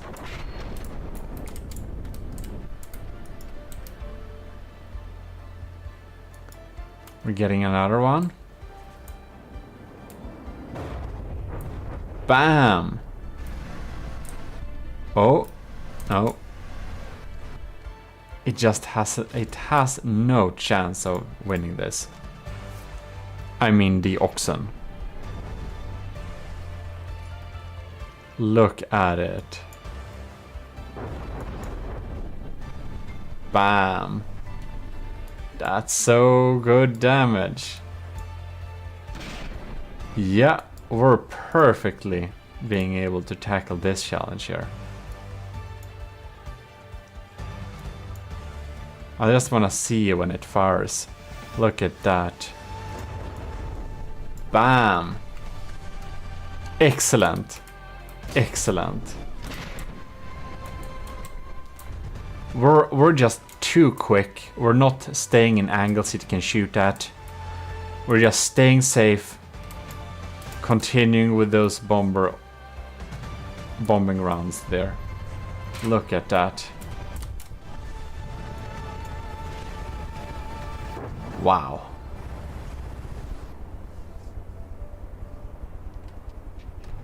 And another little swarm is popping down here. I think this is just lucky it isn't taken out yet.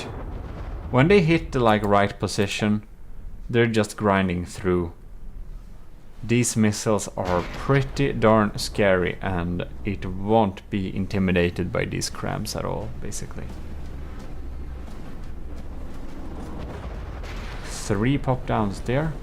Now the rest counts. Confetti all over the place each time. It's so spot on too.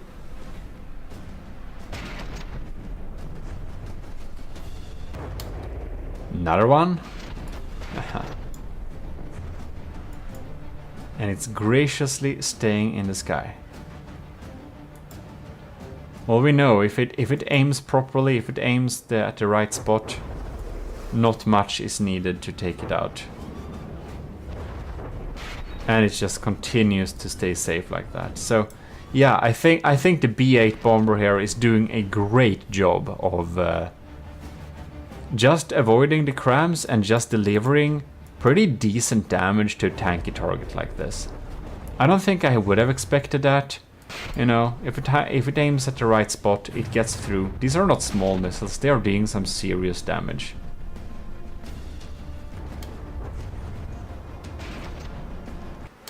Next swarm. Well, I know enough on how to grade this thing, so we're gonna move on to the next battle, why this thing is grinded into confetti. Oh, I think the AI just went there. Yep, it got through to the AI. And there it goes. Really nice. I'm pretty impressed by its ability to not get shot also. just staying in these narrow sweeps and not such predictable patterns of movement make it a lot more survivable than some of the other designs we've seen that are moving at a similar speed. Here we have the white phosphorus bomber. So that's Ovo's submission, and this thing I wouldn't expect hit very easily, but it may, I don't know. It's a surprising design, and it goes for these interesting dives where it just goes really close and fires a really scary diff rod. And then it has some pretty decent missiles coming in from there. So due to the design of it, I kind of thought it would do pretty good against the very light target, and it didn't. But wow, seeing this damage here, I kind of understand that it is indeed more bomber-like, that it's really wanna punch upwards. Wow, okay, it's gonna be interesting to see what we're gonna do. Bam! Is that explosive only? Who knows? Here we got a little... Bam! Are you kidding me? Did we almost detonate the AI or something from beneath it? That's pretty impressive. Right, now we're moving at terrain too. Whoa.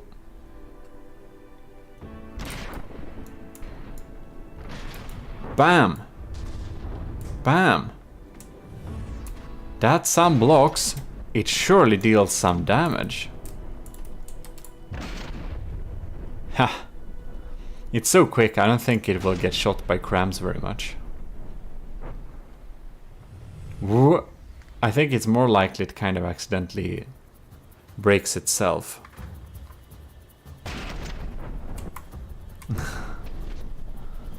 And these missiles, it feels like they're fired in any direction. Whoa, whoa, whoa, whoa, whoa.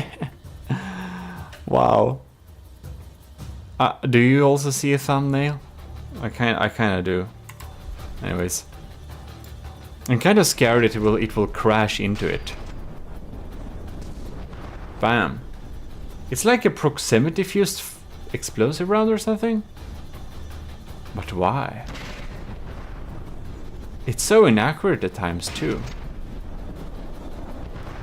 Well, these missiles are a good bit scary though.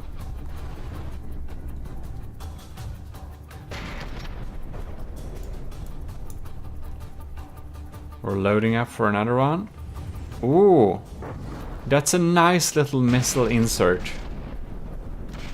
Deleted some heavy armor and everything.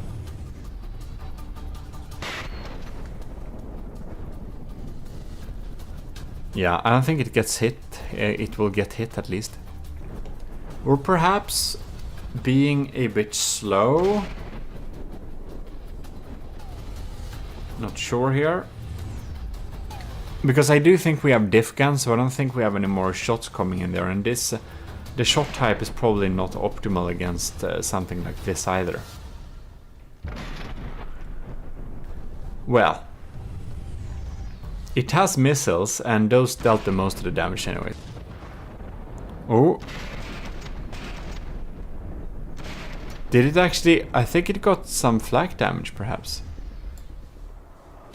Ooh. Missiles incoming. That one went away. Like, we dealt a lot of damage, but we are seeming to have some trouble with penetrating the armor here. We've just been chilling by and the missiles are just shooting off in random direction and we're not getting any more shots in here. So I don't know really what's happening. I think we might need to restart this little iteration here. This little... to the second test and see if we get similar results or what's happening. There we have it. The oxen is spawned. I wonder if we're able to reach it. I think so, because it doesn't have lambs. Bam! Doing some pretty good explosions. We're diving in here, dropping 2 more. they kind of lost lock-on. Those diff guns ain't firing. Guess they need better accuracy. No? Now then. No. Ooh, that was almost a collision.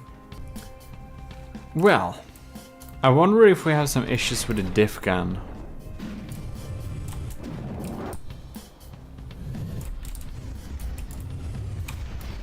Because this is like a new craft, right?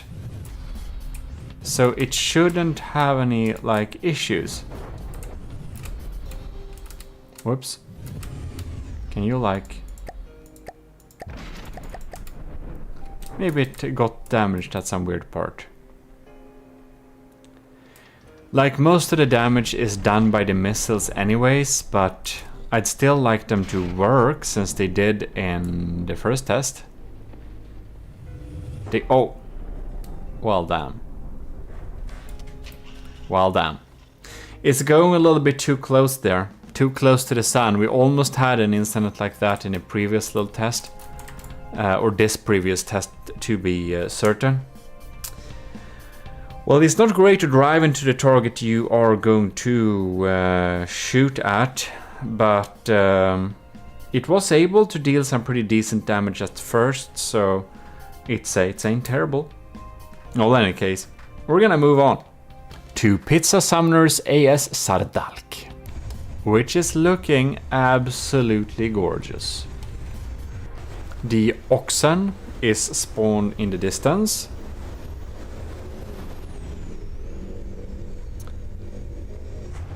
The Sardalk is preparing. It's locking on. Bam! And it's dealing some damage. That's for sure. Ooh! These crams are really scary. I think they are very capable at one-shotting this thing if it aims at the right spot.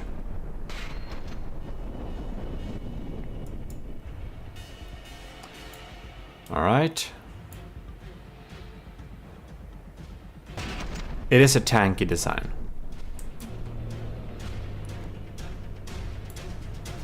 Alright. One thing we just have to do.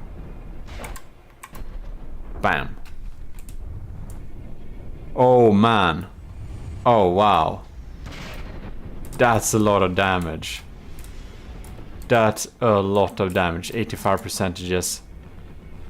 Man, it's so powerful. I think we just have to go and warp to this position. Make sure our repairs aren't online. Just so we can experience this lock-on.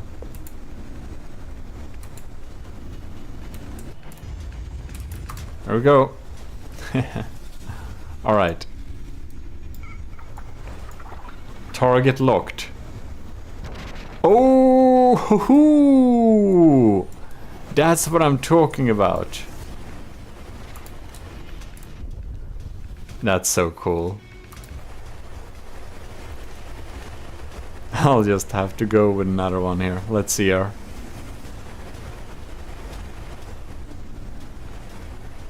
I think it's so cool to sit in this. We're going down for another one. No, not yet.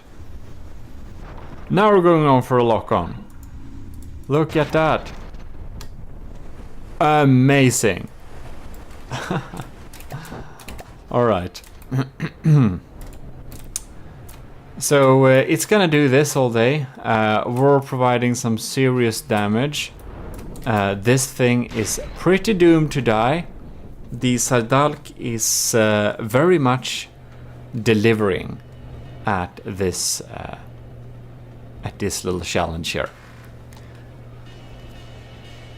There's some really, really good damage going on there. And I really feel like if it just aims at the right spot, this thing is like one-shotted. You can see that on how it penetrates, how it deals damage. Oh, and there we have it. There was the AI. Somehow, not the entire AI. Wow. Alright. We're going in slow motion. Saradalk is in the air. And we're firing crams. Oh, bam! Here we have some damage, and it's gone. Well, we obviously need to try this again. Spawn an oxen. And I'm standing on the ground here. I wanna be in this. Look at that.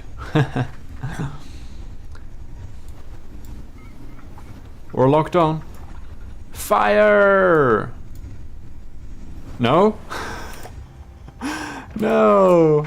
Well, okay. Unlucky, I guess. Couldn't get enough accuracy. Are we getting shot at now? Holy moly, we are actually. That's cram parts. That feels like an unlucky.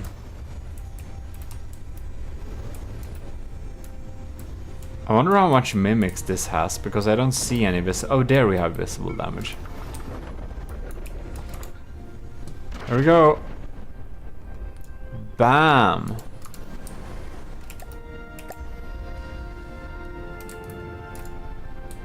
Oh wow.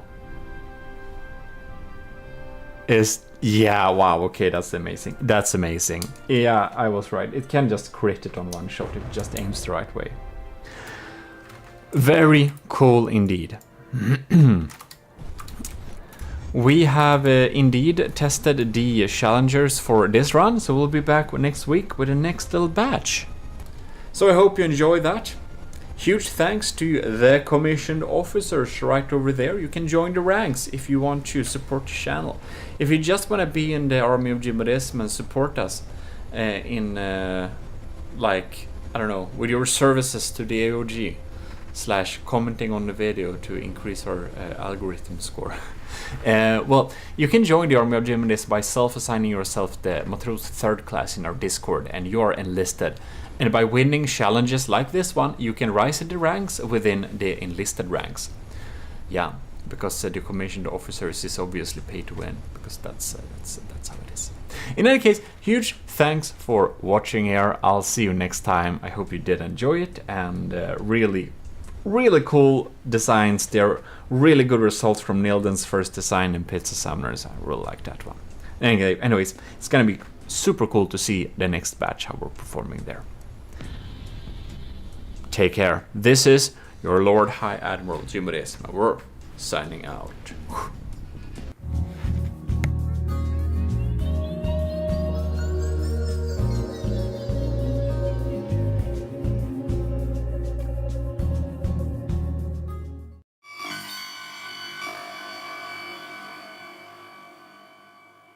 Welcome back to the Trials of the Army of GMODIST Season 1.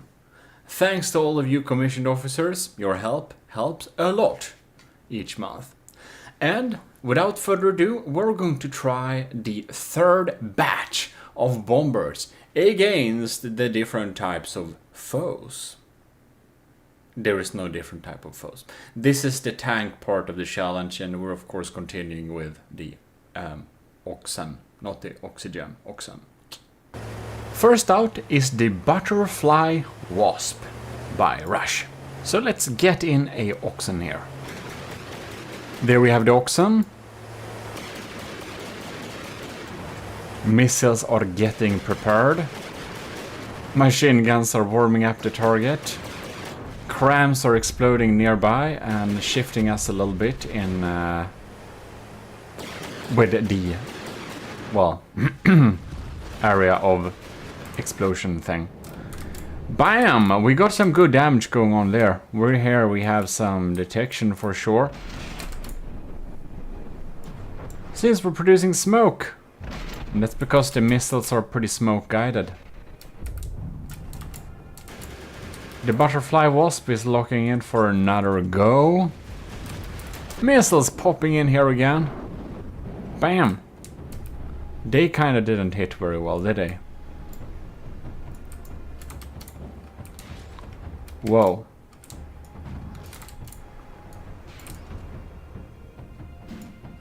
Well, it's being quick enough to not really get hit. That's good. All right, those. Ow! Bam! That deals. It feels like it deals a lot of damage, but it's also most of the important things are pretty unexposed, so the damage is limited. All right.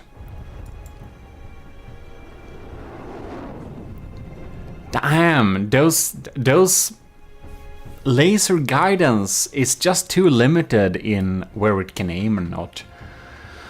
I understand you need to protect your laser guidancing system, but oh, that's a little bit unlucky perhaps. Bam! Oh, sadness. Russia's butterfly wasp has been reborn, and we are going and engaging the target. Machine. They can't possibly do anything, right? It was like, no. Oh yeah, they're not basically doing anything. If we're lucky, we can shoot off some detection, perhaps. Oh, and the first swarm of missiles came there, which is nice, but... That's the thing with the butterfly wasp. It's like unexpectedly stable, so it's unexpectedly easy to hit. That's one of its design issues that could be improved. Well, they kind of graze above it a little bit. It feels like it doesn't really penetrate deeply. It's just really surface level damage, it seems.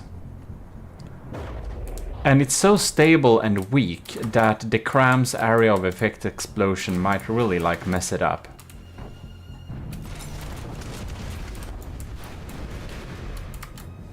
As you can see.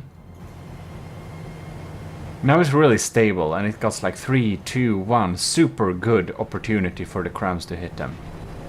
Oh, bam! Yeah, based on this first little results here, we can be pretty sure that the butterfly wasp will end up as confetti sooner or later every time. It just doesn't deal enough damage. And it's not evasive enough to avoid the Crams to be able to, like, not die. Not terrible at dealing damage though, so that's something. Welcome to the Sean Reed episode. The Dagger is out next. Sean Reed has 4 submissions, that's what I say that, because we just did Rush. Now we have Sean Reed 1, 4, 2, 3, and then we got Shotgun. So yeah. Now we're gonna see how the Daggery deals with it.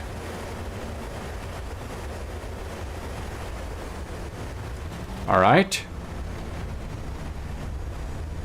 It's doing good evasive maneuvers against those Cram shells. It's good.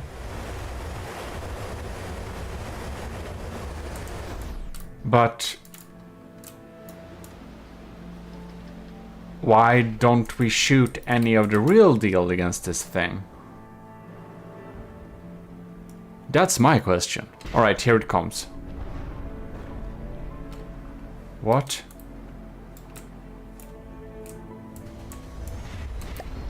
What's going on here? Can you like... How hard can it be? Thank you.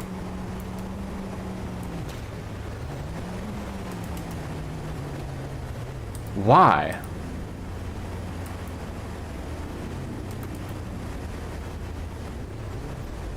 It's so weird. Okay, we have loaded. Oh, look at that. They are loaded now. What happened with them last time then?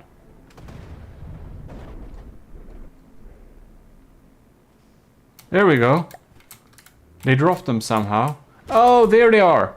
Look at them. Okay, never mind. I thought they kind of didn't work, so I just wanted to check that a little bit. Right. Magnets... Yeah. They're just not dropped close enough, so they don't do anything.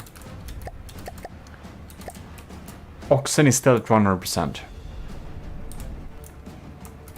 If we're lucky, it will drive onto them. Look at that. Oh! Magnets start to appear. There we go. Look at that. No, come on. They're gonna despawn in any second. Oh, they actually did damage before despawn. Beautiful. Oh. Ooh. That's not nothing. Now we got 2 new of them. 2 more. Man, it feels a little bit lackluster here. It should be able to take out the wheels. It should be able to grind off those wheels sooner or later. Maybe they just have too much health. And there are a lot of them too. Well, we're keeping to drop them at least, so that's something.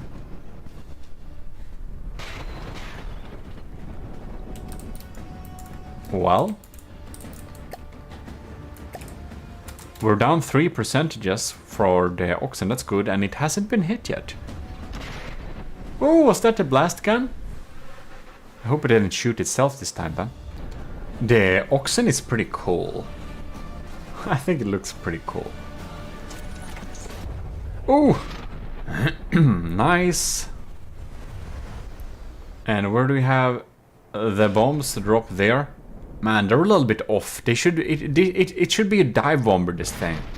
It feels like it's more or less lucky that this thing drives around in circles so that the bombs actually deal damage. So it's a lucky coincidence, but it feels like it should be dropping those bombs a little bit closer to the target. You can see those magnets are not really keeping up with our speed here. They're too far away.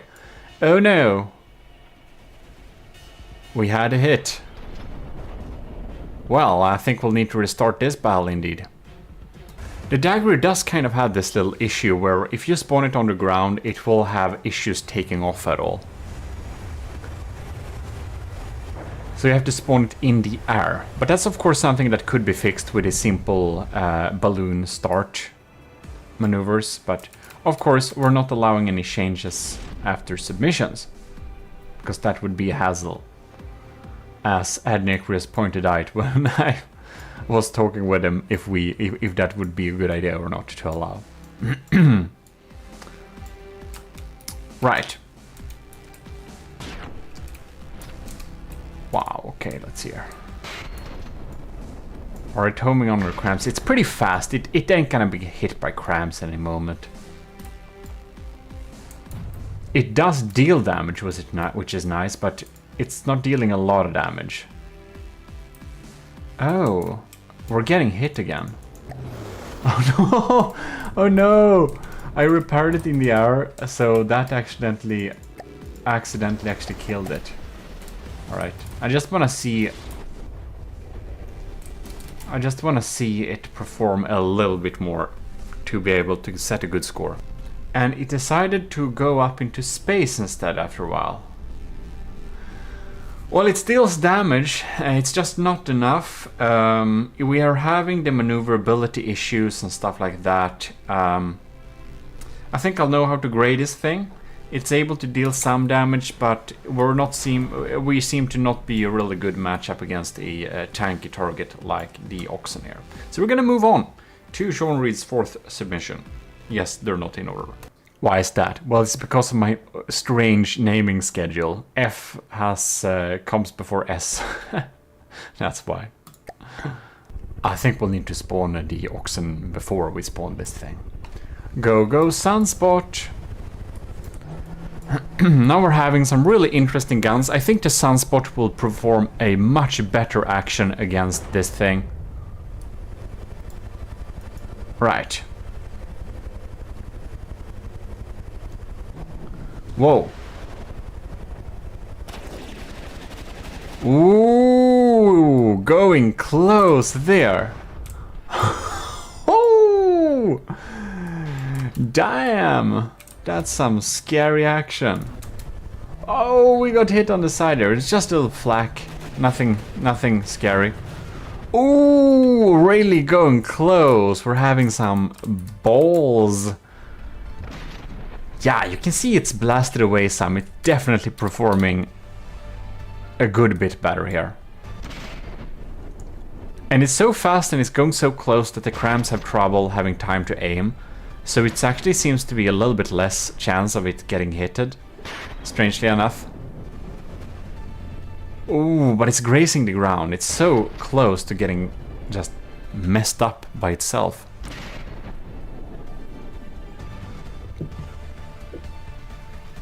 Alright. Man, those missed real bad.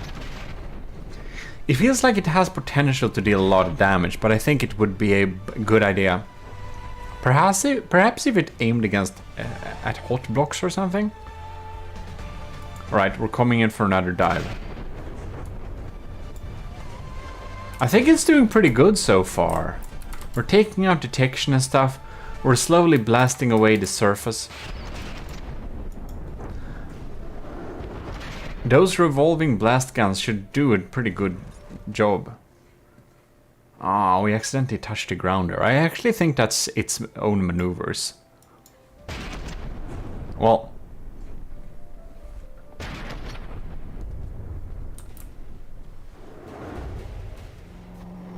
I think it provides a pretty cool toe-to-toe type of action. The revolving blast guns really do work well against sniping off detection. I never really thought about that, but that's actually a pretty genius design of them. Bam! We got hit! Right.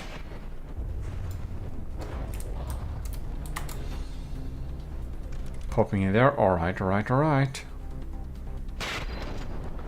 Ooh, we get flown away by the area of the shockwave of the explosions from those flags. Damn. I guess flak isn't, you know, it feels a little bit World War II, kind of old technique. I guess we're mostly doing missiles now and shit. But anyways, it must have been really horrible to sit in the plane and hear the flak around you. That shockwave must just shatter windows and all sorts of things. In any case, this is this battle is definitely moving in the favor of the sunspot, but it's going pretty slow, and we're having some maneuverability issues. Oh, that's some close action. Coming in for another attack. And another one. Oh, yes. Ooh. It's doing some scary stuff. Oh, no. I didn't see it getting hit, actually. It looked like it... It almost looked like it did that to itself. Anyways, we're gonna restart this battle. It managed to pick down the oxen with 6% at least, so that's something. Folding in the landing gear.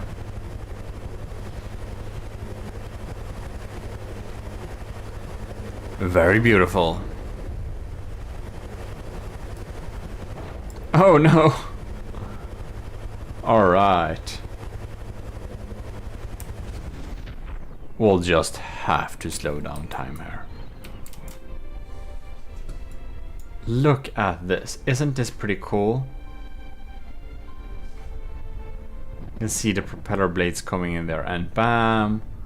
The missiles popping in here and shedding off a lot of blocks. Well, I think it's cool. Biplanes are always a little bit cooler somehow. They have an extra coolness factor. It's just... Look at that! So many detection components and stuff getting shot off. Oh, it was a little bit vulnerable this time when getting in there. Look at it. What happened there? I love that we can't... Oh, no, okay, now we could repair it. Come on, come on, come on, come on, come on, come on, come on. This is interesting. Oh! Oh,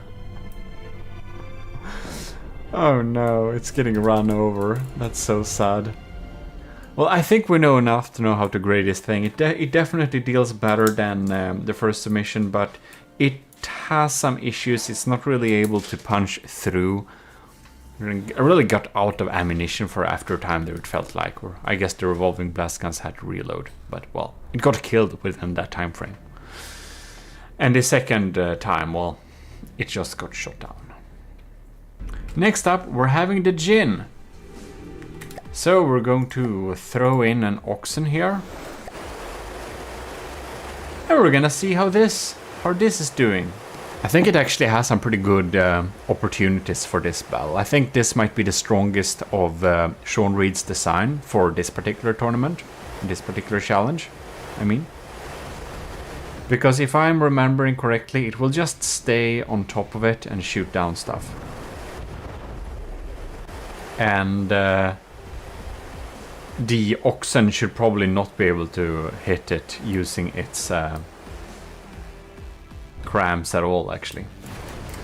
Here we can see them popping down like that, like dead fishes, and then just chilling here and waiting to get activated someday, today, or another day, or not at all. Well, we shall see indeed. It just shoots them a little bit off target.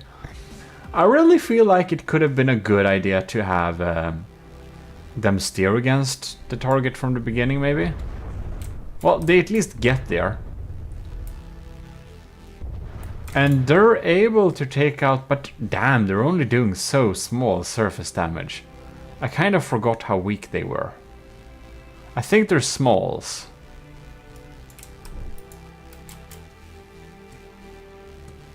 I think these are smalls. So yeah, smalls don't have a good lifetime either. That's one issue. And they just do tier 2 little damage. Yeah, so like one medium does more than 4 smalls. The swarm is coming in. No. Now another little swarm is trying to get in there. Look at that. Oh my lord. The damage we're just dealing against this thing is so minuscule. We've been kind of chilling here. Just... yeah. It just takes too long time for it to deal any sort of damage. And it's really superficial too. Or just for the sake of it, we're gonna respawn this battle and just see again. So we're closing in and starting to fire again. And it's still firing off. And the small missiles are gonna get here eventually. And rinse and repeat. Well, it isn't shot down at all. It's impossible to shoot it down, so it will get an extra point for that. But it basically deals no damage, but it deals a little bit damage. So I guess it's technically I think this would win eventually. I don't know how many hours that would take, but I know how to score this thing. So we're gonna go to check out Sean Reed's third submission. Yes, they're still not in order, and they never will be, by the way. And the third submission is of course the Aspirant, and this has some pretty big guns here, so I think this might actually be doing some decent damage. It should pack some kind of punch, I think. So let's see if those crams will cause an issue or not. Whoa. I think these looks like real tank busters. Oh, did you miss? Come on. Oh, you too. Are you kidding me? Well, we shall see. Maybe it won't. This laser just has issues locking on.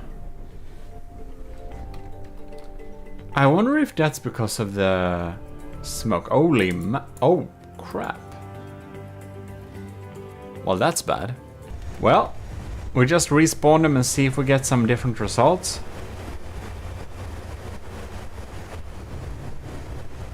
See if our laser will be locking on.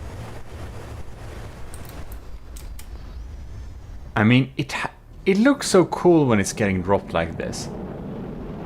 Yes, we got a hit.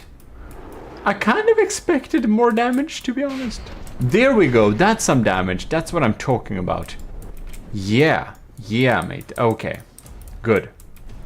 I don't know if they're the same loadout. Maybe it was just a bad hit location. So it's already down 4 percentages. Are you gonna miss? No, you didn't. Good. Well, the short cannon is picking up one block every now and then. And most of the missiles unfortunately miss. I think that the Oxen's smoke kind of confused the targeting a little bit.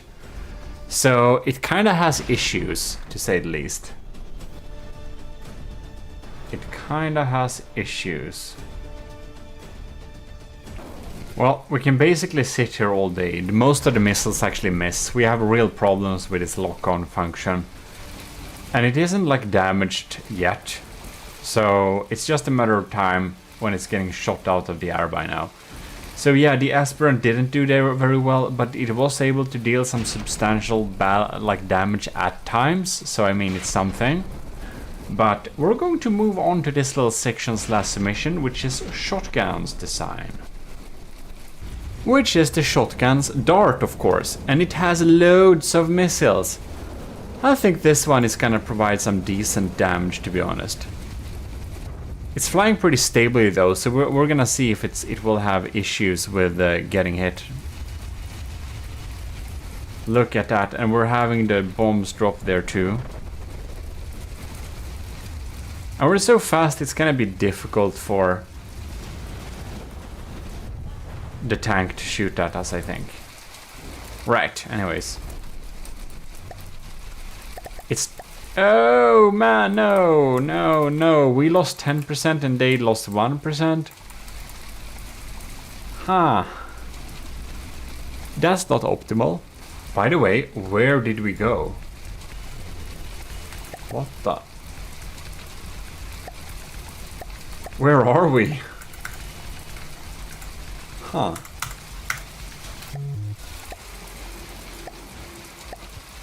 Oh, we entered space. I guess we'll need to respawn this battle then. There we are.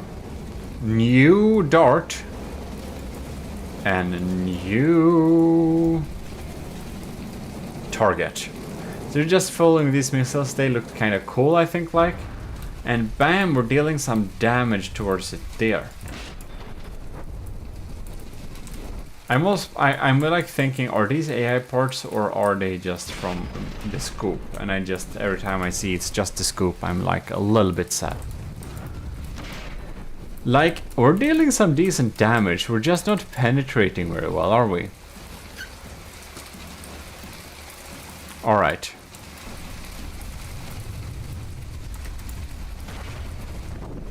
Oh no! I guess we're doing this. There we have it. A little quick revive to counter bad luck. And it instead goes into the ground? Why? Huh. It feels like it's... It feels like the dart is pretty able to deal a lot of damage. It just has these issues with randomly dying. Like, what the hell? What the hell? You were just repaired. Why did you do that?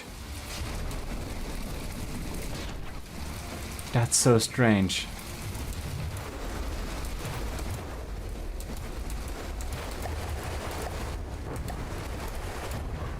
Oh no.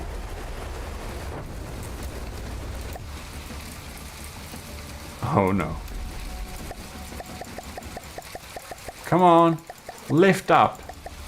Okay, there we go. Are we able to provide damage here? Oh man, it feels like it should be able to deal more damage than it actually does. It looks very formidable, but it just doesn't pack the punch that's required. You know what? I think that will probably be it. Like, obviously, we can't really control everything like that, but it's able to deal some decent damage, but it's not getting through. Like, yeah, what can we say? Some of that damage is getting through, but it tends to drive itself into the ground a little bit too often. So it's like, I guess it's a-okay, but we also haven't seen this thing win anything yet, and we've been trying to give it a chance. Yeah, we stayed with it for a while here. We had to repair it several times and just give it some more materials, and it just doesn't pack a punch enough. It looks like it should be able to deal a lot of damage, but they never seem to leak through to anything important. I think these missiles may be a little bit bad against heavy armor, and this is exactly what the Oxen has as internal heavy armor. And it just decides to smash the ground. Well, it deals damage, that's something, but yeah, not top scores maybe. So there you have it. The third iteration with the third batch. We have the fourth batch. That's the last one. It's gonna come up next week. So hopefully you're gonna join in for that, and you'll see how all of the, and when you have seen that, you know how all crafts are dealing with the tanky target. I don't know. What do you think about the tanky target? Was it a good choice or a bad choice? Write me in the comments what you thought about the choice of the Oxen as a target. In any case, thanks a lot for watching, and I'll see you next time. This is your host GMODIST, and I'm signing out.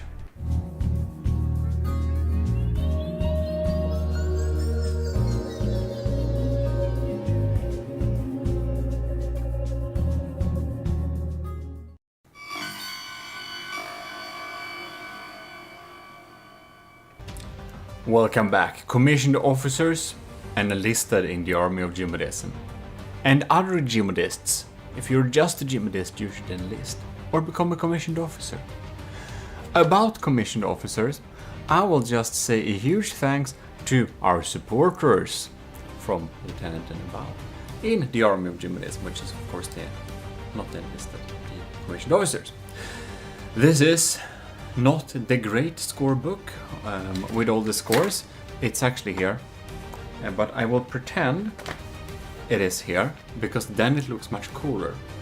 In any case, you know, gotta use my own merch. So we are here with the last iteration of the battles. So we're gonna pitch the last batch, which the last batch actually performed insanely well in the previous sub-challenge, which was of course the quick wills. So it will be very interesting to see how the last batch of designs will perform against the, what should we say, the tank, the Oxen. I keep thinking it's called the Oxygen, and I don't know why, but it's of course the Oxen. It's gonna be really interesting to see how they all perform, and we're gonna get back out there and do some tests. Here we have the Thrival with 3 horns. Narwhal has fewer, which means this thing is better. It's also better because it's covered in Army of GMODism decals, which is always a lot of plus points. Anyways, not this shell, not this one, however. What's gonna be next one? What's gonna be? Oh god, yes, next time we're actually going to care about that a lot, because next time we're gonna look at aesthetics. We hope that we'll fit all of the last batches in this little episode here, so this is the time to check that. And the Thewol, bam, it got really badly hit by that cram barrage. Holy moly, the Oxen is only down with 1%.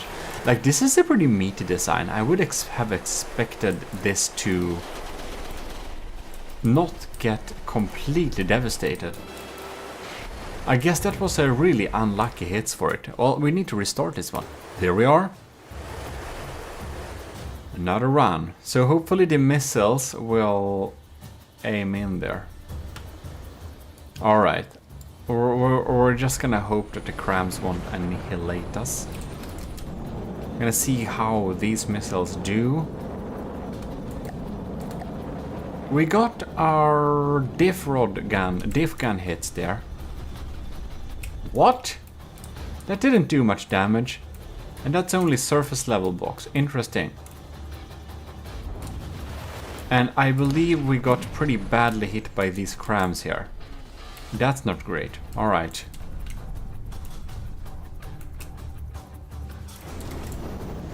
So our frontal cannons get taken out by that cram barrage here. So this bomber is a little bit slow and predictably moving. So we're having real issues against those crams here. We do have some cram bombs, however. I feel like I want to just repair this thing a little bit. I need to probably refill some materials if that was destroyed, I don't know. I just want to see what type of damage it deals when it's able to hit those. Yeah, those cram bombs are a little bit underwhelming here. It does deal damage, don't get me wrong. It's delivering acceptably. We need to remember that this is 113,000 materials and our bombers are 30. So as bombers, they should of course be able to punch upwards pretty good. Those cram bombs just miss a little bit, which isn't great. Huh. Interesting indeed. I think the pigeon is gonna get completely annihilated. That's the Scubimation's second submission. But we're gonna see about that later. I don't know, it feels like these cram bombs... Oh yeah, that was actually pretty spot on, but they were a little bit underwhelming, to be honest. I think we would need some more spunk in those bombs. Alright, well, we're dealing damage alright, but we're like slowly grinding away, and it's just a matter of time, and not a lot of time, before these crams probably shoot us down. Look at that. Yeah, that just misses. Now the diff rod, it deals some damage, but it's not like a lot. Okay, and now we lined up the crams, and we're probably able to take it out pretty reliably at this point. Look at that, bam. No, it stands up a little bit tougher now. I don't know what kind of luck-based system steers if it gets a lot of damage or not, but look at that.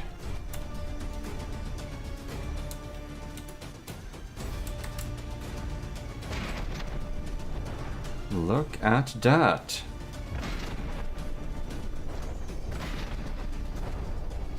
Pops in here and oh. Yeah, or pretty done. I mean, it does deal some damage, it's just a little bit slow. It's kind of delivers somewhat acceptable damage, but yeah, it's getting destroyed a little bit too quickly. I think I'll know how to judge this thing, so we're going to instead spawn as Scubimation's second submission, which is a personal aesthetic favorite. I think it looks so cool. Why are our anti-missile guns not shooting at those crams? I do wonder, however. Maybe they will. Alright, this is gonna be very interesting. I just love this aesthetics. I think it's so cool. Oh man, oh no. Yeah, we're moving so predictably and so slowly. We at least have a shit ton of blocks, so we're not getting critted too easily. Right, but these bombs, they are really, should we say, lackluster. It's kind of already crashing, and those the cannons are not even trying here. We need to repair this thing here. Let's just do this type of thing. Come on now. Come on now. I want to see those cram bombs hit a little bit. Look at that. Are you kidding me? Are you kidding me? Like, there's like nothing inside of these cram bombs. I don't know. At this point, I'll just spawn another one. I think it's gonna perform like really bad. I don't think we'll need to spawn, like, we can give it a little bit of an advantage as a benefit of the doubt, because I don't think we are going to be able to dodge any of those cram shells, and if later we are able to hit with our crams, we're dealing such ridiculous low amounts of damage. I really wonder, like, this has to be a small cram system. This like really needs some more firepower. I think the most amount of damage we'll be able to deal against a tank like this is probably if we accidentally crash on it. The Pigeon may be a personal design favorite. I think it looks absolutely amazing. But for this challenge, its performance is pretty horrible. We'll not say the exact score we're getting here, but I will say we're gonna move on to the next design, and that is American's very interesting space type plane, which is definitely more min-maxing than the Pigeon. It feels so min-maxed in its design that I'm kind of surprised that American has made it look good anyways, because it's obviously not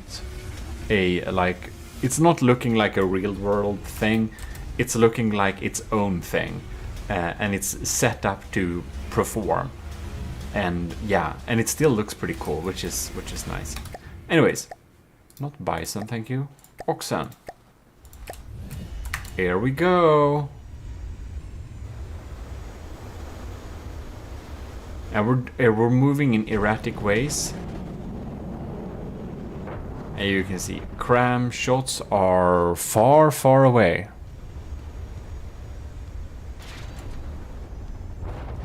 Oh, it was managed to hit us somehow. Damn. Oh, the damage. That's serious business damage. Wow. Well, one of their diff guns is taken out. That's an issue, but the missiles keep on giving. See if we shoot or line up one of those diff guns here again. Nope.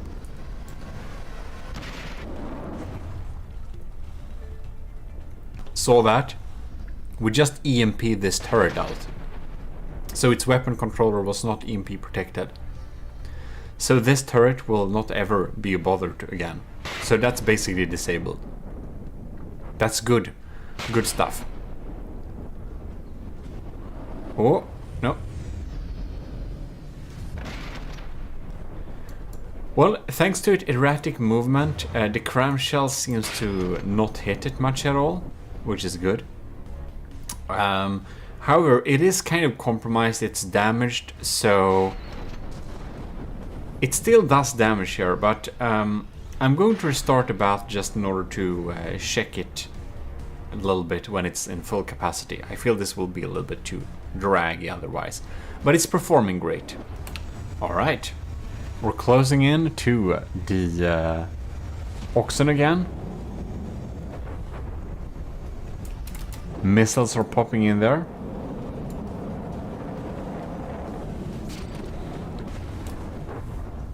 Bam! Dealing some damage. Ooh! The AOG bomber, I think is what it's called, from American is not scratched. Diff guns diving down and bam! Dealing some damage, putting in some missiles there. We can see some stuff is dropping. Bam! No, wait, what happened? That's interesting. I don't know what happened there, but I guess it got hit. Oh, when it's diving down like that, it seems like it's getting hit pretty often. Is it? Come on. Thank you. There we go. Just wanna check. It deals good damage, it really does, but it doesn't deal deep penetrative damage. It's more like spread out surface damage, it feels like. I don't think it will have a good ability to crit the Oxen. Those diff guns, they're like good, but they're like rarely hitting the mark. We seem to be having some such issues. So yeah, when we're going down for the deep, we're a little bit too unsafe when it comes to movement, so we're getting just point blank and getting shot down a lot of the times. You can see the diff rod is dealing good damage, but it doesn't feel like it's super penetrative. I don't know. I think I'll know how to judge this thing. I think it's pretty decent, it really is, but it's not the max performer. So we're getting a pretty average score there, I think, which is good, because a lot of folks, a lot of the submission had really low scores for this tanky challenge. It's apparently really hard to design weapons that can deal armor that deals good damage against deep penetrative capabilities. Because in From the Depth, the power of explosions in general seems to be pretty, like, nerfed. So, yeah. When it comes to like real bombs, you just put a bomb and like you blow up basically anything. But here it's just like bombs just fall. They're just not doing anything if we have some proper armor there. Explosive damage is not all here. So yeah, that's how it is. We're gonna move on to the next contestant, which is the cringe's first submission, which is the MB4. And to go with that, we need an Oxen. I think this cockpit is really cool designed. I think it looks great. This thing has a weird...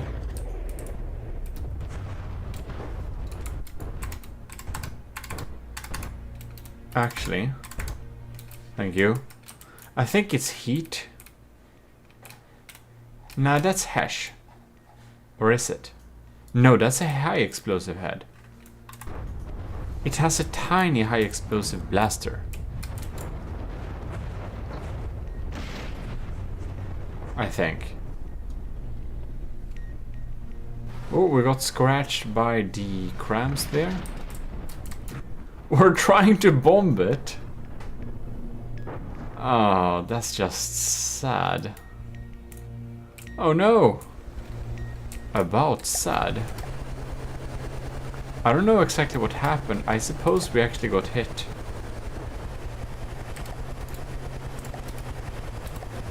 Yeah, that's not too good. We obviously need to restart this. I don't know where we are either. Ta-da! Nothing happened. So, next run. I just like this little bomber tower here. It's so cool. Alright. The explosive machine gun is going and going. And we're getting in a nice angle. I think the bombs have a great chance of... No. They're like much more designed to hit a completely still moving target. These bombs are not guided. They really could be guided. I'm just gonna repair this thing because I wanna see when it gets damaged at least.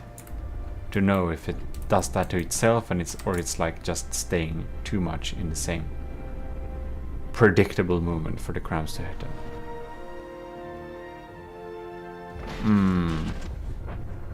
This is so not set up to deal with ground targets like this. Oh.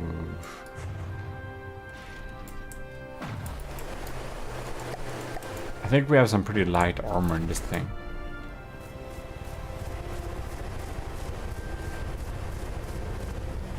And they're just off shooting. Right. I want to remember, do they have magnets or not? I don't think they do. Is this a hill? It probably is. Yeah, well. Are we gonna hit? No. Yeah, so we're not able to hit with anything and we get shot down all the time. I repaired this, I don't know, 5 times already. It's just not doing it. It's too easy to shoot down and it's not able to deal any damage. So, yeah. Not too good results on this particular challenge. We're gonna move on to the Cringe's second submission, which, by the way, did get a full score in the in the previous sub challenge. So we're gonna see how it deals with some really like slow, stronger designs compared to the super quick one. So, oxen it is on the menu. We have ox menu here with the Bearnaise sauce. Maybe not. That's if you. That's only if you win. It has a laser targeted system, but if we are to differentiate from every other laser targeted system, this one is actually good. It actually is able to lock on most of the angles. Oh no! We're getting hit by those crams here again.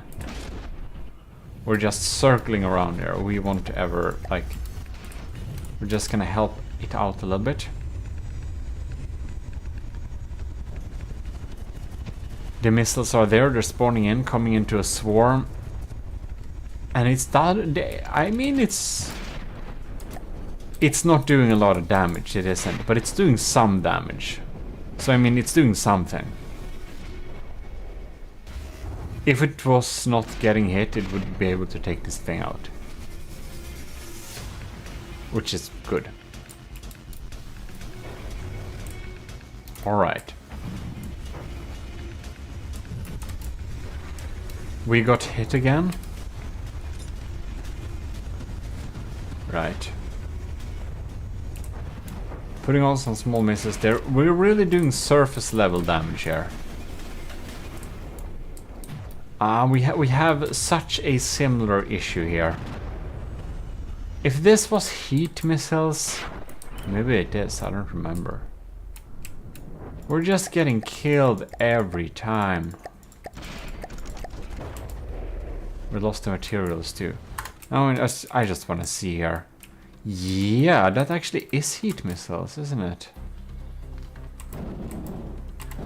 I suppose that this design is pretty well armored against heat, so there is not much we can do there.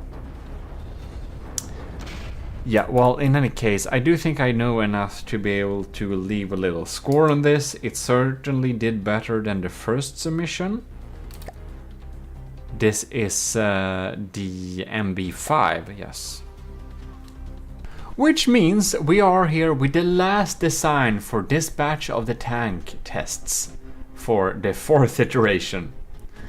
This is Captain Y from the Army of GMODISM, Captain Y. Yes, he is graciously supporting us every month. In any case, Captain Y has built this absolutely stunning BY-409 bomber, and it looks fantastic. However, it's also rated to have the lowest firepower per material, so I kind of expect this to perform absolutely horridly against the tank. But we're gonna see how it does. We do know one thing, and that is whatever it's doing, it's gonna look cool while doing it. Next time, we're gonna look at aesthetics. If you didn't know that. There we go. Diff rods popping in there. We got some detection, laser munitions, stuff like that. It's pretty quick though, so it's not getting shot down by those crams the first round. Alright. Ooh, it's getting affected by the shockwave. Bam! It's taking damage.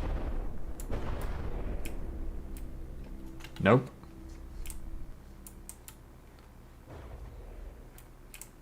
What? Oh! An entire wing got shot off. Well, we're just gonna spiral here forever. So we're just gonna repair this thing and see what happens here. Alright. We reached altitude again. Guess we can count this as a new thing. Maybe we should we usually restart everything, but yeah. I'm just patching it up a little bit here to see. Because I want to know. So what I'm seeing so far, these APSs that are used as downward pointing point types of damage seem to not be able to penetrate really deep, which is kind of really something I wanted to know there.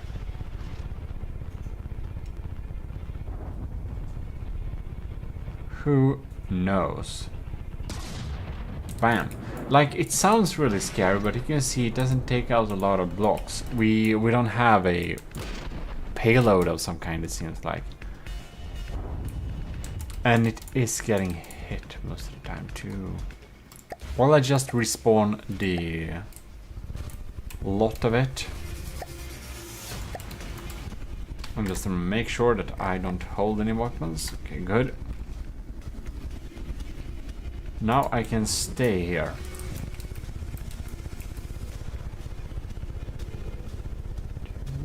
Like to, what's here?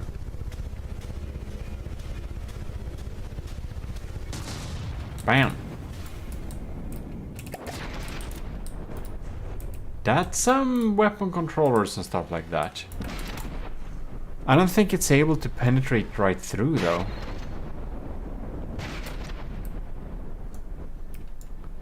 It will just get shot down sooner or later. Yeah, okay. So it deals damage, but not a lot of damage.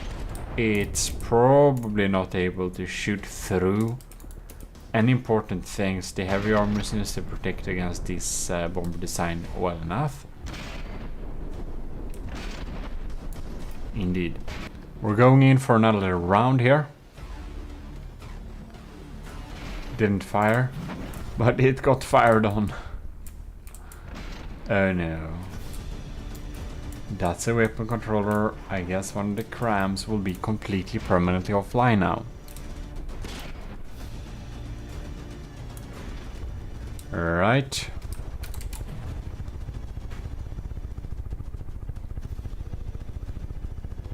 And... huh. In any case, it can deal some damage, it's just a little bit lackluster, so I think I know how to grade this thing for this particular sub-challenge there. Well, there we basically have it. Tactical hat on. We got all the four brackets, or not the four brackets, all the four sections tested off against this tank design. So now we kind of know how they will perform and which one were the best. In this last little bracket, we actually had a lot of 5-pointers in the last section. In this particular section, we actually had no full pointer. So we really had some issues scoring against the tank in the last section. So it was really interesting to see. And if you didn't think that, yes, I am aware that the request for the bombers is unreasonable. I don't think you can make a design that will reach full points in all of the different measurement spectra. I think that's pretty impossible. So, or I don't know how you would do that. I don't think you can actually do that. So that's also the point, because that would make that all of the ones that are participating have to choose what they want to focus on, and I give some hints on what's the most important things are, dealing a lot of damage. So then you could try some different things, and maybe you'll fail in some of the smaller challenges or stuff like that, shooting at a really quick wheels part or whatever. But in the end, the amount of score will amount up to your final points, and you'll see, can you win being an all-rounder, or can you just win being the thing that deals insane amounts of damage? Who knows? That's up to you, and that's the beauty of the system. I think it's pretty cool. In any case, I should stop rambling on here because I'm rambling on too long, so I'll just say to all of you commissioned officers in the Army of GMODISM and all the enlisted and other GMODISTs, I hope you enjoyed this video. Your comments do really help us get favorable with the algorithm, so do please comment, and of course like the video. This is your host gmodims, and I'm signing out with my tactical hat.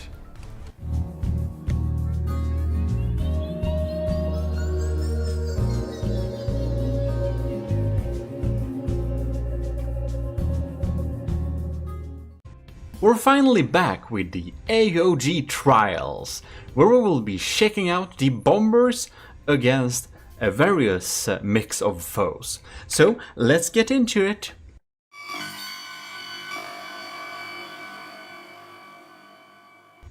Alright, so here we are in game, and today we are going to continue with episode 19. Sorry for the little delay, but that is what it is.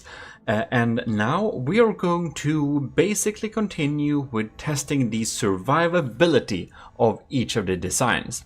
We're gonna begin with Adnikria's design, and we're going to test them all against a specific foe. Namely the horror I had selected previously, and that's what we're gonna go with. Right, so first out is Adnikria's. I'm gonna start a timer here. So I'm having a little timer, and I'm gonna see for how long and how well they survive. The maximum point you can get is 5. This is a scale from 0. I guess it's 0 to... well, basically it's... yeah. You can get minus points on this one too, of course, if it's really like bad. But we've been surviving here pretty well for... how long? It's a good amount of time here. 41 seconds. And we're not much damaged at all. The horror costs 77,000, so it is a tad expensive. It has lasers, so it's pretty nice little design here. Can be difficult. Lasers is one of the most competent weapons you can throw against an aircraft. So lasers is the greatest aircraft zapper. And we also, of course, have what is it? Fire nowadays, so it should be able to start a fire onto it too. I'm wondering though, are we launching missiles from this thing at all? Or is it just... well, it's dropping blocks consistently, isn't it? Indeed. Oh, it got decapitated. Oh my god. So here we are. And it has kinda... It doesn't shoot back anymore. It has basically disabled the enemies. That's a really good. It ain't damaged. It still flies. It's still functional. Yeah. Surviving for almost 3 minutes, disabling the enemy. That's really good. I think it's gonna continue here. So basically,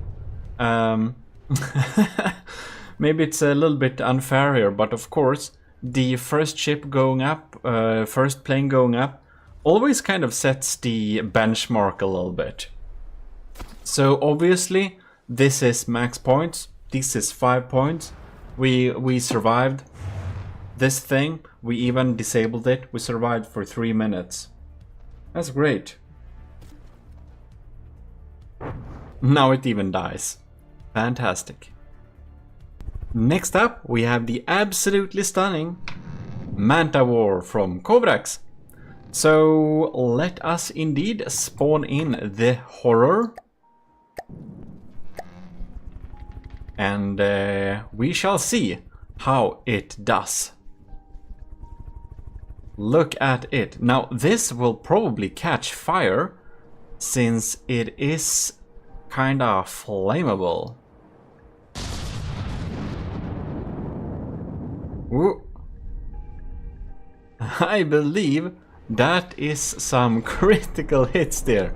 Ooh! Oh. Wow, okay. That's very quick and effective.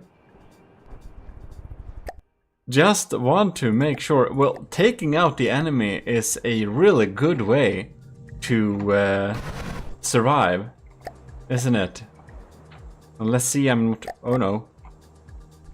Oh, I spawned in, so I'm gonna make sure I didn't control anything, of course. All right. And even though it shoots on with its laser like this, these fires are just here to look cool. These are not actual fires. It's decorations. And you can see it doesn't cause much of a problem. Taking out the enemy is of course a great way of not getting shot at. If you can just alpha strike the enemy super hardcore, you don't need to worry about that. So Kobrax is also reaching a full point for full 5 points for survivability. Oh, now it's happening something here. Look at that. I feel we just have to check a little bit quickly here. It kind of died, but it also had 2 enemies. So it was aiming at the old enemy. And this is not testing survivability against several enemies. No, we're just testing survivability against a single horror here. Much more expensive ship, but it can really zap lasers here, so it can be quite dangerous indeed. Look at that, and now it killed it. Ah, look at that. It got EMP popped here. Yeah, so it can get hit by those little missiles here. I just want to make sure that the Adnecreus craft wasn't just lucky the first time around here. Because checking with the Manta War again, we can see that it depends too much on luck there. As you all know, I am coming back to full production here, so I kind of forgot that I tested them several times. I think I tested them 3 times before, but now I tested them only 1, and that's of course not quite right. So we're of course running we're running 2 rounds just to see that it's not a what's it called? That it's not just unlucky like that. Because here we can see that we seem to be performing pretty similarly here. This isn't getting very much touched. Those lasers seems to not hit the Adnecria's ship, Storihana. So Adnecria's remains with a 5-pointer, but Kovrak's ship, the Manta War, it depends a little bit on luck if it gets hit by that first missile or not. So I think I want to run a third run on that one to actually get a gauge on if it's a 3 or if it's a 4. Alright, so now we're back here again. It's trying to laser. And how will it perform? Will it hit this volley? Or will it get taken out? Oh no, here comes the EMP missile. And it falls dead. Yeah, so it depends so much on luck for the Manta War if it zaps it in the beginning or not. It can just kill the enemy instantly, and when it does that, that's a good job. You can see it's already despawned, but we're also down here, which is very impressive on some terms and a little bit lackluster on others. So it's gonna end up with a 3 in score. So pretty decent, but it has a serious EMP problem. Next up we have Jonos Isanth 5 from StarMade. So we're gonna spawn the horror here and see how it does. And start the timer, of course. See how if it survives for long.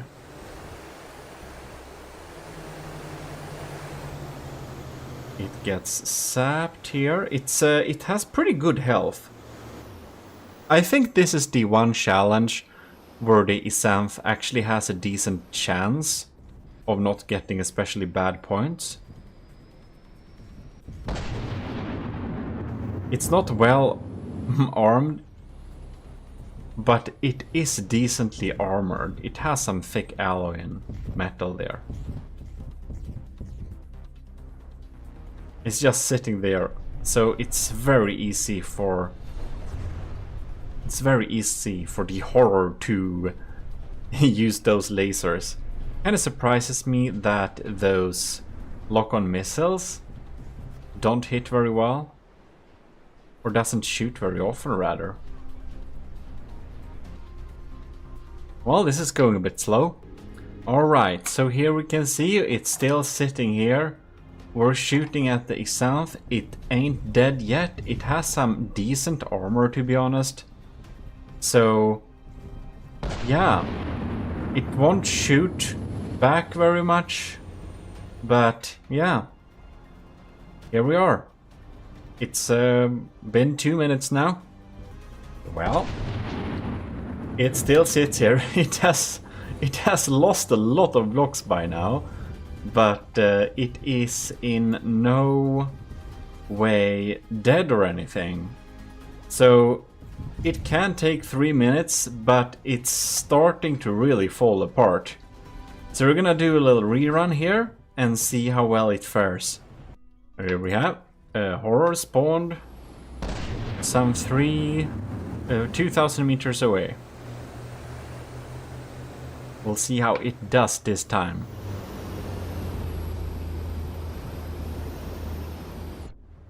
It seems to have some trouble locking on those missiles here.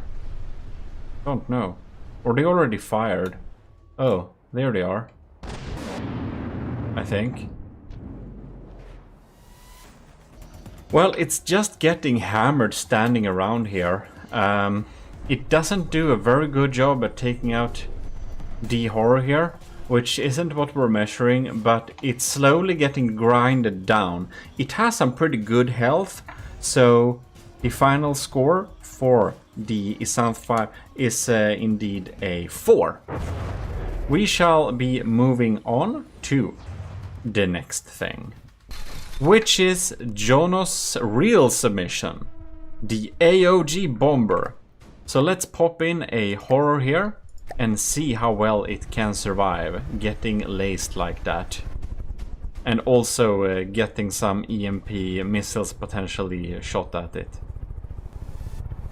Which can be some pretty dangerous business.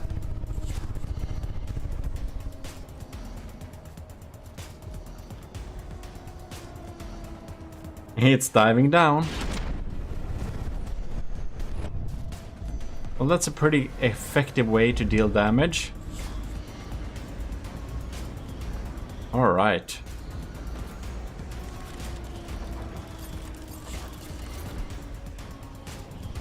It hasn't taken much damage either. Well, its evasive maneuvers really buys it time. From this distance, that laser is not much of a problem. It just doesn't hit very often. Well, it's doing a pretty good job. It's even closing in for its second bombing run. Now we're getting in range to get damaged. And there we could hit a pretty hard hitting shell, disabling the enemy. So by just disabling the enemy quickly like that, we can get a pretty good score. Let's do a rerun and see how it fares. Alright, so here we are back at it. Oh. Seems like we lost a main propeller this time. Oh man. Very problematic.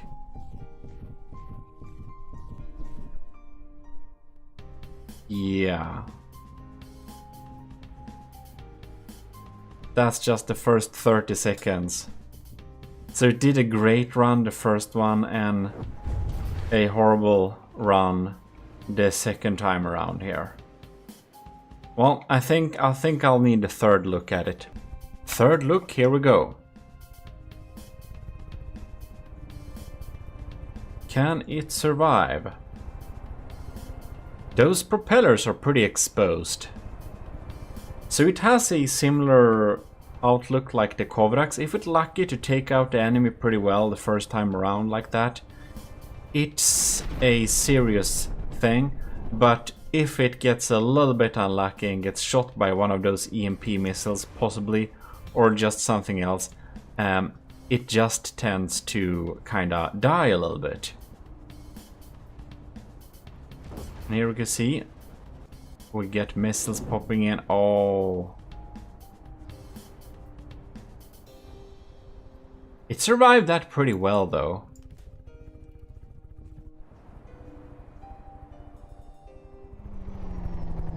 Now it seems they've gotten better at shooting. We're hitting a lot more often, while the damage at this distance isn't too much. We're losing blocks and something horrible can happen. Alright, detection is getting harmed a little bit. Oh, yeah, there we go. There we go. Yeah, so sometimes great results, sometimes not so great result. Only a few minutes. It's like Kovrak's design, barely a 3 here. I think we'll set the 3 on it because we had such impressive results the first time around there. Next up, we have the kinda sexy Eldrosh Kosh. So we're gonna see how well to survive this is. It's looking real promising with that heavy armor in the center here. I think this should definitely be able to survive 3 minutes by the looks. And I do think that it is a little bit too quick for those missiles to hit. Oh, we have a fire on the right wing. Oh no. The first seconds. Oh no. The wings started to burn. Oh no. That is a bummer.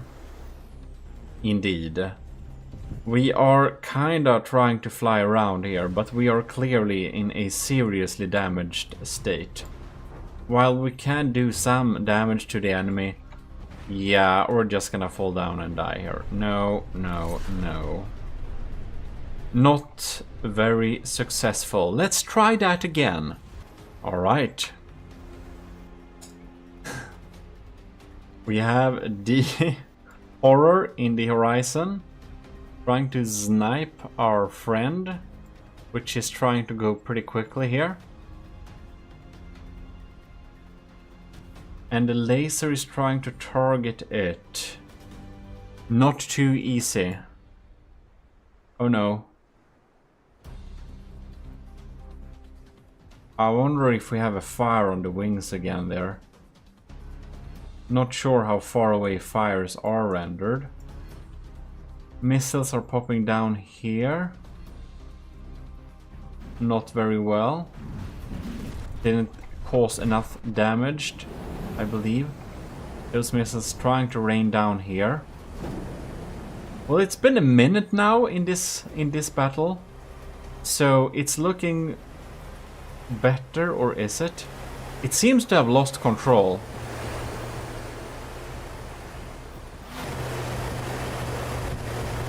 Yeah, those lasers do cause too much damage, and the wings catch fire.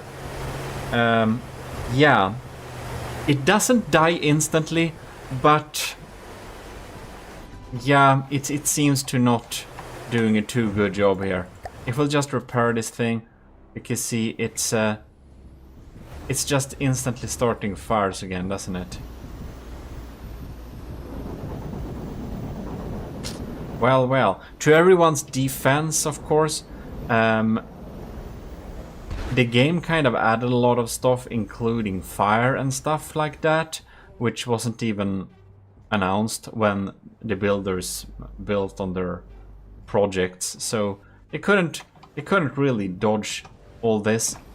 But I think this design has serious flaws against lasers, and it just catches fire. It doesn't seem to have the potential to protect itself by taking out the enemy either. So it's not completely useless, it's not, but it dies a little bit too quickly. So I'm giving this 1 point in score. And we're gonna move on to Light of the Worlds build. Light of the Worlds star drop. Right here. Horror has been spawned 2,000 meters in front of it. Tries to use some decoys here. Using some pack to bomb the enemy there. We're having missiles. They're going for the decoy. Nice dodge. That is definitely going to save the star drop a lot of survivability here. Laser is still able to target it pretty well. And that's why I wanted to test them against the horror. Because the horror tests EMP susceptibility. It tests laser defense, since laser is going to be the most normal weapon to use against planes, or most usual. Yeah, so if you're quick, you will be dodged at missiles anyways, and if you have problem with EMP, those EMP will get you, and those laser is the main weapon of the horror, which is the most competent weapon to use against a bomber. The Light of the World has a pack bomber, and it has been surviving pretty well here the first minute. Not much is happening. Oh, are we gonna crash? No, we're just maneuvering. Very nice indeed. I'm wondering if something happened with the pack or whatever. I just hasn't seen the pack. Did the pack got like updated away or something?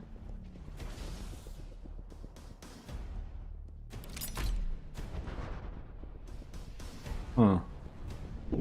Oh no, there it is. The pack didn't get updated away. That is some confetti though. That's a lot of engine blocks, so we hit it right in the engine. Am I hearing the sounds of a fire? Oh, it got put out. Yeah, those decoys. Good job with them. Well, well, well. We're up to about 3 minutes, and this star drop has so far reached max points. we're going to rerun this little battle and see if we get any different results, or if we should give the star drop a 5. The battle has started again. We're gonna chill here a little bit with the horror, trying to snipe it with its... is this Q1 lasers? I think this is Q1 lasers. Or Q2. I always do Q0, so I wouldn't know.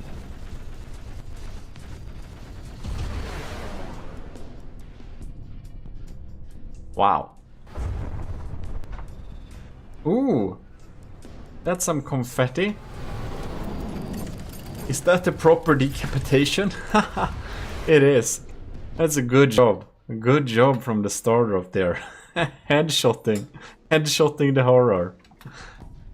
Yeah, by headshotting the horror, the first thing you do, those missiles ain't gonna hurt you, are they, until it regenerated. So I do believe that that was a good shot that will ensure... oh no. I almost panicked. It got hit by EMP there, and it seems to be pretty safe from the EMP. Wow, that's so cool. Well, the star drop is definitely getting 5 out of 5. Pretty good job there. Pretty good job. So we're gonna be moving on to the next challenger. Or I mean, we're gonna move on to the next challenger next week, because this episode is already too long, and this is the perfect section to kinda end this video. So yeah, I hope you enjoyed this thing, and I have one question for you. Does this look like a piece of ammunition, in case the green screen didn't block it out? I tried to make a piece of ammunition. I thought it was funny. I don't know if it is. Also, the green screen won't cooperate, so we're gonna look at that. But from what you saw, does it look like a piece of ammunition? Answer me in the comments. Yes. Oh, and I measured it. If this would be a real ammo shell, it would be exactly 67 millimeters. I thought that was pretty funny. Anyways, this is your host, GMODIST, and we are officially signing out. AOG Invictus. Enlisted and commissioned officers in the army of GMODIST, you're welcome back to another Trials Season 1, where we're testing your bomber designs against my foes I have selected. This time we're testing survivability again, it's the part 2, and we're testing every design against the horror, it's called, from Twin Guard. So, before we start getting into that, I will say huge thanks to all the commissioned officers in the army of GMODIST. Admiral Scooberox, you can see them over on the poster there, yes. Commodore Owen, Lieutenant And-Aw, Lieutenant Creevy, Lieutenant Powerade Greed, and Lieutenant Vincent Veritas. And also all the cadets. So thanks a lot for choosing to support this channel every month. It helps a lot. Anyways, let's get into it.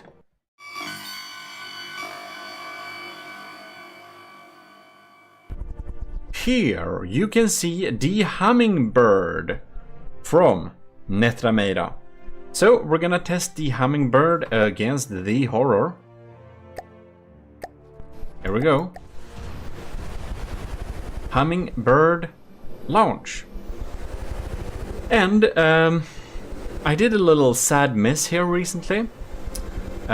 You may know that Discord has said that I ain't gonna be no image hosting server anymore, so you can't use any images from Discord and use those images in from the depth, because the Discord will not allow itself to be used as a external image sourcing platform. So when From the Depth tries to catch that image from the Discord, it will just say no and show you nothing. So I recently switched to Google Drive, so you can have all my decals from Google Drive instead. And just when I have completed that, like 1 week later, Google Drive stopped being a image hosting server too. So now those places doesn't work either. So I'll have to put all my decals and images on gmodism.com or whatever, and you'll have to use those links instead, but I haven't done that yet.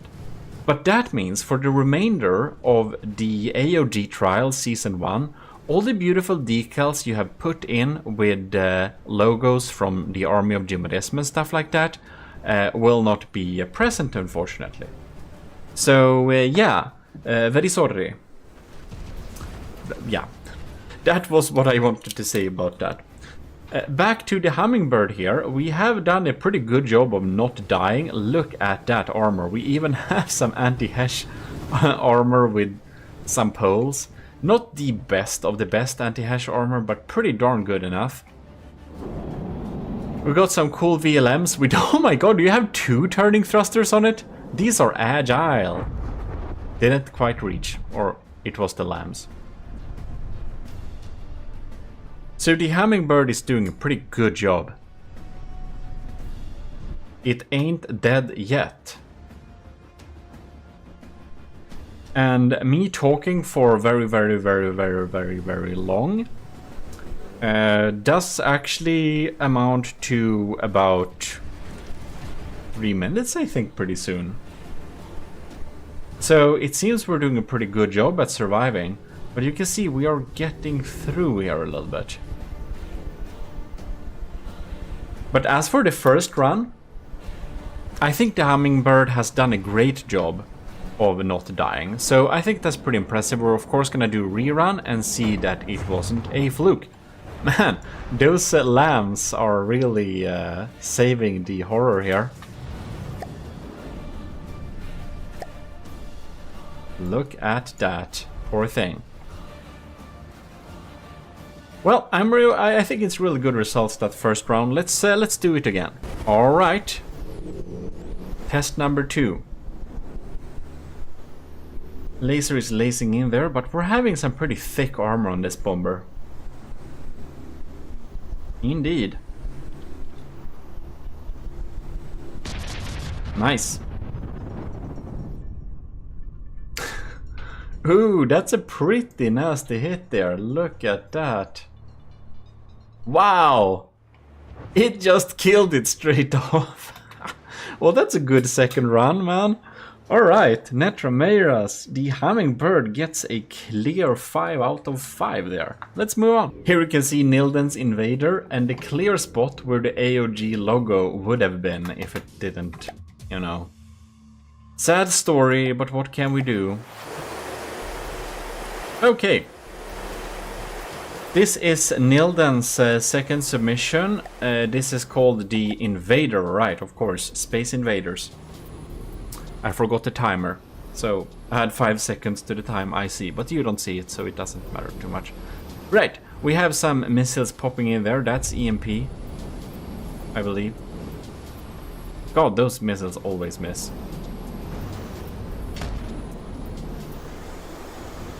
Doing some pack damage there. I wonder if it's a good strategy to just stay above it. It just man, it just misses all the time.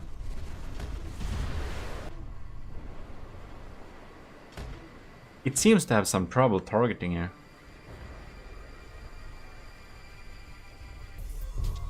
Alright. It seems to be surviving pretty well though.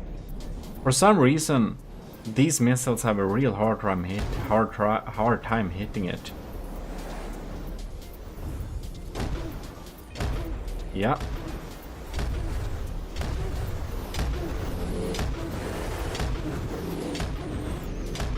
They're just not getting through there. It has a lot of repair bots too. I don't really... I think there is no limit on repair bots possibly. I don't know. I don't remember. Yeah, it took some time. Yeah, between yeah, I just taken this one up, but I went through all the things before and I given that points already, so you know, I think there was no limit But of course for bigger battles there is always limit, because I don't want it to be, you know... I don't want it to be too slow battles, basically. Oh, look at that! That's some really good survivability. I didn't even notice it has smashed it to pieces. That's definitely 5 out of 5 the first round. Let's do this again then, to just see if there wasn't a fluke or something like that. Right. Invader is invading in here.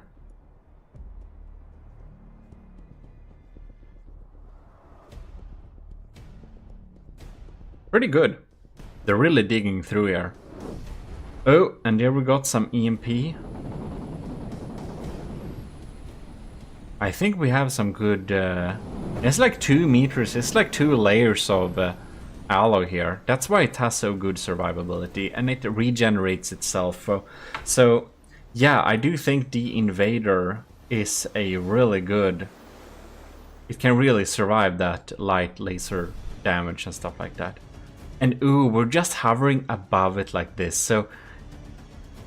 It can't quite aim at it. Isn't that quite fantastic? It has a real hard time aiming exactly at it.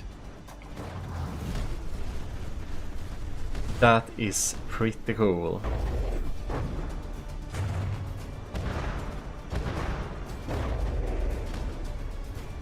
Very nice. Very nice. Even though it deals so little damage, it will like eventually explode this thing.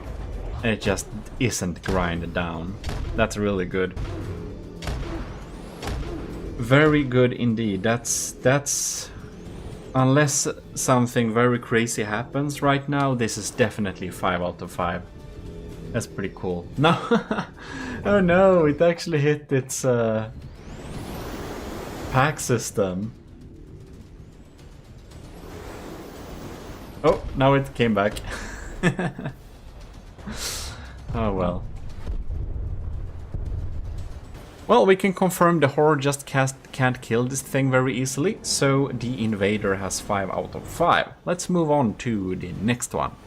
I'm gonna be so surprised if Nilden's Penguin, which is this submission, won't survive this very well. I think it will provide some great results. So the Horror is spawned in. Unless it manages to start a fire on it, of course. Ooh. Bombs have been dropped. Those missiles just ain't quick enough, are they? That laser hits about never. Yes, indeed. I believe the Penguin is gonna do a pretty good job. Like nothing happens on the Penguin side here. This feels like a 5 out of 5. I haven't checked if it is going to disable the enemy, but that's not quite a big deal either, since we're not really measuring that. We're just measuring how well it survives. And if it survives by just killing the enemy, well, that's a valid way to do it as well, of course. These they just never seem to hit. I think they're just very not good at hitting quick things.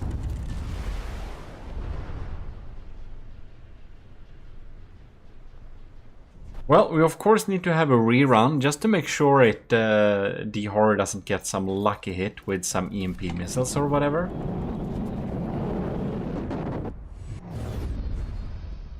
But as for this round,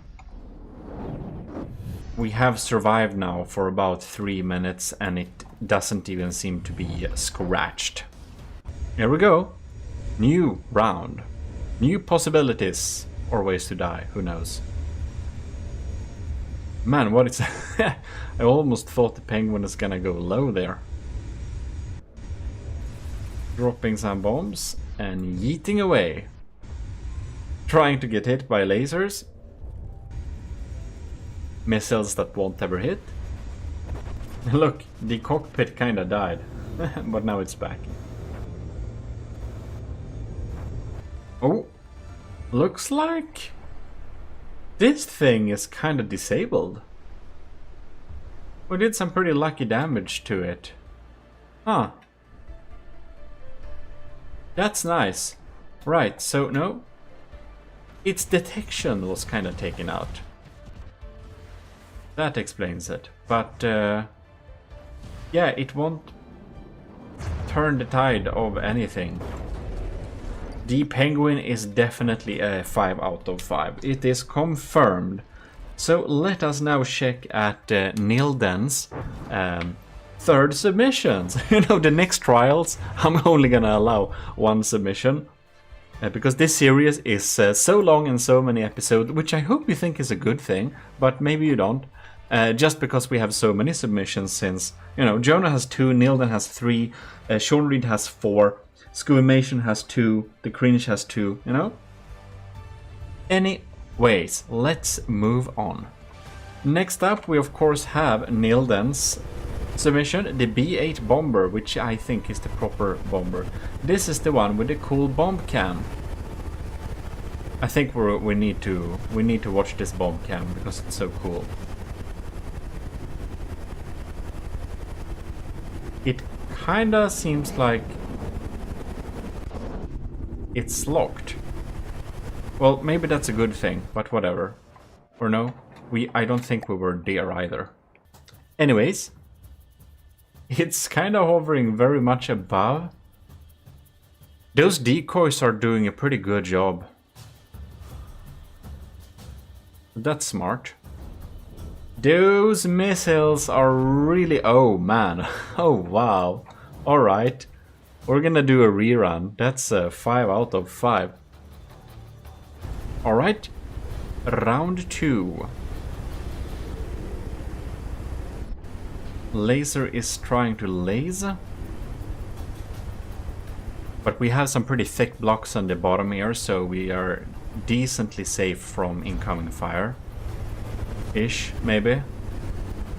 We'll see. Oh! No, the cam is online, oh.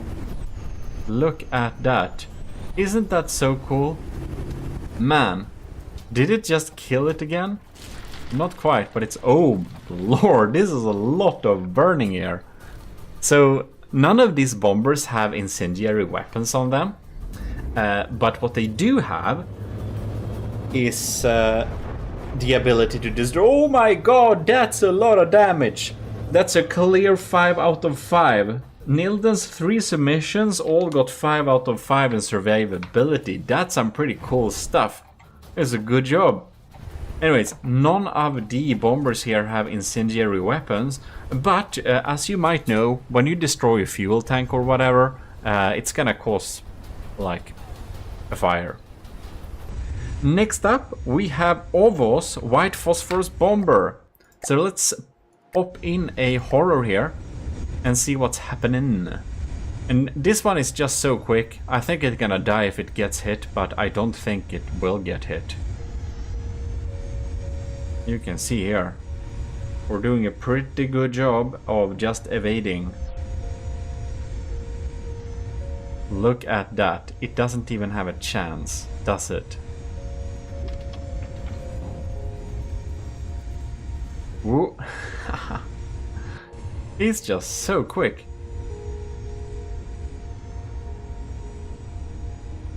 If it gets hit, however, I think this can end quickly. So it's really up to the agility and quickness of the White Phosphorus Bomber here, what score it's gonna get. Man.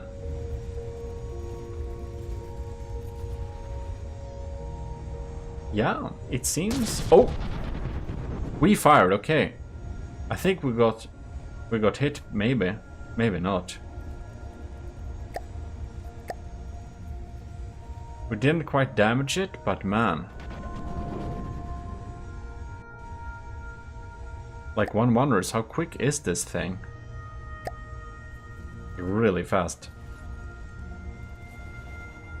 We measured the top speed and stuff before.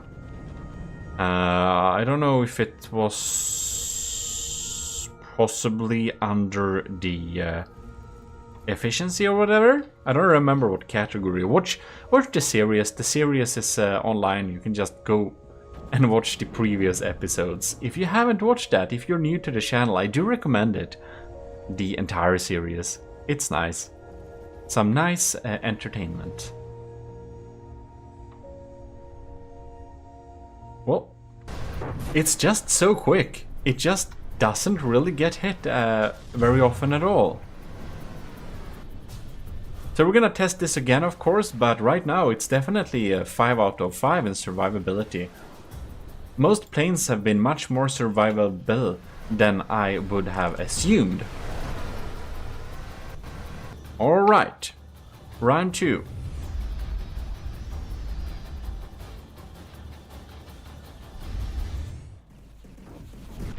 There we go.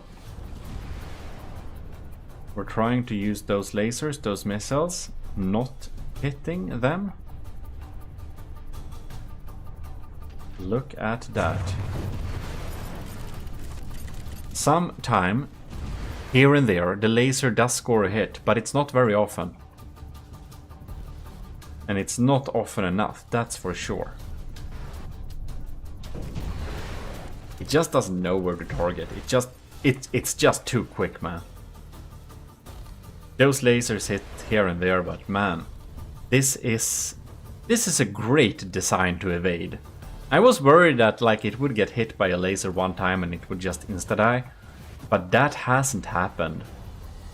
It just gets hit so extremely rare that, I don't know, it like lost a block, I don't know, 2 maybe. Pretty cool. It doesn't cause the most damage to the horror though, but we're not even measuring that. We are measuring its survivability.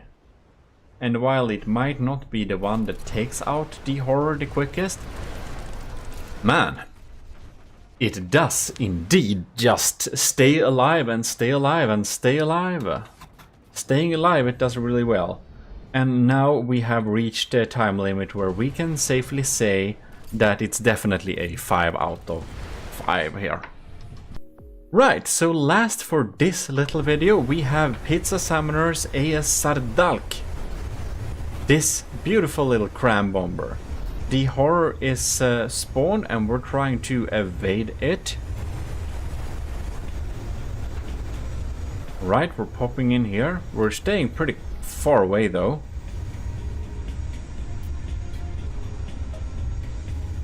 So we haven't gotten hit very much, have we?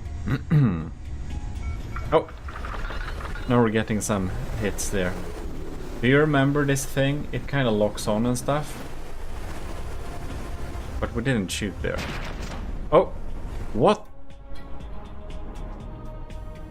What did it do?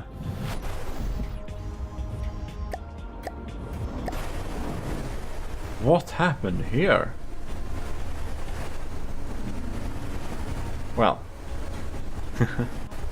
let's stay inside this cockpit for 1 second, just to see if we can do a proper lock on this time. So it seems the timing went off completely wrong there.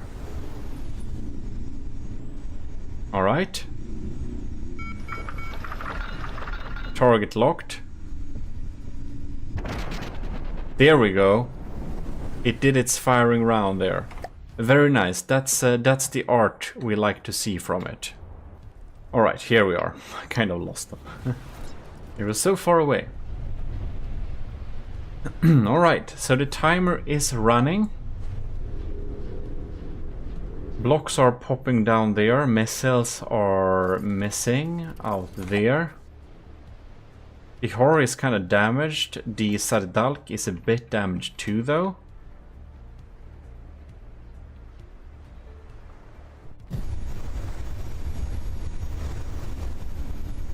And I am not controlling anything. Good.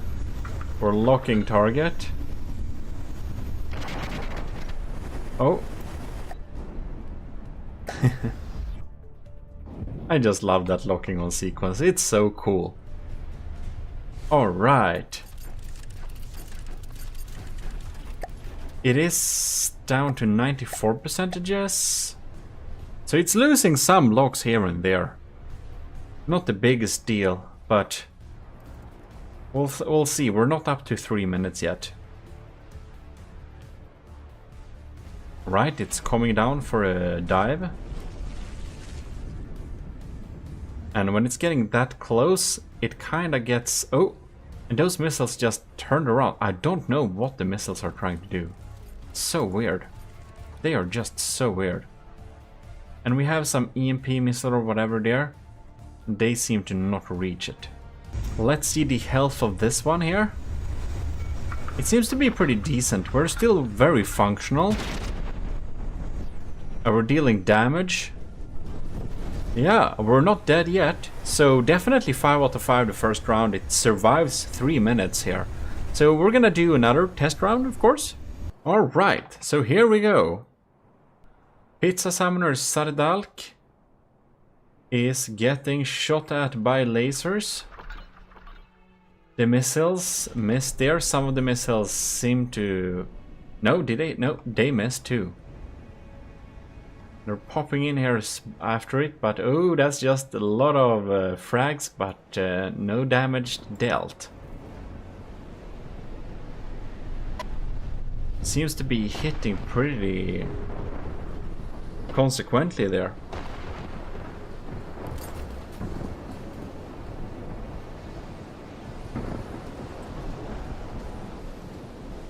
And we can see here it's gonna go in for a new dive. That looks scary. And oh, those missiles looked like they were going to hit, but that was a lucky one then.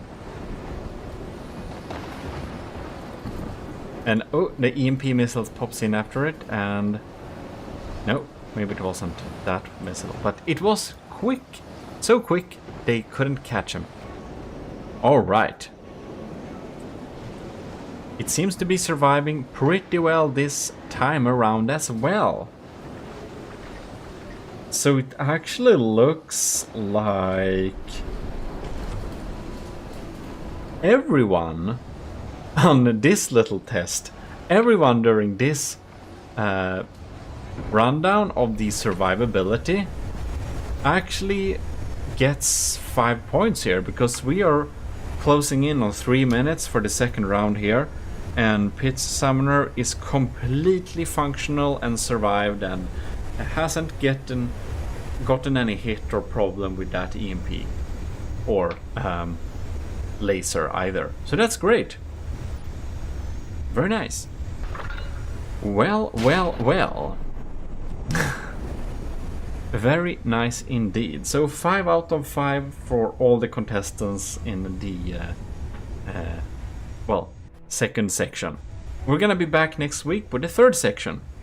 So huge thanks once again to the commissioned officers in the Army of GMODISM who are supporting us every month at Patreon.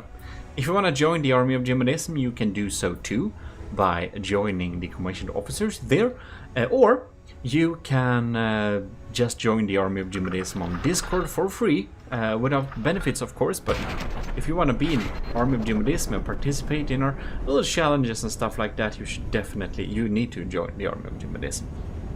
Instructions on that, I have a video of that, short video too, and it's on Patreon too.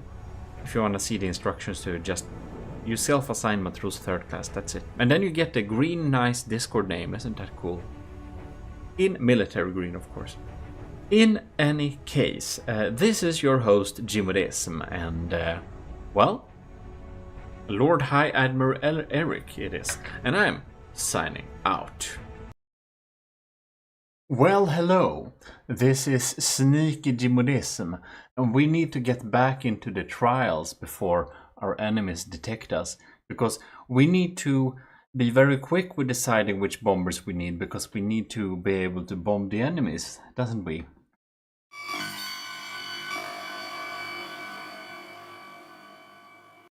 Well, indeed, we need to be able to bomb the enemies. And we still haven't like properly actually decided which of the bombers will be the winners. Since recently or whatever, I decided we'll have several winners because I realized this. After we have seen which bomber is the best, the bombers needs to have a slight overhaul since the decals are gone, and the user might want to add some new stuff or a fire or whatever that might improve its performances. So the winners will have the opportunity to improve the designs, and then we'll put them in the second chapter Frontier Fleet.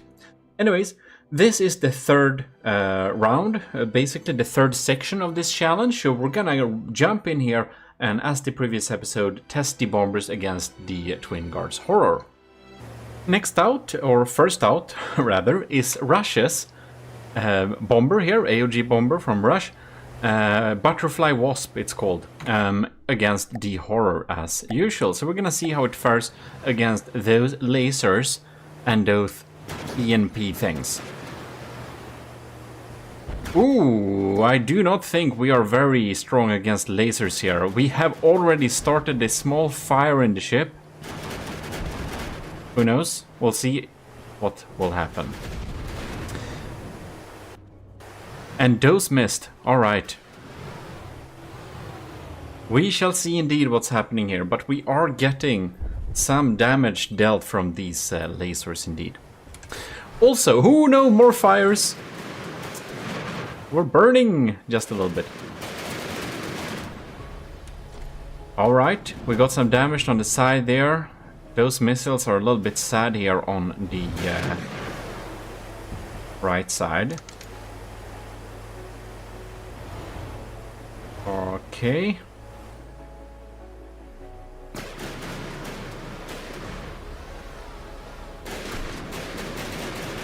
And there we can see, all right.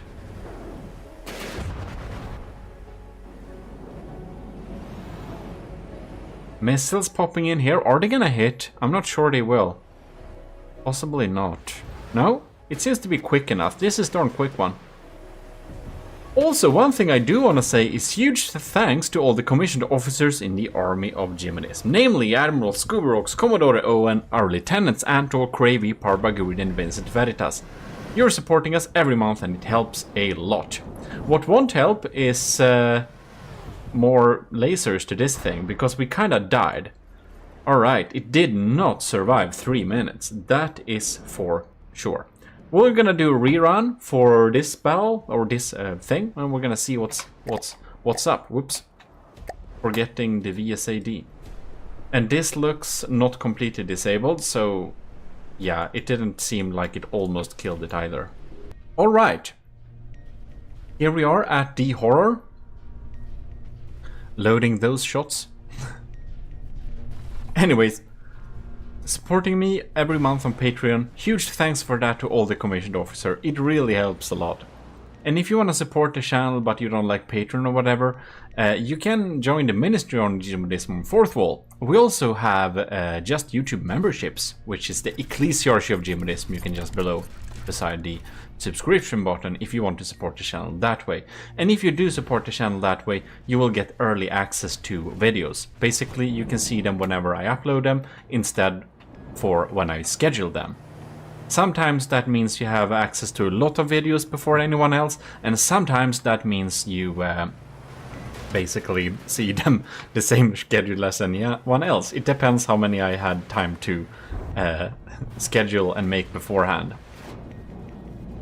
For some reason, the Wasp's missiles don't seem to target the Aaron. Well, that's unfortunate because then it can't disable the Horror, and that means it can't, well, survive longer by disabling the enemy's weapons and whatnot. And oh no, we're just spiraling out of control there. And we're falling down, and it hasn't even been a minute. Well, we are not surviving this thing very well at all. That is unfortunate. Well, the Butterfly Wasp's survivability against the tested EMP missile and laser combo is not very successful here. Yeah. It did survive like 1 minute, not completely useless, so it will still get 1 point, but that's about it. We're gonna move on to Sean Reed's first submission instead. Since I allowed multiple submissions, Sean Reed is going to have probably time-wise most of this video since he has submissions. Whoops. There we go. Alright.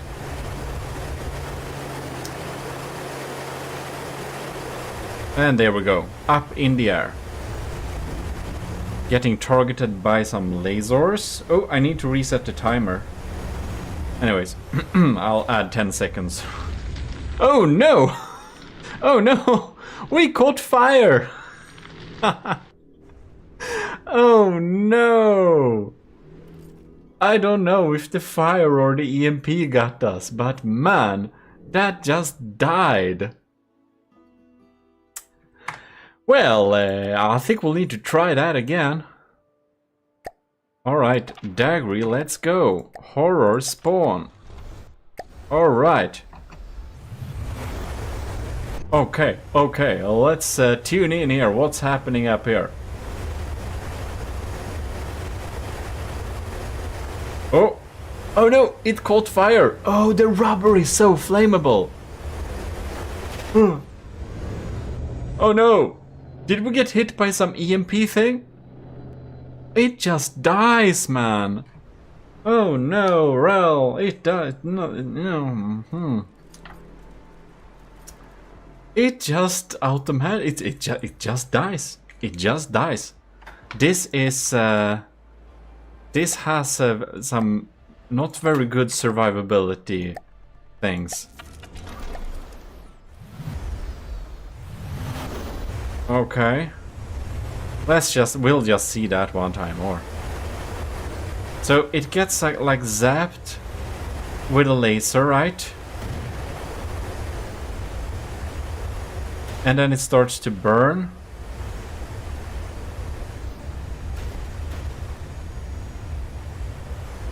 Well, was it just unlucky 2 times or something? Probably not. I'm just like curious what happened. It does have like some heavy armor on the top too.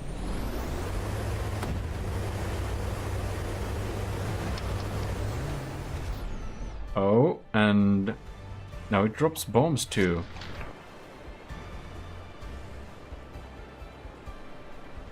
Right. That is some damage. It did something. Ooh. The fire has been turned against the enemy instead. I do think it has some detection issues now. Or it's... oh no, it's actually completely hollowed out. Alright, so the dagger is mostly completely useless. The first 2 rounds it just died. That would have amounted to 0 point. But this little last, I just tested it like just 1 time more. Just to see what even happened. Maybe it was just unlucky the first 2 times. I'm not sure, but in the end it's gonna get a 2 in score. Because, you know, that went pretty well that last time. So it's hard to say. Maybe almost a 1. I was maybe thinking 2. No, I'm like maybe I was thinking 1, but I gave it a 2 since this last little thing here. It's very subjective. And sometimes I feel like the order of testing ships does matter a little bit, since the first ship, like Ad Necreus, will automatically be some type of standard, since I always do the Ad Necreus ships first in this list. So it kind of benchmarks it a little bit. Anyways, this is Sean Reed's second submission, the Sunspot. So we're gonna see how we're faring here.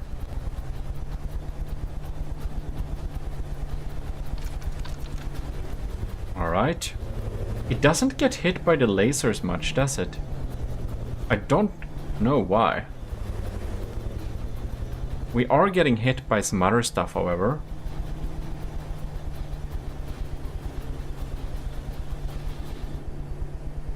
But I really wonder what happened with the laser. Did we, like, with some type of luck, just disable the lasers? What happened? We're trying to lock on those missiles, but we are not doing a very good job at that here. This thing is not dealing much damage. How about this swarm? They just won't hit. Now we just followed the wrong shot. No? Oh, I was just zoomed out. That's why I unlocked on weirdly. Well, with the Horus laser disabled, it's gonna do a very good job at surviving this thing. So we're gonna do a rerun and see if we get any different results, or if this is truly just a 5 out of 5 by disabling the enemy's firepower. And there we go. Same thing again. Now this thing seems to have some resiliency against those lasers, but those lasers are now seriously aiming for some important things. Oh. Man, it looks like it disabled the lasers just like that once more. No, they're still alive. I almost thought it's an expert laser disabler. Those applique panel seems to be do a pretty decent job at keeping this thing alive.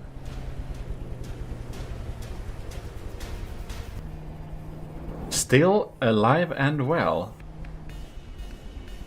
Yeah, Dose Applique is a great addition to survive on this thing. And another attack round. Well, we got some missiles after us here, but oh, we are doing some good evasive maneuvers. It just can't keep locked on to the sunspot at all.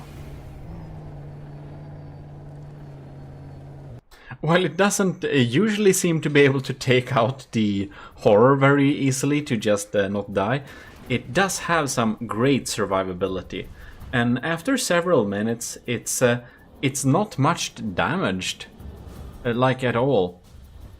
So that's some pretty good results. Yeah, I do think this is a 5 out of 5 in survivability, actually. Very nice, very nice. We're gonna move on to Sean Reed's next submission instead, the third one, since there are 4. Here we have Sean Reed's Jinn. Definitely a flying sorcerer type design. We're gonna see how flame resistant this thing, since it's already burning, I'm not... I don't think it will survive very well. But it is going to go very high, so it has that strategy. So perhaps it will be enough to not die. Who knows though? Because it has some wooden parts. I don't know if that means they will burn. We're just sitting here forever and that laser just doesn't hit. And I haven't seen any missiles popping up here either. I think it's just 2. It just has too high altitude. And it's getting slowly bombed from there. So being at this distance does indeed put us at a very good survivability, it seems. Well, we're gonna do this round once again and see if we got some other results. But from this first one, we can definitely say 5 out of 5. And as a bonus, it killed the enemy. Alright, second time around. We're gonna see if this laser manages to set something on fire before we get out of reach. But it's going pretty quickly, just straight upwards. I wonder if things stop burn when you go high enough, like there isn't any oxygen too high up, so I don't know if that's a thing in From the Depth, but it could be. And no, it didn't destroy anything in the beginning here. And now I think we are going to be back where we were last time, just hovering above it, those lasers dealing too little damage, hitting too rarely to even count. So I think it's pretty safe to say actually that this is indeed a 5 out of 5. I don't think we need any further testing than that, because we just know that those missiles won't reach it, and those lasers will have a very hard time hitting anything, really. Indeed. So that means we can move on to Sean Reed's last-ish submission. Oh, it looked like it died too. Which, if you are very tuned in to this little series, is the Aspirant helicopter. I'm gonna spawn that on the side, since I did that for all the other ones, basically. The timer is going, and the Aspirant helicopter is bobbing up and down here. Dropping some missiles to be fired. It just uses so much smoke too. Yeah, that laser doesn't seem to be doing much damage. Just bobbing up and down a little bit there. I think we should follow one of these ones just to see what we're up to. Oh, impact! It's been almost a minute, which didn't cause much damage, and it didn't get much damaged. It's staying pretty safely around that distance, actually. Look at that, the lambs are trying to shoot on these missiles. They're kind of sitting in the water, like mines, looking just evil. That's a little bit scary. Don't go too close. I didn't expect it to do this well, actually. It is surviving extremely well. Well, as we can see, surviving 3 minutes is no problem for this thing. It's basically unharmed, and yeah, it has survived great using this distance and all. So, we are going to restart this one and see if it was just luck. Alright, here we go. Helicopter is in the air. The horror, look at that.